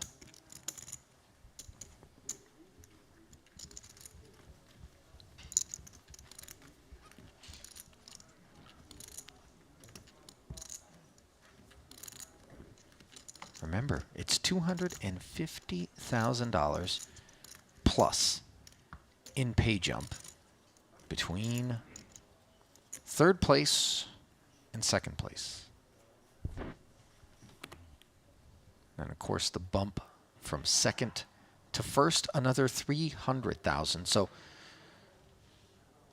the players would be forgiven if audiences at home were maybe more thirsty for what they anticipate to be the short deck theatrics, but it requires the right sort of hands, and for that matter, the right sort of personalities. And from what we've been seeing, it is very much Winfried Hughes setting the tone for conservative navigation and the sharp mind of Danny Tang. Hustling. I will say this for Winfried.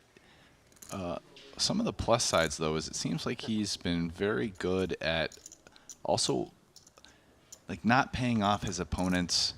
So he's been conservative. Maybe he hasn't always been as aggressive as he could to pick up chips, but he's also not giving any of them away. Yeah, yeah. You know? Like he really susses out when he's behind and folds. So that's also. We saw just how scrappy and tenacious he was sitting on that short stack for as long as he did. And a lot of people might have gotten a little bit more urgent, might have just blasted him in there at an earlier spot that wasn't as advantageous, but not Danny Tang. And here he is facing a $175K bet from Winfried Yu on the monotone Ace-King-10 board.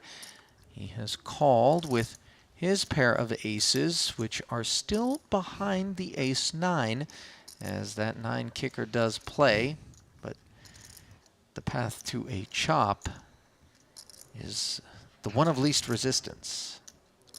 Yeah, I mean, this feels like both players have enough to just get to the river and probably not bet again on the river.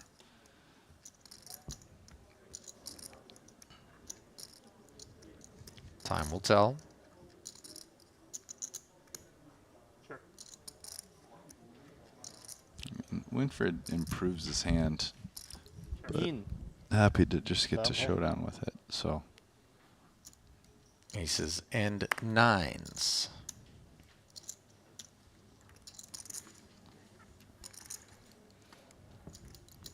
But notice again that Danny just didn't unnecessarily do anything heroic. Made the one call on the flop just to keep his man honest, and after that...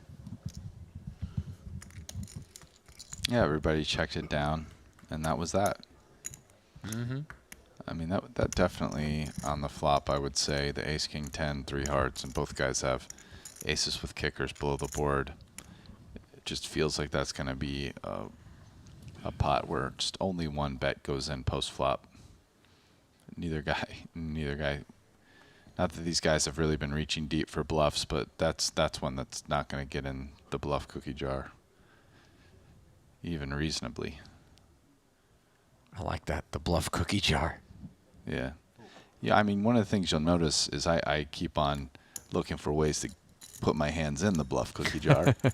What's one of the fun things when I'm watching these hands? Oh, like, how can I find a bluff for this guy or whatever? And I found some, you know, don't have to take them all. Maybe not even all of them are good.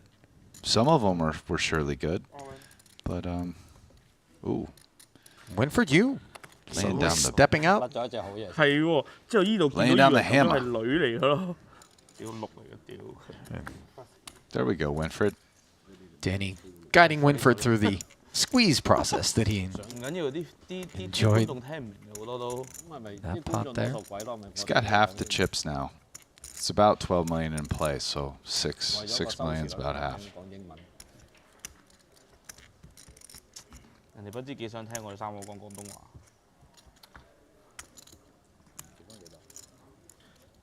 26個 ante。It might be time soon for me to have the first beer of the evening. Oh, you know, Rast. I saw you nursing this comically small portion of Turkish tea that they serve in the traditional, call it a shot glass. But I guess it's just so replete with caffeine, you got to keep the dosage low. But beer would be an unexpected follow-up. Somewhat less unexpected is Danny Tang turning on the burners, and this time he's run into it as Ivan moves all in over the top of him. Winford knows it's going to take a whole lot of hand here to get involved, as he will look down and send the 10-8 into the mug.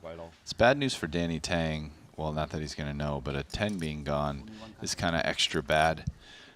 Card removal, big deal in this game, and obviously making 2 pair trips is one of the ways he's going to win, the most likely way. So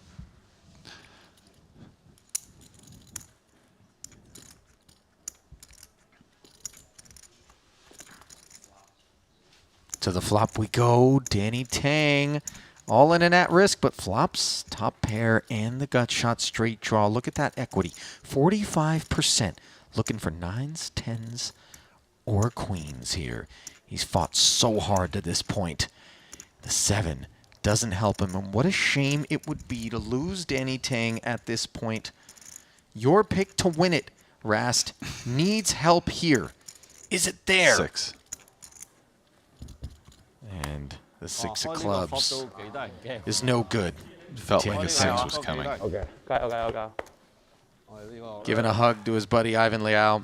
Good game, bro. Good game. And good luck. some GGs exchanged with Winford Yu, who is going to end up heads up with Ivan Liao for the title. And we're going to see a lot more of this man, Danny Tang, deep in these Triton events, is my guess. Showing some real savvy.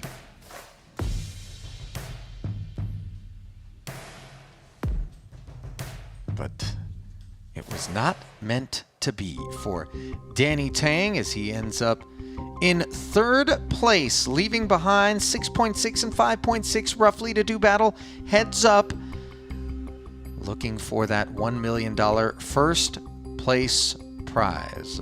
Runner-up, $700K. Well, your man's gone now. You got to make a new pick, Rast. Who's it going to be? Well, I mean, I think Ivan has a few more chips, so I would go with him. Although, yeah, I'm going to go with Ivan and a slight chip advantage. I'm curious to see how Winford activates now, heads up, right? Because he really did have the luxury of hiding behind, at times, Danny's shorter stack and putting the pressure on him to experience an outcome, but time will tell. Yeah, I mean, there's definitely arguments the other way. I mean, I do think an unwillingness to bluff the river that Ivan's had so far could come back to bite him a little bit in heads-up play, where I'm assuming these guys are basically going to be in there most hands together, and you're going to have to bluff some, right? Yeah. There's nowhere to hide. That said, Winford also hasn't been particularly aggressive, so a little bit of this, a little bit of that, and in the end, I'm going to go with the chips. So I'm picking Ivan because he has like 10% more chips or something right now. If we're being fair, though, I think it is about more than just the chips when you're taking Ivan there. Sort of the manner in which he's conducted himself in these short deck streets suggests that he has a little bit more of that wiliness to him. To be fair, though, we did see Winford pop his head up from time to time and announce that just when you think you've got me pegged, I've got some surprises in store for you. And it'll be really important as they do get set to play heads up moments from now to kind of not fall into any pattern play, not fall into any traps, and be willing to throw some curveballs, so to speak. Right? I think if Winford had more chips, I would pick him because, yes, I would say Ivan has shown a higher propensity and willingness to get in there and mix it up on the flop and turn, but when not following it through with river bluffs ever so far, I'm not sure that's always a good thing. I mean, we saw them play that pot with multiple streets of bets where they both had very weak hands, and Winford was able just to show down the queen, which was very modest on the river, and win quite a large pot. So Winford, because he's been very careful with how he's played in earlier streets, hasn't been in quite as many examples. But if he did get to the river in a spot with no showdown, which we haven't even seen yet, to his credit, like what will he end up doing? Will he end up bluffing in that spot? We don't know the answer. Just because he's played modest thus far doesn't mean that he wouldn't bluff in those spots later, and I think maybe his willingness to do that would be quite powerful in some pots, and he might get quite a lot of credit. I don't know what these guys' history is. Well, we're not long from that heads-up battle. We will leave you with some highlights, some commercials, and be back very shortly with the conclusion. Heads-up play here in event number 5 from Cyprus. Stay close.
Equity denied.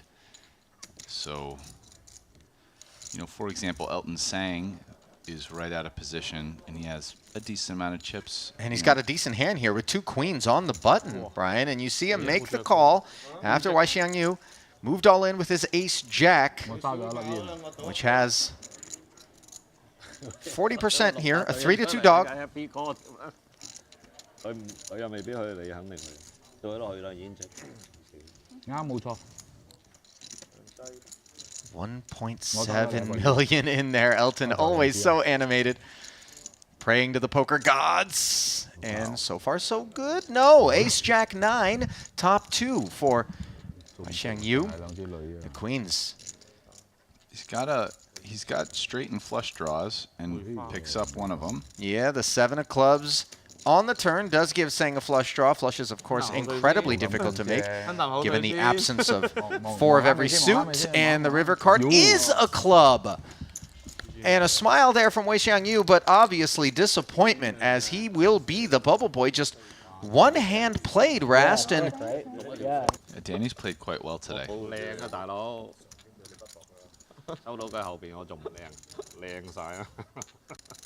Seems to know where he is in a bunch of pots. Yeah.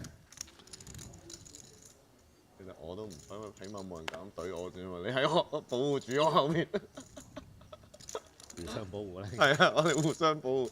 人哋攻擊我，幫你防守，我喺後邊守住。要過兩關喎，佢哋。Limping with Queen 10 here, Ferdinand Putra with the ace 9 off.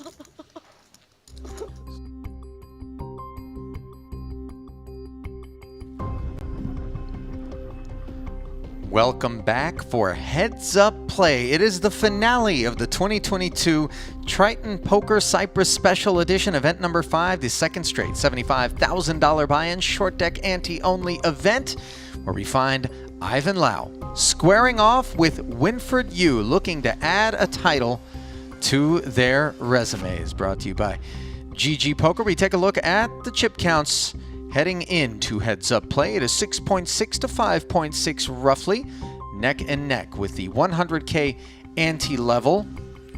Of course, we know there's over $1 million up for first place, and $700,000 already has been secured by both of these players. Ali Najad alongside Brian Rast, pleased to have you with us from wherever you may be watching. And Rast, I immediately sought out Danny Tang, who is just offset, watching this conclusion during the break, and I told him you played very well. The one he actually said I played like a bad word.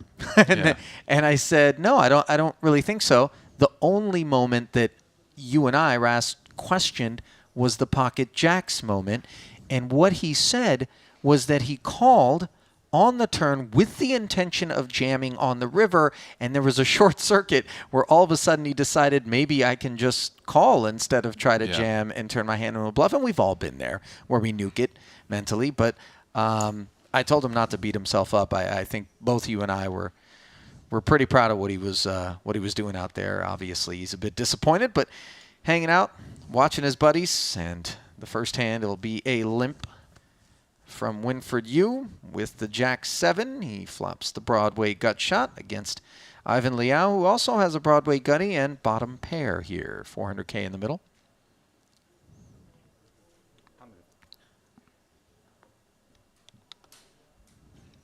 $100K, quarter pot bet. Winfred leveraging his range advantage on this high card flop, but Ivan has too much to give it up. Dry 6 on the turn. Granted, it's a club, but the backdoor flush draws are far more elusive here in short deck. So this is the spot where Winfred has a choice, and he goes with the just one and done option.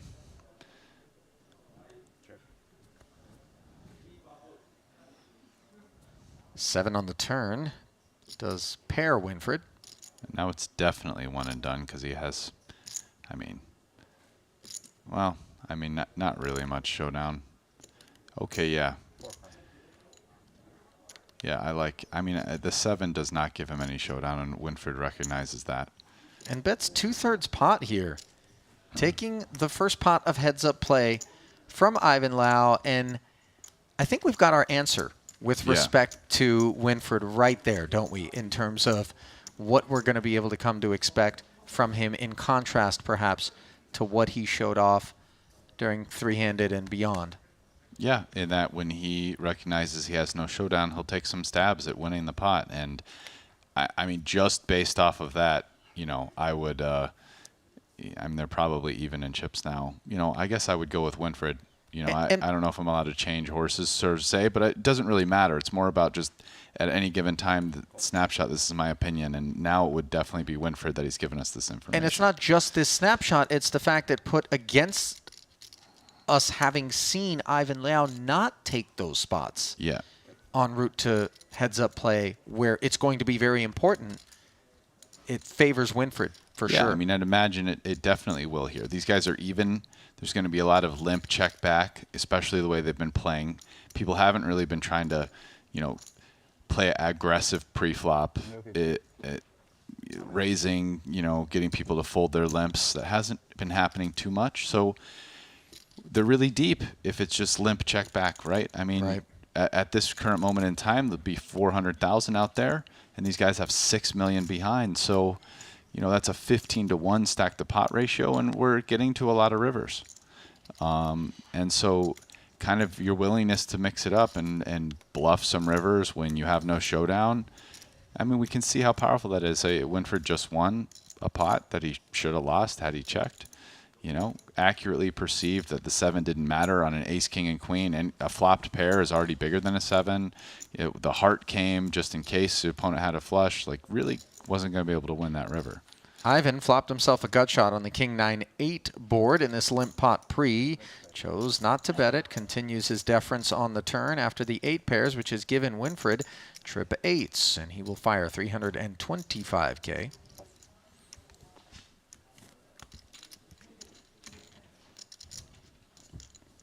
Takes it down. So 2 for 2 for Winfred Yu in the early going. And both of these guys have a Triton title, correct? One has 1, one has 2. That is correct. I don't remember which one is 2. It's Ivan Ivan's Liao 2. has 2 titles. Okay. His first coming in Jeju in 2018, a 500K Hold'em event, and then in 2018 in Russia, he took down the 100K USD Super High Roller for Winfred Yu. His title coming in a 100K short deck event in Montenegro in 2019. So obviously he has demonstrated that he understands what it takes to get to the promised land in the short deck streets.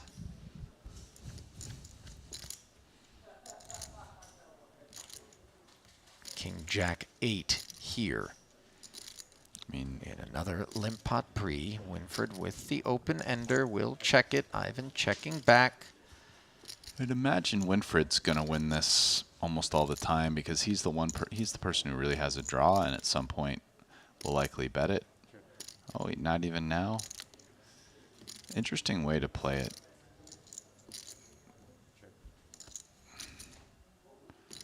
Oh. Trip 8s on the river. Queen high will be good.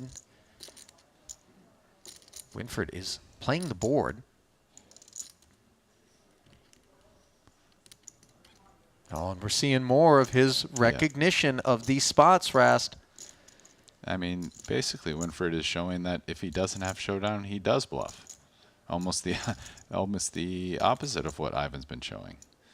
And now Ivan basically beats a hand that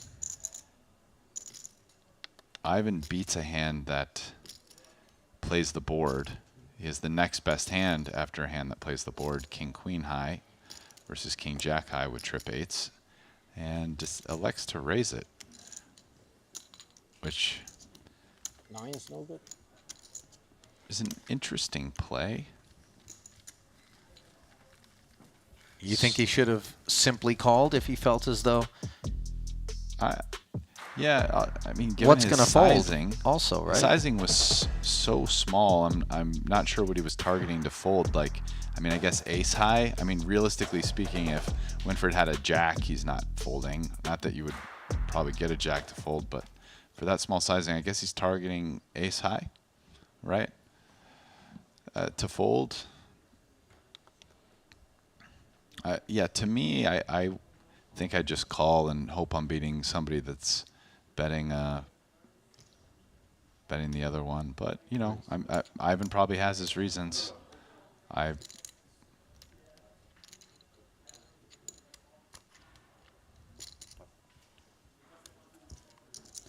Raised to $1 million from the ace jack. As Liao takes another one.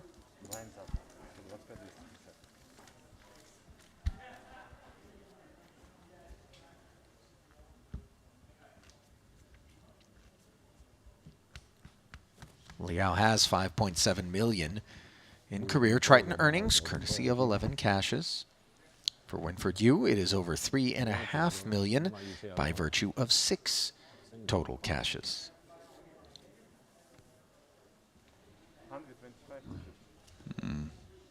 Two decent hands here. Yeah, ace 10 and queen jack. Winford will be first.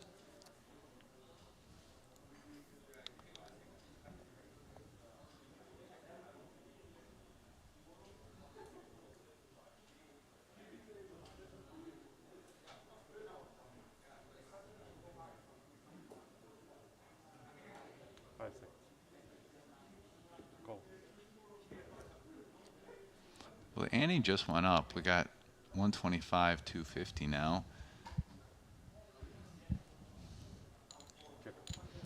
Winford limping and Ivan saying, run it. Winford with a little different that time on that limp. Definitely different than some of his other limps, and he has a little bit of a stronger hand. Maybe Ivan picked up on that. Middle pair, top kicker, first to act. Winford fires 40% pot. Top pair for Ivan. How will he proceed?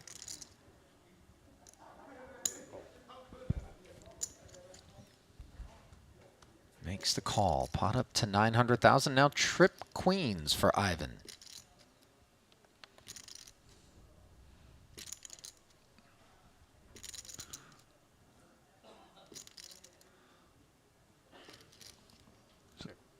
So check. Check is definitely. Oh, Ivan plays it tricky. His check back might embolden Ivan Liao.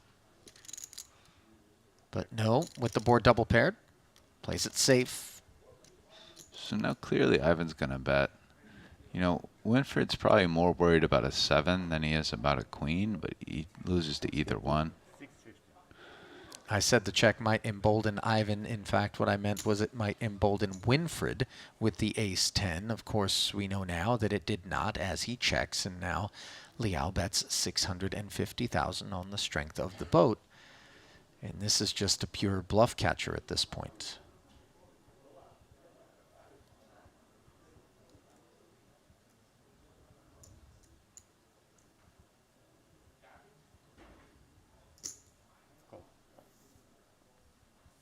And no bluff to be caught. Mr. Yu, as Ivan Liao shows off the boat and takes a 2.2 million chip pot and an over 3 million chip lead.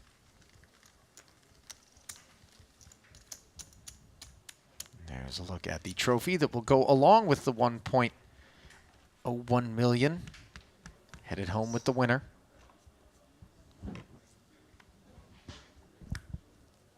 Like, that's something you can fit in your carry-on. Oh, yeah. Right? Some of these trophies that they give out are just so absurdly sized. Yeah, you would need to ship them home. But yeah, that's not too big. Some of them you would need an SUV just to get them home, even if you're local. Some big stuff being doled out. 1 million to go. Liao raising it up.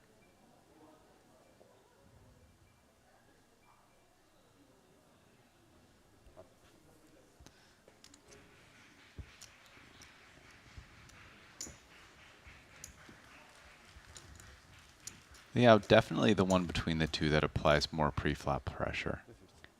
Yeah, I can't remember seeing Winfred raise it up pre, and when he did, certainly not a sizing like a million relative to the blinds, granted that, or the antes rather. That sort of that was 4x the double ante, right? Yeah. I mean, now this is very much like a small big blind that was a little more accustomed, except now the big blind's on the button, which is the opposite of the normal.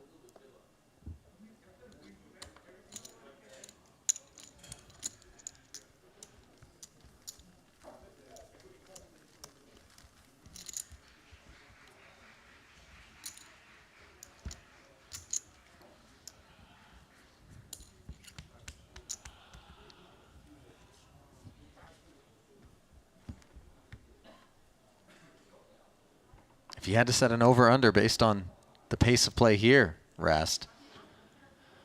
Wow. You mean on time? Yeah. I mean, the levels are 40 minutes long. They're playing 125, 250. I mean, maybe... It's not exactly cheap. Maybe in 50 minutes. So not this level, but the next level is where you see the end. Yeah. I mean, that's about... Fine.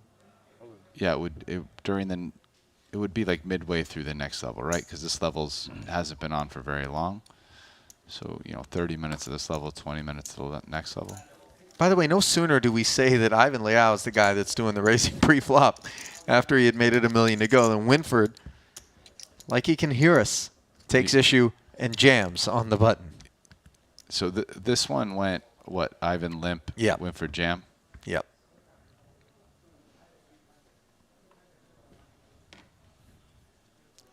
Well, I mean, so far we've actually kind of seen Ivan just play his good hands aggressively pre-flop out of position.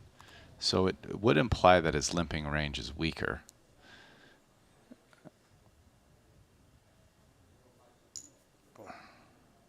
This is the dude will not abide. No. No, the dude won't. Not on Ace Queen's watch. And sure enough, the limp gets punished as Ivan Liao wags his finger at those 2 6s.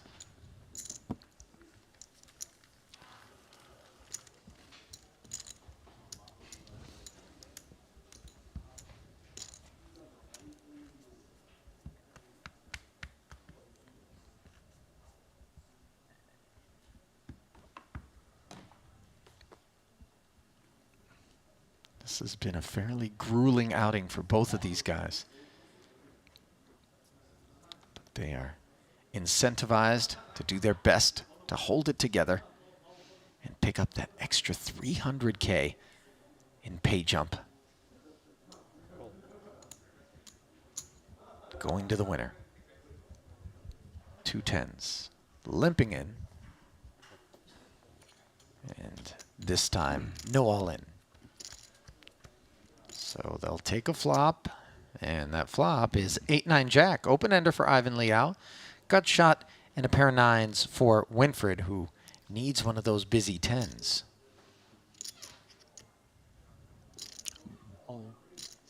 Wow. What a gutsy play here from Winfred Yu. And if we've got the 2 10s pulling at it twice, what are we to do? Yeah, I mean, Winfred is going into a bag of tricks here because he hasn't really shown anything like this so far. It's kind of a tough spot for Ivan. I mean, the question is, like, what hands do you think Winfred's doing it with? Because he hasn't really played like this. So because he hasn't done anything like this, I would imagine Ivan's going to start putting him on some stronger hands than we can see that he has. I mean, like, Ivan's actually like a 4-1 favorite here or something. So, obviously he would just snap call if he thought it could be that weak. But yeah, like I said, when someone does something you just haven't seen yet, you're tendency there would be to put him on a stronger range than he probably has. He had 9s with a gutty and blasted it in there against 2 10s of all hands. And it works as Ivan throws it away. But my goodness, if he clicks call there, he might be just 2 cards away from victory. I mean, he's going to join that wall of the other 3-time Triton champs. There's 3 3-time Triton champs, and he was a call away from probably being the 4th. But, I mean, you know, he's still got more chips. A couple of pretty ones here awaiting Winfried and Ivan in the Ace-King and the Queen-Jack suited. First to act. Winfried 2.0 is back. Yeah, with the glasses. But, I mean, it's business time.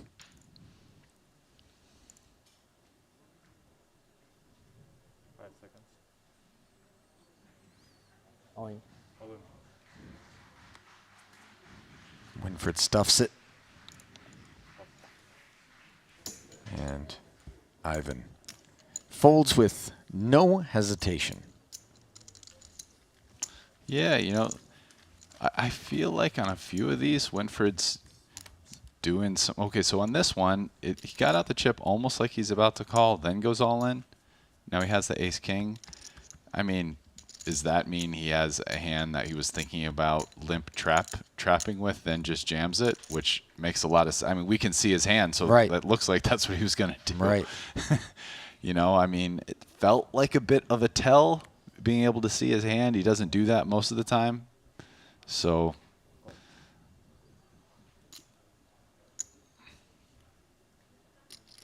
all interesting things to pay attention to moving forward, and obviously the task of Ivan Liao is to be correlating any of these little behaviors to information with respect to Liao's holding. Who knows? Maybe he saw that and it made him easy to just snap muck the queen-jack suited. Yeah. Not that he's probably that excited to call that big of a shove with it anyway, but, you know, maybe it made it easier. Both players flop a queen here. Winfried with the better kicker, but looks like he's going to face a follow-through after the limp pot pre.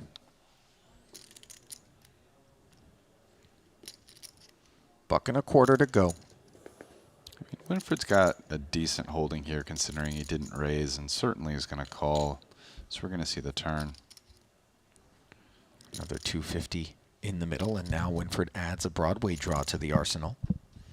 And that was not a good card for Ivan, but he's going to continue betting. He's shown a propensity in a lot of these spots just to kind of keep bloating pots.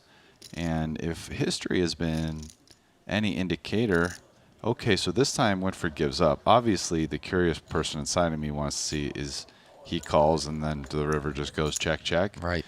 But Winfried gives up this time, even though that gave him a gutter, but I guess he just decides that queen isn't good often enough to continue, and that's seems like a reasonable conclusion, even though it was wrong that time.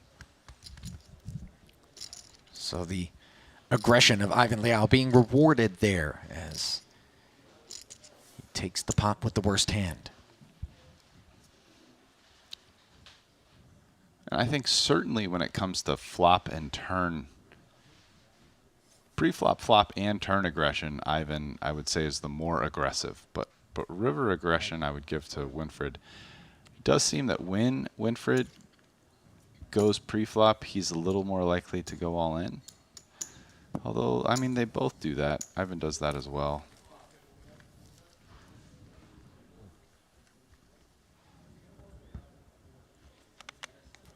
Although neither seems particularly aggressive pre-flop.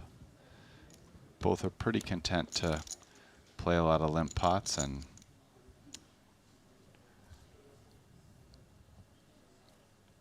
it is kind of a let's go to the flop and do our work there for the most part. But then here, heads up, to be fair, there's been some predictable shifts.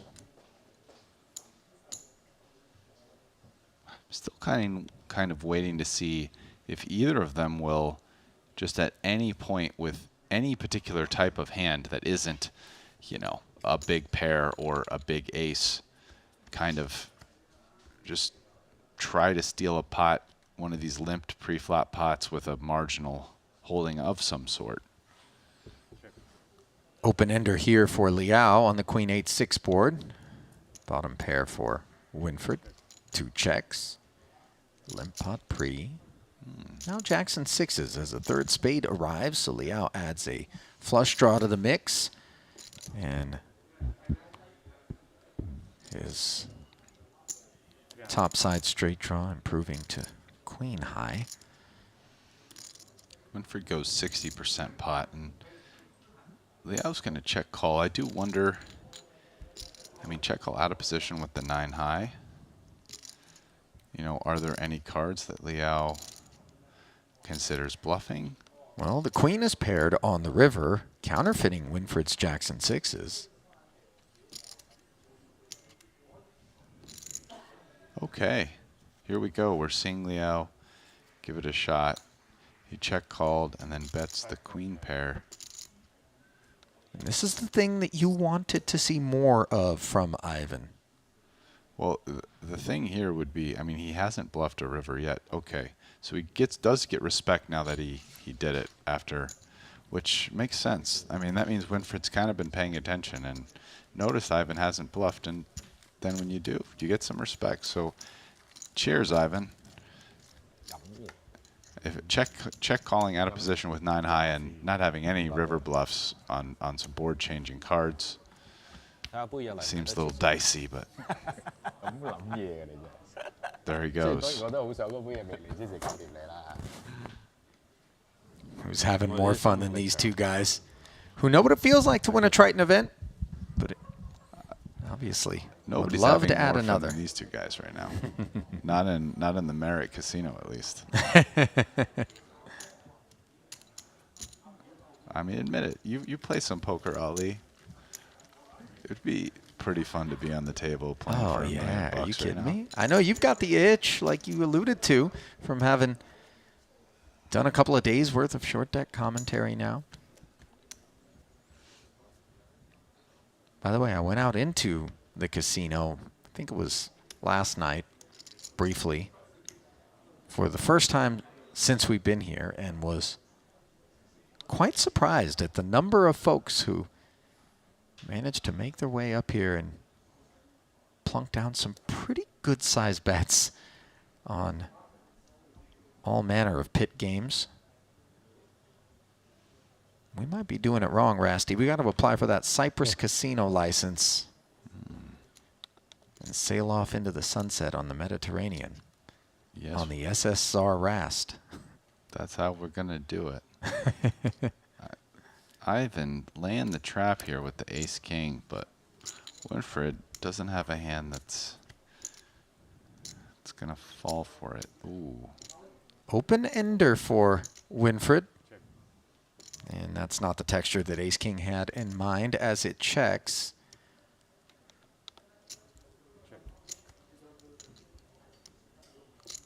Hello, nuts. 7 of spades. Right in the gut for Winfred. Giving him the jack-high straight. And suddenly, on that card, Ivan comes out and bets 125K. And that wrinkle on your eyebrows, as I look at you here in the booth, Rast, suggests that you're a bit befuddled at that choice. Yeah, I mean, min betting here with ace-king. I mean, Winfred checks back. So Winfred very likely doesn't have hands like ace-queen, ace-jack, even king-queen maybe, queens, hands that he'd all probably raise or jam pre. So, I mean, Winfred always has something, usually, and he's min-betting into something that's probably not folding. You know, I mean, what if Winfred just has like 6-jack? Is he folding at this point to a min-bet? Maybe, maybe not. I don't really see what he's trying to do unless he had, which we'll never get to find out now, but some kind of multi-street plans. It just seemed like a weird decision. I mean, Well, to be fair, if we're going to make weird decisions, we'd love to make them at that very small sizing. Yeah. Could have just been the binary approach, you know, where we say, guy wasn't interested on the flop in position, checked it, so I'll just sprinkle something out here and see what happens. You And, know, thinking about it further, I will say that, yeah, it's a very small sizing. He might be trying to buy himself a cheap shot at an ace or a king. Maybe he gets his opponent to fold like a 6. So there's a few things that can go right with it, and he's risking the least amount that he could. King Jack against King 10 as Winfried limps in, and some limper's tax being placed. Ivan Liao shoots it to $1 million. Takes it down. 杯啊嚟得切，嚟得切，嚟得切。Can I have a straw? Huh? Can I have a 0 Coke? Iced coffee, right? Excuse me, can I have a 0 Coke, please? Ivan's pre-flop aggression working out pretty well for him.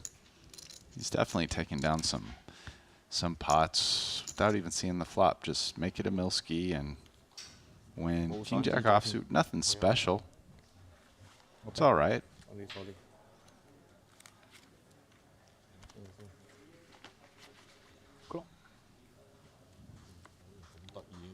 Ace 8 now. All in. And an all-in from Ivan, who is up to over 8 million in chips and is beginning to lean on Winfried. 8-7 off, of course, not going to cut it. And at this depth, obviously,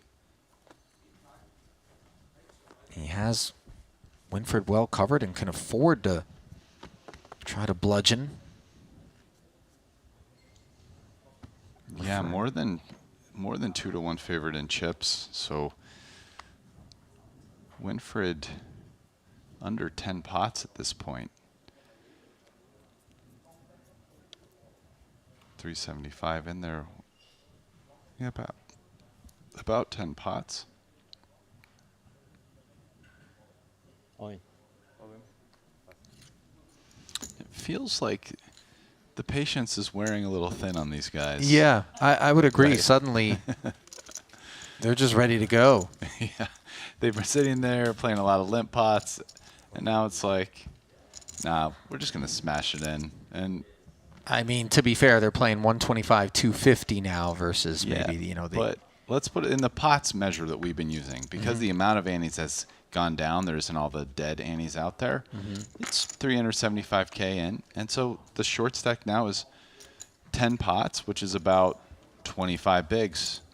It's a lot to rip in, you know, if you think about it from that context. We are getting a lot of such, I mean, very rarely do both players have a good hand, and I guess it doesn't happen too often, but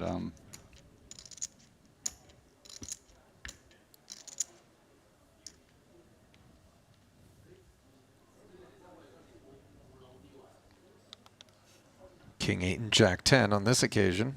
just ripped in Jack 9 off. Will he ripping the Jack 10 off? I mean, basically, the same. The hand's actually a little better. Yeah.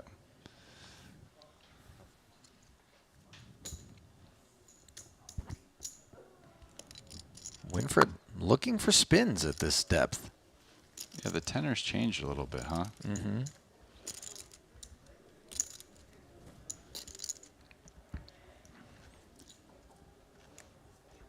Short deck in general can be exhausting if you are taking into account all of the constantly changing variables and dynamics that there are to take under advisement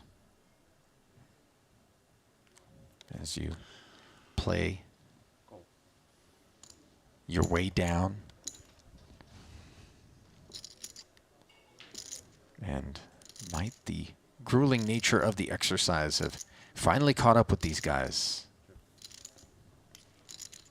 Couple of suited paint 7 hands.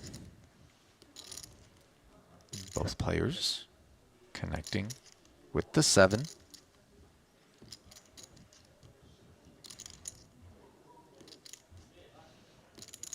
Again, a board with the 6s and the 7s here, super low. Now they're both playing a 10 of hands, but does slightly favor Winfried.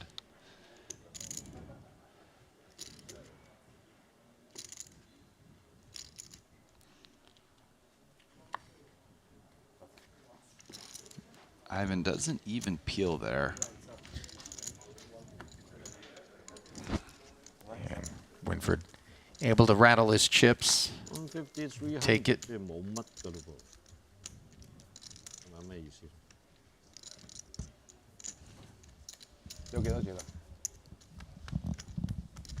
1、2、3、4，450幾？450啊？450幾？你應該係750幾啊？470幾到750幾。 Ace King. But in position.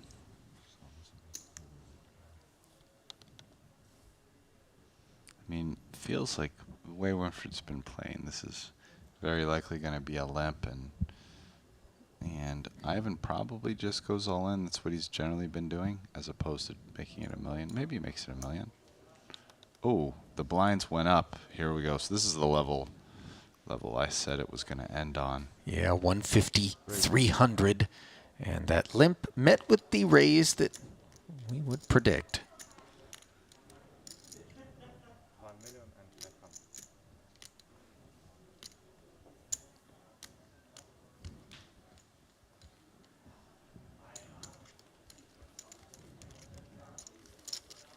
Liao takes it.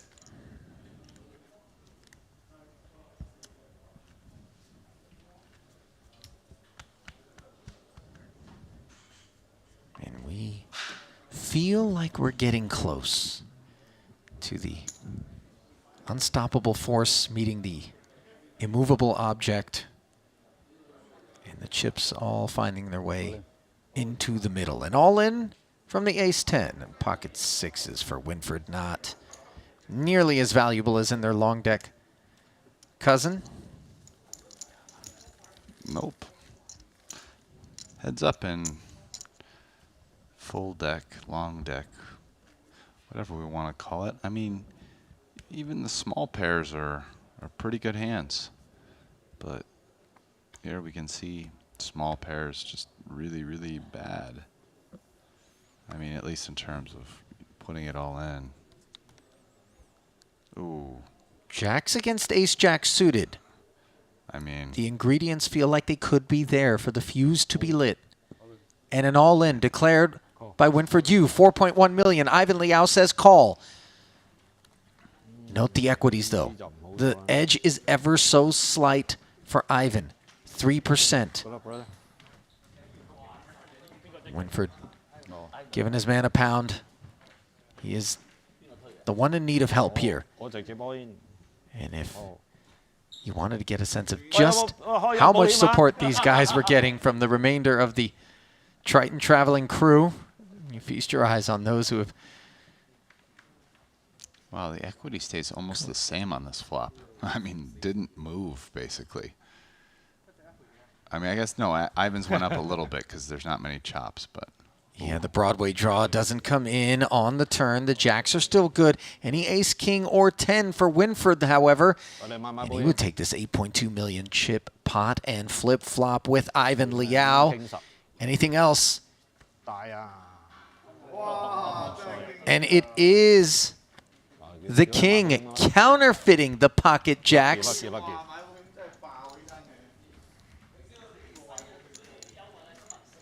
So take your seat, Ivan Liao. It is not your moment just yet. 喂，沙包哥，我贏嗰陣時，我梗係講多幾句啦。喂，沙包，全部啲鬼佬都係我搞低㗎，大佬。哦。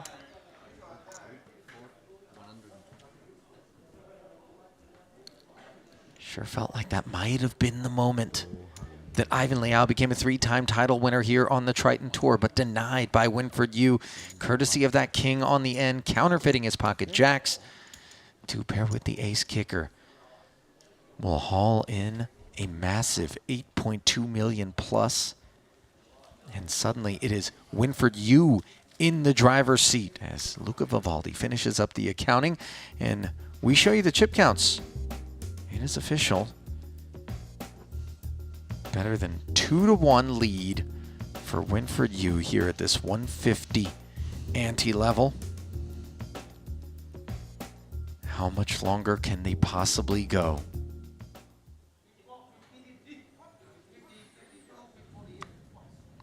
And it looks like the chips basically just flipped. Now it's 8-4 the other way.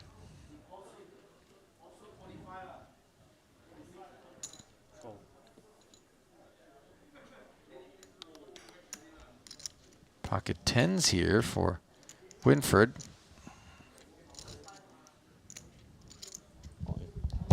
And he is going to move it all in.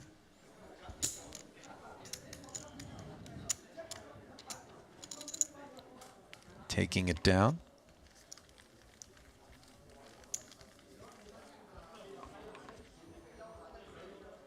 These newfound chips in front of Winford present a golden opportunity for him to notch his second title on the Triton Tour.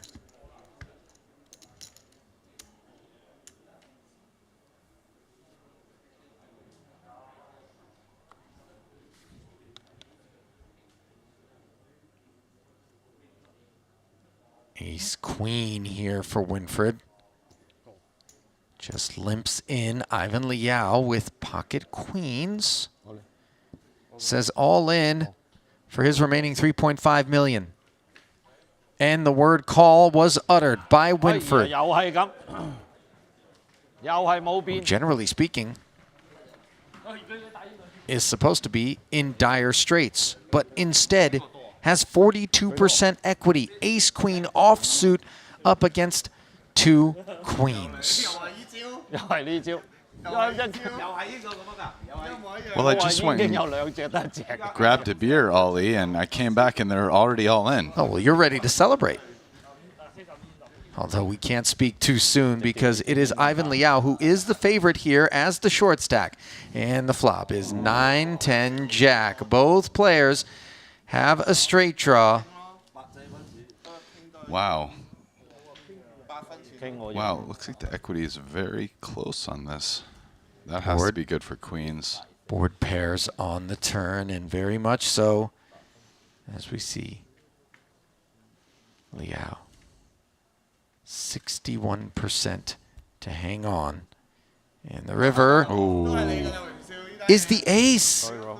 It is aces and jacks as the 2 queens are down. And just like that, Winford Yu goes from doubling to becoming our champion here in event number 5. Ivan Liao left to fight another day for his 3rd title as Winford will win the over $1 million and his 2nd.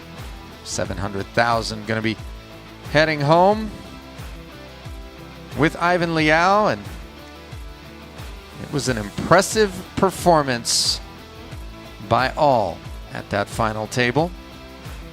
But it was the day of Winford Yu here in the event number 5 curtain call of the 2022 Triton Poker Cyprus Special Edition.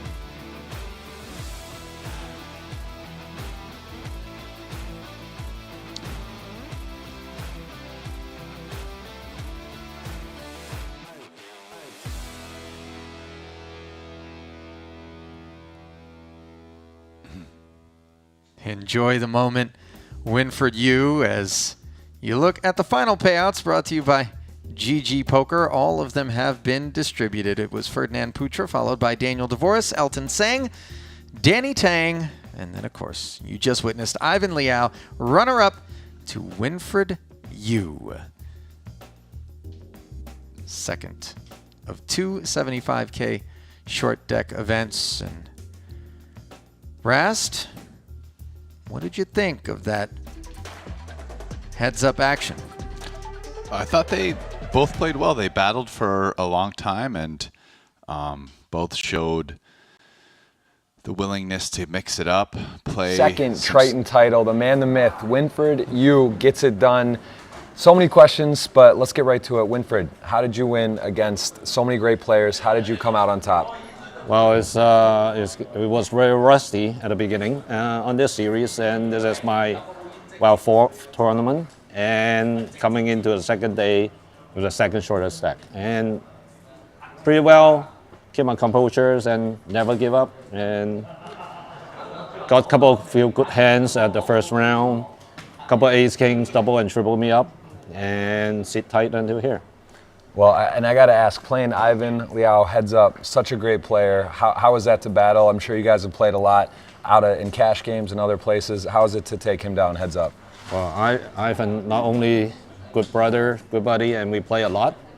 And he's aggressive, and he has put me down on the test. I was like big chip leaders on, with the final 7 or 8 left, and keep putting the pressure on. And I was expecting a heads up with him, and I got lucky. Like he kind of like have double my chips in the last few hands, and really lucky ace queen against queens. Well, I got to say, this has been an unbelievable series here at Triton. This has been 33 months since the last series. Feels good to be back, and are we going to see you on future stops? 100%, no doubt about it.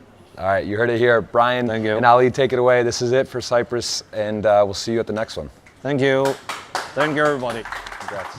And on the topic of the next one, of course, Triton is excited to announce that Madrid, Spain will be the next place we plant the Triton flag, May 13th through the 25th. Obviously, make your plans today. We'd love to see you join us out there at Triton.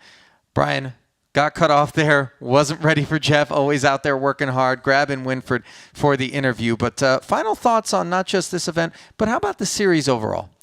Well, yeah, first in this event, I mean, I thought these guys really ramped it up with the heads-up play. I was really impressed.